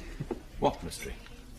We found an unusual plant this morning, one that I couldn't identify. I'd also found one the other day, but it vanished from the office yesterday. You found an unusual plant. Ugly thing. Oh, I doubt it. There's no such thing as an ugly plant. Oh, my mother had an aspidistra that she used to keep There's a leaf from it in my handbag. I wrapped it in a handkerchief so... Oh, my God. Oh, what's the matter? It's grown roots, look. Oh, good Lord, look at that. They must be, what, 2 inches long? Where did you find this plant, Denise? On the edge of a clump of trees this side of the Skyway service station near the airport. Well, how on earth can a leaf grow roots? Well, there's nothing unusual about plants being propagated from leaf cuttings. Commercial nurserymen do it with begonias, gloxinias, symphorias. Yes, Dad, but these roots have grown 2 inches in 3 hours. I mean, look at them. Well, I dare say the dark, warm conditions in your handbag are ideal for... Put it away. What? Put it away. I can remember the rank, Detective Inspector, but not the name. Detective Inspector Balfour. Good afternoon, Mr. Exon. Miss Exon, Mr. Rogers. I'm sorry to trouble you, sir, but I've just called your place, and your senior lab technician said I'd find you here. It's urgent. Oh, you better sit down, then. Oh. Actually, I wanted to see you. I've discovered that our driver, Edward Downs, had been stealing chemicals from Elko.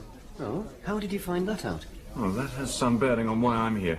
There's been another fire. 3 girls at the community centre. That's the trendy name for the old remand home. Were burnt this morning. Had to be taken to hospital. That must have been those fire engines we saw this morning.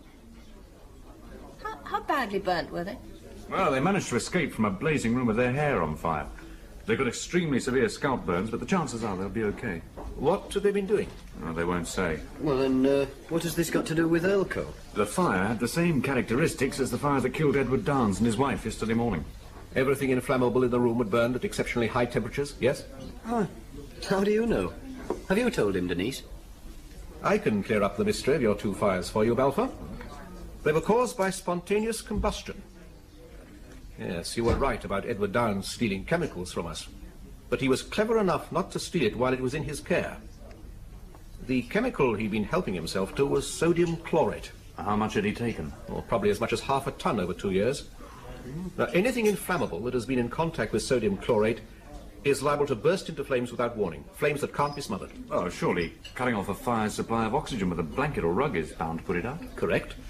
But sodium chlorate provides its own oxygen as it burns. Half a ton. Hold on. The weed killer we sell under our Pathblitz trade name contains a fire suppressant. Downes had been stealing unsuppressed site blitz. That's a weed killer sold only to the building industry to clear sites overrun with weeds. It's stored in 10-kilogram containers, so the chances are that Downes had transferred it to smaller containers and had sold it to all his friends. Well, if that's the case, I suppose we can consider ourselves lucky we've only had 2 fires. This is mid-April, Mr. Balfour, the beginning of the growing season. The soil is warming up quickly this year. Weeds are pushing up fast, and people's thoughts turn to weed killers. I wouldn't be too surprised if there were a whole spate of fires in the near future. In The Destruction Factor by James Follett, the part of Howard Rogers was played by Paul Copley, Denise Exon, Rosalind Adams, Ralph Exon, Clifford Rose, Balfour, Peter Wickham, Garrard, Rod Beecham, Ted Downes, Bruce Beebe, Kathy Downes, Joan Matheson, Millie, Karen Archer, Anne, Christine Absalom, Harriet, Debbie Cumming. The production was by David Spencer.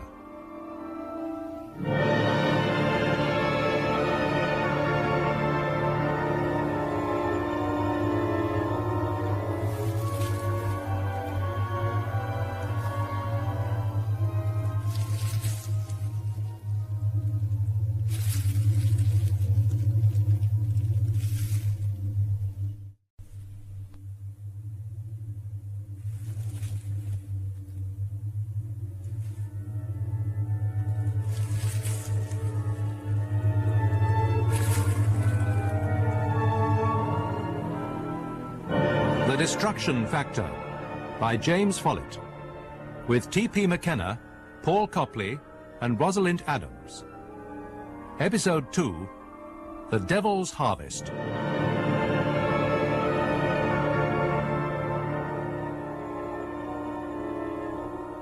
This is Denise Exon calling from Elco. Could I speak to Mr. Balfour, please? Thank you. What do you want him for?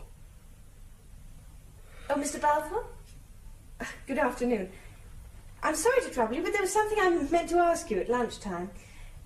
You know, when you were working here yesterday afternoon, did you happen to notice a potted plant on my desk after I'd gone out? Hey, you're not accusing the police of nicking it. You did? Yes, that's right. 2 feet? No, it was nothing like as high as that, not more than 6 inches, if that... No, I must have been mistaken. I'm so sorry to have troubled you. Bye now. So, what was all that about? What time did Balfour leave here yesterday afternoon? About 3, when I went for coffee. For God's sake, Denise, you're not saying the police took it, are you? I honestly don't know what to think. Doesn't make sense. Well, is it worth kicking up so much dust over one miserable little plant when we're going to get another one this afternoon? It wasn't that small. Balfour thought it was about 2 feet high. And that means, if he was right, that it grew as much as 18 inches in an afternoon. Wasn't it over this way? No, near the trees.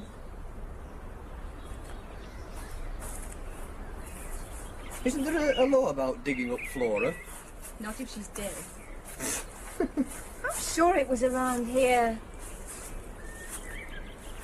It was here. You found it?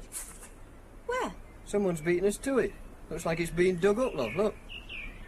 Oh, hell. Oh, come on. Home. Be a shame not to be after making use of them there woods now we've found 'em, missy. Use the woods? How? Down, boy. Howard. Come here, me proud beauty. Oh, Howard's here. The other one. Howard, no, Howard, that bank's steep. Stop mucking about. If I go down, I drag it down with it. Howard. Look at my dress, you idiot. Look at my tights. Give us a kiss. Howard, I am lying in mud. I don't like lying in mud. My mother warned me about lying in mud.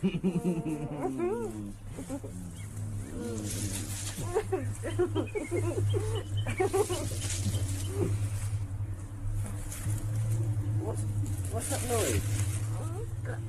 I can't see a thing. Will you get off me now? Oh, no. What? I thought you said that your plant was rare.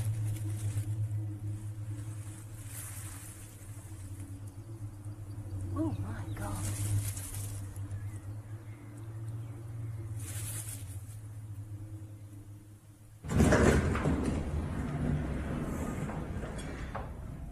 Good afternoon, ladies and gentlemen. Welcome to Complex B, the main research center of the Eurochem Agricultural Research Laboratories Corporation. This lift is taking you down to the lowest level of the center, Complex B7, which is 200 feet below ground level. The air you are breathing has been filtered to exclude all Very particles nice. of matter larger than 3 microns. It's a tape recording of an which is actress 3,000 supplied by a theatrical agency. The main complex cost Dad, $3 do million. you really think members of the public will want to go through the performance of having a hot shower and changing into sterile coveralls before visiting the It complex? has its own power station. Well, a public relations firm assured me that We people hope will you love find it. your guided tour of It will Complex heighten the B feeling of interesting and anticipation. instructive. Please remain together at all times. Thank you for your attention.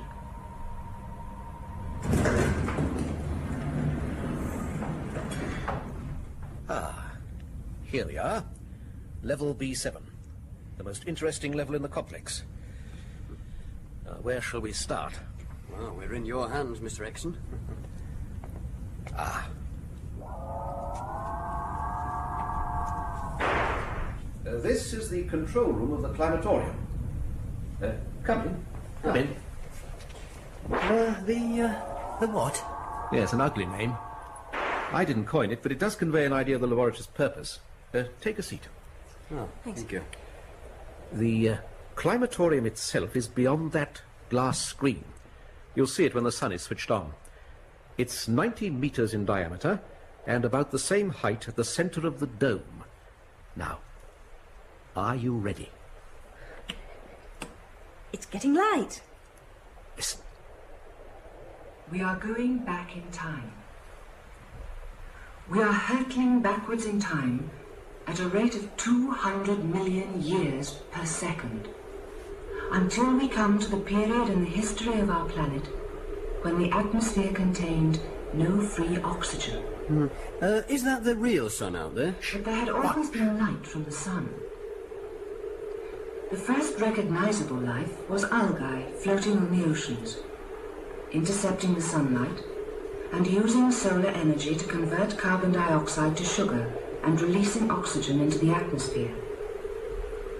It was algae and plants which gave us the life-giving oxygen in our atmosphere, a process which took 2,500 million years, and which go on sustaining the atmosphere today as we breathe oxygen and consume it in our factories and our motor cars.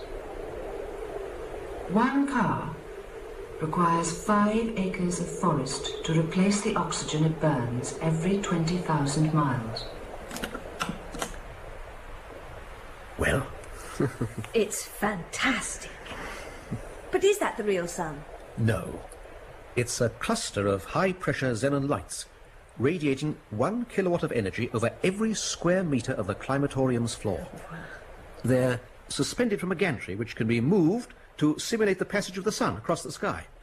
We can vary the output to simulate any region on Earth, but we are primarily concerned with the tropics for the controlled conditions we need to test new fertilizers and soil conditioners. Oh, the soil in the climatorium has the same profile as that found in certain regions of Ethiopia. Watch carefully. There are people out there. Who are they?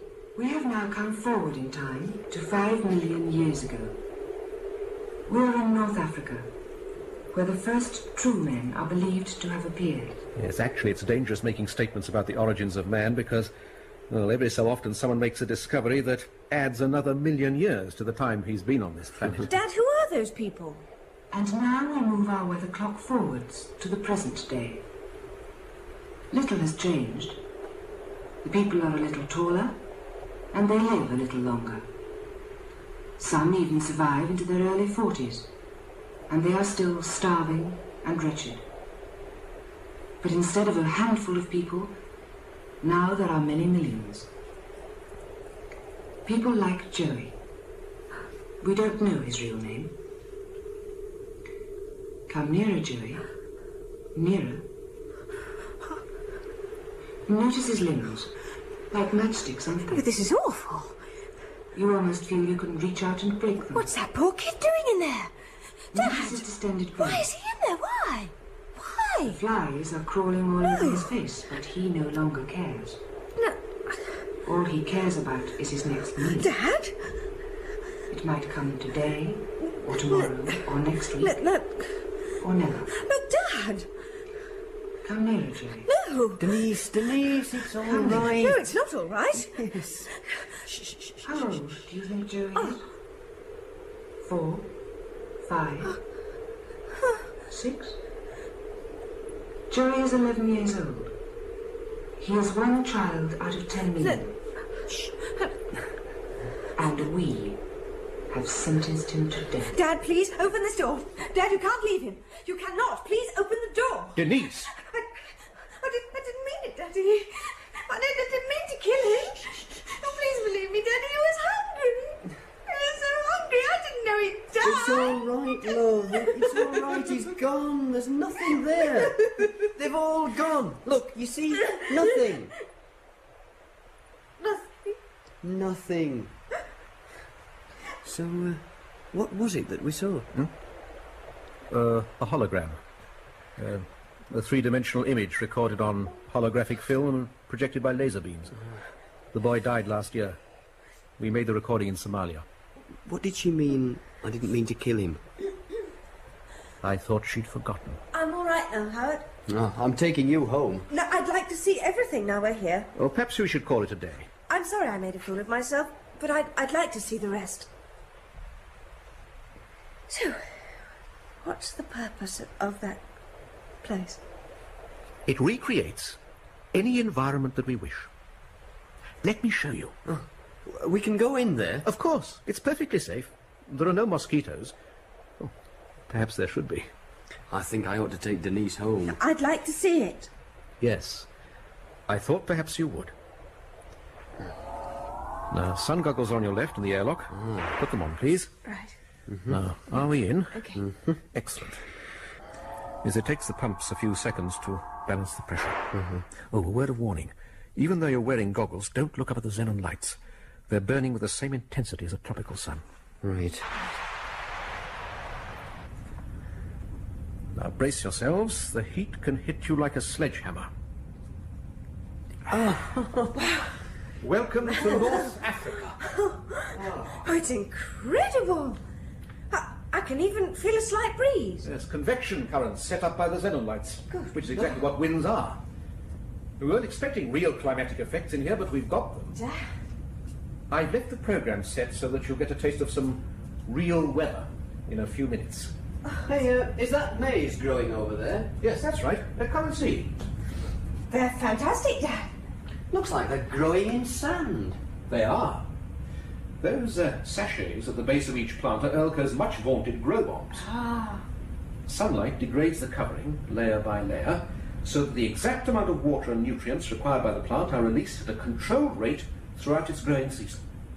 They eliminate expensive irrigation systems, in which large quantities of water are lost in hot countries through evaporation. Yes. Now, I remember reading the firm's press handout on them.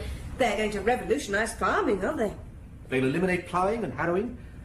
There'll be no more pollution of rivers and streams through excessive fertilizers leaching through the soil. And if they ever are used for growing in sand, there won't be a weed problem. Well, they sound like the solution to the world's food problem. Yes. I believe they could be. What are these, Dad? They look like the remains of some plants. What happened to them? Oh, we've had our failures. Well, we better be going now. This heat's bad for you if you're not used to it. What was that? Homemade lightning. Several kilovolts jumping between two electrodes on the gantry.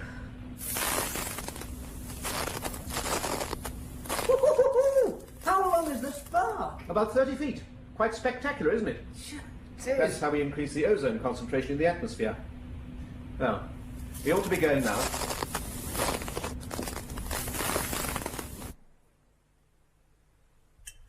There.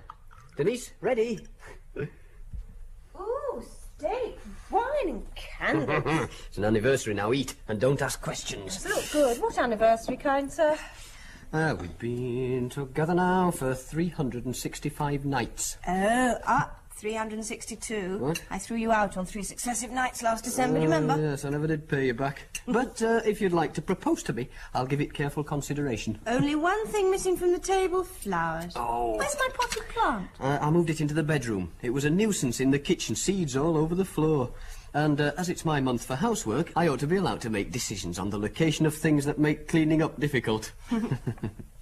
It's behind the bedroom curtain on the bay windowsill. Funny how those plants grow so quickly, isn't it? Ooh, it is good. I should have invited your father round, shown him how well I'm looking after you. What, celebrating our year of living together? I can just see him enjoying that. It's odd the way he's opened Complex B to the public.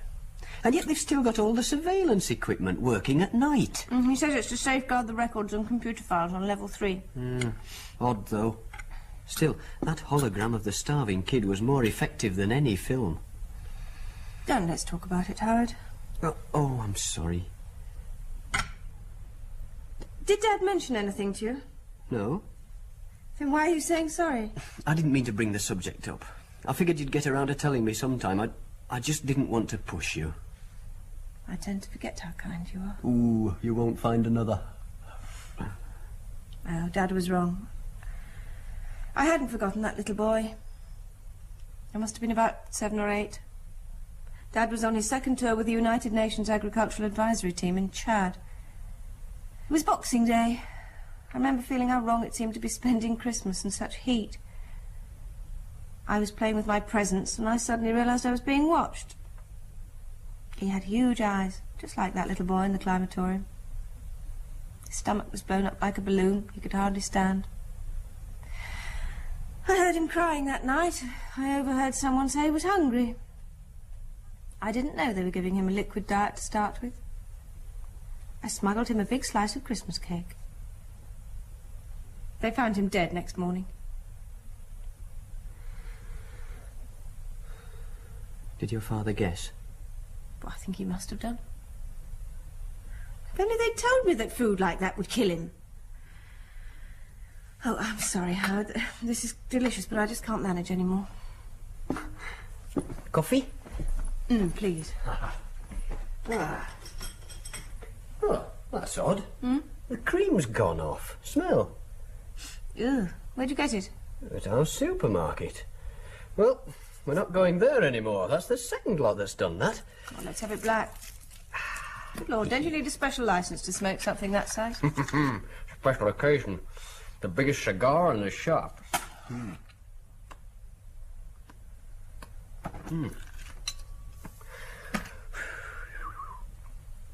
I'll go and get you a funny plant. We can sit and contemplate it and marvel at your green fingers. All right? Don't drop cigar ash on the stair carpet.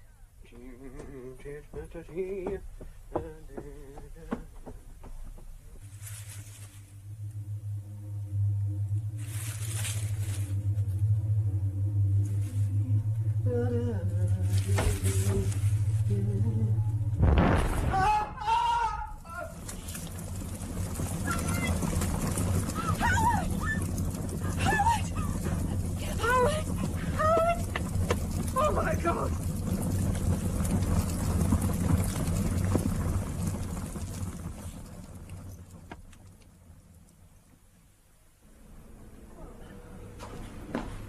Evening, nurse. Good morning, Mr. Balfour. It's dawn. Too whack to notice her. So what's the verdict? Shock, mostly. Minor burns to his face and hands. He'll be okay tomorrow. Have you found out what's causing these fires? We're working on it. Is she still here? Over there. She's been sitting there all night, poor thing. Ah, thanks. See if you can rustle us up some coffee. But do you know where the vending machine is? Goody. Morning, Miss Exon. Didn't expect to find you still here. My father's on his way back to pick me up. I've heard that Howard will be okay. Yes. I've just come from your flat. It's a mess. I suppose you want a statement or something. Can wait.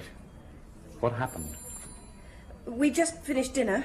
Howard went up to the bedroom to get something when I heard him cry out. I rushed up, found him lying in the passageway outside the bedroom door. The entire bedroom was burning. I dragged him clear. You saved his life. I tried to smother the flames with my dress. They'd go out, but start again as soon as I took my dress away. It was like a nightmare. You had nothing in that bedroom that was out of the ordinary. No, nothing. It's beginning to look like we've got a maniac on the loose who sit on a new type of incendiary device. Does your father live alone? Yes, but he's offered to put Howard and me up. Why? Drives a Jensen. Yes, why? Excuse me. No. What's the plan? A 999 call from Tower Mill's Old People's Home. A major fire.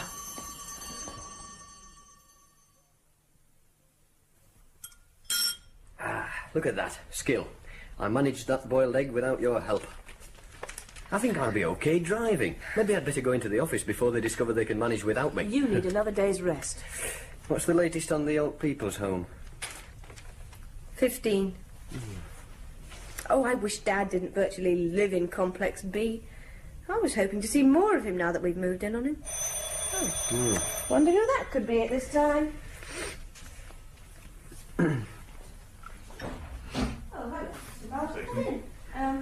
Dad's in here. Come through. How are you getting on, Mr. Rogers? Fine, fine. I'm getting plenty of tender, loving care. Have you caught our arsonist yet? Oh, we've set up an incident room. Oh, well, that's it then. He might as well give himself up. We're looking for something in common between all four fires on the assumption that whoever planted the devices used the same materials each time. This is a list of items that we managed to identify at the scene of each fire. Oh. I'd like you to look at it and tell me if there's anything here that shouldn't be there. Picture hooks. Yeah, well, there were 2 pictures in our bedroom. Hairbrushes. Can you really identify hairbrushes after a fire? Portable radio. Yeah. Hand mirror, yes. Flower pot. We had a flower pot in the bedroom. You mean those delinquent girls at the community centre also went in for potted plants? No, one of the girls had found a wild plant she was fond of. Alarm clock, yes. Oh, that's it.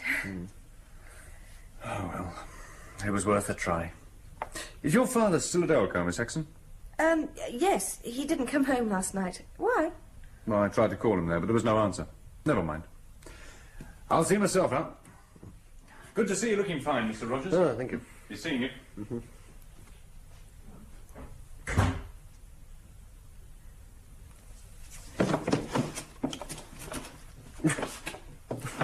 What are you looking for? C, D, E... Flinders.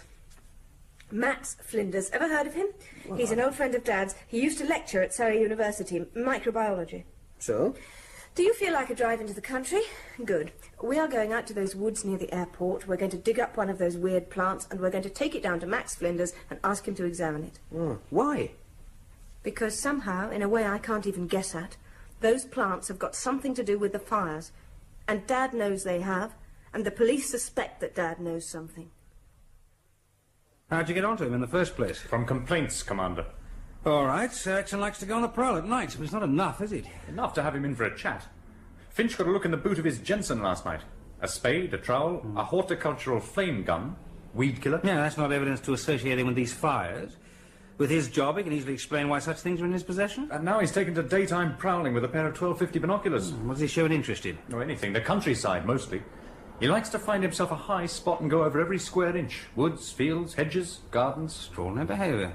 15 people died in that fire, sir. Yes, I don't have to be reminded, Belfort. All right, keep him under observation for another 72 hours. You can pull him in if he continues with his prowling.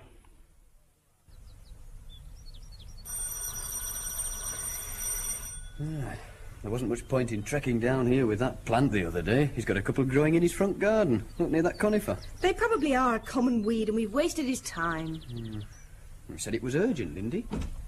Oh, good morning, Mr. Flinders. Denise, Howard, come in, come in.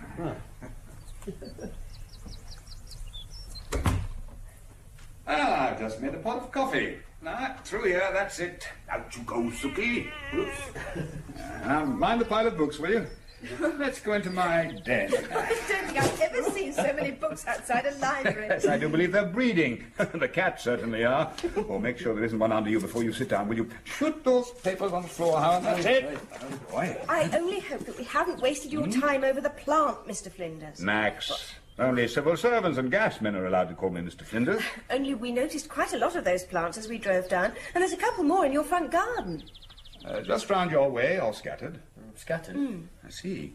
Well, at least it's an easy plant to spot. So it is dangerous? Well, not to put too fine a point on it, I'd say it's the most dangerous living organism on this planet. We're going to have to move fast. And it did cause those fires? 3 more this morning. 6 people died, all in your area. But how can a plant be responsible? I've been keeping it near an open window. Yes. Here it is. Phew, it's grown. Oh, yes, it's grown all right. It does everything well. Well, I'm going to show you a classical experiment, similar to that carried out by Joseph Priestley 200 years ago. Now, I'll need that aquarium. Oh. Now, place a burning candle in the aquarium, like so. Cover the aquarium up. Well, the candle will go out, surely. Yeah. It's dying. It'll burn for a few seconds until the flame has consumed all the oxygen in the aquarium. There, you see, it's out. Now then, please, Denise, would you kindly lift that plant into the aquarium for me? That's fine. Slide it to one side. Will you make room for the candle? Right. Which I shall now light. All right. Now put the cover back in place, please. Oh, well now. Well, what sort of candle's that? It's an ordinary candle, and it will continue to get brighter. I would never have believed it. But it's lighting up the whole room. I didn't believe it myself at first. Oh, it has about the intensity of a 300-watt light bulb. Now the candle's collapsing. Now watch what happens when I push a dead match under the cover. There. But that's fantastic. Just burst into flames. Quite a firework display when I sprinkle sawdust in there. That's enough. I'll slide the cover off and let the remains of the candle burn itself out. So that's what killed all those people and nearly killed Howard? Yes. But how? Now, how could a plant do that? You've heard of photosynthesis? Well, in simple terms, it's the process by which plant leaves produce their nutrients from solar energy. They also produce surplus oxygen, which is released into the atmosphere through the leaf. All plants do this, of course, but this strange plant does it faster, so fast, that it can enrich the oxygen content of the atmosphere in a closed room within a matter of minutes. Yes, but oxygen isn't dangerous, is it? I thought life depended on it. So does fire. Our atmosphere is only 1/5 oxygen. The rest is mostly nitrogen, just the right balance to make fire controllable. Now, our whole civilization is based on our control of fire. A slight increase in oxygen levels, and we lose that control. Everything that can burn will burn. I'm sorry, Max, but I cannot believe that one plant in a room could cause our bedroom to be gutted like it was. Why not? Look at this room. Full of combustible material, books, papers, furniture, floorboards, window frames, all waiting to burst into flames, given the right conditions that plant can provide. So where did it come from? I think your father would be the best one to answer that question.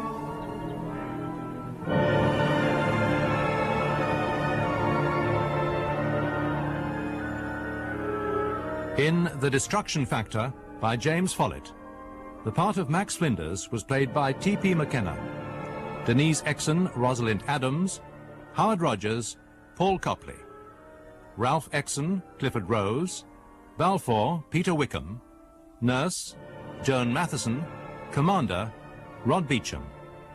The voice in the climatorium was Jennifer Piercy. and the production was by David Spencer.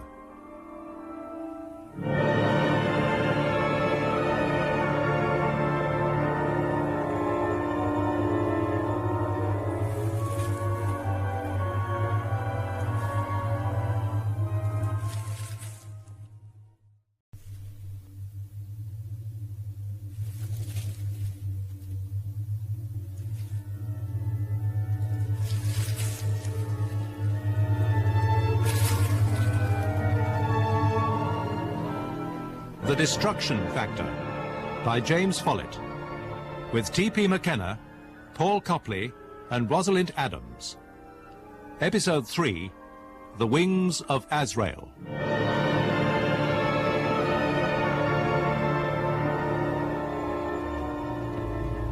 3 more growing on the verge back there. How are they managing to spread so quickly? Well, that's one of the first things we're going to have to find out. It's a leguminous plant, by the way. Same family as peas, broad beans, runner beans, that sort of thing. This is our road. Far too near London Airport for my liking. Oh, Dad must be back. Garage doors were open.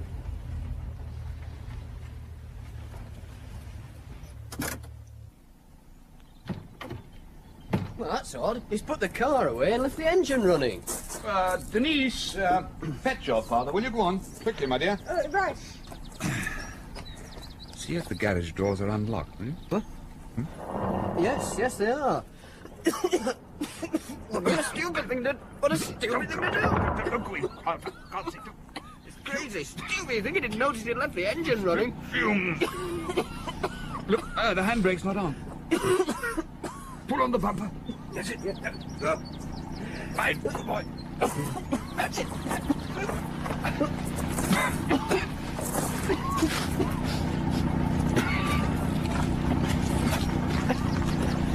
If I turn the engine off. Right.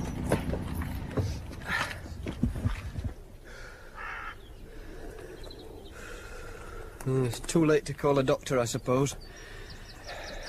Yes.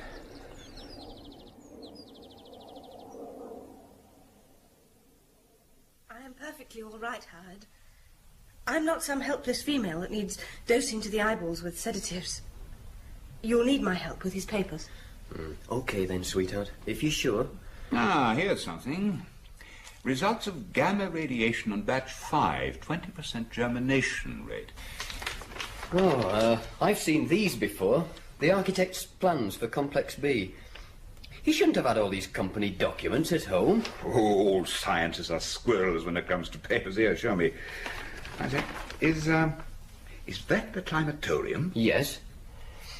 Oh, I'd like to see that. Oh, I don't think you'd be able to. Only the control room's open to the public. Well, apart from being able to flaunt a Rolls Royce in front of one's colleagues, one of the great advantages of copying a Nobel Prize is that it opens doors. But it can wait. What I really want to see first is the bungalow where the first couple died. Oh, yes, Edward Downes and his wife. If you say so, my boy. I need a chauffeur. Oh, I'll run you over there. Denise is prettier than you. Yes, thank you, officer. We'll stay on the planks.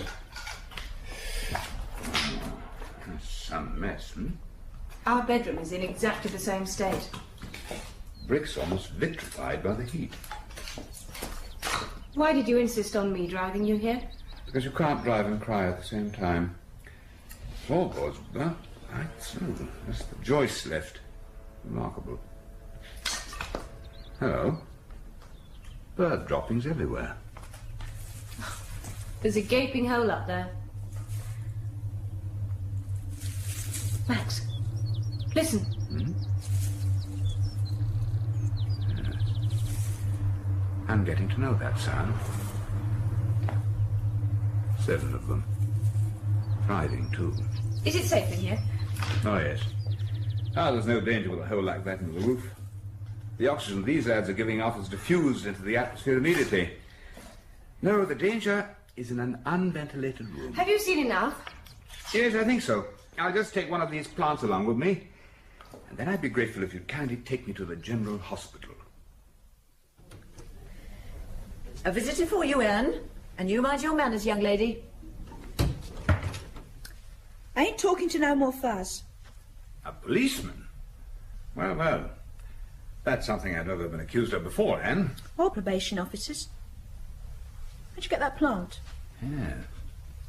Odd-looking thing, isn't it? It's all right.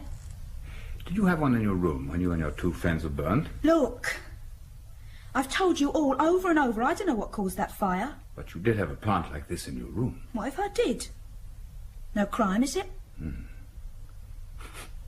Is smoking a crime at your age? I forget. Who smuggles them into you? Boyfriend, a porter? Well, never mind. Is that what you were about to do at the time of the fire? Smoke? You struck a match and boom? Yes? Suppose so. You see, the thing I can't understand is how the three of you managed to escape from that room with only a burnt skull. Bad enough, wasn't it? No, I didn't mean that. Other people who had the same thing happen to them were burned to death by their nightdress and pajamas. You see? Well, thank you for seeing me, Anne. I must be off now. I thought you bought me that plant. I'll send you a nicer one. Promise. That was quick. Yes. Oh, by the way, Anne, why were you in the community centre? Tried to burn down my school, didn't I? Oh.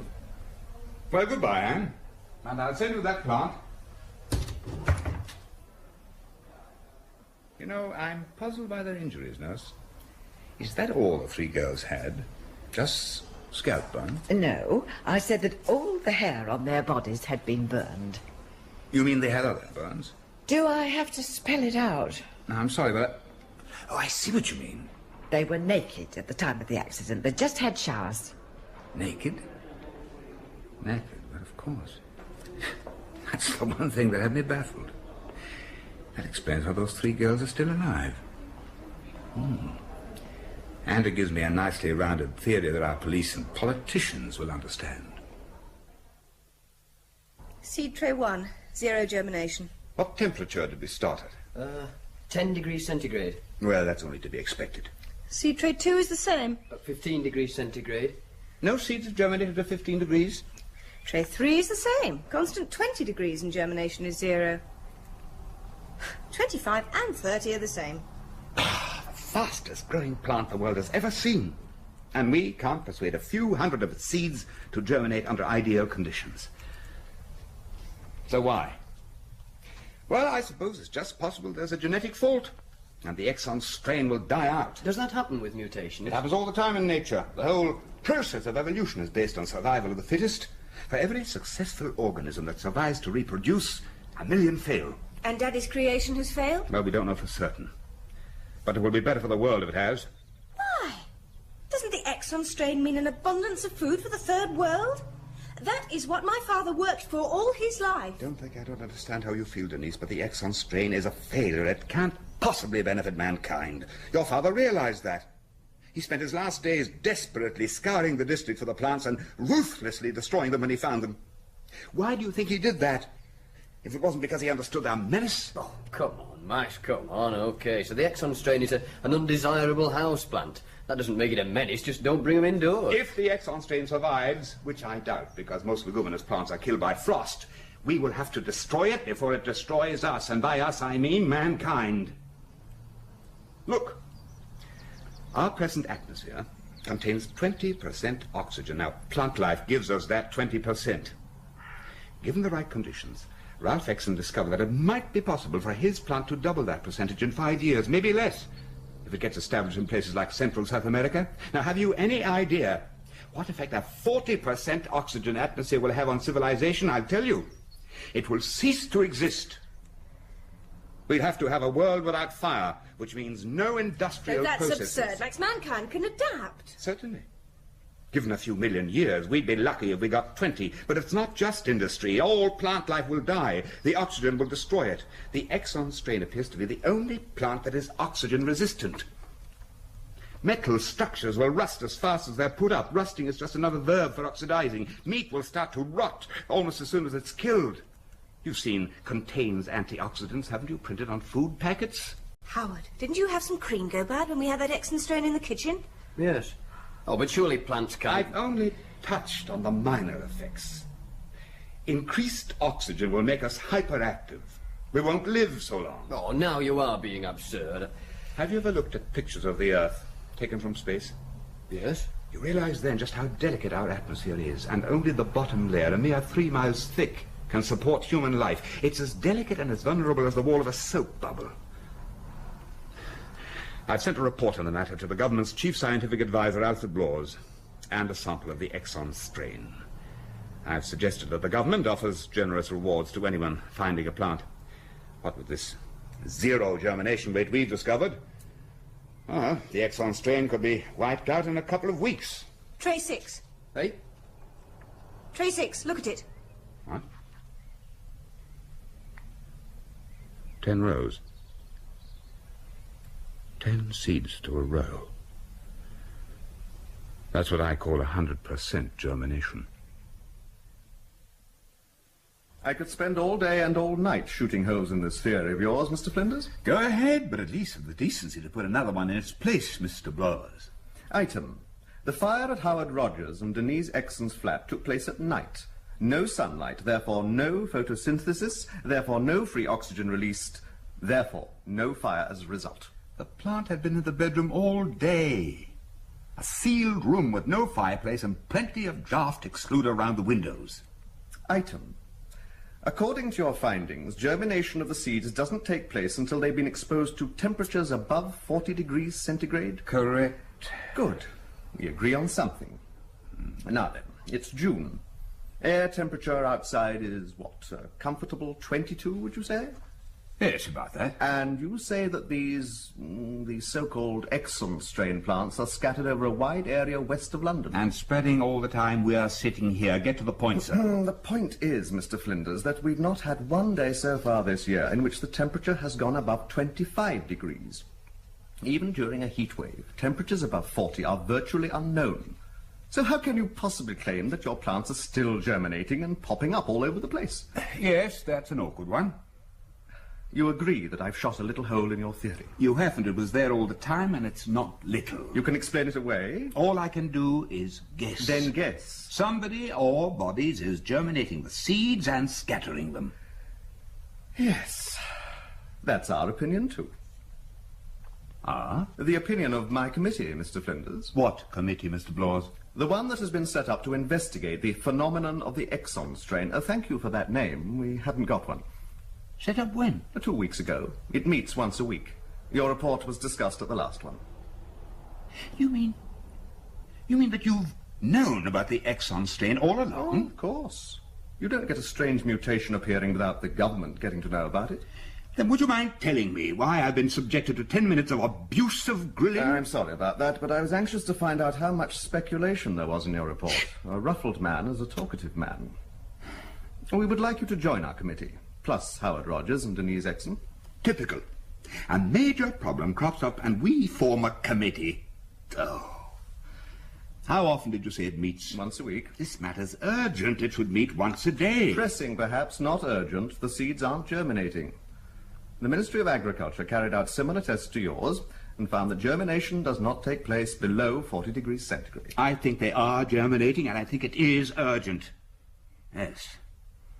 Have you carried out a plant census anywhere? The police will catch whoever is scattering them. Why do you want Howard Rogers and Denise Exon on the committee? Because they know as much as you. In fact, all three of you are required to join. So we can be gagged with the Official Secrets Act, I would not have put it quite like that. As you three have identified the problem independently, we would hope that you will be willing to serve. All right. But you can't sit on a thing like this. People are attracted to the plants. They're taking them home. There were 2 more fires last week. Warning posters are being printed at the moment. There's a picture of the plant and a brief statement saying that it is poisonous. They'll be distributed to police stations, libraries, and government offices. After a couple of days of press comment, the whole thing will be forgotten. I don't believe it. We have a mutation on our hands which terrified its creator, and we're talking about it as if it's a cold epidemic. Look, I don't like to sound patronizing to someone of your reputation, but we could be in an election year. Governments like election years to be calm years. Oh, politicians. We'll probably have a new lot to cope with in the autumn, and the autumn frosts will kill off this wretched plant. Frostless autumns and winters aren't unknown. But unlikely. All the committee has to do is keep a close watch on the situation until then. You can carry on with your investigations into Exxon's work, but keep it unobtrusive. Incidentally, the board of directors of Elco are being very cooperative. If you require access to Exxon's laboratories, I'm sure they'll be only too willing to... Okay, we'll toe the line. Perhaps you can answer one thing. Why do you suppose Exxon opened his Complex B laboratories to the public? He thought it might ease the storm when it finally broke. He didn't have your confidence that it would be possible to keep quiet about the Exxon strain, and unlike the government, he was very, very frightened. I feel like God. Why? All these controls at my fingertips. Wind, sun, humidity. Do you suppose your father felt the same? Why should he have? He created life out there in that desert. Climaterium, whatever they call it. Dad didn't create life. He bombarded seeds with neutrons and gamma rays to produce a permanent chromosomal change and gene mutation. Max said Dad merely speeded up nature. Something like the Exxon strain could appear naturally next week or in the next 1,000,000 years. Those plants provide new wonders every day. So they can turn their leaves so quickly towards a light source that they seem to rustle with anger when your shadow falls on them. What's the oxygen concentration? 35%.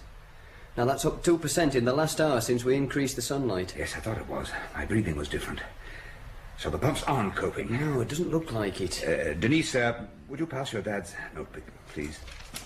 Yes. Yes, here it is, January 12. Yes, he had 2,000 plants growing that day. They could feed at noon. By 4 o'clock, oxygen concentration was 40%.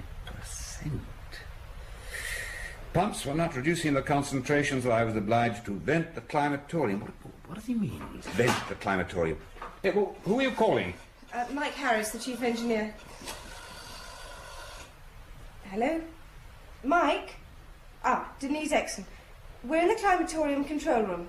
We've got an oxygen build-up. No, it's not dangerous. Vent? We're wondering how to vent the climatorium. The oxygen build-up must have been... 4 switches above the humidifier control panel. Yeah, I can see them. Rising. What do they do? You're trying to pull my leg. Okay. Thanks, Mike. We'll try them. Well? Do you want it vented now? Well, yes. What do the switches do? First switch equalises pressure. Second and third switches release the latches. And the fourth switch, would you believe, opens the roof.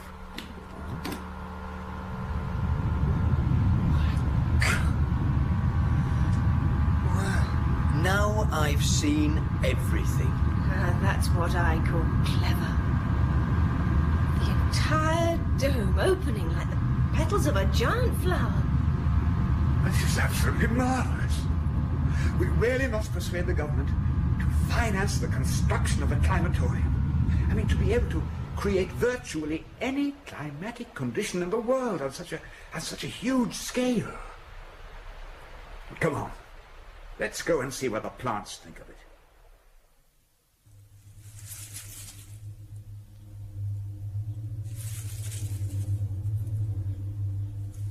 Amazing. Truly a remarkable piece of engineering. Why are the plants making such a row, Max?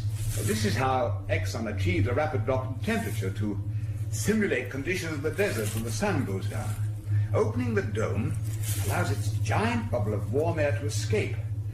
And after that, the refrigeration equipment can cope easily. Or in this case, a giant bubble of oxygen. Noisy, huh? Well, they're confused. See, now that the roof's open, the light is coming from all directions.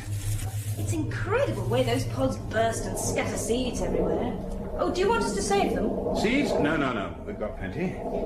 Have you found out why they need such high germination temperatures, Max? Well, now, that is still the great mystery. Lowers has at least established a census area. It was used market garden near Weybridge. There were 3 plants to the hectare last week. Now the figure's up to 5. It's going on the agenda for next week's meeting. Oh, damn. Why, the land was so cheap. This complex is right under one of London Airport's flight paths. I can't stand those things. The jet engine is third on my list of retrograde creations of the 20th century. Nuclear weapons are second, and this plant is right on top. Why? Oh, I'm sorry, Denise. We can control nuclear weapons and jets, but we can't control the Exxon strain. But we can learn. We've been waging war on weeds for 10,000 years. We haven't beaten them yet, and we never will. Well, you've never called the Exxon strain a weed before. A weed is any unwelcome or noxious plant. A definition that fits the Exxon strain admirably. Listen. What? What is it? Why is it going dark? Birds! Look! Millions of birds! Let's start walking very slowly towards the control room airlock. But don't run. Whatever you do, don't run.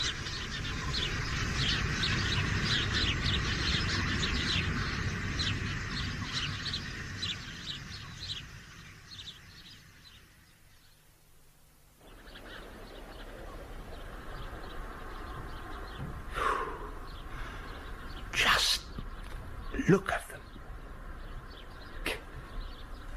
Killing each other over those seeds. Good heavens. Denise, is it possible to close the roof slowly? Yes. There's a variable speed control above the switch. Then close it as slowly as you can. I don't want any of those birds to escape.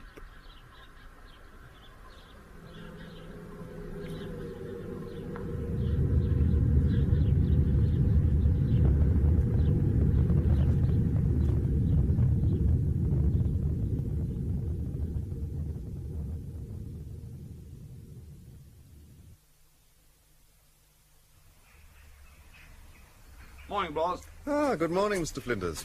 So this is your control area. Very impressive. A derelict market garden with a topsoil varying from clay to light loam. Sounds ideal. What's the latest count? 20 to the hectare. 5 last month? That's quite a jump. And from what I saw from the train on the way down, it seems general throughout the country. The police are carrying out discreet checks on all flying clubs in the south. There's a possibility that some maniac is scattering the seeds from the air. Yes, and I've got some interesting data for you, enough for you to call an urgent extraordinary meeting of the committee. Have you thought of the consequences of the seeds reaching tropical regions, where they can germinate without artificial heat? One seed can become a mature plant in 4 weeks and produce 2,000 seeds. With a 50% germination rate, that gives us 1 million plants in 2 months, 1,000 million in 3 months from one seed. No one is denying that there is a problem, Mr. Flinders. Bring every member of the committee to Complex B tomorrow at 3, and I will show you the true scale of the problem. Now, wait a minute, Flinders. You can't expect me to call an extraordinary meeting on your say-so. 3 o'clock tomorrow, Blaws. The Climatorium in Elco's Complex B. I'll warn the main gate to expect your party. I'll be there, alone.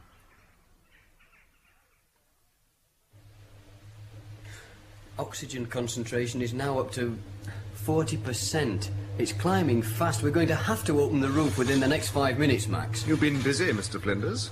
How many plants are in the climatorium? At 10 to the square metre, about 17,000. Quite a spectacle. A lot of work germinating that many seeds. They're germinated by natural means, and they're flourishing. We've maintained sunlight at a level to simulate the Earth's temperate regions. Concentration's 41.2.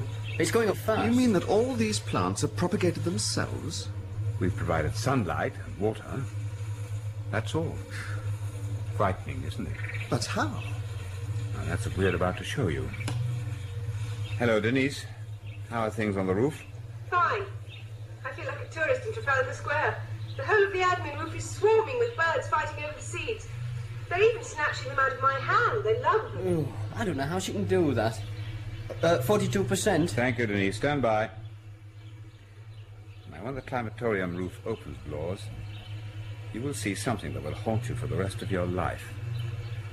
We'll be invaded by thousands of birds. Video recorders on, Howard. Rolling.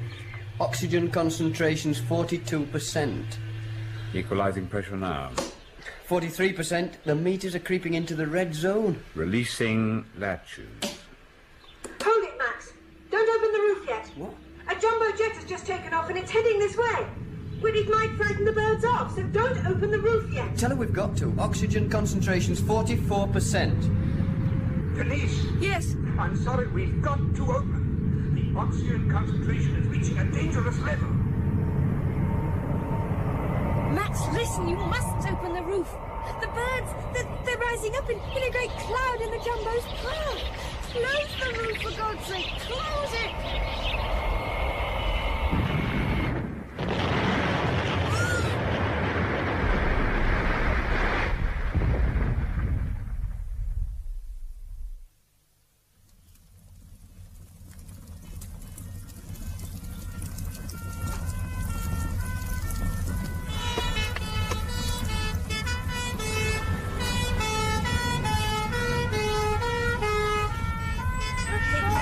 How many people were aboard? 253. It was my fault. My fault. I should have realized that releasing thousands of birds... It wasn't the birds. The flap was nowhere near the aircraft when it... Oh, Denise, I'm going to take her home. Come on, love, it's all right. Come on. Come on. So it was the oxygen. Yes. A huge bubble of it, rising into the air, too large to disperse quickly enough. Sucked into the aircraft's jet engines. They blew up. Why did you mount such a crazy experiment? Why? To show you how the Exxon strain is spreading throughout the country. The birds eat the seed whole. Perhaps it has a smell that attracts them, I don't know, but they can't digest them. Their body heat cracks the seed's skin, and they pass out of the bird's body ready to germinate in a nice dose of fertilizer to help them get started. Well, now we know how the plants are spreading. Maybe we can do something about it. Can we? Isn't there something you've forgotten? The birds start their main winter migration soon. They'll carry the seeds with them, spreading them throughout the world. Like everything else, we've probably left it too late. Only this time we don't get a second chance.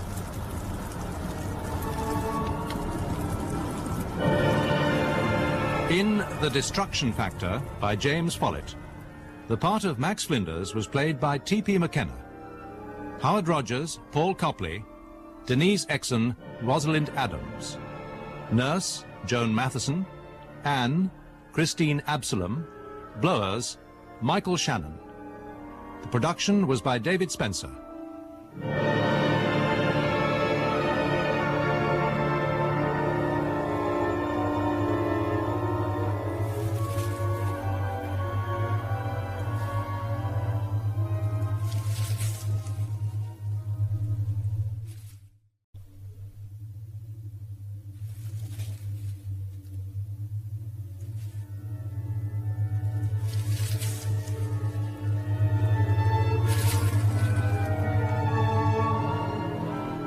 The Destruction Factor by James Follett, with T.P. McKenna, Paul Copley and Rosalind Adams.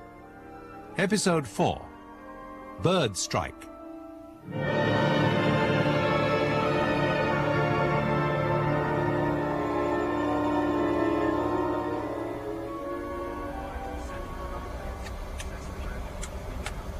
Roger, Heathrow Tower. This is Trans A501 cleared for takeoff. Contact Shanwick 120.6, squawk 2400. Clearance received, Skipper. Okay, Mike. PA call, please. Ladies and gentlemen, this is First Officer Shand speaking. We're sorry about the delay, but we are now cleared for takeoff. Will the cabin crew please take their seats?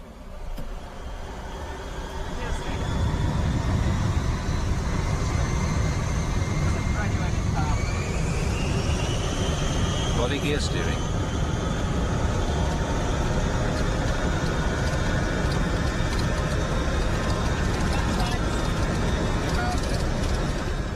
$50 knots.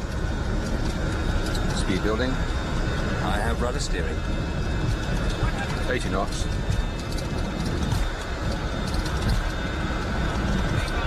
V1. Rotate. Positive rate of climb established. Gear up. Gear up selected. Landing lamps. Landing lamps up and off. Flaps in, check fully up and in. Check fully up and in. Altimeter set 1013.2 millibars. Set 1013.2 millibars. Set 1013.2 millibars.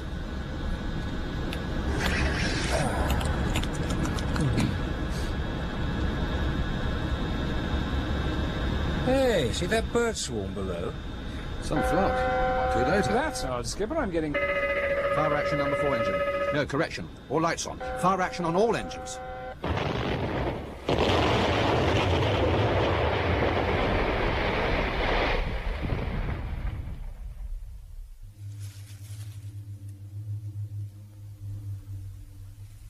None of you have a shred of evidence to support your claim that it was the Exon-strain plants in the climatorium that caused the jumbo to crash. That's why you're not being asked to give evidence to the inquiry. But I saw the whole thing. I was on the admin roof at Elco when Max and Howard opened the climatorium dome immediately under the jet. Those birds were at least 100 yards away. Do you want your father to be remembered as the creator of a plant that led to the deaths of 253 people in one of the worst air disasters this country has known? If we do nothing, Mr. Blowers, it won't be 253 people on our consciences, but 250 million in the first year, another 250 million in the second, and after that, the rest of mankind. An opinion, Miss Exon. You've sat in on the committee meetings, Blowers. You know damn well what the dangers are. Unproven, Mr. Flinders. That jet hit a giant pocket of almost pure oxygen that rose out of the climatorium when we opened the dome. All 4 engines seemed to blow up in midair. Birds couldn't have caused that. Experts think it's possible. Rapid overheating of the combustion chambers. Your attention was drawn to the jet after the explosion when the damage had been done. Besides, the wreckage of the engine fan discs were choked with the remains of birds. Because the jet came down through the bird swarm after the explosion. Save your breath, Denise. He doesn't want to believe you. It could be an election year. The government wants peace and tranquility on the face of the land. We can always publish our own version of the crash. I wouldn't advise it. Oh? Why not? Don't forget that both of you and Howard Rogers are serving on a government committee that is looking into the whole problem of the Exon-strain plants. It has discussed evidence relating to the plants provided by government scientists working in government laboratories and has met in government offices. Rubbish. We provided 90% of the evidence from my findings. Perhaps, but you might find that hard to prove in court. What exactly are you threatening us with, Mr. Blowers? I'm merely asking you to consider the consequences of, to use the legal jargon, communicating information to persons unauthorized to receive it, Mr. Flinders. You better have this. It's a copy of the recording made by Tango Alpha's flight deck voice recorder, and this is a transcript of the same recording so that you'll know who is speaking. Now listen carefully, and you'll hear the captain and the co-pilot refer to the bird swarm a few seconds before the tape goes blank. I mustn't take up any more of your time. Think about what I said. Mr. Rogers. How do you do? Hello, Howard. How did it go? Well, what's upset our little civil servant friend? I've had an interesting time. Now, I talked to several Transatlantic Airways engineers. They wouldn't commit themselves, but I got the distinct impression that the below-decks opinion is that it would have to be a 1 in 10 billion chance for birds to knock a 747 off the sky. They took me up on a flight in their simulator. It's fascinating. The whole flight deck actually tips up on takeoff. Why the odd expression? It was a bird strike. Blowers left us a recording. Tango Alpha's flight deck crew saw the bird swarm just before the crash. That's the cassette. We haven't played it yet. Isn't that good news, Denise? Those birds were nowhere near the aircraft. Have you got a tape recorder? Left-hand drawer of my desk. Blowers threatened us with legal action if we said anything about the possibility of Daddy's plants causing the crash. But he can't. He can and will. 5 standard left-hand seat graduated power takeoff, Mike. Okay, Skipper. Hold the control column slightly forward of neutral and call me. Speed building, 80 knots, B1, rotate, and positive rate of... According to the transcript here, that's Diamond, the captain speaking. Gear up on my command. The other voice is, whatever, Chan, yes, Chan is the co-pilot. The aircraft to a standstill on the brakes. Give me spoilers and full reverse without... It sounds like the pre-takeoff briefing. Understood. Wind on a bit. We're sorry about the delay, but we are now clear for takeoff. Will the cabin crew please take their seats?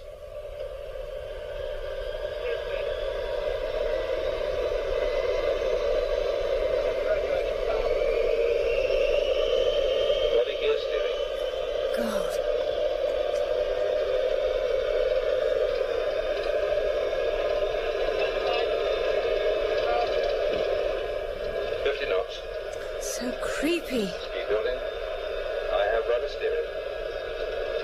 80 knots.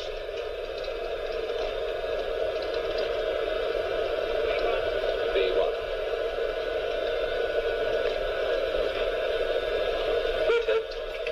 Let's take off. Positive rate of climb established. Gear up. Gear up selected. Landing lamps. Landing lamps up and off. Flaps in, check fully up and in. Check fully up and in. Altimeter set 1013.2 millibars. Set 1013.2 millibars. Set 1013.2 millibars.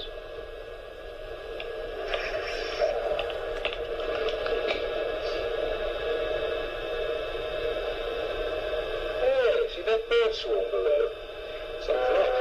Too late to that, Sergeant Skipper. I'm getting fire action on the quarter. No, correction. All lights on. Fire action on all engines. So, it was a bird strike. Something doesn't make sense. Who was it who mentioned the bird swarm? Oh, that was Diamond, the captain. Let's see.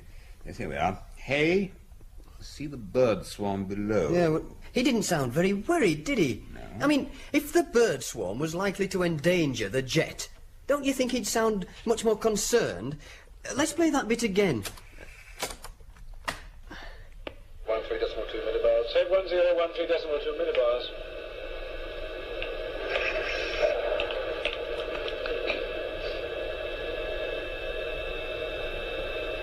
Hey, see that bird swarm below? You see, he's merely passing a comment. He knew that there was no danger from the birds. Hey, see that bird swarm below? Some flock. Howard's right. He doesn't sound a bit worried, does he? No, of course he wasn't. The flight deck of a 747 is perched on top of the first-class section. Downward visibility, especially when climbing, isn't marvellous. And yet the captain and the co-pilot both saw the bird swarm shortly after takeoff, which must mean that the birds were a long way off. Now, I've given scientific evidence to many courts and inquiries as an expert witness. And mind you, unless you're on 100% safe ground, a skilled counsel can tie you up in knots with your own facts and figures. Hang on, I've got a layout of the labs and surrounding area here somewhere. Now look, the entire Earlco layout, the admin block, my office where we are now, and here, 100 yards away, Complex B and the climatorium. And the climatorium is less than 2 miles from the end of the runway they were using that day. They're bound to at least listen to us at the inquiry now. Two things.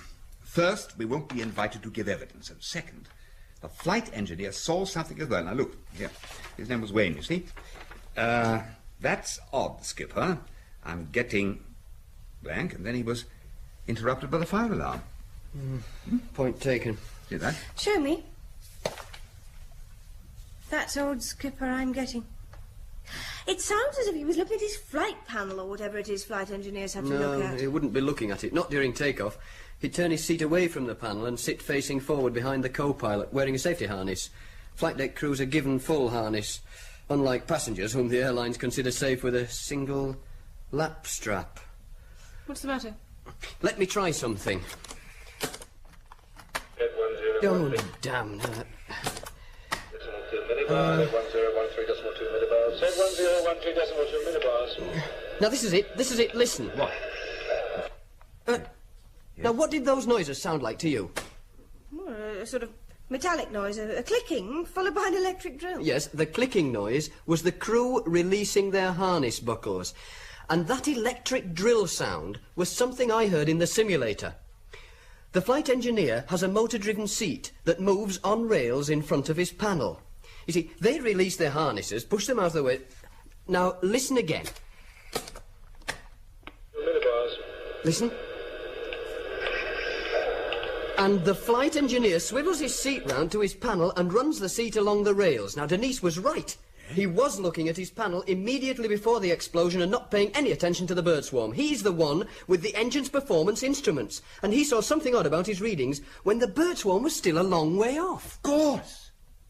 If the aircraft hit the oxygen bubble, the first thing that would most likely happen is that the engine temperature gauges would shoot off the scale. And that tape is our proof. Very nice piece of deductive reasoning, dear boy. And where does it get us if they won't listen? We tell blowers. And if he won't listen, we call a press conference in the climatorium and blow this whole business of the Exxon strain wide open.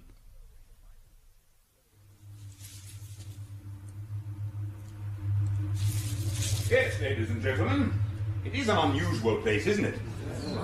Rather like the interior of a planetarium, only larger. It's called a climatorium. Now, in here, it's possible to recreate the weather conditions of anywhere in the world. It can simulate the climatic conditions that existed on this planet before man appeared.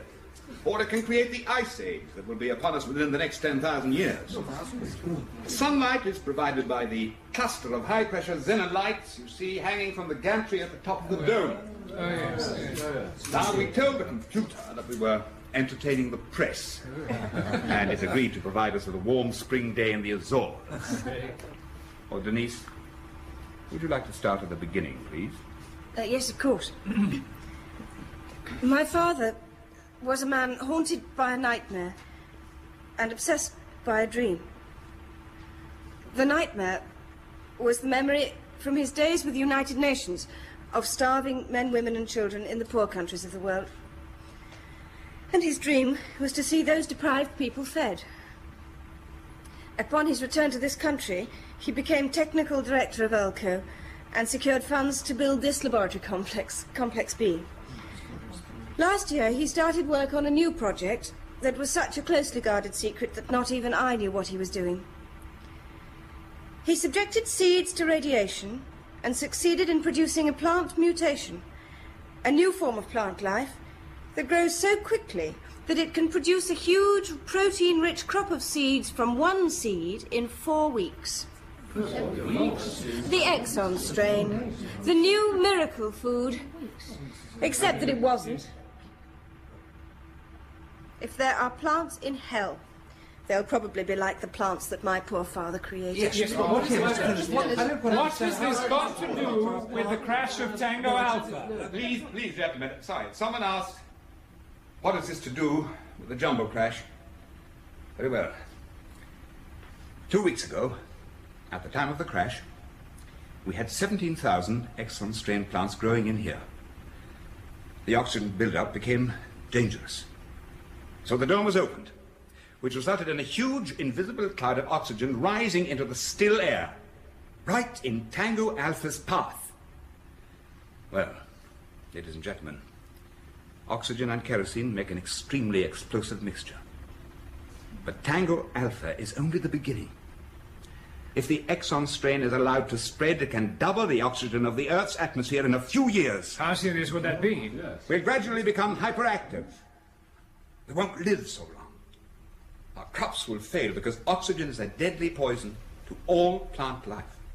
The whole fabric of our civilization will literally crumble as steel structures rust away to dust. What meat there is will rot as soon as it's killed. And that's only the beginning. The survivors will have to learn to live in a world without fire. But the chances are that natural fires will finish them off anyway. The forests will be destroyed by lightning and will never grow again. You see, Ralph Exxon realized that his plants would be the only living things on Earth at the end of the century. Is that why he killed himself? We don't know. But I do know that Daddy wasn't a coward. He created the Exxon strain, and we know that he was desperately looking for a way of destroying it. Can it be destroyed? Yes. If you people can persuade the government to take immediate action, but it has to be immediate. Birds adore Exxon strain seeds. They can sense them from miles away. They swallow them whole, and their body heat cracks the seed, which enables them to germinate rapidly once they've passed out of the bird's body. Now, we've removed the seed pods from the Exxon strains growing in here. But the plants still have a strong smell, which is what we suspect attracts the birds. Now, just a moment. Can we have the roof open, please?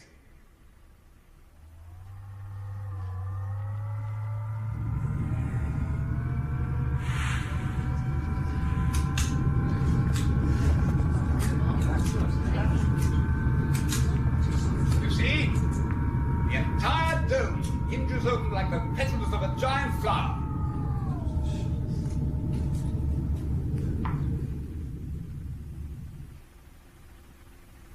Listen carefully.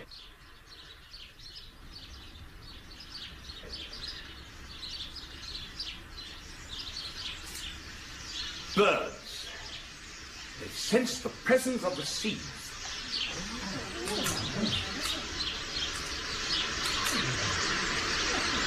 In 2 months, the main bird migration will start. We have 2 months to destroy every X-stain plant in the country to prevent it spreading throughout the world.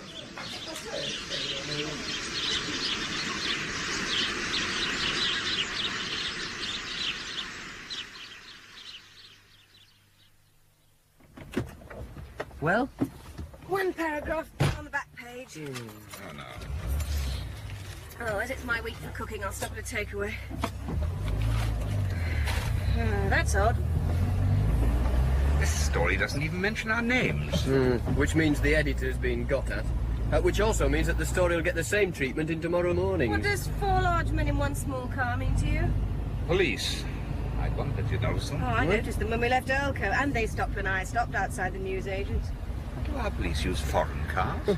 When it suits them. Right. That is it. Denise, what are you planning to do to those men? I'm not having them sitting on our tail making snide remarks about my driving. She's waving them down and they're stopping. Crazy girl. Headstrong. Well, I suppose 4 of them can look after themselves. But why should the law be interested in us? Probably because I ignored this document. Take a look. When was it served? Before the press conference. Oh, hell. Well? Police. It figures. They want to arrest us. Quite polite, really. The older one has a sense of humour. Protective custody, he called it. We get the custody, they get the protection. What are they waiting for? Well, for me to get the car home, of course. They don't want the bother of being responsible for it. I like that. Max had this served on him this morning. Huh? It's an injunction forbidding us to go ahead with the press conference. Yes, as I'm the one named on the injunction, however. You two have nothing to worry about. Nothing to worry him. Have you any idea what they can do to us if they prove that we passed classified information to the press? Mr. Blowers, Prime Minister? OK, Edkin, toss him in. A disaster, Blowers. I did my best, Prime Minister. And your best is having them held by the police for 3 days. You said that it was essential that you had Exon's papers and that you didn't care what methods were used to get them. Legal methods, Blowers. I didn't say anything about breaking the law. You didn't say anything about not breaking the law. Damn it, I shouldn't have to. Technically, those papers belong to Earlco. Exon was their technical director and a company employee. If Earlco wanted those papers, their name would have had to have gone on the court order. You wanted their name kept out of this at all costs. How much longer do you think we can sit on the story? A week? 2 weeks? How much longer can we rely on editors to cooperate when they're on the phone day and night demanding to be allowed to go ahead? I suggest we keep the campaign against the plant at its present level. Posters outside police stations telling people not to take them home? No, we're going to have to do a lot more than that. If that plant is as big a menace as that scientist... Flinders says it is. Now, I've got a plan, which I want you to implement, but it's vital that you do everything in your power to keep Earlco's name clean and to avoid a lot of speculation into the reasons for Exon's suicide. That depends on how much power I have, Prime Minister. It'll be considerable, Blowers. Quite considerable. Someone's been in here. Don't be daft. Someone broke in here while we were in police custody. I sensed it as soon as I entered the room. What's the matter? Oh, Denise thinks we've had burly burglars rampaging through the house. She's probably right. All the papers in your father's desk have gone, Denise. Ah, no, it's all right. I locked them in the filing cabinet last week. We've had a cursory look at them, Denise, but they won't help solve the problem of how to deal with the Exon strain. I mean, your father never got that far. No, I'll see who that is. I'm going to go through them, document by document, until I find out why he didn't get very far, and why he was driven to suicide. Come through here. Will you help me, Max, please? Of course I will, my dear. Alfred Blowers, the Prime Minister's personal scientific advisor. He's come to offer a grovelling apology for the 3 days we've spent manacled to a dungeon wall. I'm sorry I wasn't at the police station when you were released. They looked after you? Oh, his crusts of stale bread were poked through the bars each morning without fail. Shut up, Howard. You'll be pleased to hear that the charges against you are being dropped. Oh, we guessed that an hour ago when the fuzz turned us out. At 3 p.m, the Prime Minister will be declaring a state of emergency to deal with the Exon strain, and the press will be authorised to go ahead with the story on the illegal press conference you held. There was nothing illegal about... Hold on a minute, Howard. So the government's finally woken up to the dangers. It was aware of them all the time. It just didn't want to be stampeded into premature action. So what action is it going to take now? That's up to you, Mr. Flinders. Your name has been suggested as the one to head the campaign to wipe out the Exon strain. Good Lord. As you were the one beating a big drum over the Exon strain, you were the obvious choice. Right. We'll start with the requisitioning of Elco's Complex B laboratories. That won't be possible. This doesn't involve Elco, and there are plenty of government-owned laboratories... What the hell do you mean? Of course it involves Elco. And if we're to beat the Exon strain, we're going to need that climatorium. It's the only one in the world. All research must be concentrated in that complex, okay? Okay. I'll arrange for a team of plant specialists to be moved in. It might be an idea if all Exon's papers were handed over for them to look at. What papers? I understand that he did a lot of his work in this house. Oh, we used to do some work here late at night. Then it's likely that there could be valuable findings. You're absolutely right, Blawes. Looking through those papers will be my first priority. You'll be much too busy, Mr. Flinders. And you'll be too busy to stop me, Mr. Blawes. You see about requisitioning Complex B, and I'll be in touch in an hour to see about drafting those emergency regulations. Blawes was right. I'm going to be far too busy to go through all these papers. And we don't know what we're looking for. A clue as to why Dad... Oh, any clue, any paper that doesn't make sense. Here's an interesting carbon. A memo from your father, Sir Miles Stratton. Chairman of Elco. Yes. It is vital that you reverse the decision taken by the directors. What decision? Doesn't say, but it's dated a few days before he killed himself. We're going to have to put these papers in chronological order for the... Hello. There's an envelope from Elco head office. A memo from Sir Miles Stratton to Ralph Exon dated the day before Exon committed suicide. This must be the last of your father's papers. Dear Exon, I'm sorry, but the decision by the Board of Directors taken at their last meeting regarding Project D10 is to be implemented immediately. I wonder what he was talking about. What decision? I think I found it. Item 6 on the agenda. It was unanimously decided that Project D10 be abandoned forthwith. Action by Accounts Department. No more payments to be made to cover research costs for D10. Action by Mr. R. Exon. All papers, notes, specimens relating to D10 to be destroyed. All specialised laboratory equipment developed for D10 to be broken up and sold. All correspondence relating to D10 to be destroyed. Action by personnel. All research staff working on D10 that cannot be transferred to other projects to be made redundant. So that's why he killed himself. The funds he desperately needed to find a solution to the plant he had unwittingly unleashed on the world had been withdrawn. Hello? Yes, he's here. It's Blowers for you. He's calling from the climatorium. Yes, I'll take it. Yes, Blowers? Are you sure? Well, we never studied the videotapes that carefully. We'll be right over.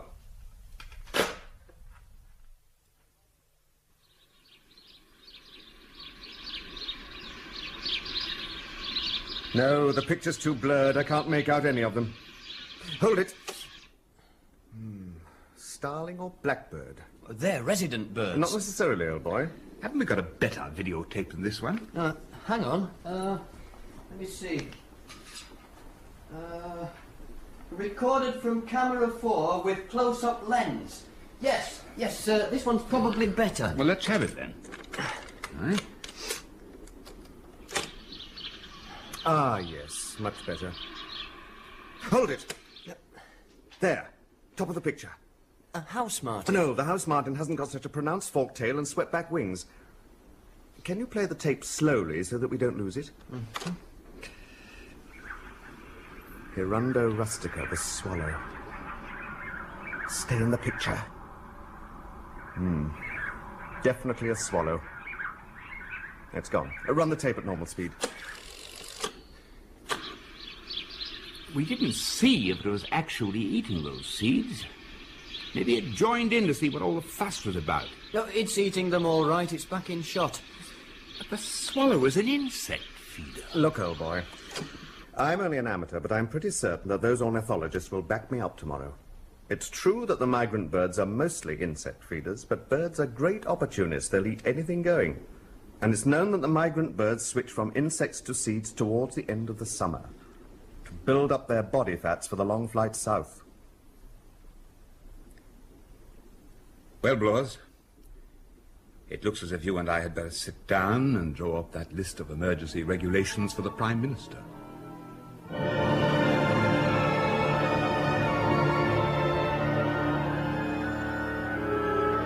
In The Destruction Factor, by James Follett, the part of Max Flinders was played by T.P. McKenna. Howard Rogers, Paul Copley, Denise Exon, Rosalind Adams. Blowers, Michael Shannon, Craig, Noel Johnson. First Officer Shand, Gregory de Paulnay. Flight Engineer Wayne, Roy Spencer. Captain Diamond, Rod Beecham. The production was by David Spencer.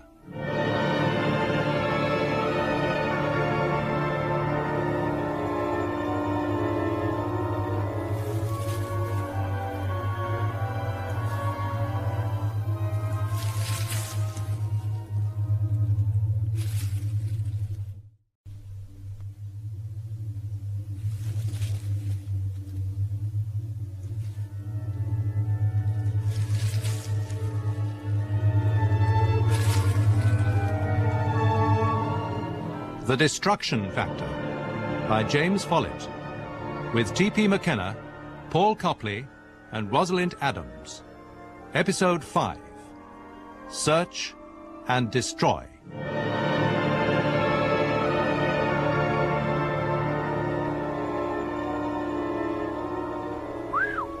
Number 5's going to cause a stir in legal circles. I'm not sure that my colleagues will agree to the concept of a minimum fine, Flinders. Certainly not one of this magnitude. Mr. Flinders thought it essential, sir. I tried... So do I. Which means that I'll have to be extra persuasive. OK, I'm making a TV broadcast immediately after the Cabinet meeting. I dare say the media will be screaming for a spokesman after my broadcast, so you'd better stay in London for the rest of the evening, Flinders. Good evening. At midnight tonight, the government is introducing the toughest legislation this country has ever known to combat the gravest danger it has ever faced. Well, these were the words spoken by the Prime Minister in his unprecedented broadcast to the nation just before this programme. Unprecedented because Mr. Craig went on to say that the present campaign against the Exxon strain has been too timid, that it had been a case of doing too little, nearly too late. Stand by camera 3. Now, with me in the studio is Max Flinders, the scientist in charge of the new organisation Q3 set up to deal with the Exxon strain. Mr. Flinders, how would you answer those who say that these emergency measures are too harsh? The 10,000 minimum fine for the unlawful cultivation of the Exxon strain? Yes. For the benefit of those who missed the Prime Minister's broadcast, the new regulations give unlimited powers to the police and the army to destroy Exxon strain plants wherever they're found, and for massive minimum fines for those caught growing the plant. Well, the fine won't affect more than a handful of irresponsible people. The positive side of the new regulations is that the government will be paying a £2 reward for every one of these plants taken to a police station. Yes, indeed. But do you not feel that the concept of automatic minimum fines is contrary This plant is contrary to life on this planet. It's the government's belief that £2 per plant is sufficient incentive for people to go out, search for Exxon strain plants and take them to their nearest police station, where they will be paid immediately. Starting tomorrow? Starting at midnight tonight and continuing for 3 weeks until midnight on the last day of July. So the plant is safe to touch? Perfectly safe. How many plants are there growing wild in the country? That's a tough one. It could be as little as 10 million, or as many as 100 million. So stamping them out is going to be an expensive business? The cost is the least of our worries. The one thing we haven't got is time. How long have we got? 5 weeks at the outside. And if we fail? We mustn't. But there's always the remote possibility, is there not? If we fail to eradicate this plant, it won't be a disaster for just this country or even the countries of the European community. It will be a planetary catastrophe that not even the combined resources of all the member countries of the United Nations will be able to combat.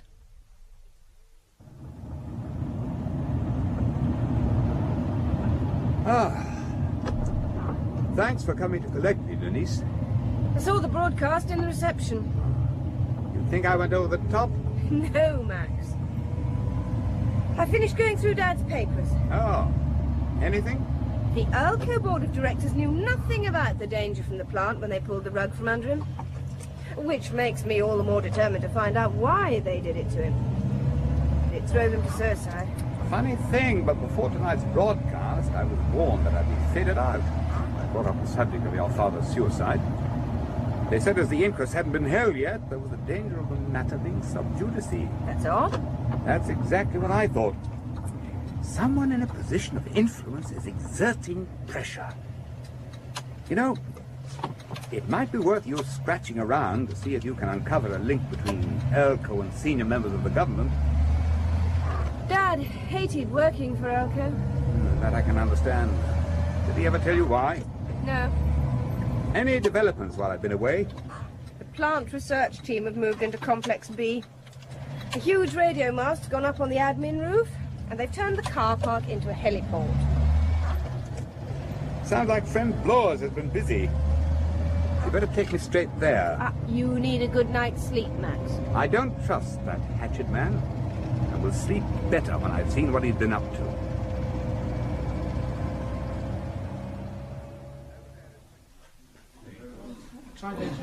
And over there is Section 10, who will be processing information from all police stations on where plants are found and quantities they're found in. Very good, Blawers. Why was the Elko sign taken off the roof? Section 11, helicopter communications. Section 12, police liaison, in case there's trouble the police can't handle. With the plants worth £2 each, there could be dust-ups between landowners and search parties. You've done a first-class job, but why was the Elko sign taken down? We requisitioned the place on your instructions. It's no longer under Elko control. You mean Elko didn't want their name to be picked up day after day by a permanent squad of TV cameras? Who asked you to take it down? It was my idea.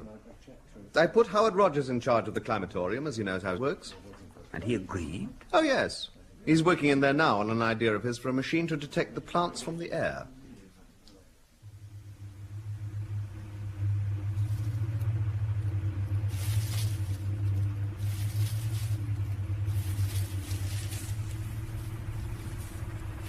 Okay.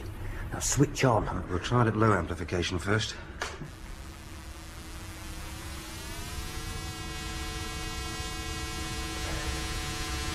Right, now swing the mic array slowly. Yeah. That's it.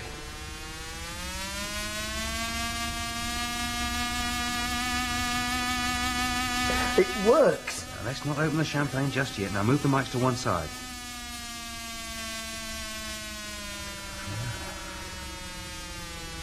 Looks hopeful, though. What's all this, then? Someone giving you an oscilloscope to play with? Hello, Max. It's not an oscilloscope. It's the world's first Exxon strain detector. And it works. We think.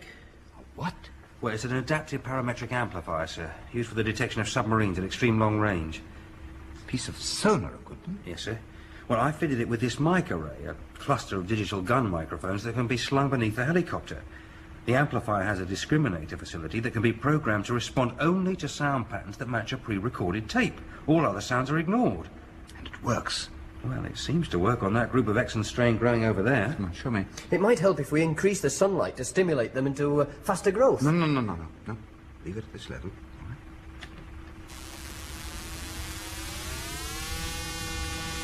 Right, you see those random dots on the screen? Now, all the operator has to do is tune them into a straight line, like so. Then you read off which microphone you're getting the response from. Now, mic 6, and as you can see, mic 6 is pointing straight at those Exxons. This is incredible. Will the noise of a helicopter have an adverse effect on the detector's sensitivity? I don't know, but I doubt it. I mean, the microphones are only interested in sounds originating from where they're pointing. I read about these super-sensitive sound detectors. I thought a few of them might be ideal for screening inaccessible parts of the country. Rubbish. Eh? If this thing works, I shall need 500 models to screen the entire country. Well, this is the only one in existence. Friend Blowers requisitioned it from the Navy. If we can make one, we can make 500. How long have you been without sleep? Oh, about 15 hours, I suppose. Can you manage another 2? There's a Sea King helicopter in the car park. It's been placed at my disposal. Get this thing installed temporarily, then get some sleep. We'll go out first light to test it.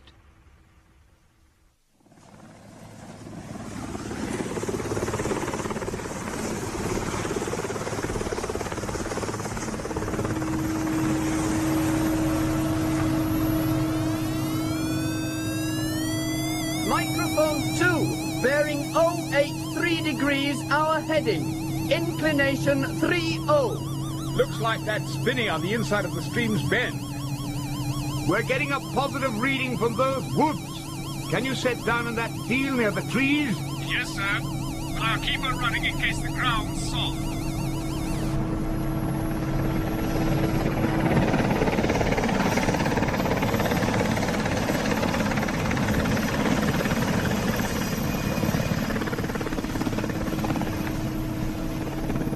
We're going to reconnoiter those woods.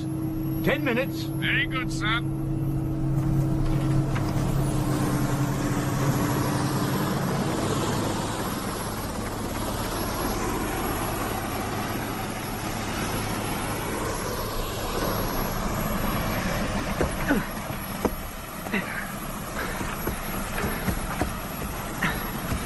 It's probably a whole colony.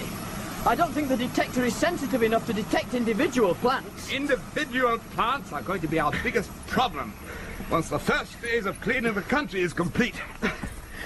It looks pretty dense in there. Shall we look for a path? No, we'll go straight in. You're not frightened of a few nettles, are you? Listen. Come on!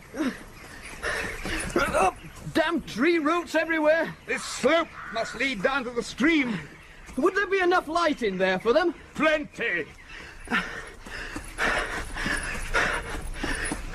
Hold it! What? On your left. That clearing. Oh, hell. If that's typical of the country, then we're too late. How many do you reckon? Couple of thousand? I wouldn't even like to guess. Let's take a closer look. Down! Some idiot thinks we're rabbits or something. Hey! You nearly killed us! I'll make sure next time if you don't get off my land. I'll give you 5 seconds to get moving. What? 1. Listen, you idiot! I'm a government scientist investigating the trespassing after those plants. Oh, mine. It's your duty to take them to your nearest police station, you hear me? That's what I'll be doing as soon as my men arrive. Us and no one else. So clear off. Gee, come on. Come on, let's do as he says. I'm not letting some lunatic. Come on. Oh.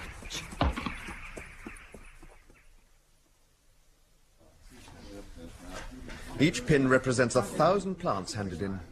So my estimates were way out. Certainly looks like it. They were intelligent guesses rather than estimates, and not so intelligent, it seems. I had no idea that the wretched thing would become so widespread in such a short time. Damn birds. Sir! What is it, Corporal? Sorry to trouble you, sir. A report from Section 12. There's a major incident developing on Wimbledon Common.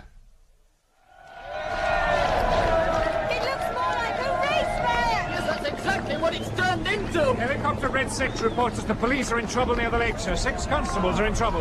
Lord, we'll have to let the army move in. Captain, give your helicopters the go-ahead. Right, sir. 4 CS bombs each. Hello, Red 4, Red 8. 4 CS bombs on main crowd.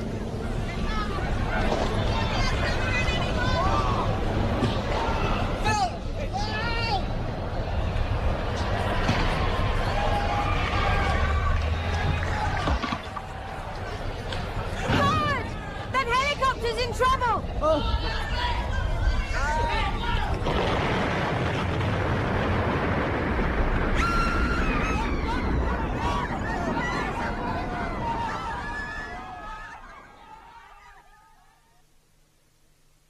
Seven police officers, an army helicopter pilot, and 27 civilians.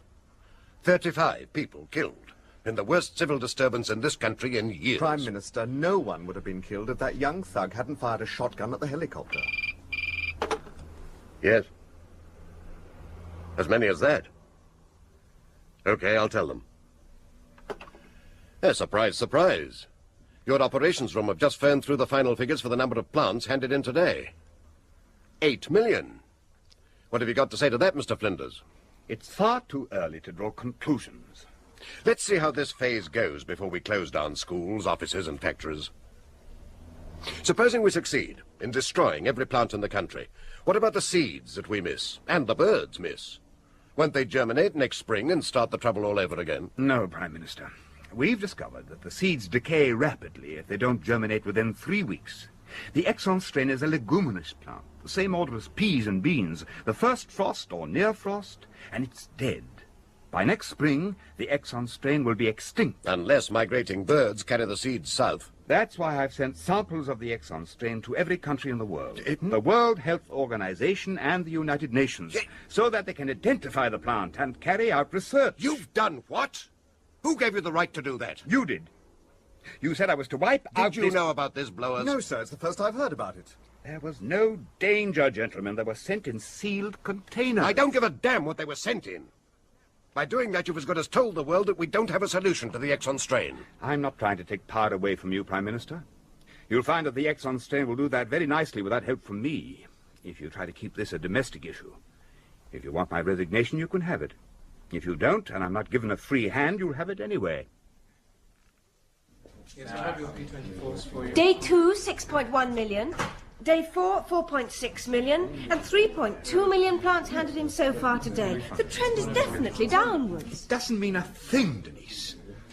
I expected the figures to dive to almost zero on day 2. Oh, you're getting too pessimistic in your old age, Max. The helicopters fitted with Exxon detectors are proving to be a huge success, and 30 more go into service tomorrow. How are things going with the new ultra-sensitive detector? Oh, Howard went off this morning in a helicopter to test the prototype in mountainous regions. Still nothing from the climatorium? They're saying they might be able to come up with a selective weed killer in 6 years, not 6 days. Yes, I can understand how they feel. Oh, excuse me, miss. Oh, yes, Corporal. A report from Section 11, miss. A Lynx chopper that should have refueled at Bath an hour ago hasn't showed up or radioed its situation. Well, should that concern me? Well, the helicopter is Charlie 7, miss. Captain Dyer said that I was to tell you. Charlie 7? That's right, miss. The one Mr. Howard Rogers is aboard.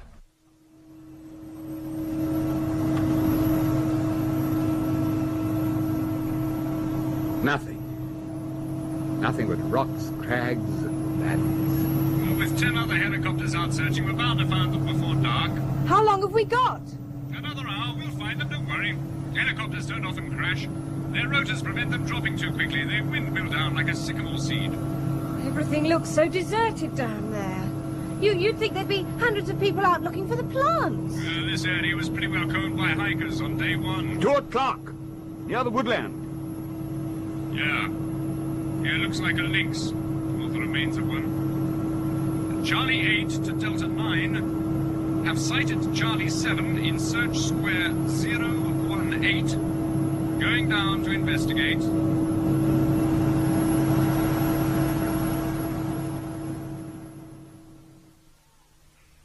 Howard! Howard! Well, here's the pilot. Don't let her see him. Cover him up. What have you found? It's Howard. You found Howard? No, Denise, it's not Howard. I swear it's not Howard. Then where the hell is he? We'll find him when the relief helicopter arrives. No. It's no good trying to comb rough country like this by ourselves. Denise, come back. If you can't be bothered to look for him, then I will. Oh. He could be anywhere. Yes. What do you reckon happened? Rotors are smashed.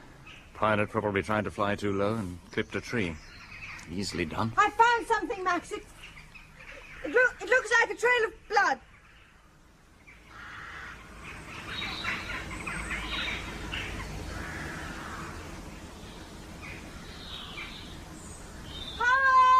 Howard! Howard! Howard! Howard! We'll have to separate. Pick up the trail again. You check that clearing while I circle round. Give a shout if you find anything. It's okay.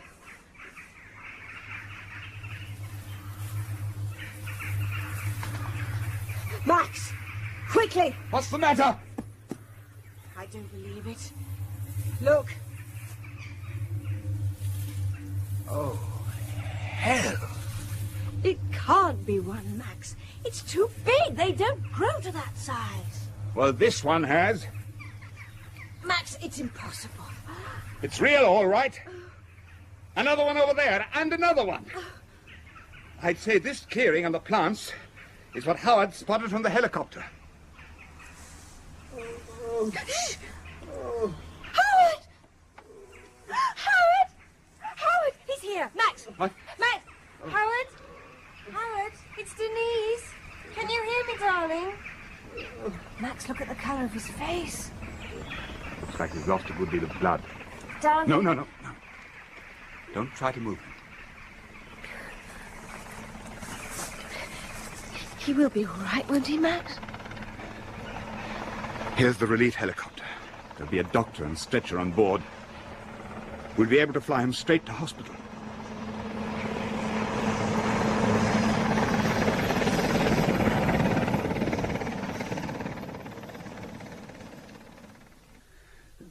Then there was this terrific bang, and the helicopter suddenly seemed to shake itself to pieces before it crashed.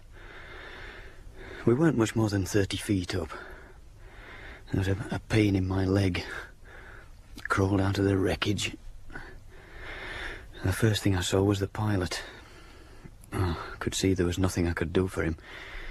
So I thought I'd try and find the clearing. You'd seen it from the air? Thought the plants were a trick. You've seen them? 20 of them. The tallest one was over 8 feet high. 8 feet? So, what are they? We don't know yet. We'll have to see if the seeds replicate their parents. But it looks as if the Exxon strain has produced its first hybrid. In other words, we might have a super Exxon on our hands. We're not interested in understanding it. Your job is to destroy it. Project the daily figures forward and we'll still be uprooting those damned plants by the million at the end of October when the birds have left. And now you tell me you've discovered a colony of giant Exxons growing happily in Wales. Aren't you ever the bearer of good news? Well, we're having a fine summer, which is likely to delay the main migration. And if it turns foul, which isn't exactly unknown, the damn birds will hop it early? Yes. Thanks for the good news. I'm trying to be honest with you, Prime Minister. We don't have the answer, but I'm 100% sure that we will. The problem is not whether or not we can produce a selective herbicide. It's whether it can be produced quickly enough in sufficient quantities to spray the entire country by mid-September at the very latest.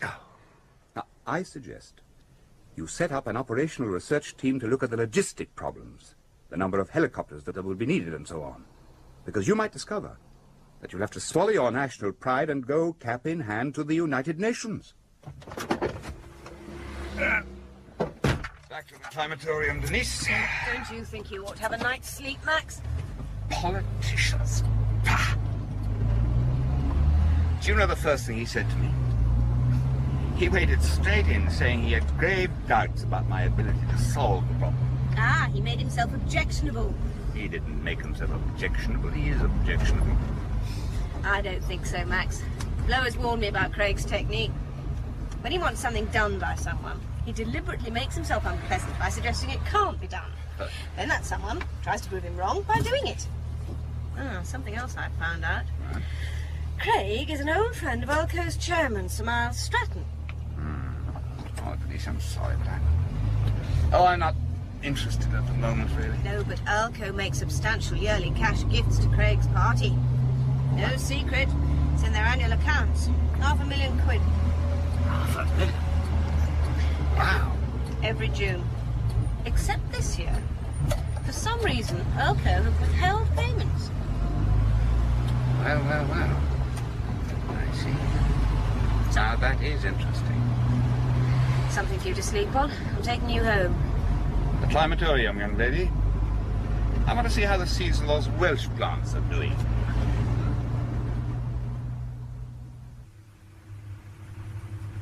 Here they are, row 35. But they're still the same height as the other Exxon, and not more than a couple of feet high. Which means that those plants from Wales are freaks, hybrids whose seeds produce ordinary Exxon. The super Exxon doesn't exist. Now, why should a clearing in some woodland in Wales produce such giant plants? At first light tomorrow morning, I want you to send as many helicopters and men as you can to that clearing. Bring back 4 tons of topsoil and 4 tons of subsoil, but don't mix them. Now, there's some space over here. Spread the subsoil out and put the topsoil on top, just as it is in the clearing. I can't spare helicopters for that. What about using trucks? The place is inaccessible and lines will be too slow. You wouldn't like the turf as well. Good thinking, Blores. Yes, we'll have the turf shipped into the climatorium as well. It goes on top of the topsoil. Green side up, remember? May I ask why you want to import chunks of the Welsh countryside? What? And have you thinking I'm mad? He looks disgustingly well. Well, no. Disgusting, yes. Of course I'm well. back home in civilised surroundings, a de-starched nurse seeing to my every whim. Packeting? Well, almost every whim. You look pleased with yourself? Yes, well, at last I feel I might be about to achieve something. Yes, that's how I felt first thing this morning, but she wouldn't play ball. I won't be a minute. Make sure he eats his breakfast, Max. All right. Why don't you two get married? Why plan for a future when there might not be one? Oh, I can't eat this stuff. I don't suppose you can remember much about that clearing. Not really. All I can remember is falling into rhododendron bushes. My leg was hurting so much I could hardly see where I was going. Why? Did you say rhododendron bushes? It's our beloved Alfred Blowers with an odd message for you, Max. He says your little piece of Wales is ready, and what shall he do with it? Tell him to plant a couple of dozen Exxon strain in it. Now, think carefully, Howard. Are you certain it was a rhododendron you fell in? It's something that I felt was far too important to come to you through the bag. That's why I returned to London on the first available Concorde. It's about those plants that Max Flinders sent to every member country. Oh, don't look so surprised. I guessed the Bisquarks sooner or later. So what's being hatched in New York? There's a small investigating committee reporting direct to the Secretary-General. They know how fast the Exxon strain can spread, the density it can reach, and the likely effect on the Earth's atmosphere. Who told you about this committee? The Secretary-General. And we're not represented? No. And what did you say? I told him that we're on the verge of producing an insecticide that will wipe out the Exxon strain. Good, good. Are we? No. Well, he gave me this report on a series of tests carried out on atmospheric samples taken from this country. It says there is strong evidence pointing to a significant increase in the atmosphere's oxygen level and a decrease in the nitrogen level. Yeah, page 10. Yes, I think so. A significant increase. This report is talking in terms of several decimal places of 1%. I don't call that significant. They do. Go back to New York and tell them that we're dealing with the situation in our own way. It's not as simple as that, Prime Minister. It's extremely simple, Mr. Sachs. They're concerned for the entire world. They say that the Exxon strain is a threat to mankind's existence. The United Nations doesn't have a monopoly on concern. Well, they're giving us 30 days to eradicate the Exxon strain by our methods. Otherwise, they say that they will be forced with great reluctance to use theirs. What methods? It's a scheme that will involve the air forces of all the major powers operating under a single UN command. They're sending an observer, a Miss Anderson. What methods? They'll use a concentrated total herbicide to aerial spray every square inch of the country. They'll what? They'll defoliate the entire country so that there won't be a single tree or blade of grass left by the time they're finished.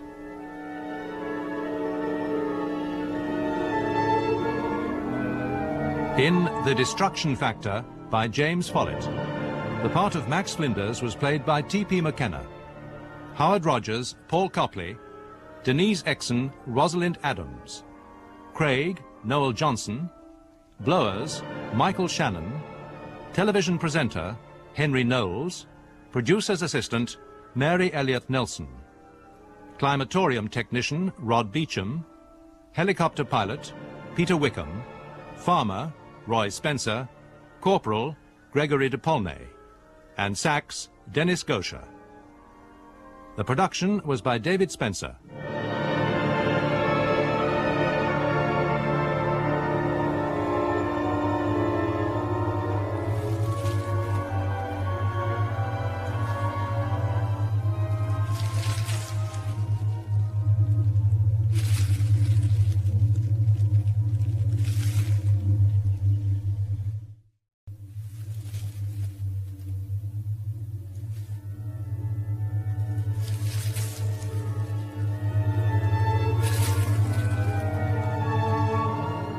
The Destruction Factor by James Follett, with T.P. McKenna, Paul Copley, and Rosalind Adams.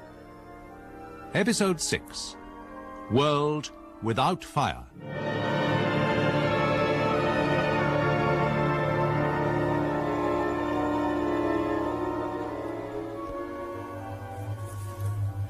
But Max, they can't be ordinary Exxon strain. They're well over 6 feet high. They're just like the ones I found in the clearing. Tell him, Alfred. They've been grown from ordinary Exxon seeds. The difference is that they're growing in soil that was taken from the clearing in Wales, where you found the giants. So the soil's unique?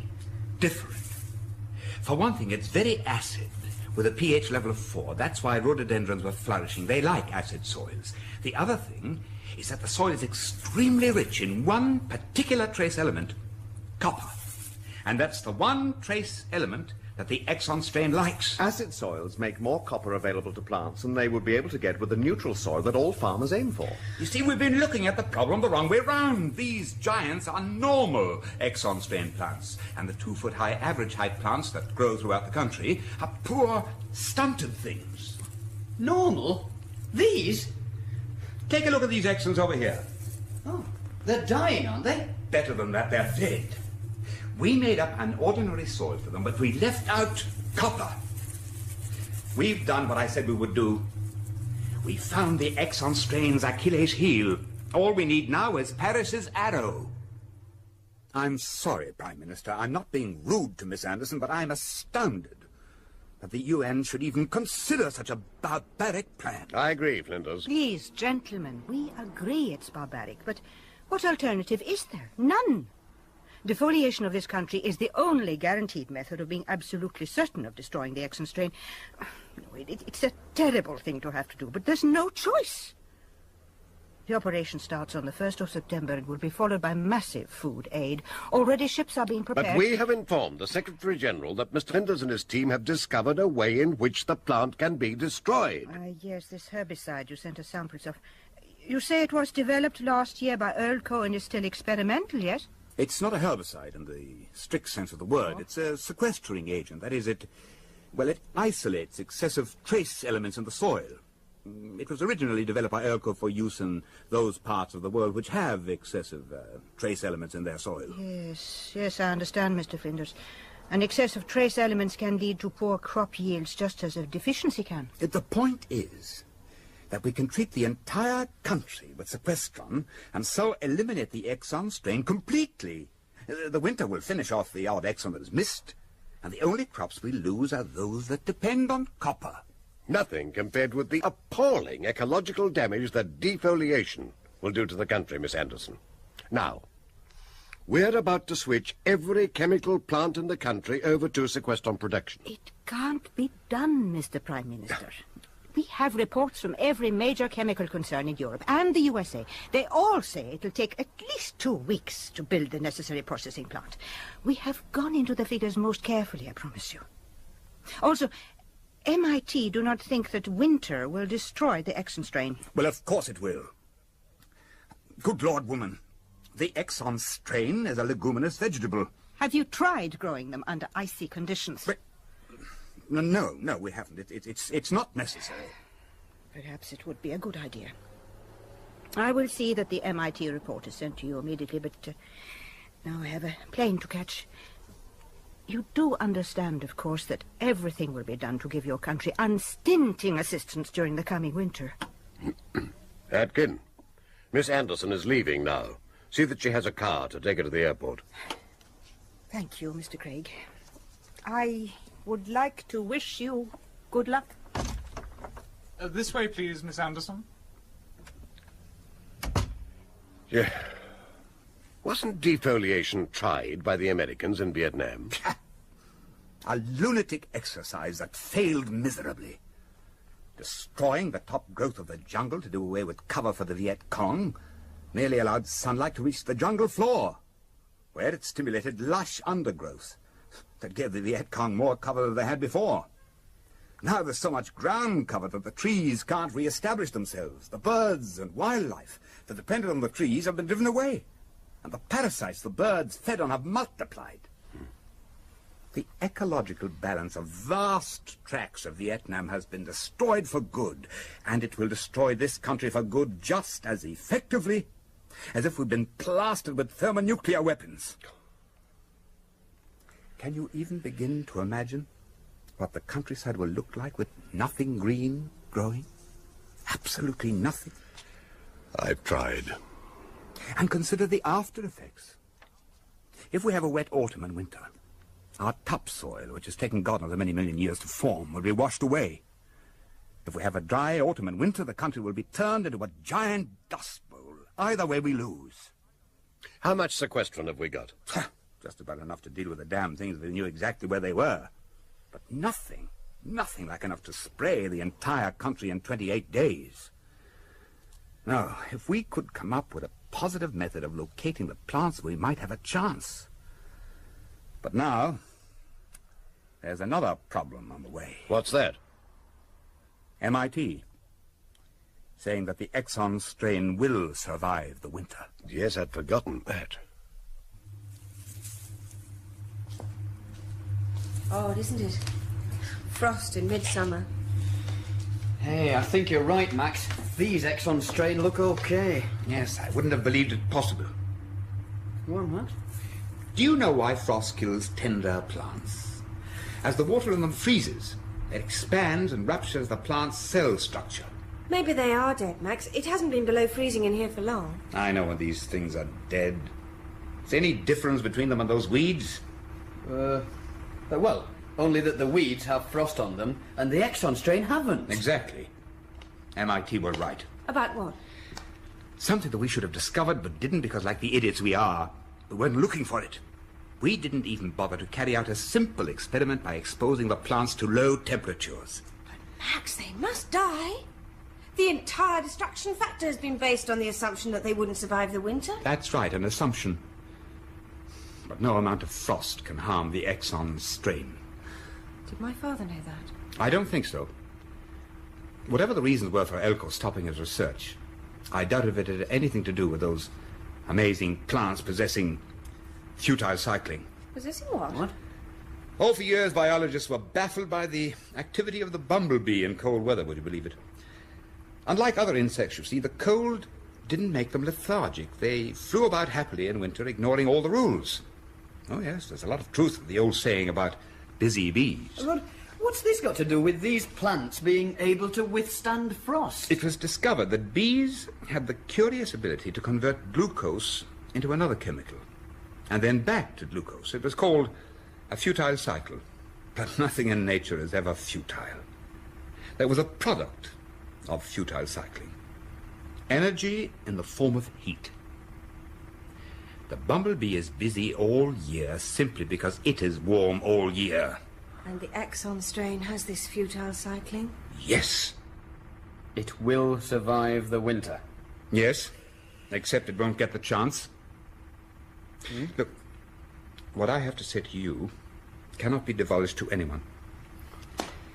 In 20 days, a United Nations task force will mount a massive aerial assault on this country.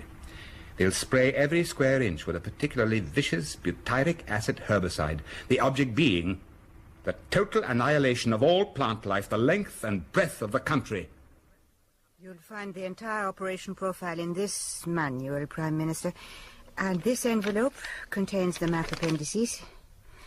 The first wave, that's the first UN airborne group, will consist of 200 B-52 strategic bombers. The good old B-52. Which will cover Western England and Wales on a north-heading sweep commencing at 0600 hours on the 1st of September.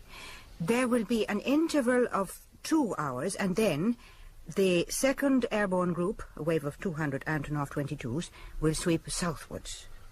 But as you can see, there's a slight overlap of the area covered by the previous group. To make sure that nothing is missed, Miss Anderson. Yes. And how long will this go on for? 6 days. The zones have been carefully worked out so that the evacuation program can be carried out with the minimum inconvenience. Who has the authority to call the whole thing off? The Secretary-General? Yes. Then we should arrange a hotline between his office and this. Agreed. But I must warn you, Prime Minister, that he can only call off the operation if you can come up with an alternative method of dealing with the Exxon strain by the 1st of September. We're terribly sorry that this should have to happen. I suppose we can't blame the United Nations. What's one country when the entire planet is threatened? When will you make the announcements? I'm having a meeting with my colleagues in half an hour. Don't you even have a vague plan for destroying this plant? Miss Anderson, the only scheme that exists is yours. We have nothing.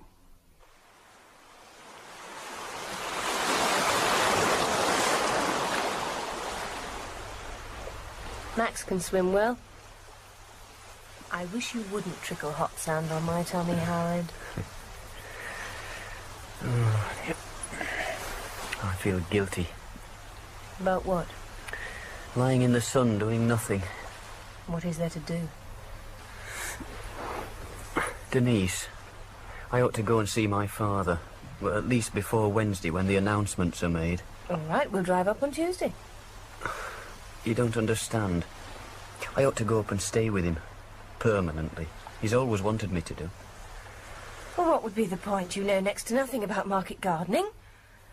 And there won't be a market garden to He's run. got 6 large glass houses that he's given up running. Now I could help him repair them. Get the boilers working so that he'll still be able to earn a living. It'll kill him if he loses everything. I see. I can't leave him alone. The market garden's been his whole life. 50 years he's worked that 10 acres. If it's destroyed, he'll do something stupid. It will be on my conscience for the rest of my life. And you can't ask me to share a Swede-bashing life in the wilds. Well, of course not. Why not? I'm sorry? Why can't you ask me? Well, because... You mean you'd come with me? You'd be an absolute menace trying to repair greenhouses on your Todd. You'll come? Yes. Oh. Hey, a market garden's all wellies and water butts. So? Would you also consider going the whole hog, missy? Is that a proposal? Yes. What a delightful way of putting it. Well, it's hard being romantic to a girl who's got a dead crab on her stomach. I haven't. You have now. Howard, you swine! Hello! A lover's tiff! Well, I'll go back in the sea if you like. It's all right, thanks. It's not all right. I proposed to her, and that's the thanks I get. Oh, after a thump like that, I wouldn't have thought there was much point in getting married. Anyways, congratulations. Hey, sandwiches, anybody? Oh, how lovely. Oh, thank you. Nice. Thanks. Well, I don't mean to sound sentimental, but I suppose it gives me confidence. You two planning for the future? All I'm planning is revenge. 15 days to go. All over the world. Aircraft are being made ready. How many? About 5,000. Most of them being massed in the Soviet Union, I expect. Don't we know? The UN are keeping it a secret. I thought we'd know from surveillance, satellites. Isn't it possible to learn everything from satellites these days? Well, just about. Yes, especially during these exceptionally clear weather conditions. Good God! What's the matter? Yeah, get packed up. We've got to get back to London. What do you think, Blowers? It's a crazy notion. Will it work? I honestly don't know, Prime Minister. Yeah. Well, it's a straw. A miserably frail straw, but it's the only one we've got. What is this EROS 10 exactly? EROS stands for European Resources Observation Satellite. It was launched from Kenya last year. But we have control of it. The tracking centre is at Slough. It's under the direction of Sir Sinclair Scott. Excellent. I shall draft an order to Scott telling him he's now working for Flinders. With respect, Prime Minister, all scientists hate all other scientists, and Flinders and Scott are particularly prickly characters. Do you not think it better if I were in charge in case they fight? 2 responsible men aware of the crisis? Nonsense. I never heard such a stupid idea. Why? Because it won't work. It can't work, that's why. Using a satellite to locate individual plants. But you're using EROS on behalf of Brussels to locate illegal crops being grown within the EEC. Not yet. The politicians are confining us to providing an early warning system on crop discoloration that indicates the onset of disease. Now look, Scott.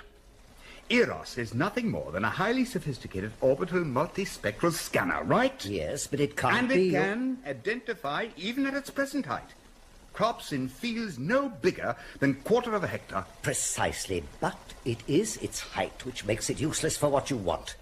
It's in a near circular polar orbit with a 20,000-mile perigee. Oh, hell, that I didn't know. And it has an orbital period of 20 hours, which means that during the next 14 days, we will only get 2 sweeps over this country. But EROS has a set of Vernier rockets. Yes, they are for performing fine maneuvers. Why? How much fuel have they? Well, I don't have that sort of information at my fingertips. You have the command keyboard at your fingertips, Scott. What's the code for a fuel situation interrogation? Oh, all right, all right. 10 litres. Enough to maintain Eris's parking orbit for 200 years. And enough to bring it down to a new parking orbit? Yes, but any such major maneuver is completely out of the question because there won't be enough fuel left to return it to its correct orbit. I'm sorry. Well, Blawers has been doing some investigating for me, Scott. Now, he believes that at a height of only 400 miles, the multispectral scanner on Eros is capable of detecting and accurately locating individual exon strains. You've been talking to my staff behind my back. Blower's methods are his affair, but it's true, isn't it? Possibly, but bringing Eros down to 400 miles is something that we cannot possibly do in any circumstances. Why not? I'm not prepared to discuss it with you. You've seen this letter from the Prime Minister. It makes no difference. Okay, let's discuss it with him. Spare me the technical details. Is it or is it not possible to bring Eros down to 400 miles? Yes, indeed, sir. But Very well, then. Do it. But we can't, sir. I don't care if it does mean that the satellite's useless for future work. If we can show the UN's observer that we have a viable alternative scheme to locate and destroy every exon strain in the country within 10 days, then they will cancel the defoliation operation. Bringing Eros down to 400 miles will mean that it will be so low, it will be orbiting the Earth once every 88 minutes. That's what Flinders told me. Fine. That's the height that will give the computers the resolution they need, and it means a dozen passes over the country instead of 2, correct? We don't know for sure that the scheme will work, sir. And besides, an 88-minute orbit is at the critical height whereby drag from the Earth's atmosphere will cause rapid orbital decay. The satellite will re-enter the atmosphere... And burn up. So what? It will have served its purpose. Satellites are expendable. Prime Minister, Eros 10 is 4 tons of extremely compact hardware. It's unlikely that such a large satellite would burn up completely. Okay, so there's a 1 in 10 million chance of a lump of debris causing damage. I'm ordering you to go ahead. Then you don't know what Eros 10 uses for its power supply? No, and I don't care. It's a miniature SNAP-8 nuclear reactor that was purchased from the United States on the understanding that it would be used only in a satellite that was positioned in a safe parking orbit above 10,000 miles. If Eros 10 is brought down to 400 miles, it will break up on re-entry and release 110 kilos of enriched, highly radioactive uranium into the environment.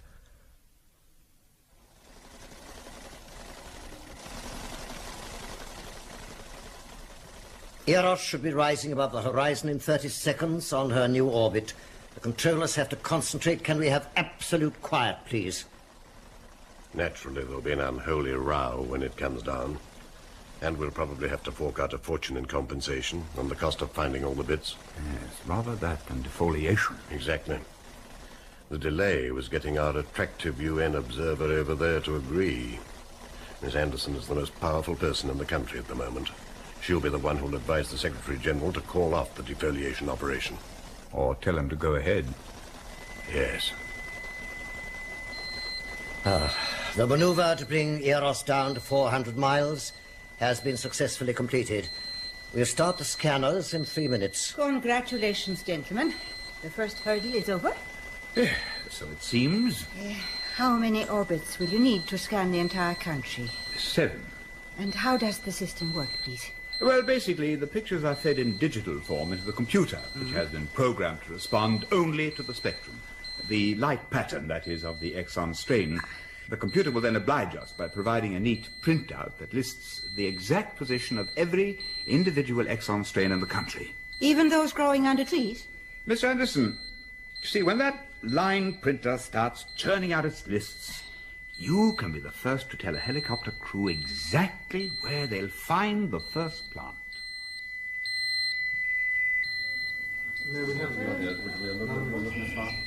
Oh, dear, oh, dear. You look finished. Yeah.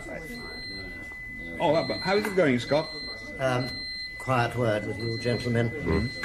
We've completed 6 scans, but Eros' orbit is decaying fast. As you can hear, we're having trouble keeping her scanners correctly orientated. But she will last the final orbit. I don't think so. It's got to, damn it. We've got to get a 100% scan of the entire country. Otherwise, the UN go ahead with the defoliation operation. We're doing our best, sir. What is the matter with the satellites? The first results. It's working. It's actually working. Look at them. Thousands of entries. Oh, there you are, Miss Anderson. Now, sit yourself down at the console. That's it. Now then, that's the map. This number? That's the one. Hold on. Section 55. That's Senon Cove, near Land's End. The nearest unit is helicopter Charlie 8. Now, here we are, Miss Anderson. Punch out Charlie 8's channel. Eros, control to Charlie 8. Do you read? Over. Roger, Eros Control. This is Charlie 8 reading you loud and clear. Over. Stand by for the grid reference, Charlie 8. It's so close to you, there's no need for you to take off. You can walk to it. Over. Roger, Eros Control. Standing by. Over. That's the number. She's just no voice. Hello, Charlie 8. Grid reference reads as follows: 27073940. Over. Roger, Eros Control. Grid reference reads 270739440. Stand by. It's only 50 yards from where they are. What will have to be proven from all these map references is that Eros has the ability to detect single plants, not merely colonies of the plants. It's 100% certain that all the colonies have been located and destroyed, Miss Anderson. It sounds as if your satellite is in trouble. Oh, we've just received a signal from NORAD. The Canadians don't think Eros will survive another orbit. They've timed the last orbit at 87 minutes 30 seconds. Is that bad? It's slowed down significantly. 86 minutes is the point when orbital decay is immediate. You must have achieved a complete scan of the entire country if I'm to recommend calling off the defoliation to the Secretary-General. He's made it absolutely clear that I must have no doubts whatsoever that you can locate every plant. Charlie 8 to Eros Control. How do you read? Over. Loud and clear, Charlie 8. Did you find anything? I had some trouble. Dear God, no. Because it was under some bracken. But it was right where you said it would be, within a yard of the grid reference position. Now listen carefully, Charlie 8.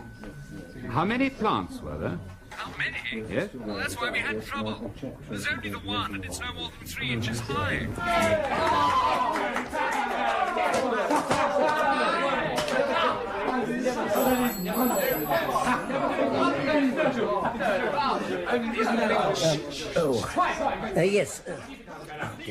Yes. Yes, that's correct. Yes, we lost all telemetry a few seconds ago. Yes, thank you. Please keep me informed. That was NORAD. Eros is now burning up in the upper atmosphere. NORAD are tracking the debris and are predicting that they'll impact in polar regions, which means we've lost our final scan. I'm extremely sorry, gentlemen. Believe me, very sorry indeed. If this could have ended any other way. If I could use the phone, please. Operator, I wish to put a call through to New York. I have a special number for you. Now, let's just wait a minute. I'm sorry, Prime Minister, but I have to make that call. Flinders, what area of the country have we lost by not having that last scan? East Anglia. One of your most fertile regions, yes? And one of the flattest. We now know where every Exxon strain in the country is except East Anglia. So we concentrate all our audio detector-equipped helicopters in that region to hunt for the Exxon strain and deploy all our other conventional forces throughout the rest of the country to destroy individual plants in their known locations. Is that feasible, Mr. Flinders? Yes, we'll fly you over East Anglia today, Miss Anderson. And you'll be able to see for yourself just how easy it will be to eliminate the Exxon strain. Well, The telephone's there, Miss Anderson, if you want to use it. What's the flame gun for? My last task is to ensure that every Exxon strain in this climatorium is destroyed. They're the only ones left, aren't they? The only ones left in the world, Denise.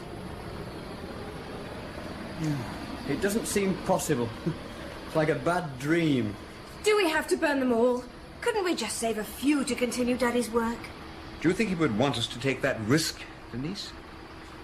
No. Do you know why Urkel stopped his research? Because beans and peas fertilize the soil they're growing in by fixing nitrogen in that soil. And the Exxon strain fixed huge quantities of nitrogen.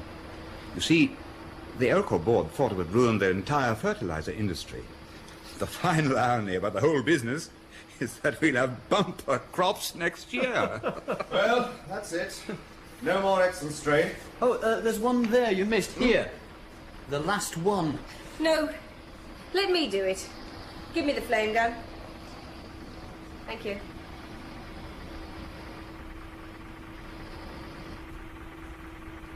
There. It's done. Now, take me home, please, Howard.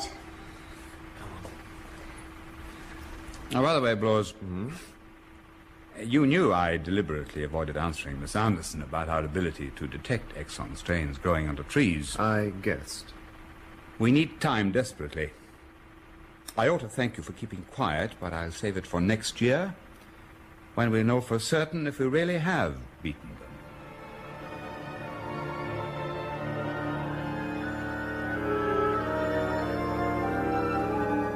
In The Destruction Factor by James Follett, the part of Max Flinders was played by T.P. McKenna, Howard Rogers, Paul Copley, Denise Exon, Rosalind Adams, Craig, Noel Johnson, Blowers, Michael Shannon, Miss Anderson, Diana Olson, Scott, Gerald Cross, helicopter pilot, Peter Wickham. The production was by David Spencer.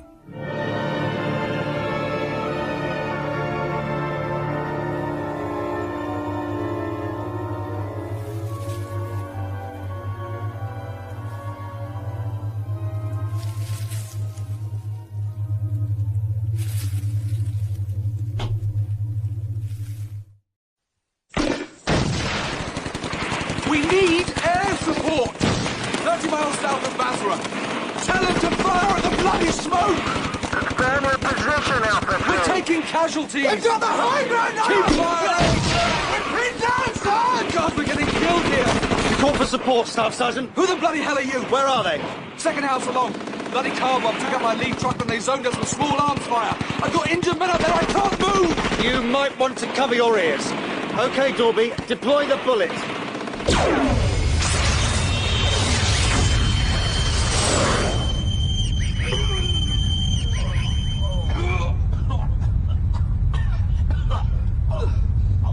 What the hell did you just do? Saved the RAF a job, Staff Sergeant.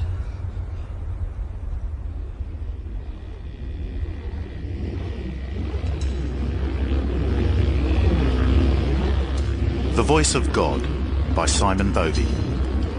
Part 1. I don't do field work. There's no one else. Everyone's already out there. Then someone needs to stay here and study the data. The computers can do that. Sam, we've got 3 earthquakes a day coming in. That's a 600% increase. And the last month alone, we've had 3 of magnitude 5 or over. We don't even know where the bloody epicenters are. And the last time that happened was never. I need people in the field. Where exactly? The Nullarbor Plain. You've got to be joking. It's where I need you. Everyone's got a short straw. Mackie's in the Simpson, Talbot's east of Flinders. Talbot's in a hotel. What's in the Nullarbor? There's a lot more than just your comfort at stake here, Sam. We've picked up harmonic tremors. That's impossible. Yeah, welcome to my world. It was slap in the middle of the plate. You won't get magma moving this far from a fracture zone. Maybe near a hotspot like the Bass Strait, but not inland. So, have I got your interest now? Yeah, it could be adjustment activity or even just quiescence or maybe... 4 shocks and we haven't seen the main event yet. Which is why I need you in the field. We need all the data we can get on this. And hey, you never know, it could make your name. Maybe a paper in it, eh? And I'm telling you, Sam, you've got to engage. I see you reading all those lousy self-help books, but what you really need is to start caring about something. Oh, great pep talk. I feel so much better now. Look, I'll go, but I don't know a damn thing about the bush. How do I even get out there? Don't worry, I've teamed you up with someone who knows all about it. Who? A guy from Perth University. Highly qualified, you'll like him. He'll meet you at Norseman. And Sam, do some real work out there, eh?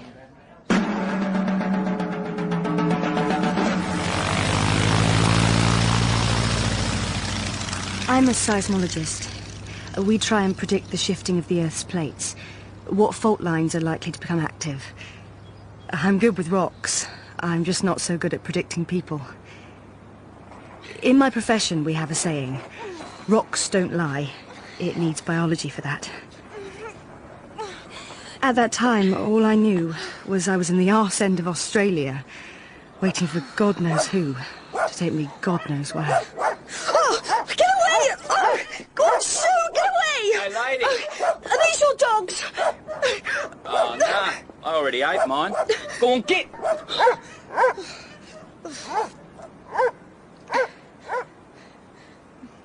You want me to help you with your bag someplace? I can manage.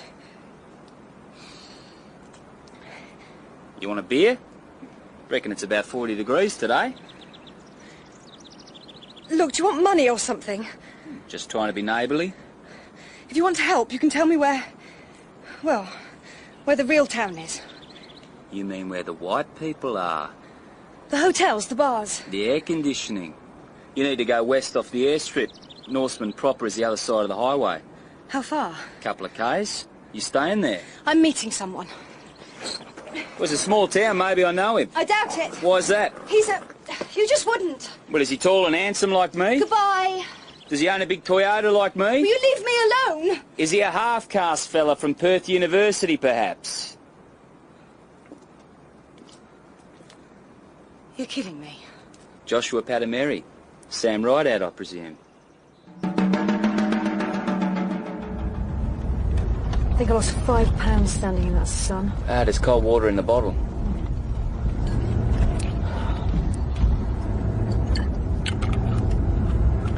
Did McCartney brief you? Yeah, right.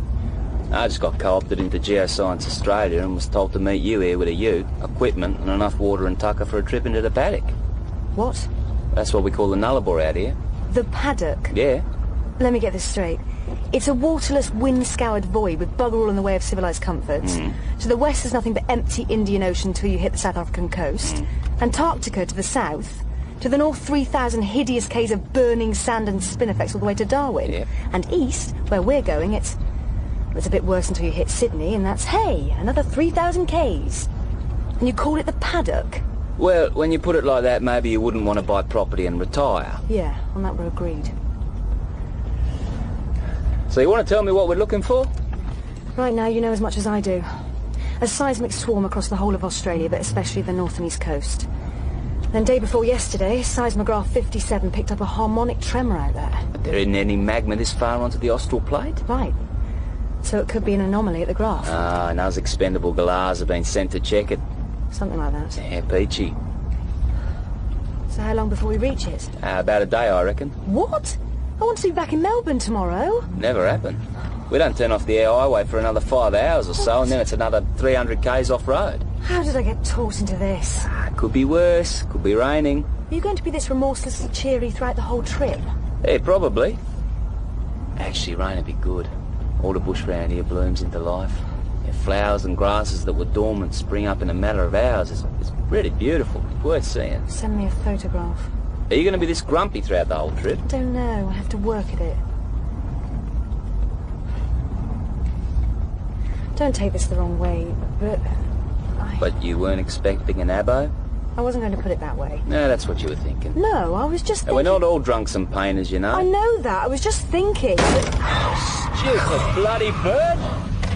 Is it dead? I better check. Joshua! Bloody hell!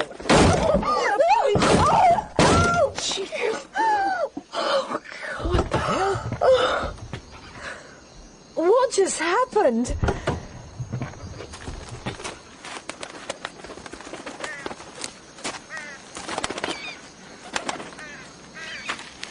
There must be dozens of them. Like something from Hitchcock. Does this happen often? I hope not. It's like they were in a blind flight. From what? You're asking the wrong fella. You're the bush expert. Not today, and if... Oh, you feel that? Earthquake. Just a tremor.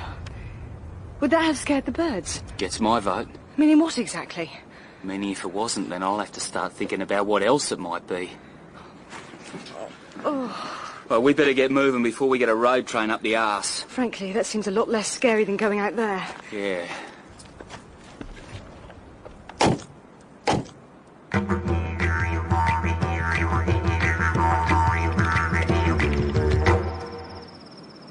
I don't understand. The seismograph seems to be working fine. So the harmonic tremor is happening? How? It doesn't make any geological sense. Could be a fissure. Well, the Nullarbor is basically one big lump of limestone, so fracturing isn't out of the question, Not but... this far from a fault line. Well, that last tremor was 2.2. Hold on to your hats. I got an epicentre. 400 k's due east. Hypercentre? Nah, it's just surface readings. And according to this, it only produced compression waves. Is it possible? How long will it take to get there? It's all cross-country. Another day at least, I reckon. Download all the data. I'll uplink it to McCartney later. So what are we doing? Going east tomorrow, I guess. So is there a hotel around here? Eh? Ah, that's a joke, right? I've sealed the seismograph back up. There's only one tent. Well, yeah, I thought you'd bring your own. I don't own a bloody tent. If you've got any ideas about getting lucky out here, then you can just take them. Hey, no, look, I'll sleep in the cruiser, no worries. Oh, no, you're not. If you think I'm going to sleep out in this bug paradise, you've got another thing coming. Well, actually, it's not the bugs you need to worry about. No? Nah, it's the snakes that scare the crappers out of me. Oh, great. Look, I got loads of 4X, snags and bacon. What do you say we get the barbie going? Sounds revolting. Is that a yes? Of course it is. I could eat a scabby dog. Right.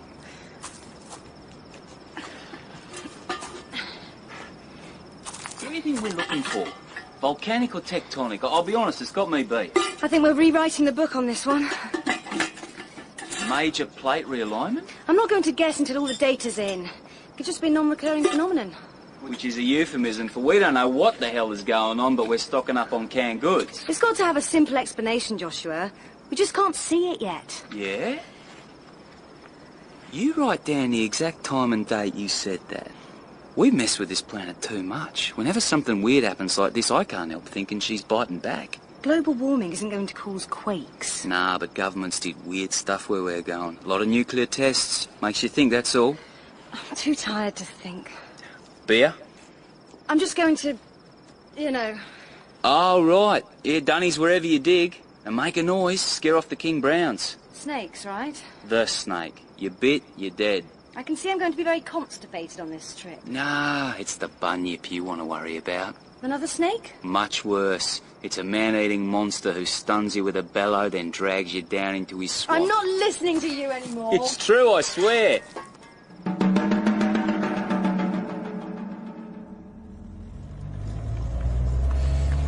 Anything new off the satellite? Nothing happened overnight. But I think I knew that already. Oh, didn't you sleep? I kept a snake vigil. Can we turn the aircon up? Nah, it uses too much fuel. We've got to be careful. Oh, okay. You know, I didn't realise it was like this out here. What, all the sand? No. I mean, I know the geology, but the scale, the size of the sky, it's incredible. From my apartment, all I can see is next door's washing. Yeah, it's something, all right. Makes you feel so insignificant. Well, you're good company. Come on, you must feel it too. Yeah. Well, what you're looking at is the real Australia. What they don't put in the brochures. It's as ancient as time, never changing, always changing. You know there are more UFO sightings here than anywhere else in Oz, and no one bloody lives here. Makes you think. And then there's the Dreamtime stuff. This place is sacred central. Like what? Nah, I don't remember. So how come you never been out here before? I'm a pom. You see sunshine, blue sea and cheap Chardonnay. I think we're in heaven. Why move? Tourists forever. Which is bad, why? Roots. So this is your ancestral land? Nah, Chalucha. My dad's been Tupi. It's further north. Get back much? Yeah. Well, I left for a good reason. I'm 34. By the time your average Aboriginal man reached 40 up there, he qualified as an elder. It was live on welfare or break your back as a stockman on some isolated station. I tell you, when settlers came here, they didn't just take our lands. You sound like a land rights lawyer. And you sound like the other 80% of the country that clings to the east coast and looks out to sea. You want to try looking inside every now and then. You live here, but you don't live here. Hey, at least I go back home to the UK when I can. You're as much a tourist as I am. I have to be. The only way my people will survive is if we take the world on in its own game. That, and the fact that I do possess weapons-grade talent that was wasted in Alice Springs. Modest, too. Hey, you see that? Yeah, it's wreckage, maybe. Slow down. Hey, what for? Let's take a look. I don't know, Sam. A lot of stuff comes down here. Skylab hid back there a ways in 79. Military always messing about with something.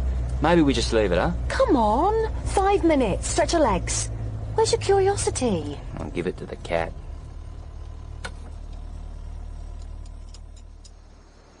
Hey, what is it? Light aircraft, I think. Let's go. Nothing we can do. I'm just going to check. Sam, be careful. You okay? There's bodies in here.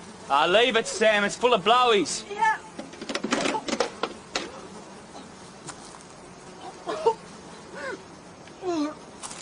Here. You all right? I think I'm going to throw up. No, just breathe. Breathe. Who was in there? 2 people. Oh, damn these flies. You better? Yeah. I don't think I'm ever going to get that smell out of my nose. They look pretty far gone. I just grabbed that. I got a passport. Lee Treadway. Poor sod. Treadway? That name rings a bell. I don't recognise it. Well, they hadn't been there long. We best tell someone as soon as we can. Oh, hey. Somebody already knows. How? You see those twigs in ochre? Oh, yeah. Yes. No, I wouldn't touch that. Aboriginal business. What does it mean? Cleansing a sacred site, I reckon. What, this spot? The whole of Oz is a sacred site. Oh. Joshua, can we get out of here? This place is freaking me out. Yeah, me too. We've got another 3-4 hours to go, I reckon. You ready for it? Yeah. Just next time I get curious, remind me to mind my own business.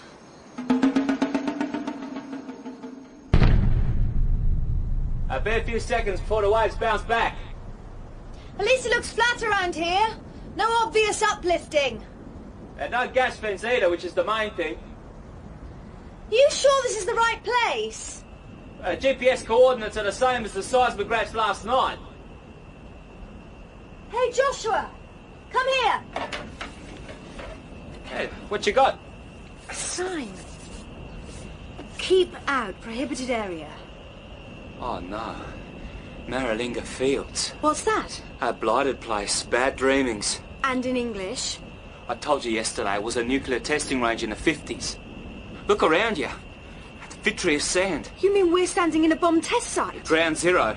How come I don't know about this place? Strangely enough, they don't actually publicise it that much. And I thought the desert was spooky. We're going back. The hell we are! We shouldn't be here. No, I didn't come through miles of crappy desert to turn back when we're so close to finding some answers. Sam, people don't put signs up out here unless they're pretty serious about keeping people out. Who's going to know? I heard stories about this place. Like what? Just stories, okay? Aboriginal legends. Oh, well, why didn't you say so? Of course we'll go. An ancient legend is bound to be relevant to studying a seismic swarm today. Will you not be sarcastic at a time like this? It confuses me. Data's in. What have we got? Nothing. Big fat slab of limestone. No fault lines, no vents, nothing. Let me see. I'm interested now. Oh, no, that can't be. And there's got to be something. Are you sure this is the right place? Within a K or two, yeah. And even if we were 10 K short, there'd be some evidence down there, some sign of shearing. Someone coming. What? Bloody hell. What do you think we should do? Oh, no, run. No, we can't. Well, I mean, let's just go, just leave the equipment. No, Joshua, we can't. My head is like it's going to explode. Wait a minute. Hey, stop.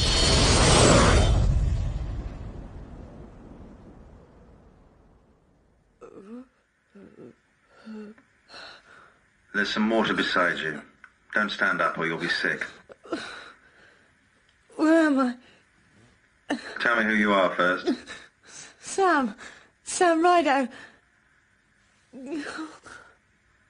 What were you doing out there? I feel sick. Just lie still.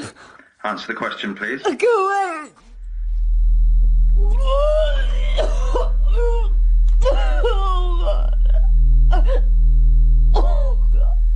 What were you doing out there? Did you just do that to me?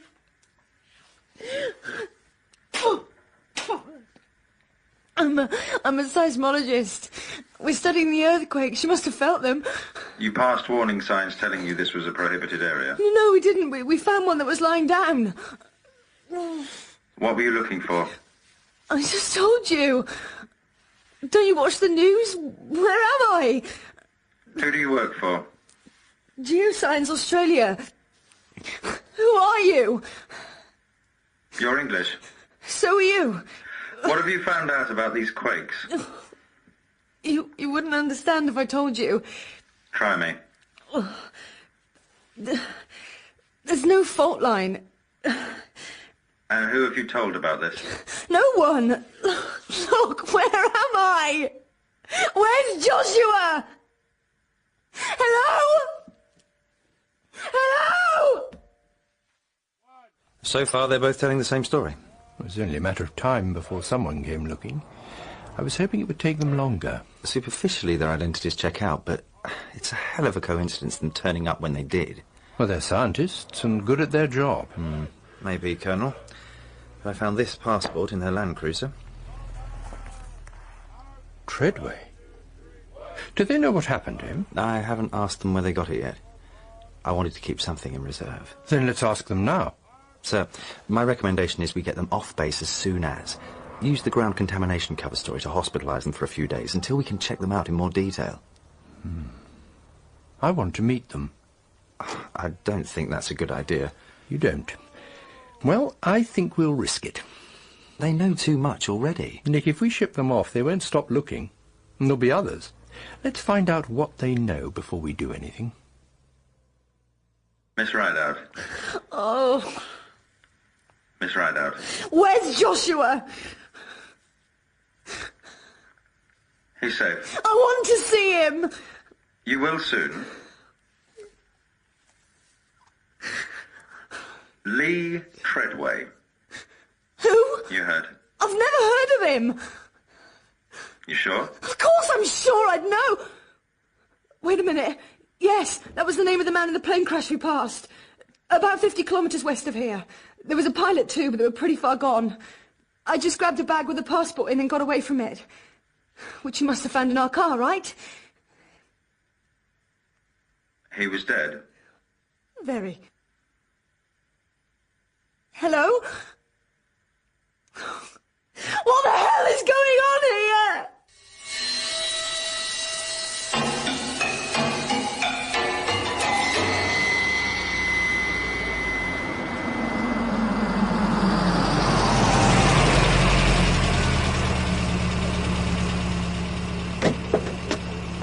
Is it him? Oh, it's hard to tell from the face.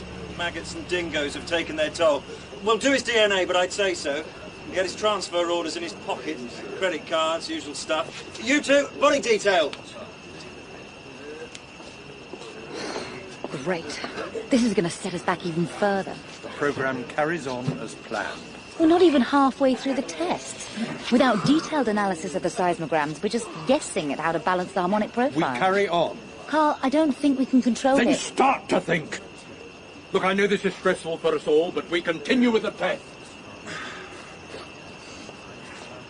The old man's on a short fuse these days. He's got a lot invested in this. Haven't we all? You heard we found a couple of geologists out on the range this morning. The grapevine's been humming. I think he's going to bring them in. We need them. We don't know anything about them. We're not in a position to be choosy. Bloody careless of Treadway to get himself killed. Here, give me the details. I'll take a look, see if I can come up with anything. I hope you're going to shower later. I guess I do smell a bit, outback. Oh, no, don't you dare.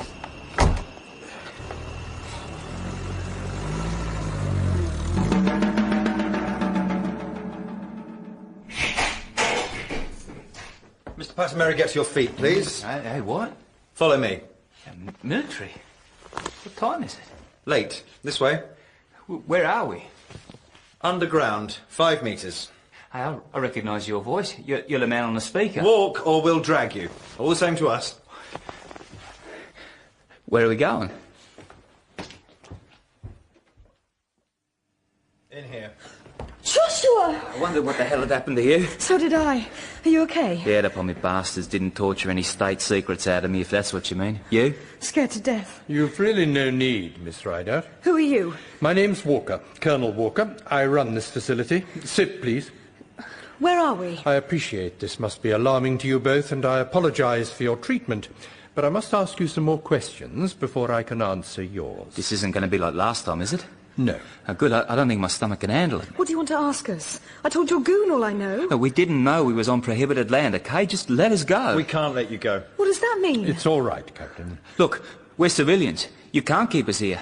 Plus, you're not even Australian, so you've kidnapped a foreign national. We're walking out of here. How? You're in a maximum security facility. Even supposing you could get out of it, it's currently 44 degrees in the shade out there. We're over 100 miles to the nearest station across a desert that even camels avoid. How's your bushcraft, Patamary? Think you'd make it? What is all this cloak and dagger? We came here because of the earthquakes, that's it. Yes, and what exactly have you learnt about the recent series of tremors? It is important. Well, I don't know how much you'll understand, but there's no fault line or hypercentre. But there is an epicentre around here. They're primary waves only, no secondary waves at all, so they're not tectonic or volcanic. It's something we've never seen before. Pure seismic energy. I see. Very clear. Thank you. Will you ask Miss Preedy to join us? So, why all this about the earthquakes? You must have seen the news. You must know what's going on. Treadway. What? The man in the plane? Yes. He's a seismologist. I remember now where I've heard that name before. He's written papers for the British Geological Survey. Treadway was a leader in his field. That's why I sent for him. I don't have time to replace him with someone from the UK, but you're here, you're Johnny on the spot. I don't understand. I know what's causing the quakes. I just don't know how to stop them. But you might be able to help. What is this? Some kind of... Stay here. Come with me, Bovey. Come on, follow him.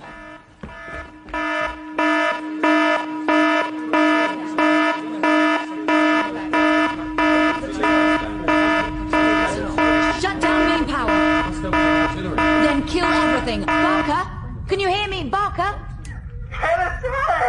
What's going on? The test units are run away. There's no sequence scheduled for today. The housing design team are running a mountings check when it started to feed back. Are you okay? It's not me you need to worry about. Barker and Tilly are still in there. Power it down! We can't.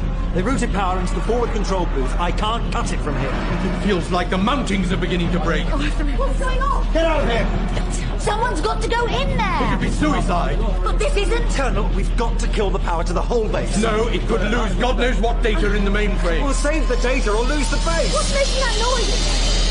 Cover your ears!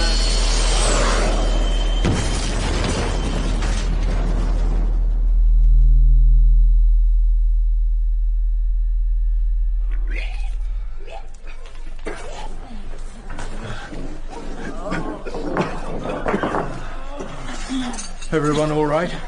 Yeah. My ears are ringing like a brass band. Are you okay?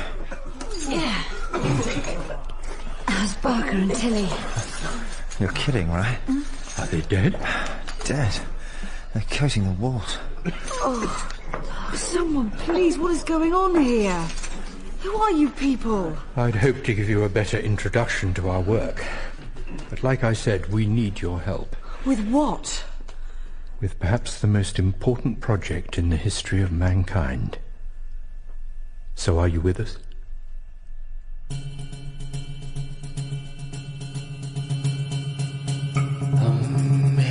In part 1 of The Voice of God by Simon Bovey, Sam was played by Claire Corbett, Joshua by Matthew Diktinsky, Nick, David Thorpe, Walker, Geoffrey Beavers, Belinda, Beth Chalmers, and McCartney by Gerard McDermott.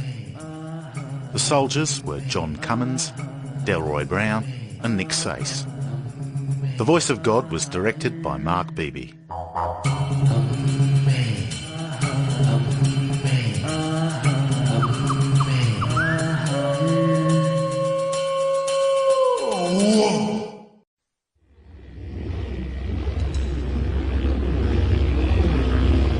The Voice of God by Simon Bovey, Part 2.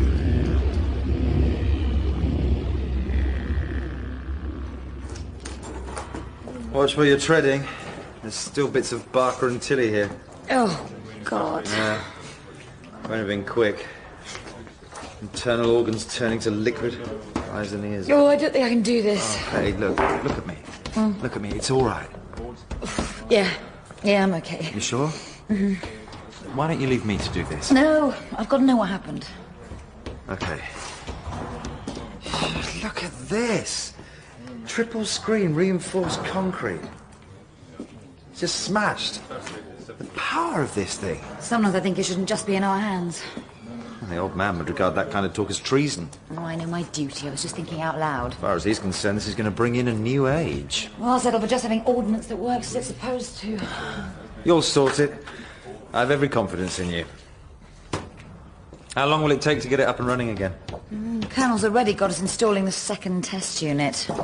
Not as bug-free as I'd like, but depending on what diagnostics show up, we can maybe get going again tomorrow. That fast? He's cracking the whip. Someone has to. I suspect, though, that we've reached a boundary, and I'm not sure how we can cross it. Right now, I need a seismologist. They know their stuff, Nick. Yeah, I'm sure they do. I get paid to worry about these things, remember? And that Abbo has an attitude problem. Maybe you both do. You going to their briefing? I've been asked to provide the floor show. The what? I'm bringing a Steely Dan. Thanks for the warning.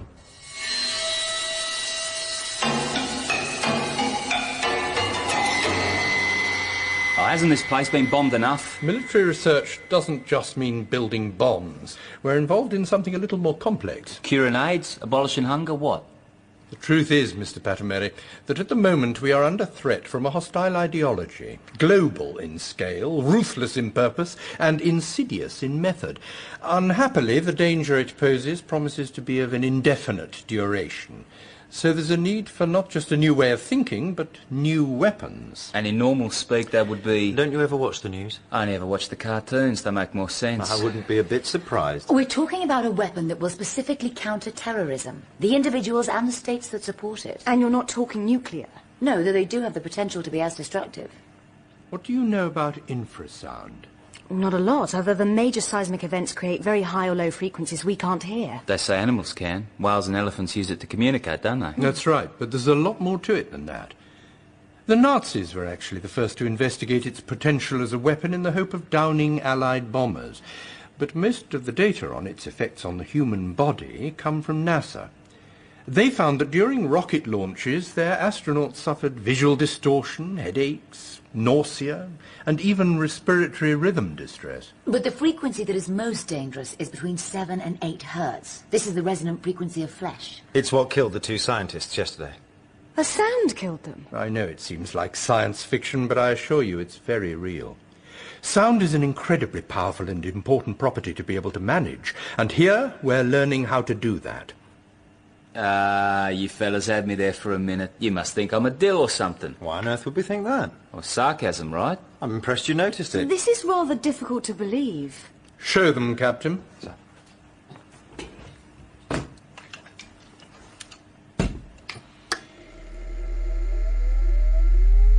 This is a Grade 1 military oscillator nicknamed a Steely Dan. Its tactical function is house clearance in an urban conflict environment. Makes your fillings rattle. Yeah, I'd keep your mouth open if I was you. You shouldn't find that too difficult. In 5 minutes, it'll be unbearable to be within 50 feet of it. In half an hour, it'll reduce the average house to sugar cube-sized rubble. It works by vibrating at the precise harmonic profile of the target, creating a catastrophic resonance. This is the first of many such weapons that are already being used by armed forces around the world. Captain Bowman was actually the first British serviceman to use one in conflict. Bully for him. Yeah, but ask me outside and I'll neither confirm nor deny their use. Come a long way since US forces bombarded General Noriega in the Vatican Embassy with endless cycles of high-volume pop music. All right, please turn it off. Oh, that's nothing. Give it a minute and it gets really quite arousing. Okay, you made your point. I'm going to chunder. Oh, thank you, Captain. Oh. Gets to you, doesn't it? Deep inside, it's elemental and raw. You can't see it, can't avoid it, but it will kill you. You were washed with infrasound the moment we saw you on the range. That's why you became disorientated. A low-yield sonic bullet knocked you out from 200 metres. And you used it on us in the cells. It's very efficient at breaking down resistance. And here at Maralinga, we're working on what we hope will be the most versatile application. But there are problems, and we need your help. To do what? Stop the tremors. You're causing them? They're an unwanted side effect from the test firings, yes. Test firing what? The thing that killed those scientists? Yes, but ultimately something much bigger. A weapon that can generate infrasound of sufficient power and focus to collapse a building from many miles away, knock an airliner out of the sky, or subtle enough to liquidize a single suicide bomber in a crowded street while leaving everyone else unharmed. What? What the hell is this thing called? I call it the Voice of God.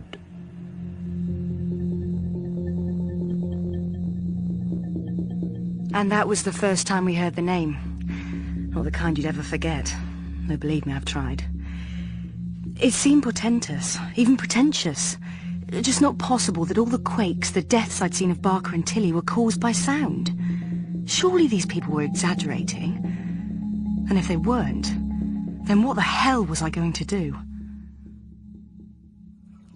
Wild fish tanks in the corridors. There are watchdogs. Fish can hear infrasonic precursors. If they're unsettled when we've stopped a test, we know there's spillage.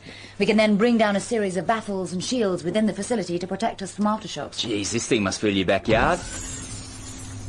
There she is. The product of 3 years' hard labour in the colonies. Is this all that it is? The actual oscillating unit doesn't need to be that big. You just have to get things started. And then nature does the rest. The bunyip. For what? Nothing. It's hard to believe this is what's got every geologist in Australia running round. Doesn't look much like a weapon. Well, that's because it isn't. What? This is just a test device, a unit on which we try out ideas, refine the science. How many are there? We had 2. You saw what happened to one of them yesterday. Thank God it isn't the real thing. Think what that could do. It's really quite beautiful. Like a nautilus shell. I'm glad you think so. The real breakthrough is in these horns. It's these that magnify and focus the resonance energy. Then it can either pump out a wave of oscillating energy or fire a beam as fine as a pencil. Up to now, we've just had run-up tests, but in practice, the horns will be focused onto coordinates. But as you've seen, at the moment, it's as dangerous to wield as it is to receive. And I can't determine why. The tremors radiate out from here at no predictable meridian. And that's where we come in. Primarily, we need to know if it's how the waves interact with the terrain, and if so, whether it's something peculiar to Maralinga or a design flaw we can iron out. Or you're up a gum tree, eh, mate, and the bitzer doesn't work. It works. In the early days of jet aviation, people didn't believe the sound barrier could be broken. Limits are only there to be beaten. I'll make all the data you want available. If you need anything else, just let me know. You do realise we don't know anything about weapons? You don't need to. Just do the job that's asked and do it quickly. And then you can go home.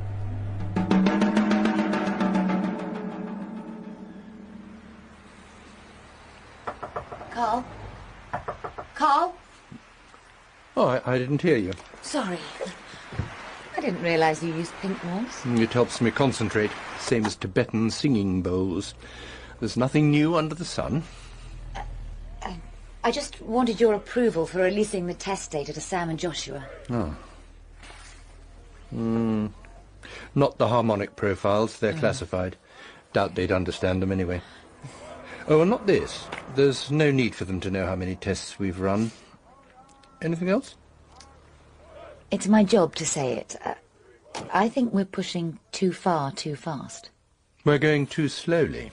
My people are dying now. That changes things. I know how you feel. It shouldn't have happened. Did you know 6 slave labourers died for each V-2 rocket the Nazis assembled? A far higher proportion than enemy civilians killed by it. But no one could doubt the weapon's potency as propaganda. The voice will be no less effective. We push on. We need time to study the data, to check... Belinda, we don't have time. Whilst we're here, our enemies are putting schemes into place that we can only dread. And all the... Carl, are you all right? I'm fine. Could you pass me that flask?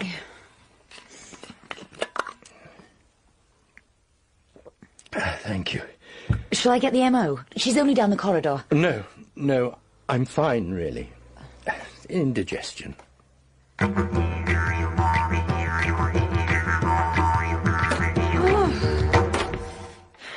settling in then. I wonder if I could get the bloody aircon to work. God, it's hot. Yeah, in more ways than one. I'd say they got us stuffed and oven ready. You've got to admit it's intriguing. I do actually know a little bit about infrasound. What Walker said, it's all true. Have you heard of Tesla? Well, yeah, the Tesla coil. That's him. He and a chap called Gavro pioneered a lot of the science over 100 years ago. Why did you say anything? Know all you tell, don't tell all you know, I suppose. Hey, you're a dark horse. Is that a compliment? That's as good as it gets. So what are we going to do? I didn't get the feeling from Walker that we actually had much choice. There's always choice. OK, I admit the science of this thing has got my attention, but this is dangerous stuff, Sam. Yeah, Joshua, it's a weapon. No, I mean, they don't know what they're dealing with. I don't know what they're dealing with. And it could turn around and deal with us. Belinda and Nick seem pretty clear about how dangerous it is. Oh, it's Nick now, is it? Yeah, it was Gurn yesterday. Don't tell me you're jealous. What? Oh, that 6-foot mutton gun? No, but ask yourself this. If they know so damn much about what they're doing, why do they need the help of two misfits who are the last two people their own colleagues turn to? You think about that. Oh, gosh, thanks for the boost of my self-esteem. Come on, I didn't mean it like that. I'm just not happy working with something that's used to kill, and I'm not happy with this place. It has a bad feeling to it. All them damn fish everywhere give me the willies. And it feels haunted. I know you scoff, but it does. There's stories about Maralinga. Oh, come on. I'm serious, Sam. I didn't think you subscribed. There's some things you don't mess with. I can't pretend to know how you feel, Joshua, because I don't. I don't know those stories. I do understand your worries about the weapon. But we both know Walker's going to press on with this, whether we're here or not. Agreed. So, if we're here, we can at least try and stop these quakes before they do some real damage. Yeah, I heard that. So we a team still? You want me to fix your aircon? Of course I do. You just press the on button. Oh, for goodness sake.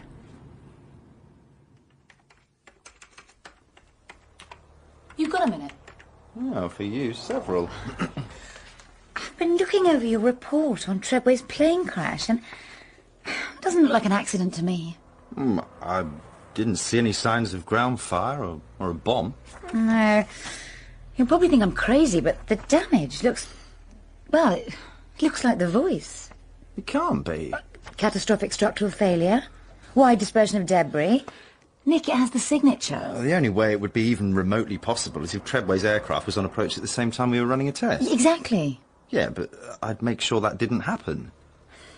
It just looks odd. This is the outback. Odd's normal out here. Have you told the old man about this? Not yet. I wanted to run it past you before don't. He's got enough to worry about. Leave it with me, but... Oh, but... honestly, Belinda, I think it's just an accident. A lot of this information was way over our heads. We didn't expect you to understand it all. Well, we've looked at all the data you had on the tremors up till now, and they've been pretty much all over Australia, apart from the south. So is it how the harmonics interact with the particular rock around here, as we suspected? No, it's just limestone. Which means? Well, nothing, it's just a fact. You're thinking one-dimensionally when you should be thinking seismic. Go on. Well, basically, in an earthquake, you have two kinds of energy. Compression waves, which do exactly what it says on the tin, really.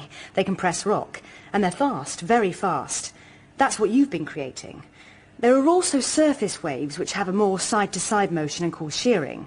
But we haven't found any record of them in the tremors you've caused. So it's not in the limestone? Oh, the rock doesn't make any difference. So where should we look? Well, it's a curly one, but we think it's your focusing or your structure. Yeah. Not precise enough. Hey, I'm not Einstein. We have an idea which may work.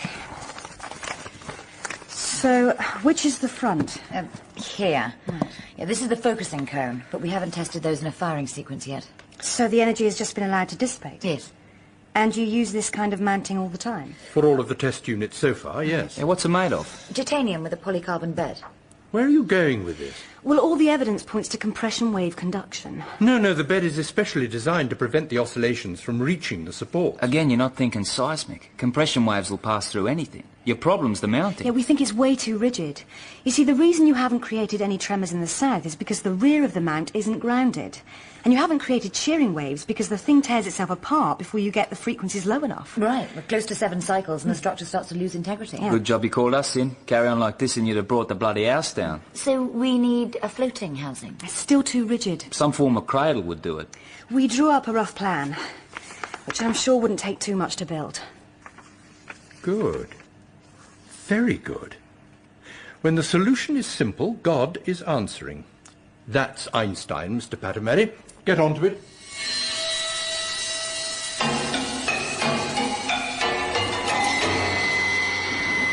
Bring the beam all this way. That's what I wanted. Hi. Thought you might need a cup of coffee. Thanks. Put it down anywhere. Take a break. You need to eat.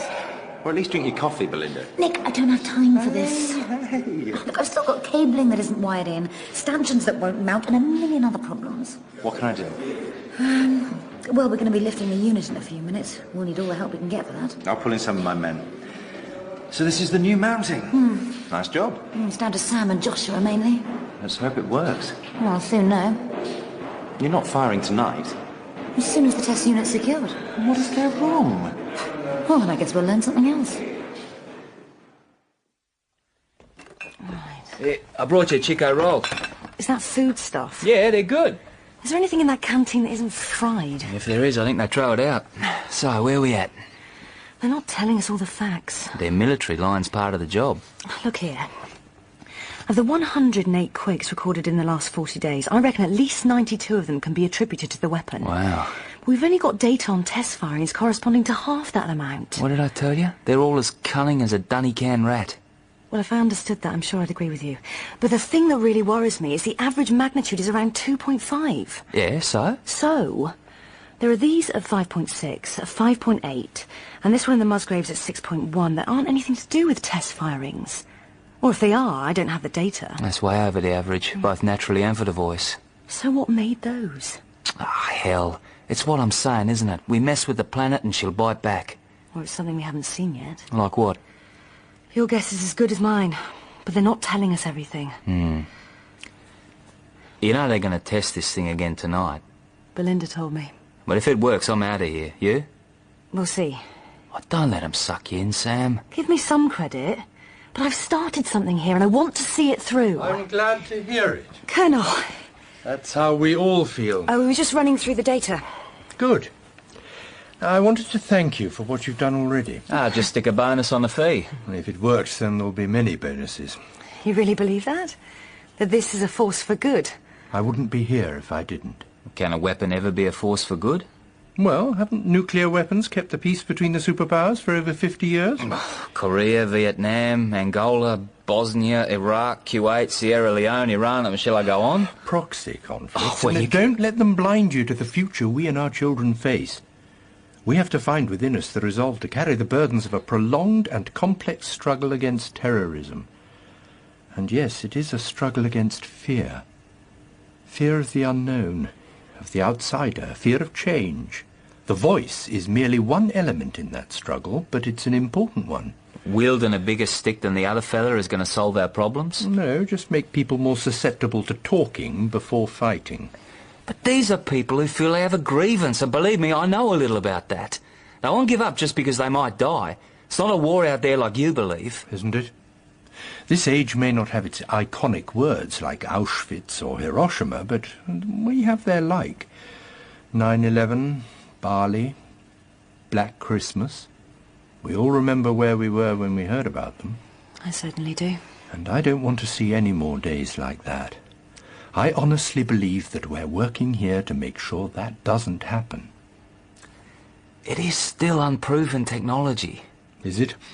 And it shall come to pass that when they make a long blast with the ram's horn, the wall of the city shall fall down flat.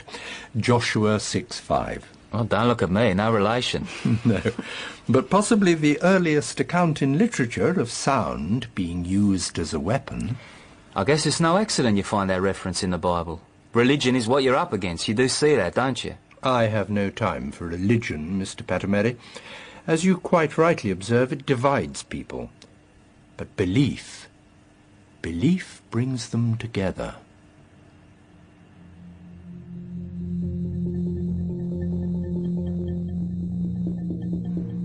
Belief. Now there's something you don't expect to hear out of the mouth of a scientist. And I think for a while there, he had me.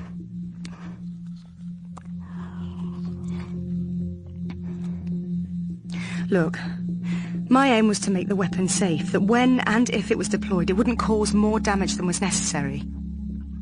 I can see now I was wrong. Wrong about everything. It's not the weapons that create the fear, it's the fear that creates the weapons. But I lost friends in Bali. And the more you want to believe in something, the easier it is to be fooled. Bring the oscillator online. In the sequence. 50 cycles per second. Withdraw the baffles. So what's the dream scenario here? We get it down to 6 cycles and it doesn't shake itself apart. You forgot no quakes. I assumed that was obvious. Cut it out, you two. 20 cycles. Lower the resonance shield. Wow, I can feel that in my stomach. Yeah, right before it turns to jelly. You always have to spoil the moment. 10 cycles. 9. How's the profile? Smooth graph. Structural integrity is good. We're green across the board.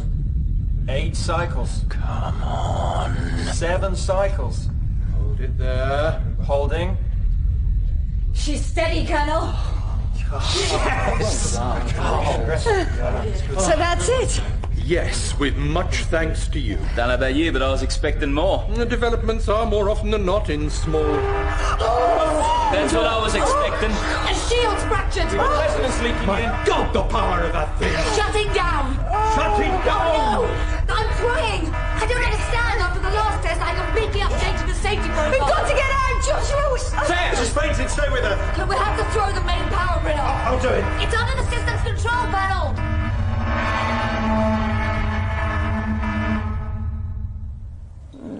Don't get up too quick. You okay? My head feels like it's been cracked open. Have I been unconscious for long? A couple of minutes. Take it easy, don't rush to get vertical. I found the problem. The cable to the automatic cutoff had been severed. It looks like it was jammed too tightly into the power ducts. So I guess the cradle didn't work then? On the contrary, it was a great success. The cradle stood up very well. What happens when it goes badly? There's no indication of primary wave conduction. It was the oscillating unit. It didn't shut down when it went critical and radiated resonant energy. It's quite a breakthrough. I'm sorry, though. The unit should have shut down. I don't understand why it didn't. I checked it myself. No, Belinda. If anyone's to blame, it's me. I've been driving us all hard, but I think today we can say it's paid off. Thank you all. Tomorrow we start with... Sir, we're getting reports of a quake. Where? Middle of the Gibson. Show me the seismogram.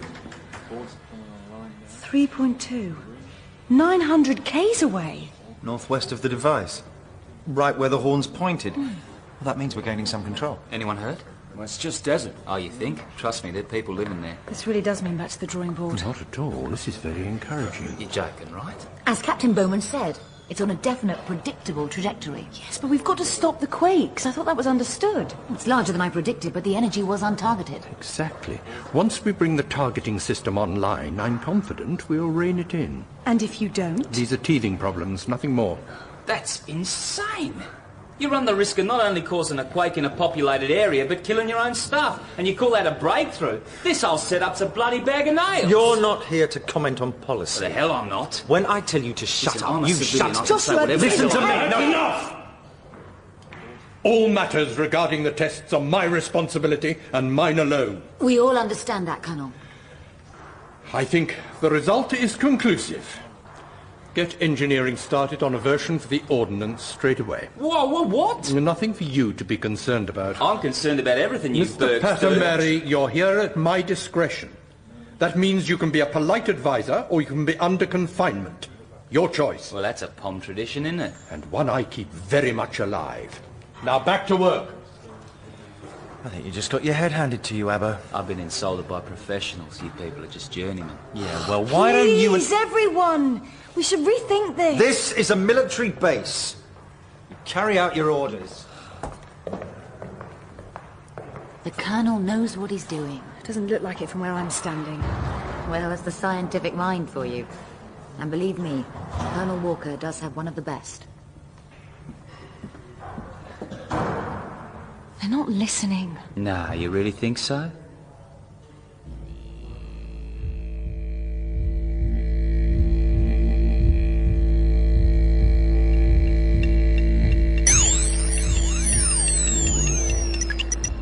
Is that?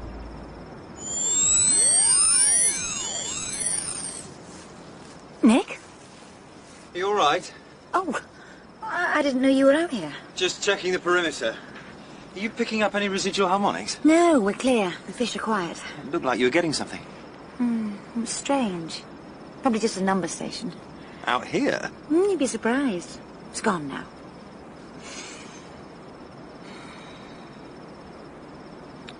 I wanted to thank you. For what? For saving our lives. Saving my life. Stupid of me not to double-check that cable, but I was sure it was put in correctly. I watched them do it. It doesn't matter now. And it was my job. You're head of security, not head of safety procedures. No, it's my job because I love you.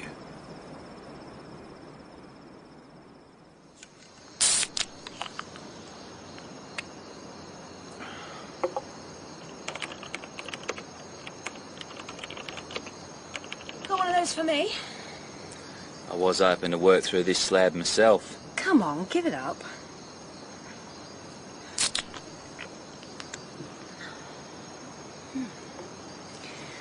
Nice spot. Lovely sunset. No night here for you to aggravoke. Yeah, it's a gift. What are you doing? Trying to find some news online. Doesn't look like anyone was hurt. They got lucky. We got lucky. They're all over the place like a mad woman's knitting, Sam. You're drunk. I'm about right. Besides, isn't that what you expect of us black fellas? Don't start with me. Just because Walker had a go doesn't mean to say we're all like that. What the hell are we doing here, Sam? Damage limitation. Yeah, well, I don't think we got to the hard part yet.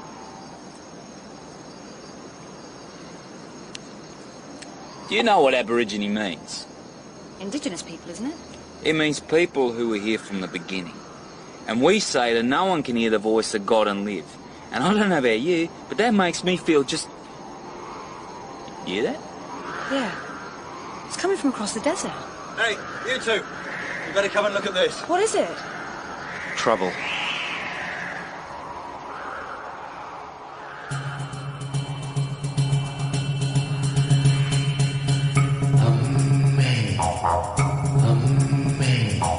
In part 2 of The Voice of God by Simon Bovey, Joshua was played by Matthew Diktinsky, Sam by Claire Corbett, Nick, David Thorpe, Walker, Geoffrey Beavers, Belinda, Beth Chalmers, and Joel, Simon Bovey.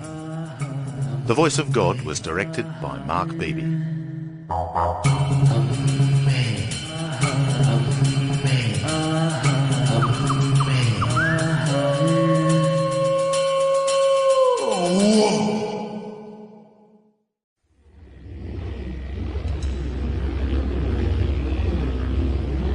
The Voice of God by Simon Bovey, Part 3.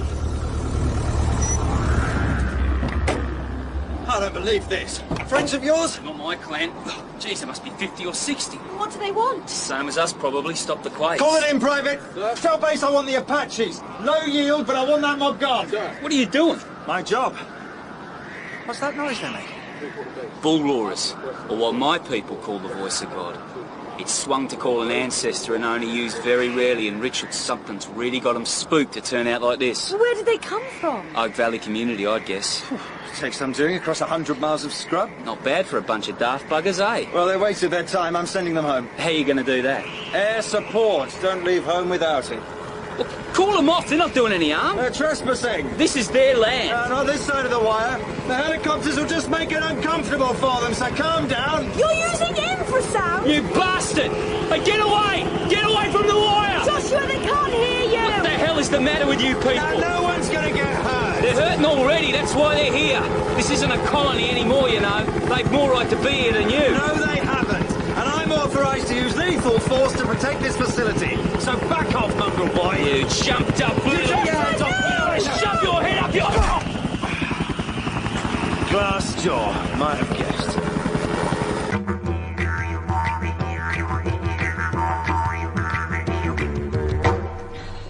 Keep your head back. I'm trying. You didn't have to hit him. He just doesn't know when to back off. He doesn't. Oh, this is all I need. Report, Captain. There was a group of about 50 Aboriginals by the wire, sir. I ordered the helicopters in to disperse them. Have they gone? Yes, sir. Do you know why they were here? Land rights protest, I expect. It's not the first time they've done something like this. But I don't think they'll be back. You don't know anything about it. Mr. Patamari, what happened to your nose? I may have... Just a disagreement in the Commonwealth. Look, the Tremors brought those fellas here. How would they know they originate here? Because they've happened before. What? Have you heard of the Dreamtime? Yes, the Aboriginal Genesis. Near as. But instead of one god, they have many ancestors. One for each totemic species. And they not only created themselves, but also literally sang the world into existence. Sang? Yes. And the name Maralinga is writ large in the Dreamtime. It literally means field of thunder. That's a hell of a coincidence. Maybe not. There's a story of two ancestors called the Lightning Brothers who created Maralinga. It was a dense forest then, but Witchetty Man, an evil spirit, was jealous of the land they'd created and tried to stop creation by blowing a huge conch shell, drowning out the naming. There was a great battle. The sky filled with thunder and lightning, and the trees were all scorched away. The Lightning Brothers subdued Witchetty Man, but he's still here, somewhere, sleeping under the earth. And that's why these people have come. They fear the tremors mean the battle is about to begin again. Oh, amazing. I've read about many civilizations that have seismic events in their mythology. Even St. Matthew suggests there was an earthquake at Christ's death, but I'd not heard that one before. Look, the point is they're not gonna go away. You may think they have, and your men will lose them all right, but they'll still be there. As long as they stay the other side of the wire, I suppose they won't observe anything of value. I'll double the patrols. I assure you that Captain Bowman was acting under my orders and for the well-being of the Aboriginals. Yeah, that's a colonial tradition after all. Captain, engineering is ready to move. Sir. Anything we can help with? It's all in hand. Sorry about your nose. Yeah, no worries.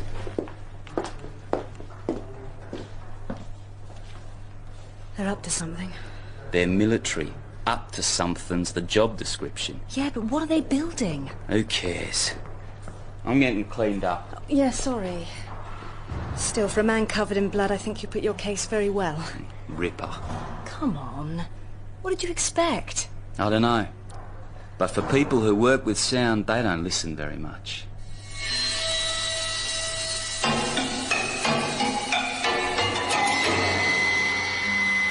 No, this load first. Come on, Spooner, think! We're doing our best, Captain. Well, it's not up to much. We're running late, Nick. I know, sir.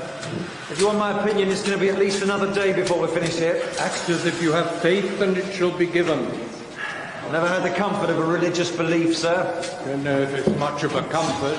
Colonel, can you check over the firing protocols before I have them uploaded? I don't want mistakes like last time. Of course, I'll do it now. Oh. You okay, Colonel? Sit down, here. I'm fine, thank you. You've been working too hard. We've come a long way in a short time, Colonel. The range, the control, even the size of the weapon.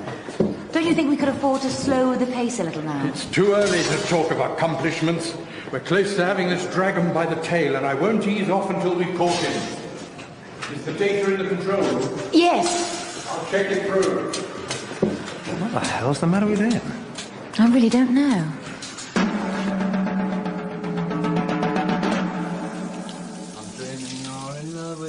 I'm in love with you. Dreaming's all I do.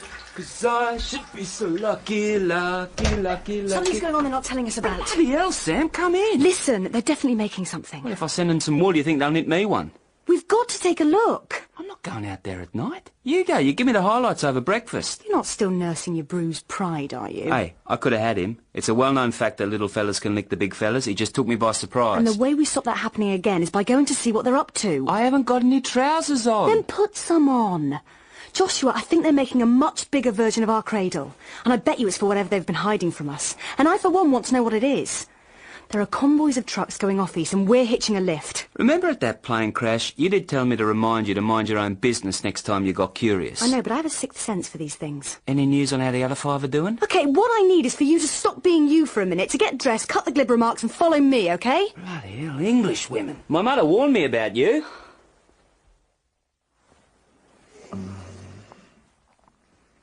I should be getting back. Oh, I've hardly seen you. I'm sorry. But, you know, Carl's driving the programme at fever pitch. I'm having to chivvy people along. Half my team is scared to death of him, the other half are terrified of the weapon. It's doing its job, then. What, fear? Yeah. Seems to me that's its greatest asset. Renders nuclear weapons obsolete, but does the same job. But unlike the bomb, it'll probably be used in anger more than twice. Everyone should have it or no one. Oh, they will, eventually. Can't see the US, Russia, India or China sitting back and letting the UK rule the waves like the old man expects. That's exactly what I'm afraid of. I told him we should go to the UN with this. Share the technology. Oh, hang on a minute. For a few years... It'll head off an arms race. Billions of dollars, Nick, billions, will be spent as countries that are years behind us rush to develop their own version. What will that achieve for any of us? Oh, well, it's always been something. A crossbow, a frigate, tanks, air power, then nuclear, and tomorrow's sonics. The balance of power shifts. Yeah, but it doesn't have to be that way. Before Hiroshima, there were some who urged the US government to explode a bomb on an island as a show of strength, scare Japan into surrender. Yeah, and if they'd done that, you know what would have happened? No. Nothing. No one respects strength unless it's used against them. That is so cynical. No, it isn't. We'll have an arms race, a new stalemate, and fear will prevail, and peace because of it. It's a system that works. Well, sharing the knowledge will achieve the same thing, even if it's just among the UK's friends. All I know is don't show your hand until it's called. Neither to friends or enemies. Look, I don't want Might is right, eh? Well, yes. I know my job, Belinda, and it's not just to kill, it's to keep the status quo. Even if it's rotten?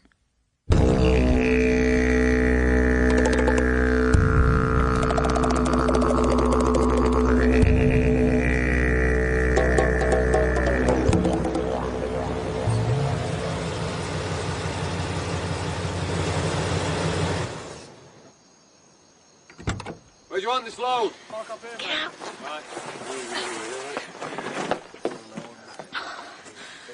I thought you said there was nothing out here. Well, there isn't. Nearest town's Cook, 300 k's south. Well, it looks like a school over there. There's a lot of glass out of the windows. Hang on. And no furniture either. Sam, these buildings are just shells. What are they doing here, then? You know, the old fellas used to talk about a town out here in the desert, but I never gave it much notice. Maybe this is it. Can you hear sheep? Yeah, I think it's coming from... Whoa, look at them all. Bloody hell, what are they for? God knows. This is giving me the creeps, like a ghost town. Yeah, why don't we just go... Someone's coming. What do we do? I don't know. Come out with your hands above your head.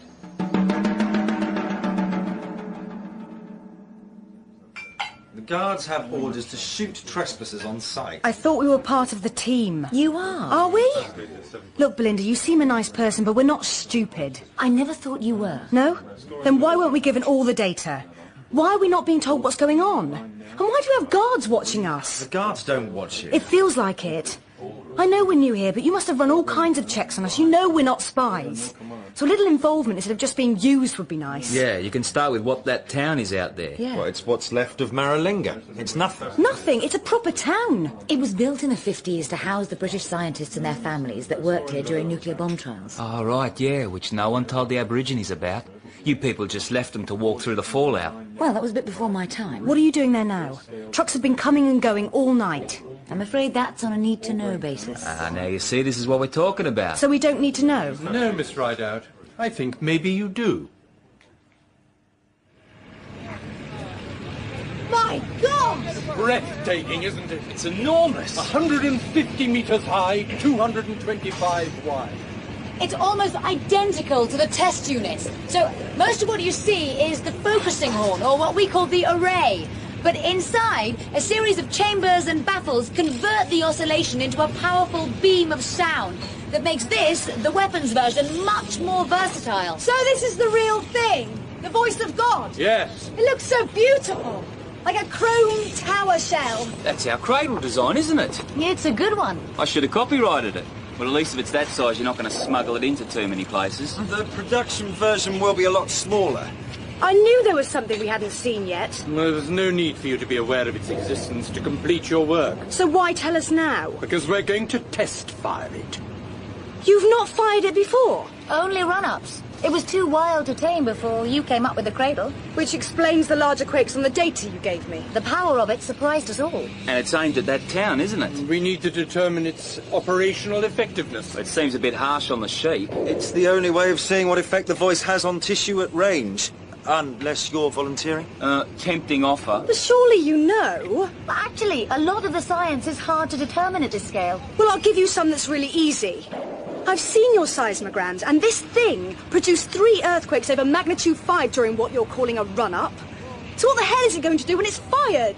The data Colonel Walker has prepared shows us that there's no risk of primary wave conduction now. And this has a very sophisticated targeting technology.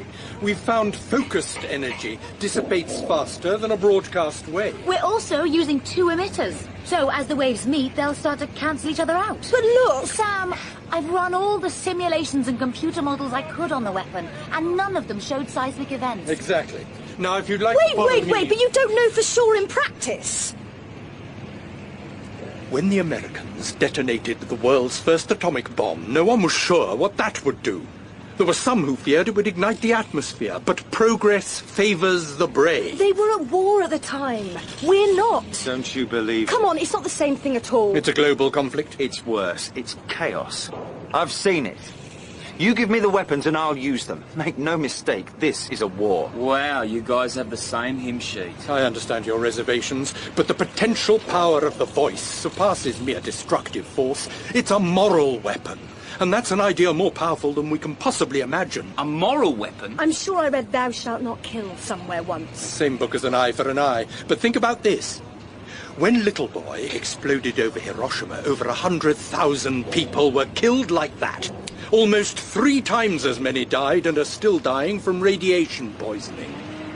The voice holds the promise of being no less powerful, but it's quick, clean, and has no residual effects. It hits, and it's over. Where's your evidence? Mr. Patermary, have you heard of mutually assured destruction? Hum a few bars and I'll join in.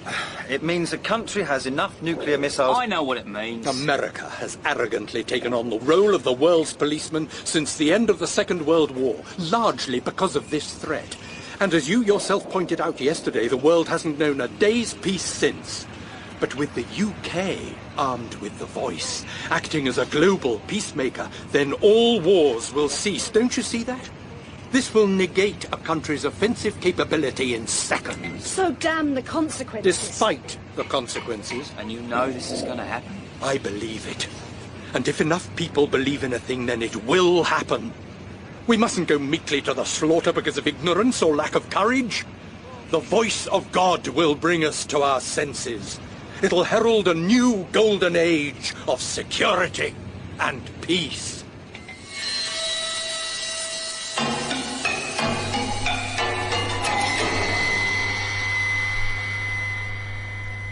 How far away is it? Don't worry. The weapon's about 2 kilometres from here. So is it safe? I mean, there's no risk of it being like last time? No. That's the whole point of remote firing. But if you see me running, try and keep up. Oh, yeah, that's funny. Sarcasm, right? Oh, you're getting it. How is that optimum, Colonel? If you want to see what happens, watch the monitors up here. Withdraw all battles. Are you okay? Compared to what? You know, the trouble is half of me wants to believe in him. And the other half thinks he's certifiably deluded? Yeah, but he can certainly argue his Weapon case. is armed and ready. Target's locked. Safety disabled. Fire's in the hole, Colonel. Do you want to say anything? No, let's do it. Starting countdown. 10, 9, 8, 7, 6. Well, there we go. 5, It's in the other bush. Let's hope it doesn't take out either. 3, 2, 1. Weapon fire initiated. Weapon has fired, Colonel. Anything? Not yet. Wow, needle's just hit red. Good Lord! Look at that! It's just like a nuclear shockwave. Smash the town like an eggshell. It's all right. There's no resonance leakage. It worked! Oh, congratulations. Well done. Well done, Well done, everyone. Bring me the data when it's in. We've a lot of work to do.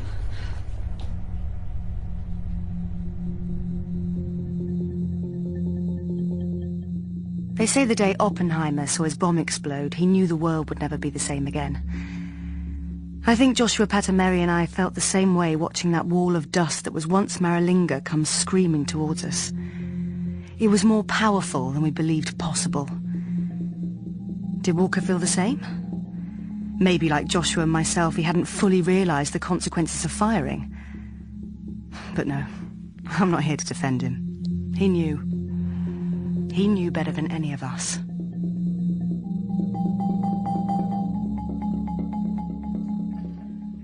Mind if I join you? Please. My appetite's come back with a vengeance. No news of any quakes yet? Joel will tell me the minute there's anything. So I guess you don't need us here anymore. Well, it's not up to me, sorry. But I'd appreciate you being around a bit longer. My boss will probably think I'm dead. I should get word to him. Shouldn't be a problem. You'll have to go through Nick, though. Right. Are you and he... you know... Oh, my God, has everyone noticed that? It's hard to miss. Well, we've been here 3 years. You're bound to get close to people in that time. 3 years? Yeah, I know. How have you not gone insane? Apart from anything else, this place is so spooky. Joshua swears it's haunted. No, that's a 19 hertz oscillation from the generators. It creates a feeling of unease and visual disturbances. Actually, I think that explains most hauntings. Don't you miss going out to a film? A decent wine? Shopping? The outside world's a bit of a distant memory. You do get used to it. Besides, it's good work. Important work. Yeah, I can believe that. Can you? If everything Walker says is true, if it comes true, then yeah. I wouldn't be here if I didn't believe it. He has a vision. It's rare to find that. Before this, I was bouncing voices off the moon and designing sound nets. The whole of LRAD technology was in its infancy, so I jumped at the chance. Sorry, LRAD? Long-range acoustic devices. We've come a long way in a short time. Cause a lot of chaos in a short time. We'll control it. Will you? What if a weapon like this got into the hands of a rogue state? We're very careful here to make sure that doesn't happen. But you can never be sure, can you? You can't tell me where this will end. We don't always know where anything will end, Sam. We can only do our best. And right now, wait. You wanted to see me, Colonel? Any news, Captain? Nothing yet, sir. It's looking good. You must feel very proud. Some of us are having a small celebration in the canteen. Won't you join us? Is everyone there? Pretty much. Then close down the base. Sir? No communications, in or out. See to it. Yes, Colonel. Oh, and Captain, thank you. Yes, I am proud.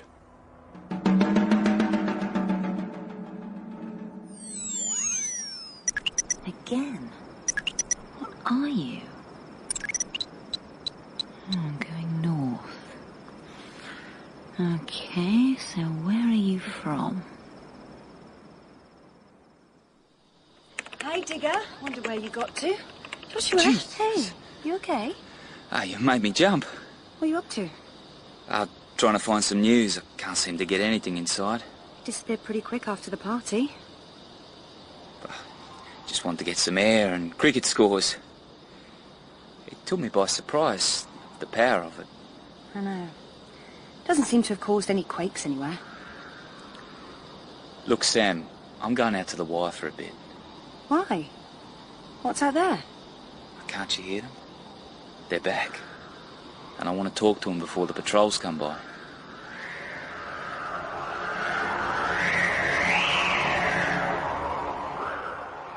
Nick! Whoa, where's the fire? Listen.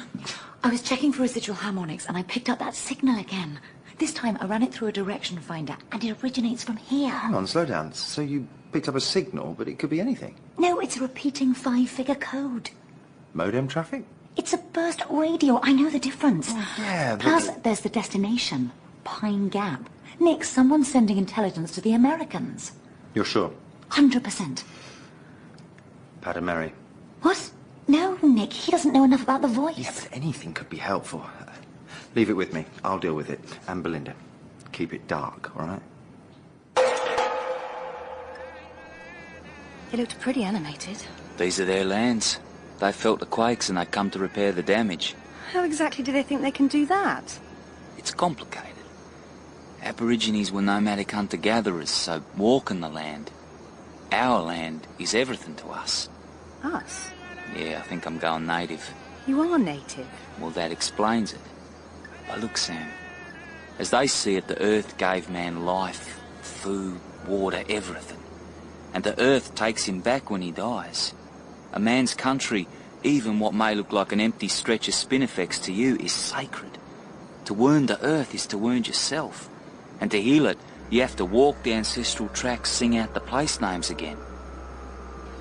Did you tell them if they stay they'll get driven off again? I told them, but they believe the ancestors are coming.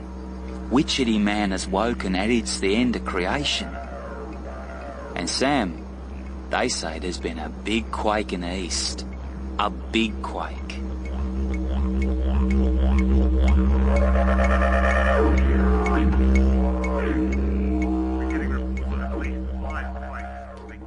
Joe? Colonel? I can't get anything on the radio or... Literally flat. But most serious of all are the ruptured gas and fuel lines that have caused fierce blazes around the cities. The emergency services are stretched to breaking. What are you doing here? And fire crews as far away as Melbourne and Broken Hill are responding. We can only... It's along the trajectory of the voice. Please let me see. It's on a need-to-know basis. I don't understand. We have to stop. Well, we can't stop. We've killed people. Oh, it's a weapon. That's its job. But not like this. It's ghastly. How could this have happened? We ran simulations, computer models. You analysed the data yourself. You knew. We all had our suspicions. No.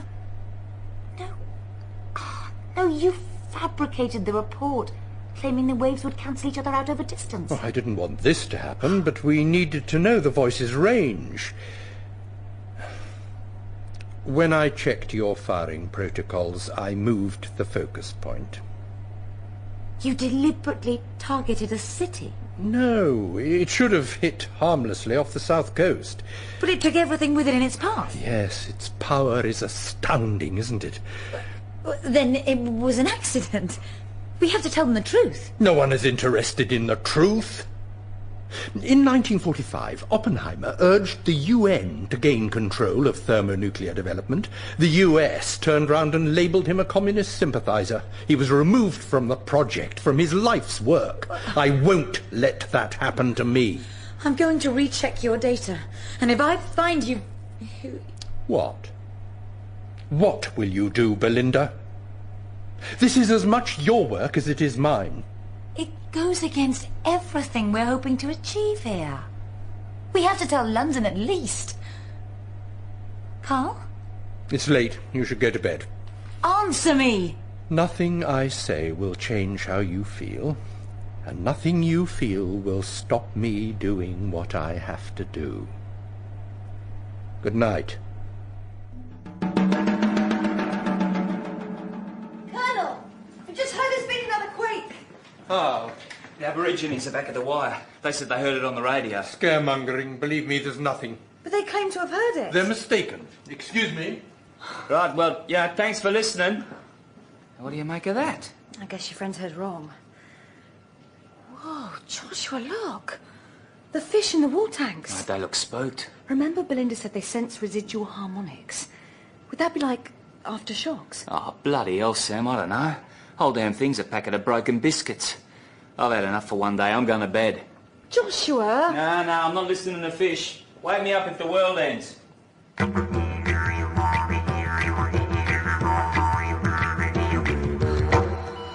on. No signal. Great. Nick, what's going on? Emergency in the lab!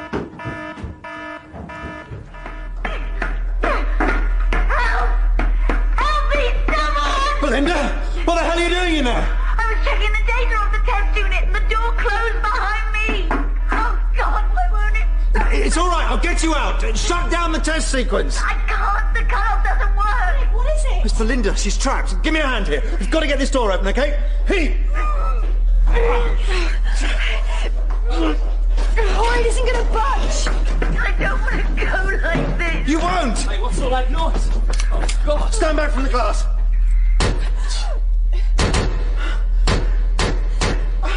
Barely scratched it. Oh, God, no. It's like insects crawling inside my skull.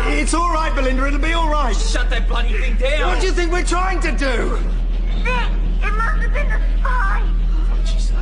He's gonna find them. They'll come. Oh, Nick, my eyes. I can't hear her die. What's going on? I didn't order a test. It's Belinda. Well, get her out. It's too late. Oh! What was he doing in there? What did she mean the spy did this? What? They're not just a spy now. We have a murderer on the base.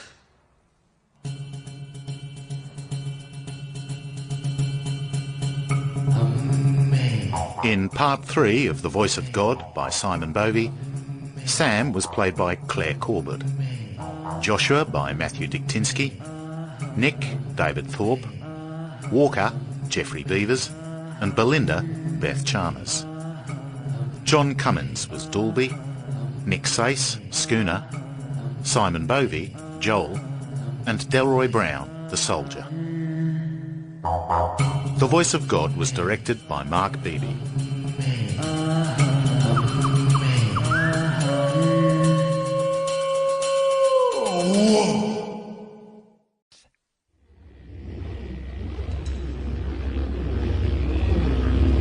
The Voice of God by Simon Bovey. Part 4. Nothing. Nothing, Captain. No CCTV from the lab, test chamber, or the corridor. Yeah, I got that from the nothing.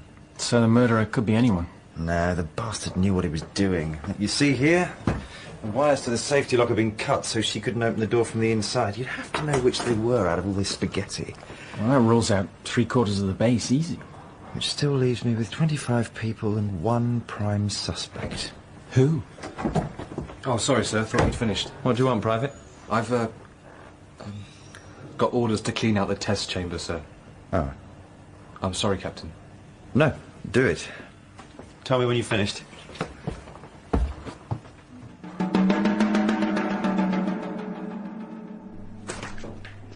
Attention! Stand easy. Stop shoving me! Let's just get on with it. Nick, what is this all about? Yeah, what's going on? Joshua Padamary, you're under arrest on suspicion of espionage and murder. What? You do not have to say anything that may harm your defence. You've had it in for me ever since we came here, haven't you? This isn't personal. If it was, believe me, you'd be dead by now. Inform him of the grounds for the accusation, Captain. Yeah. It's essentially one of elimination, sir. I handpicked the men and women here, and I'd trust any one of them with my life. Some of them I already have. And your science team are a close group. I've got no reason to suspect any of them. But we're new. And any new element in a group invites caution. The main point is, no one here has anything to gain from Belinda's death. And Mr. Padamary does? Someone who has reason to fear her does. Come on, why would anyone be scared of Belinda? Because of what she'd found out. She came to me last night claiming she had intercepted an encrypted radio message. She believes she'd picked it up the previous night as well. We've had nothing like this until you came here. Oh, that's loosely circumstantial at best. There are almost 100 people here. Any one of them could be responsible. Unlikely. But if it's more circumstances you want, then Padamary has tried to satellite uplink his computer at least twice in the past 2 days. Well, yeah, but... And he was seen talking to someone outside the wire yesterday. They were black fellas, and look, I like Belinda. She was the only one here who was remotely human. And most importantly, Joshua doesn't know how to turn that test unit on, let alone seal the door. You've watched the process twice now. Someone with enough background information can pick it up. You're hanging me out to dry, aren't you? I'm just doing my job. Yeah, some people use that excuse at Nuremberg too. That's enough! I agree your findings do appear circumstantial, Captain. Yeah, bloody oath. But given the seriousness of the accusation, I feel they do warrant further investigation. I assume you are still investigating? Yes, Colonel, of course. But, under the circumstances, I'd feel happier if he was in the brig. Guilty till proven innocent, that's just great. No, I need Mr. Padamary to study the data from the test firing. So I'm free because I'm still useful. That's the hard truth. With Belinda gone, we're short-handed. It's my recommendation, sir. Noted, Captain, but the work's more important at the moment. Confine him to quarters. Very well. Dalby, escort Mr. Padamary and stay with him. Sir, this way. The bloody military dictatorship! You know it's not him. Were you with him when it happened? No, then but I know... you don't know. Right now, Sam, none of us know anything. And that isn't what I wanted or expected to hear. What had seemed like a bad dream was becoming a nightmare.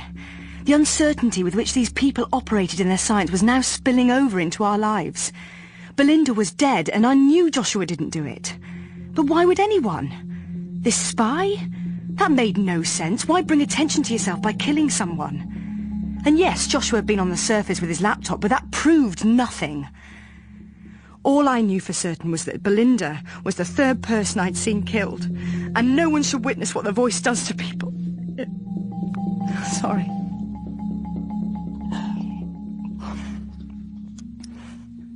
Most of all, I still didn't know if this quake was real or some Aboriginal legend come to life. And knowing what I do now, I'm actually still not sure.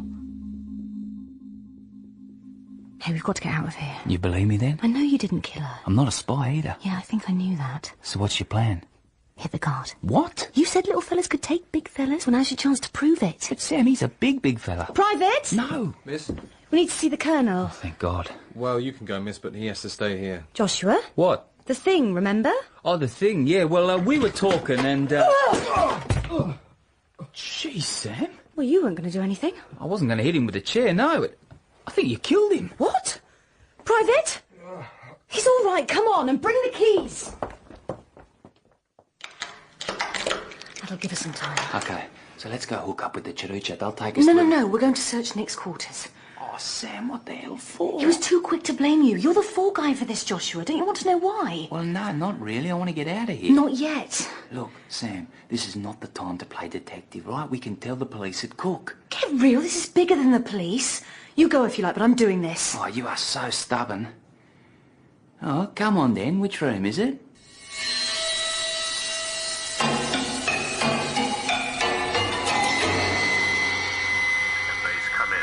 GCHQ with priority 1 traffic. Communications are still down as per your orders, Colonel, but the shortwave was left open for emergencies. Come in. Please respond, Hurricane Base. This is GCHQ calling Hurricane Base with priority 1 traffic. How long have they been calling? 20 minutes, sir. This is GC... And keep it off. Can you see me now? No. Okay. So, whoever it was knew where the cameras were. That whittles it down. One hell of a lot. Can't be Pat and Mary. Keep that to yourself, Joe, or we're both dead.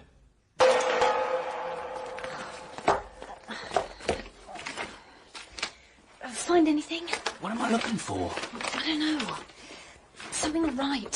Something suspicious. We're in a cactus, Sam. I don't know what's going on or who's a bodger and who isn't. Wait a minute. A radio. He's military. Why's he got it in his room? Maybe he sleeps with it. What about these?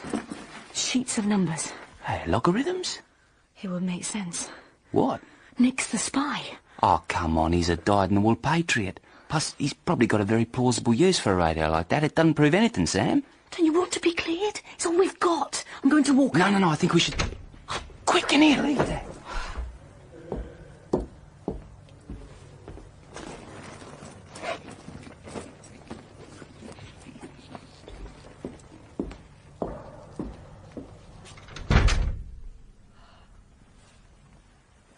Struth, that was close. He wasn't in long. Look around. What's different? It looks the same to me. No, there's something. The bag. He took the bag with the radio. Come on. Wait. What is it? He's gone outside. So follow him. No, we can't. There's a guard. We're stuffed. No, we're not. What are you doing? We've no choice. Hey, soldier! Call the colonel for us, will you? You two are full of surprises. And believe me, I feel the same. Well done, Private. Thank you, sir, but they gave themselves up. Oh? And why would you do that? I can explain, or we can find out who's the spy. What do you want to do?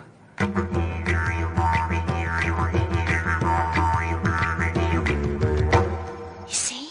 He's using the radio. So now you believe us? Why he is doing it is yet to be answered. You men, work your way behind him. Hey, looks like he's burning something. Stay here. Dolby, with me, sir. Did he really think we'd go with him? Captain, stay where you are. Well, seems you have me at a disadvantage, Colonel.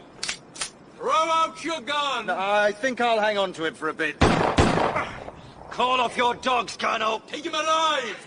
Thank you, but I'm walking out of here. Don't be stupid. We're miles from anywhere. I can try. I can't let you go, Captain. I'll shoot you if I have to. You have bigger problems than me, Colonel. I didn't kill Belinda, but...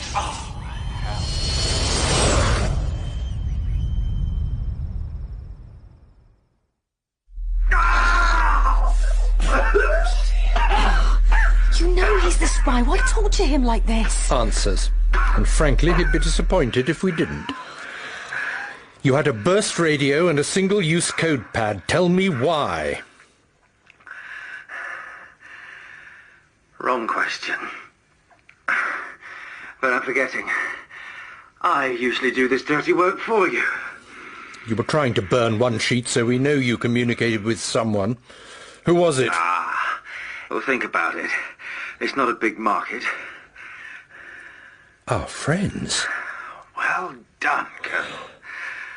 I was sending information to Pine Gap. What's Pine Gap? Spooktown. Big Yank listening station up Get north. them out of here, Private. What? We still don't know why he killed Belinda. I'll inform you of my findings. Now get them out!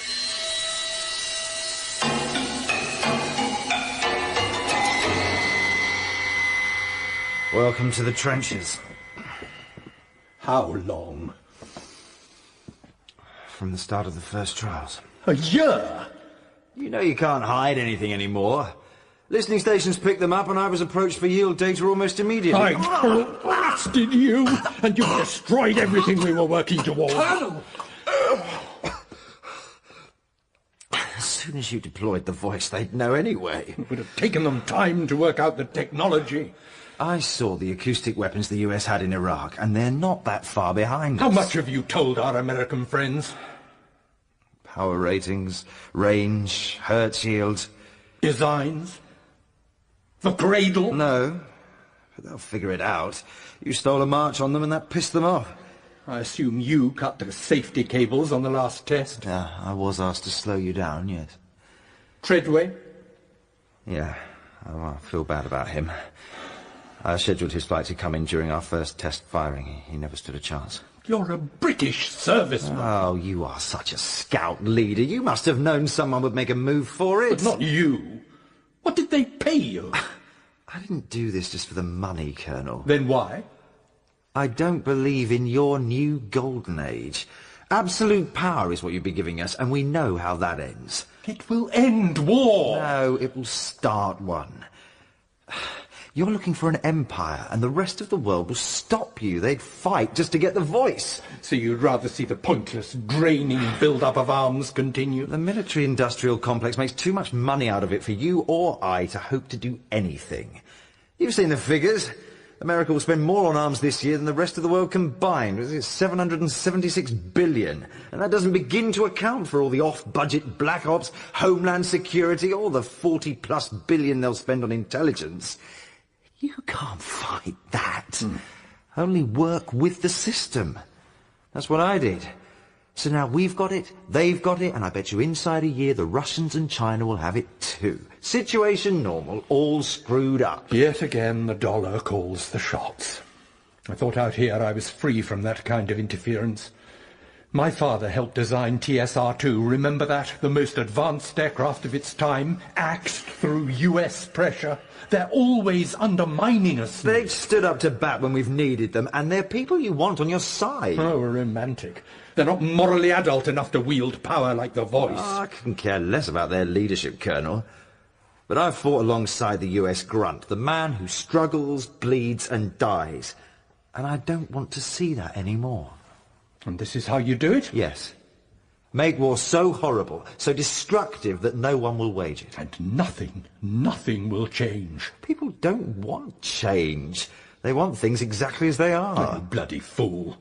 Does a man strap explosives to himself for continuity? Crash an aircraft into a building for the status quo? Of course not. You think I don't know that? But your precious weapon is never going to combat every nut job with an axe to grind. It will eventually.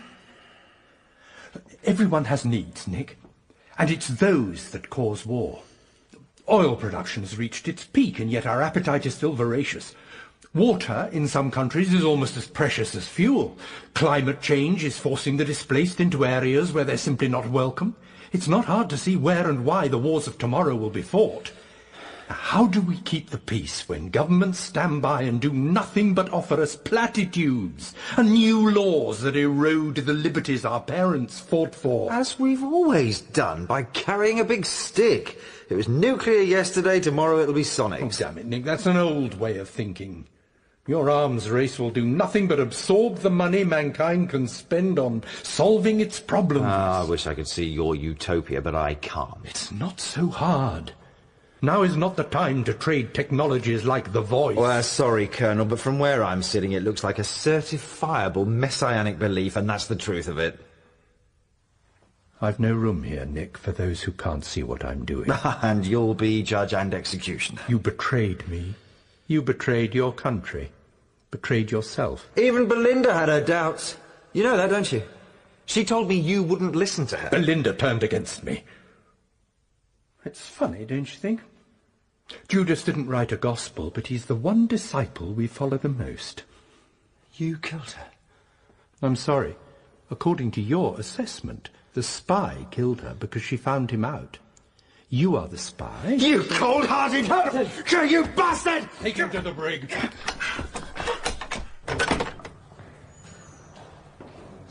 Bet you copped it sweet, mate. The other way there. Where are you taking him? What did you think? Wait, tell me why you killed Belinda. I might be a spy, but I'm not a murderer. You watch your back, Sam. All of you, get out of here, or you're all going to wind up dead. Keep moving, Sam.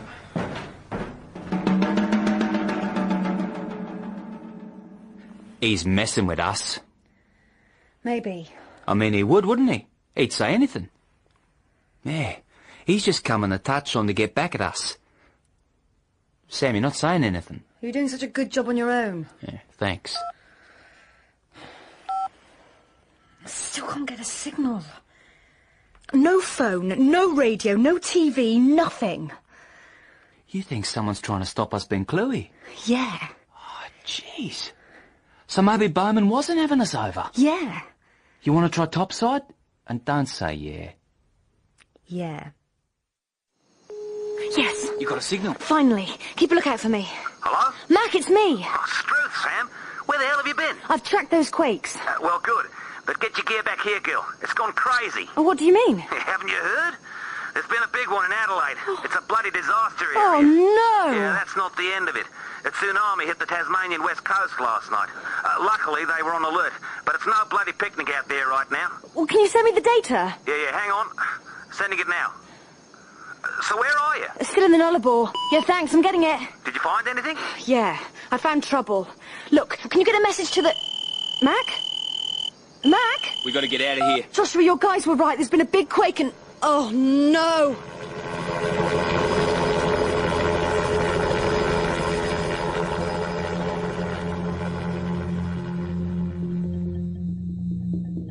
Einstein once said, only two things are infinite, the universe and human stupidity. And I'm not sure about the universe. Up to now, Walker had made a kind of sense, a moral intent to what he was doing that even if I didn't wholly believe in, I could understand. Joshua and I helped at first because it was fascinating, because we could see we could contribute. But this new quake changed everything. 5,000 people were dead and God knows how many injured and homeless. It's funny looking back. I really thought it couldn't get any worse.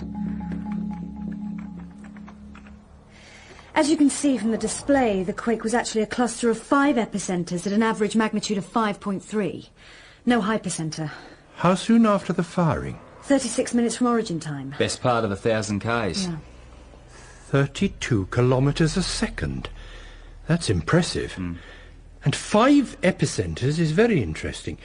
You see, the array contains 5 ossicles. That can't just be coincidence. What? Chambers. Would it be so hard just to say that? As a civilian, Mr. Patameri, there's only so much slack I'll cut you, and you're coming to the end of it. Okay, just use English. 5 chambers was what we established as being needed for the test units to amplify the oscillation. Well, maybe that's not the case with the weapon. A single canal may be adequate. No, that'll just give you a major earthquake with one epicenter. And it'd be a big one. Yes, and at exactly the point of my choosing. Come again? One very powerful and targeted shockwave. But we thought you wanted to stop the quakes. Of course not. That's the weapon's whole purpose. I don't understand. Did Belinda know this? It wasn't necessary for her to know. Hang on, let me get this straight. You mean you meant to level Adelaide? Of course not. But if proof was needed of the weapon's potential, it couldn't be made more vivid. You're telling me. And now you see that this is so much more than just a weapon of offence. If you remember, it wasn't so long ago that the British Prime Minister was accused of twisting the evidence to make a case for war in the Middle East. That can't happen again. And the likelihood is that we're going to have to intervene in that corner of the world once more. Are you suggesting so that if in future we can bring a country to its knees by what looks like natural causes, an act of God, if you will, then we can go in as saviours, not as invaders. That's immoral! Our enemies act with rancour and malevolence, Miss Rideout. We have to act accordingly if we're to survive. So might is right. In the hands of the just, yes. It's England's manifest destiny. Only we have the moral maturity to bring about the shift in global mindset we need. Moral? I don't believe this. The same country that gave my people blankets laced with smallpox that encouraged massacres of whole communities. It was a long time ago, Mr. Pattermary. We've learnt from those mistakes. No. People like you are forever changing the world to fit your visions of the future. My people want to keep it the way it was, and I'm trying to do the same thing. You can't manipulate people like that, Colonel. They won't fall for it. The first rule of control is that people will do anything if they're afraid. You keep them afraid by subjecting them to constant threat. But that's terrorism. The end of democracy. You won't bring global peace, just global tyranny. No, global cooperation. A world forced to work together. People will find out. You can't fool them like that. Yes, the truth will come out eventually. That's when we make a declaration that any aggressive power will be targeted in any conflict anywhere in the world. No, you've got to be kidding. It won't work like that, and you know it. If you use it, there'll be retaliation, and before you know it, an escalation that no one can stop. Chaos on a seismic level. Earthquake storms that you can't predict or control. You're being hysterical. I'm being realistic. You don't know what you're playing with here. You're already causing major earthquakes, tsunamis, God knows what kind of plate displacement. And not just close to home, but miles away. Miss Rideout, you're either a part of the solution or you're a problem. Belinda and Nick didn't realise that. I advise you to be more perceptive. What? Belinda? I think we understand each other. You killed her? Captain Bowman killed her. She found out about the quakes, didn't she? Well, we know. Is the same going to happen to us? You've nothing to fear as long as you do the work. And I'd like you to start by... What's the matter? Nothing. It'll pass. Twinge your conscience. The sad fact is it imposes more of a time limit on me than I'd like. Are we supposed to feel pity? No. Purpose. Great purpose. Sir. This just came in. More quakes? Seems the stakes have been raised. There are aircraft inbound for this facility. Could be a strike force or a snatch team. American? I'd say so, sir. Prepare the weapon for firing. No, you can't do that. Think about it for a minute. Think of the quakes you'll produce. Yes. I am. Specifically the one I'm going to bring down on Pine Gap.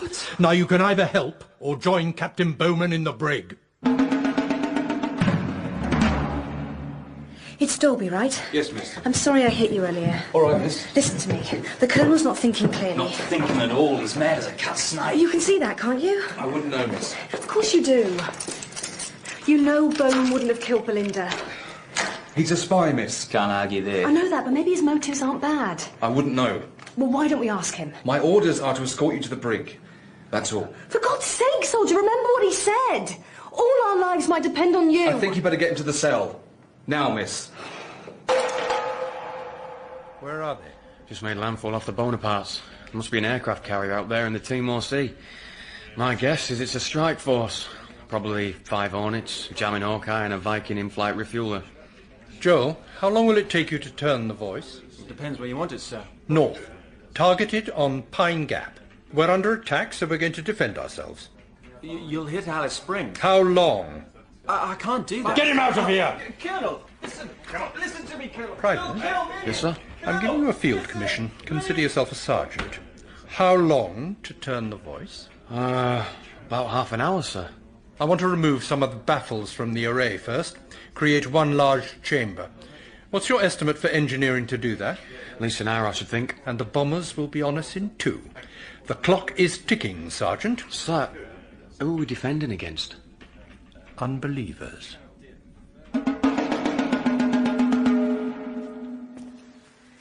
Will you sit down? I can't. There must be something we can do. Sitting down would be a start. We helped him. I can't believe it, we helped him. And why didn't we see this coming? You're too stupid and I'm too trusting. Do you think help's coming? Maybe. I think so. Something the size of Adelaide. Yeah, bound to. We'll be arse-deep in Aussie troops. They might soon be too busy. Eh? The voice was fired at Old Maralinga 3 kilometres away and it caused seismic disturbance almost 1,000 miles beyond that. Pine Gap's how far? Oh, I don't know, 800? Right. And Walker's going to want to hit it hard. That's bad news for Arnhem Land. It's bad news for all of us. What's going to happen when that energy hits the edge of the continental shelf? Bloody hell, the Java Trench. It could send shockwaves along it that might ignite the whole of the Pacific Ring of Fire. Yeah, and the rest. The rest? Look, you'll think I've been out in the sun too long. No more than I do already. Remember I told you yesterday those black fellas had come to walk the ancestral lands? Yeah. Well, it's a bit more complicated than that. My dad told me all the stories when I was a kid. I never paid them much attention, but it's all coming back now. What does this have to do with the voice? You know I said the ancestors sang the world into existence during the dream time? Kind of stuck in my mind, yeah. Well, the paths they took are called songlines by my people. It's like a map. An epic oral poem that helps us find our way across the country. It's each tribe's dreamtime responsibility to walk its section, to sing it down through the generations, to literally maintain it. That's why land rights are so important. You take that away, you take away the spirit of the people. Quaint. No, Sam. You see, these are proper ancient tracks, like ley lines in England, or dragon lines in China, or the Nazca lines in Peru. I used to think it was all just superstition, but it's all too real now. Well, you mean these things are all connected? In the collective unconscious, they certainly are, absolutely. Lines of power, the very bindings of the planet. I'm not going to like where this is going, am I? Maralinga is sacred central to the Charuja people, and the voice of God is plugged right into the centre of it. If Walker fires at Pine Gap, the energy will rip through the song lines. It could travel the globe down those tracks, literally tearing it apart. The world will end. Dreamtime will end. Can that happen? Like I said, I just heard the stories. I don't know. Maybe the guys on the wire are right and the ancestors are coming. But either way, it's going to be bad. And there's not a damn thing we can do about it.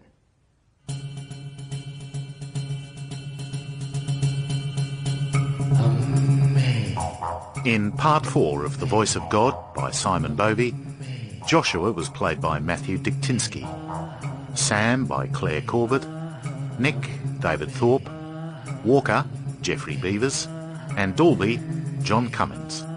Nick's face was Schooner, Gerard McDermott, McCartney, Simon Bovey, Joel, and Sophie Roberts, Paxton. The Voice of God was directed by Mark Beebe.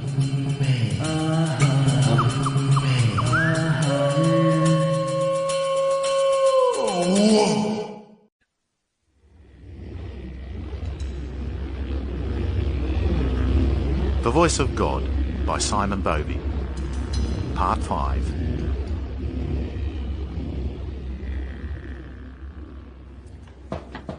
Anything your side? Not yet, you? Sound as a tomb. Give it up, Sam. We're not getting out of here. Leastway's not alive. Don't talk like that. Get up and help me. What's the point? Action is the enemy of thought.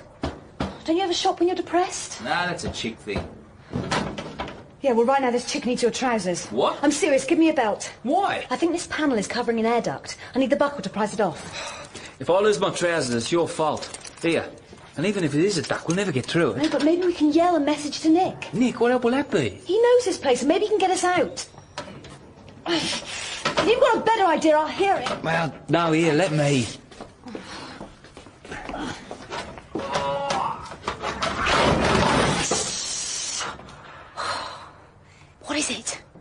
That's an air shaft, all right. See if you can get him. Hey, Bowman! Joshua, we don't want the whole base to know. But he's not there anyway. Try again.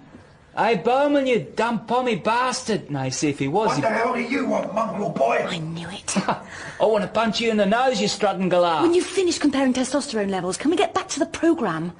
Let me up there. Hey, he's all yours. Nick! It's Sam. Where are you? Locked up like you, I'm afraid. So what happened? We saw the light. We know you didn't kill Belinda. Walker did? Yeah, we know. Nick, there's been a massive earthquake. Where? Adelaide. And listen, Walker's going to fire the voice again, this time at Pine Gap. If he does, it could cause a cataclysm on a biblical scale. We've got to stop him. Well, Sam, I'm a little inconvenienced at the moment. Don't want to say I told you so, but... We've got to do something. There are planes headed here. What? When was this? Maybe half an hour ago. Well, someone's obviously decided to shut us down. Okay, I'll see what I can do. But be ready. Bovey! Open up! Bovey!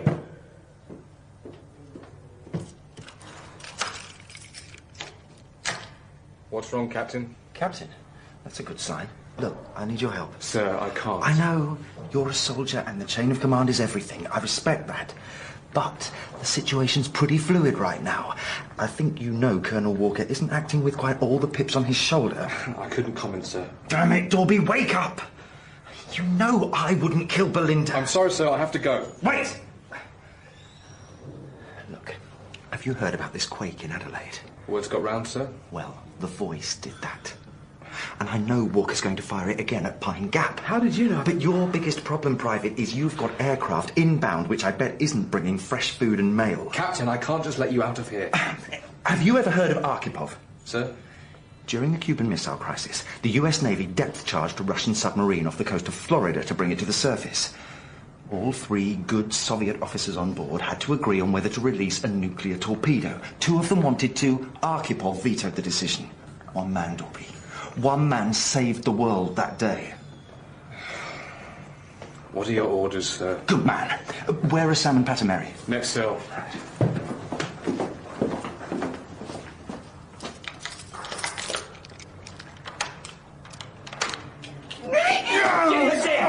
Sam, easy, he's on our side. Oh, sorry, Dobby. It's nothing personal, honest. And what side are you on? Is that any way to greet the cavalry? Yeah, just checking. So what's the plan? Let's not get ahead of ourselves by calling it that. First thing, find a radio. See if we can call up whoever's in those aircraft. I agree. Yeah, I wasn't actually asking for opinions. We're all in this. Which way? Follow me, miss. Hey, you owe me an apology. I'm sorry. You feel that way. Well done. But I want all the baffles removed. The final 2 aren't structural. Colonel, you might want to see this. What is it? On the security monitors.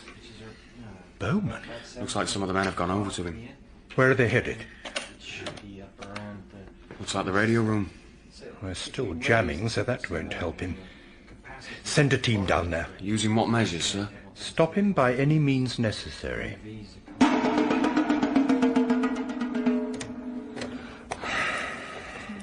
This is a long shot. Walker had me jam all communications, but if we're lucky, I might get something out on the shortwave. Can we get anything in? Maybe. I'd like to know how Adelaide is doing. And if there's been any aftershocks. I don't know about that. Hurricane Base, calling anyone on 4.76. Come in, please. No, that's not happening. Let me see if I can pick anything up.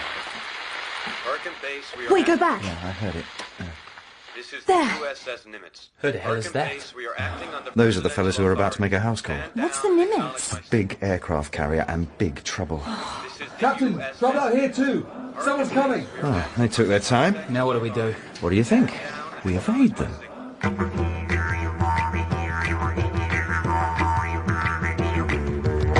Down here! Why haven't we lost them yet? It's the cameras. Now they're firing at us. What did you expect? Chinese burns? Oh, bloody hell. In here. Okay, it's clear. Oh, well done. Dorby, jackpot. Wow, what are these? Acoustic rifles. Much better suited to this environment. These babies will kill you around corners. Great. Here. I don't want one. You'd rather be shot unarmed? Sam, you take a sidearm too. Dorby, tool up. Sir. Here. These might be useful. Steely Dans, remember those? Oh, come on, isn't this enough guns? You can never be too rich, too well endowed, or too well armed. So now we destroy the voice, right? What are you talking about? We get the hell out of here before those planes arrive. You're both right.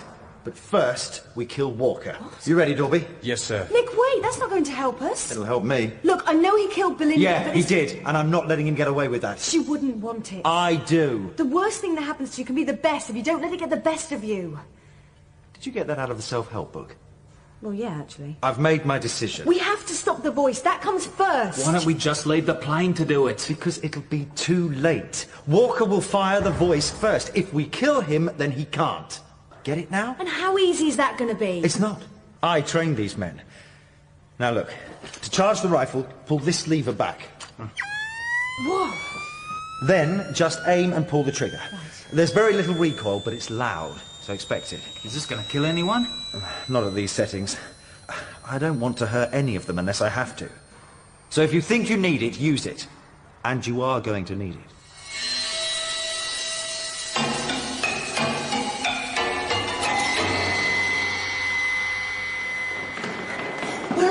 Sub-level 3. How far down does it go? Well, 5, but it gets pretty grungy. Now, I told you this site was enormous, and luckily for us, there are no cameras down here. Some lights would be good. No power. So how do we know where we're going? Now, don't worry. I scouted all this out. We'll get to the control room unseen. And will you keep that gun up? If it discharges into the floor at this range, you'll turn us all into jelly. Okay, I'm not used to this. I'm a bloody geologist. You know, I've seen movies like this, and the black guy always gets killed. Trust me, you don't really know who you are until all hell breaks loose. And most people surprise themselves. Yeah, I won't.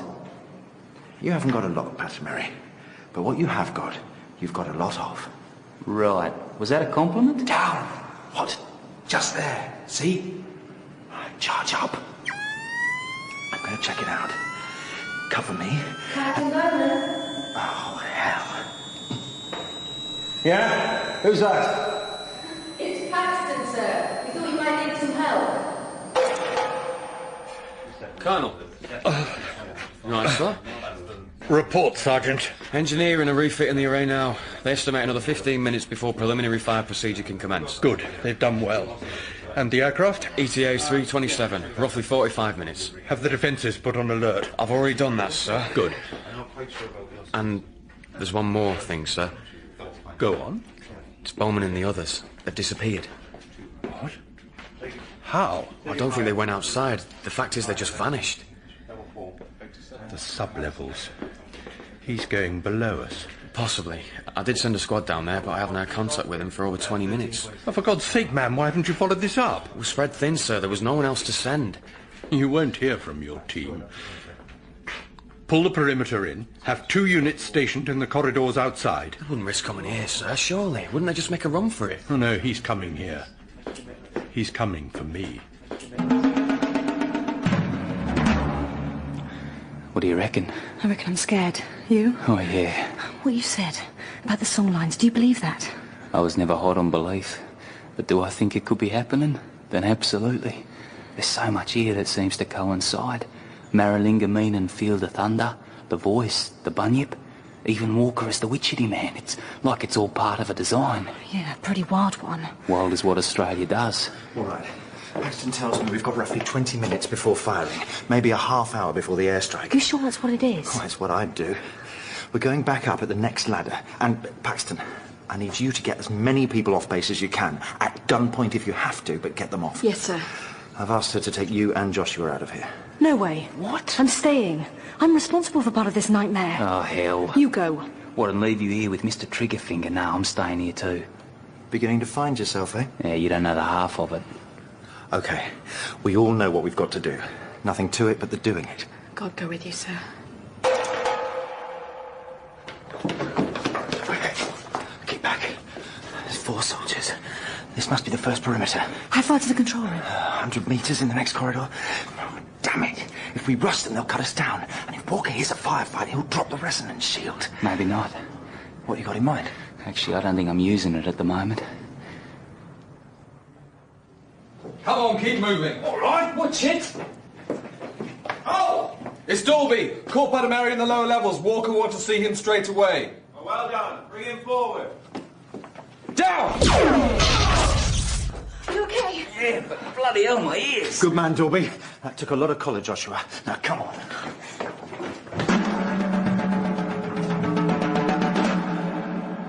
Bring the generators online and start powering up the oscillating coils. 10 minutes to firing. Aircraft are 30 minutes out, sir.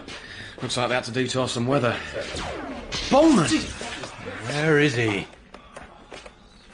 He's taking out the cameras. Lower the shield. My men might be holding him, Colonel. You have 1 minute. Sir. Do you feel that? That can't be good. It's the coil generators. How long? Not enough. Hold it. Okay. We've got maybe 10 men and a barricade between us and the door, so cover your ears. I'm just going to... Are you okay? Yeah. Safe to say they're onto us. Right, stay back. Right, that's floored them. Come on! Bloody hell. Why didn't that work? Not strong enough. They must be wearing percussion armour. Here we go. Negotiations. Yeah, Schooner? You surrendering? No. Just wanted to make sure with you.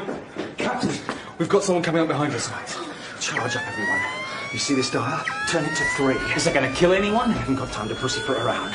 Dolby, steely down at max and lob it behind us. It'll give us some time. Sir.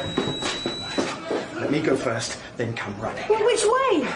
Into hell. Yeah! Losing it? I think I am. What's happening, Sergeant? They've got sonics. We can't hold them. Lower the shield.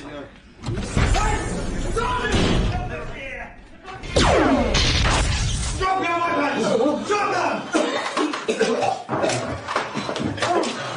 They look in a bad way. Ah, well, they chose it. The shield's down. Walker! Can you hear me in there? What can we do? Nothing. Come on, we haven't come this far for that. It was designed to be impregnable. Oh, my God, what a mess. Where's Dolby? He's back there. Dolby! No, Nick, he can't hear you. Why? Sorry. You stupid bastards! I didn't do it, Captain. No, hey, easy, Nick. Right. Get out of here, all of you. Get out if you want to live. Maybe we should think about bailing as well. Yeah. Go on, you two, get going. There must be something we can do. Oh, we can try swearing at him. What? Use the control room emergency intercom. Coils are at 50%, Colonel. Target locked? Yes, sir. Array back into position now. Walker, I know you can hear me. Hello, Nick. I should have guessed you'd find a way out of your confinement. You can't stay in there forever. And when you come out, I will kill you. I'm already dying, Nick. And after today, I'll be ready. I'll be here. I'll make you pay for Belinda. I'll lock you in a test chamber and we'll see how you like being turned inside out. Easy, Nick. That's not helping. Oh, to hell with it. Colonel, this is Sam. Miss Rideout, glad you could join us. Well, I wish I could, Colonel, but it seems you're closed to visitors today. I suspected your intentions weren't constructive. Well, no, they're not. You see, Joshua and I have been working the numbers on the last quake. Good. The seismic wave you're going to have to generate to hit Pine Gap is going to be colossal, right? Much bigger than the last firing. Well, that's the plan. But think about it, Colonel. The wave doesn't just stop at the target, does it? What's your point? Tell him about the Pacific Rim. The what? Where the Australian plate meets the Pacific plate. Colonel, it could activate the Pacific fault line. And we're talking events on the scale of Kashmir, Pinatubo, and the South Asian tsunami all rolled into one. You're being alarmist, Sam. We didn't do that with Adelaide, did we? You weren't firing towards a fracture line before. Colonel, it's called the Ring of Fire. It's a line of volcanoes, all of them active. You could precipitate a chain reaction of eruptions that would kill millions. Even bring about massive climate change. A global winter that will be nothing less than Armageddon. Walker? Walker?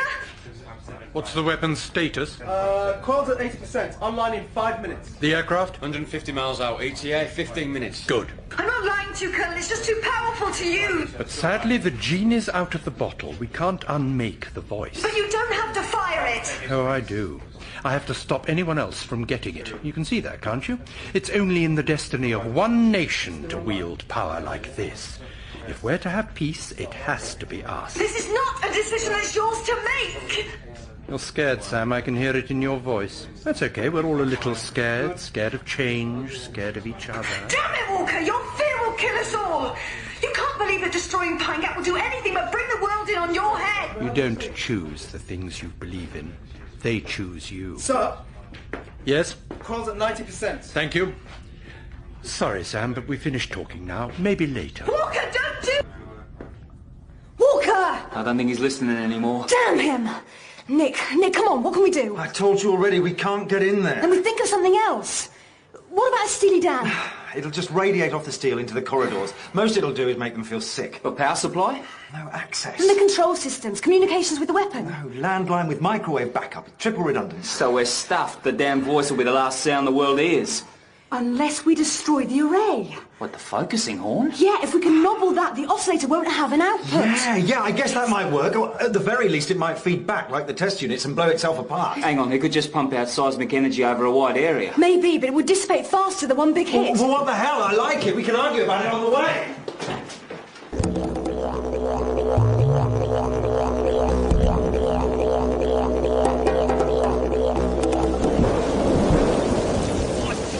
Where does rain come from? Reminds me of home. Sam, it never rains here, like never. It is today. Oh, thunder hits, I don't believe it. Get in! We haven't got time for this!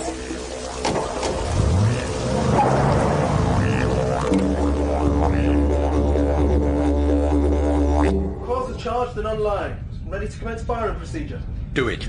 Start oscillation. So it looks like the captain and the others have left the facility. Let me see.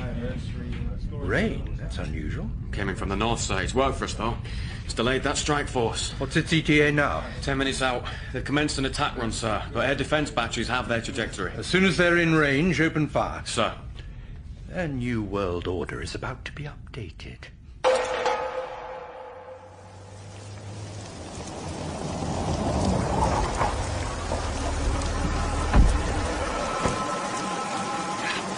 We started the firing sequence. How long have we got? God knows. Maybe 5 minutes, maybe 5 seconds. How the hell are we even going to scratch something this big? Stand back! Well, that was effective. Come on, we try together. It's no good. It's not powerful enough. That's getting closer. We're going to need a tank to dent this thing. I've got the next best thing. We'll use the winch. Here. Wrap this cable around that stanchion. I'll pull it over with the Land Rover. Okay. I've never seen weather like this here. It's not natural. It's just rain. The average here's about 1 centimetre. I've got 3 inches just in my boots. Sam, this is the Lightning Brothers. Okay, Nick. Come on! Come on! Guys, go and look! Come on! That's fantastic, fella! If this thing doesn't kill us, that lightning will! That's what I'm saying! We've lost targeting. The voice just shifted. It's Bowman, see, there. No.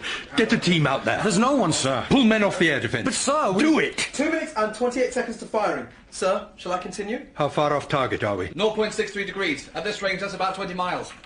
Within tolerances for these power settings? Then fire when ready. Come on, Nick! No, he's slipping. Come on, damn you! It's not going to work, Nick! What's plan B? I think that was... What? The storm's getting closer. Oh, my head! It's gonna fire! Let the Lightning Brothers have it. What? What are you doing? This ought to do as a lightning conductor. I'm going up there. The hell you are? That's 50 feet! Yeah, well, they'll be sure to see me from there. Oh, this is native mumbo-jumbo, isn't it? No, you're living through it right now. They've come to kill Witchetty Man. Yeah, right. Well, give it here. This is my job. I'm the Aborigine. It's my job. Neither of you do it. It'll be suicide. We just need to think. There must be another way. Yeah, maybe you're right. Look, how about if... Oh, Nick! the hell was that for? I said I was going to kill Walker, and I meant it. It's my job. I'm putting rank on you, soldier. It's always about whose balls are bigger with you, isn't it? No, Joshua. When your back's against the wall, action is easy. Real courage is when you have choices. I haven't got any, but you have. Now go. Go! We'll pray for you, Nick! Just get the hell out.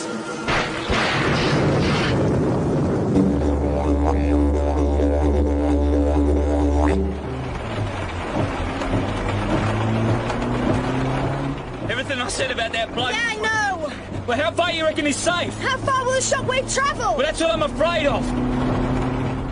Coils at maximum, sir. Firing in 10 seconds, switching to automatic. Today we make history, gentlemen. Today the voice of God will be heard by the world. 10, 9, 8.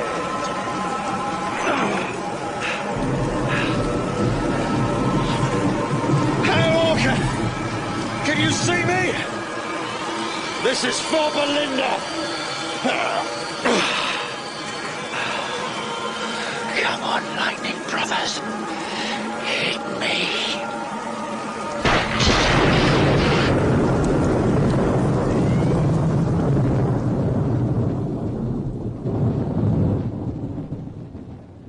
Weapon fire initiated. Weapon has fired. Wait a minute. Is that Bowman? The array! It's gone! Oh, sweet Lord.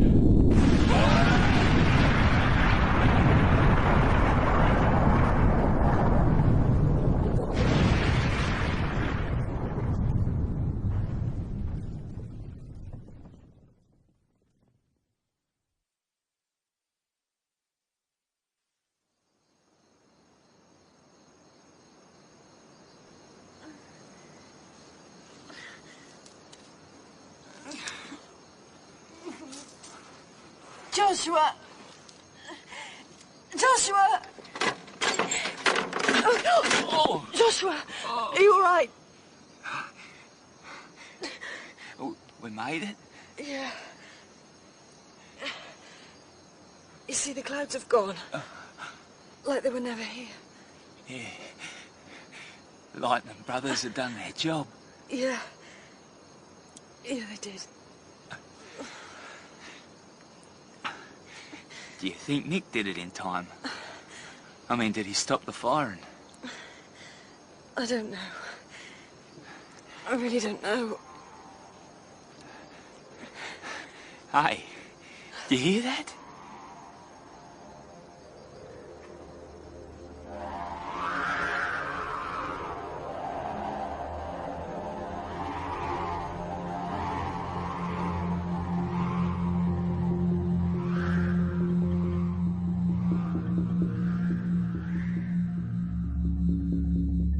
Not since Krakatoa had the world heard such a noise.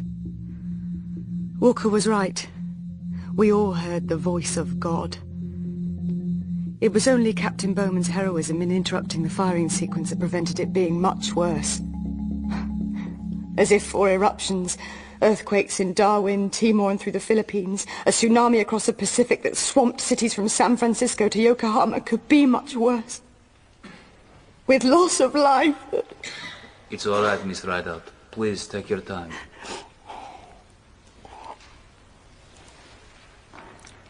Well, you have the data in front of you. I thank God that the voice was destroyed and all the plans in Hurricane Base with it. Arms development cannot be allowed to hide in the shadows. In closing, I'd like to say that this has to mark a tectonic shift in our thinking. I know you couldn't contact Joshua Patameri, who's in the outback. His people are walking the song lines, trying to repair the damage. Maybe it's a futile action, but I urge the UN to fund proper research into what the voice has done to our planet. We live in a rare and delicate place we don't yet understand. Now it's safe to fly again, so I'm going back to the UK. Help my country rebuild. Something good has come out of this nightmare, Mr. Chairman. The world is pulling together in a way it never has before. Walker was wrong. God speaks with many voices, not just one. Thank you. Your testimony has been most helpful, Miss Rideout. On behalf of the UN, I'd like to thank you for your time. Thank you.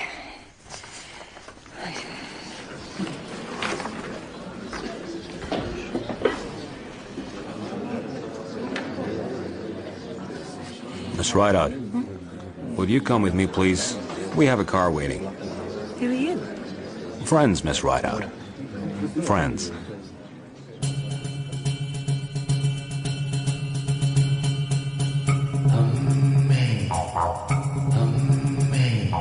In Part 5 of The Voice of God by Simon Bovey, Sam was played by Claire Corbett, Joshua by Matthew Diktinsky, Nick, David Thorpe, and Walker, Geoffrey Beavers. John Cummins was Dalby, Nick Sace, Schooner, and Sophie Roberts, Paxton. The Voice of God was directed by Mark Beebe.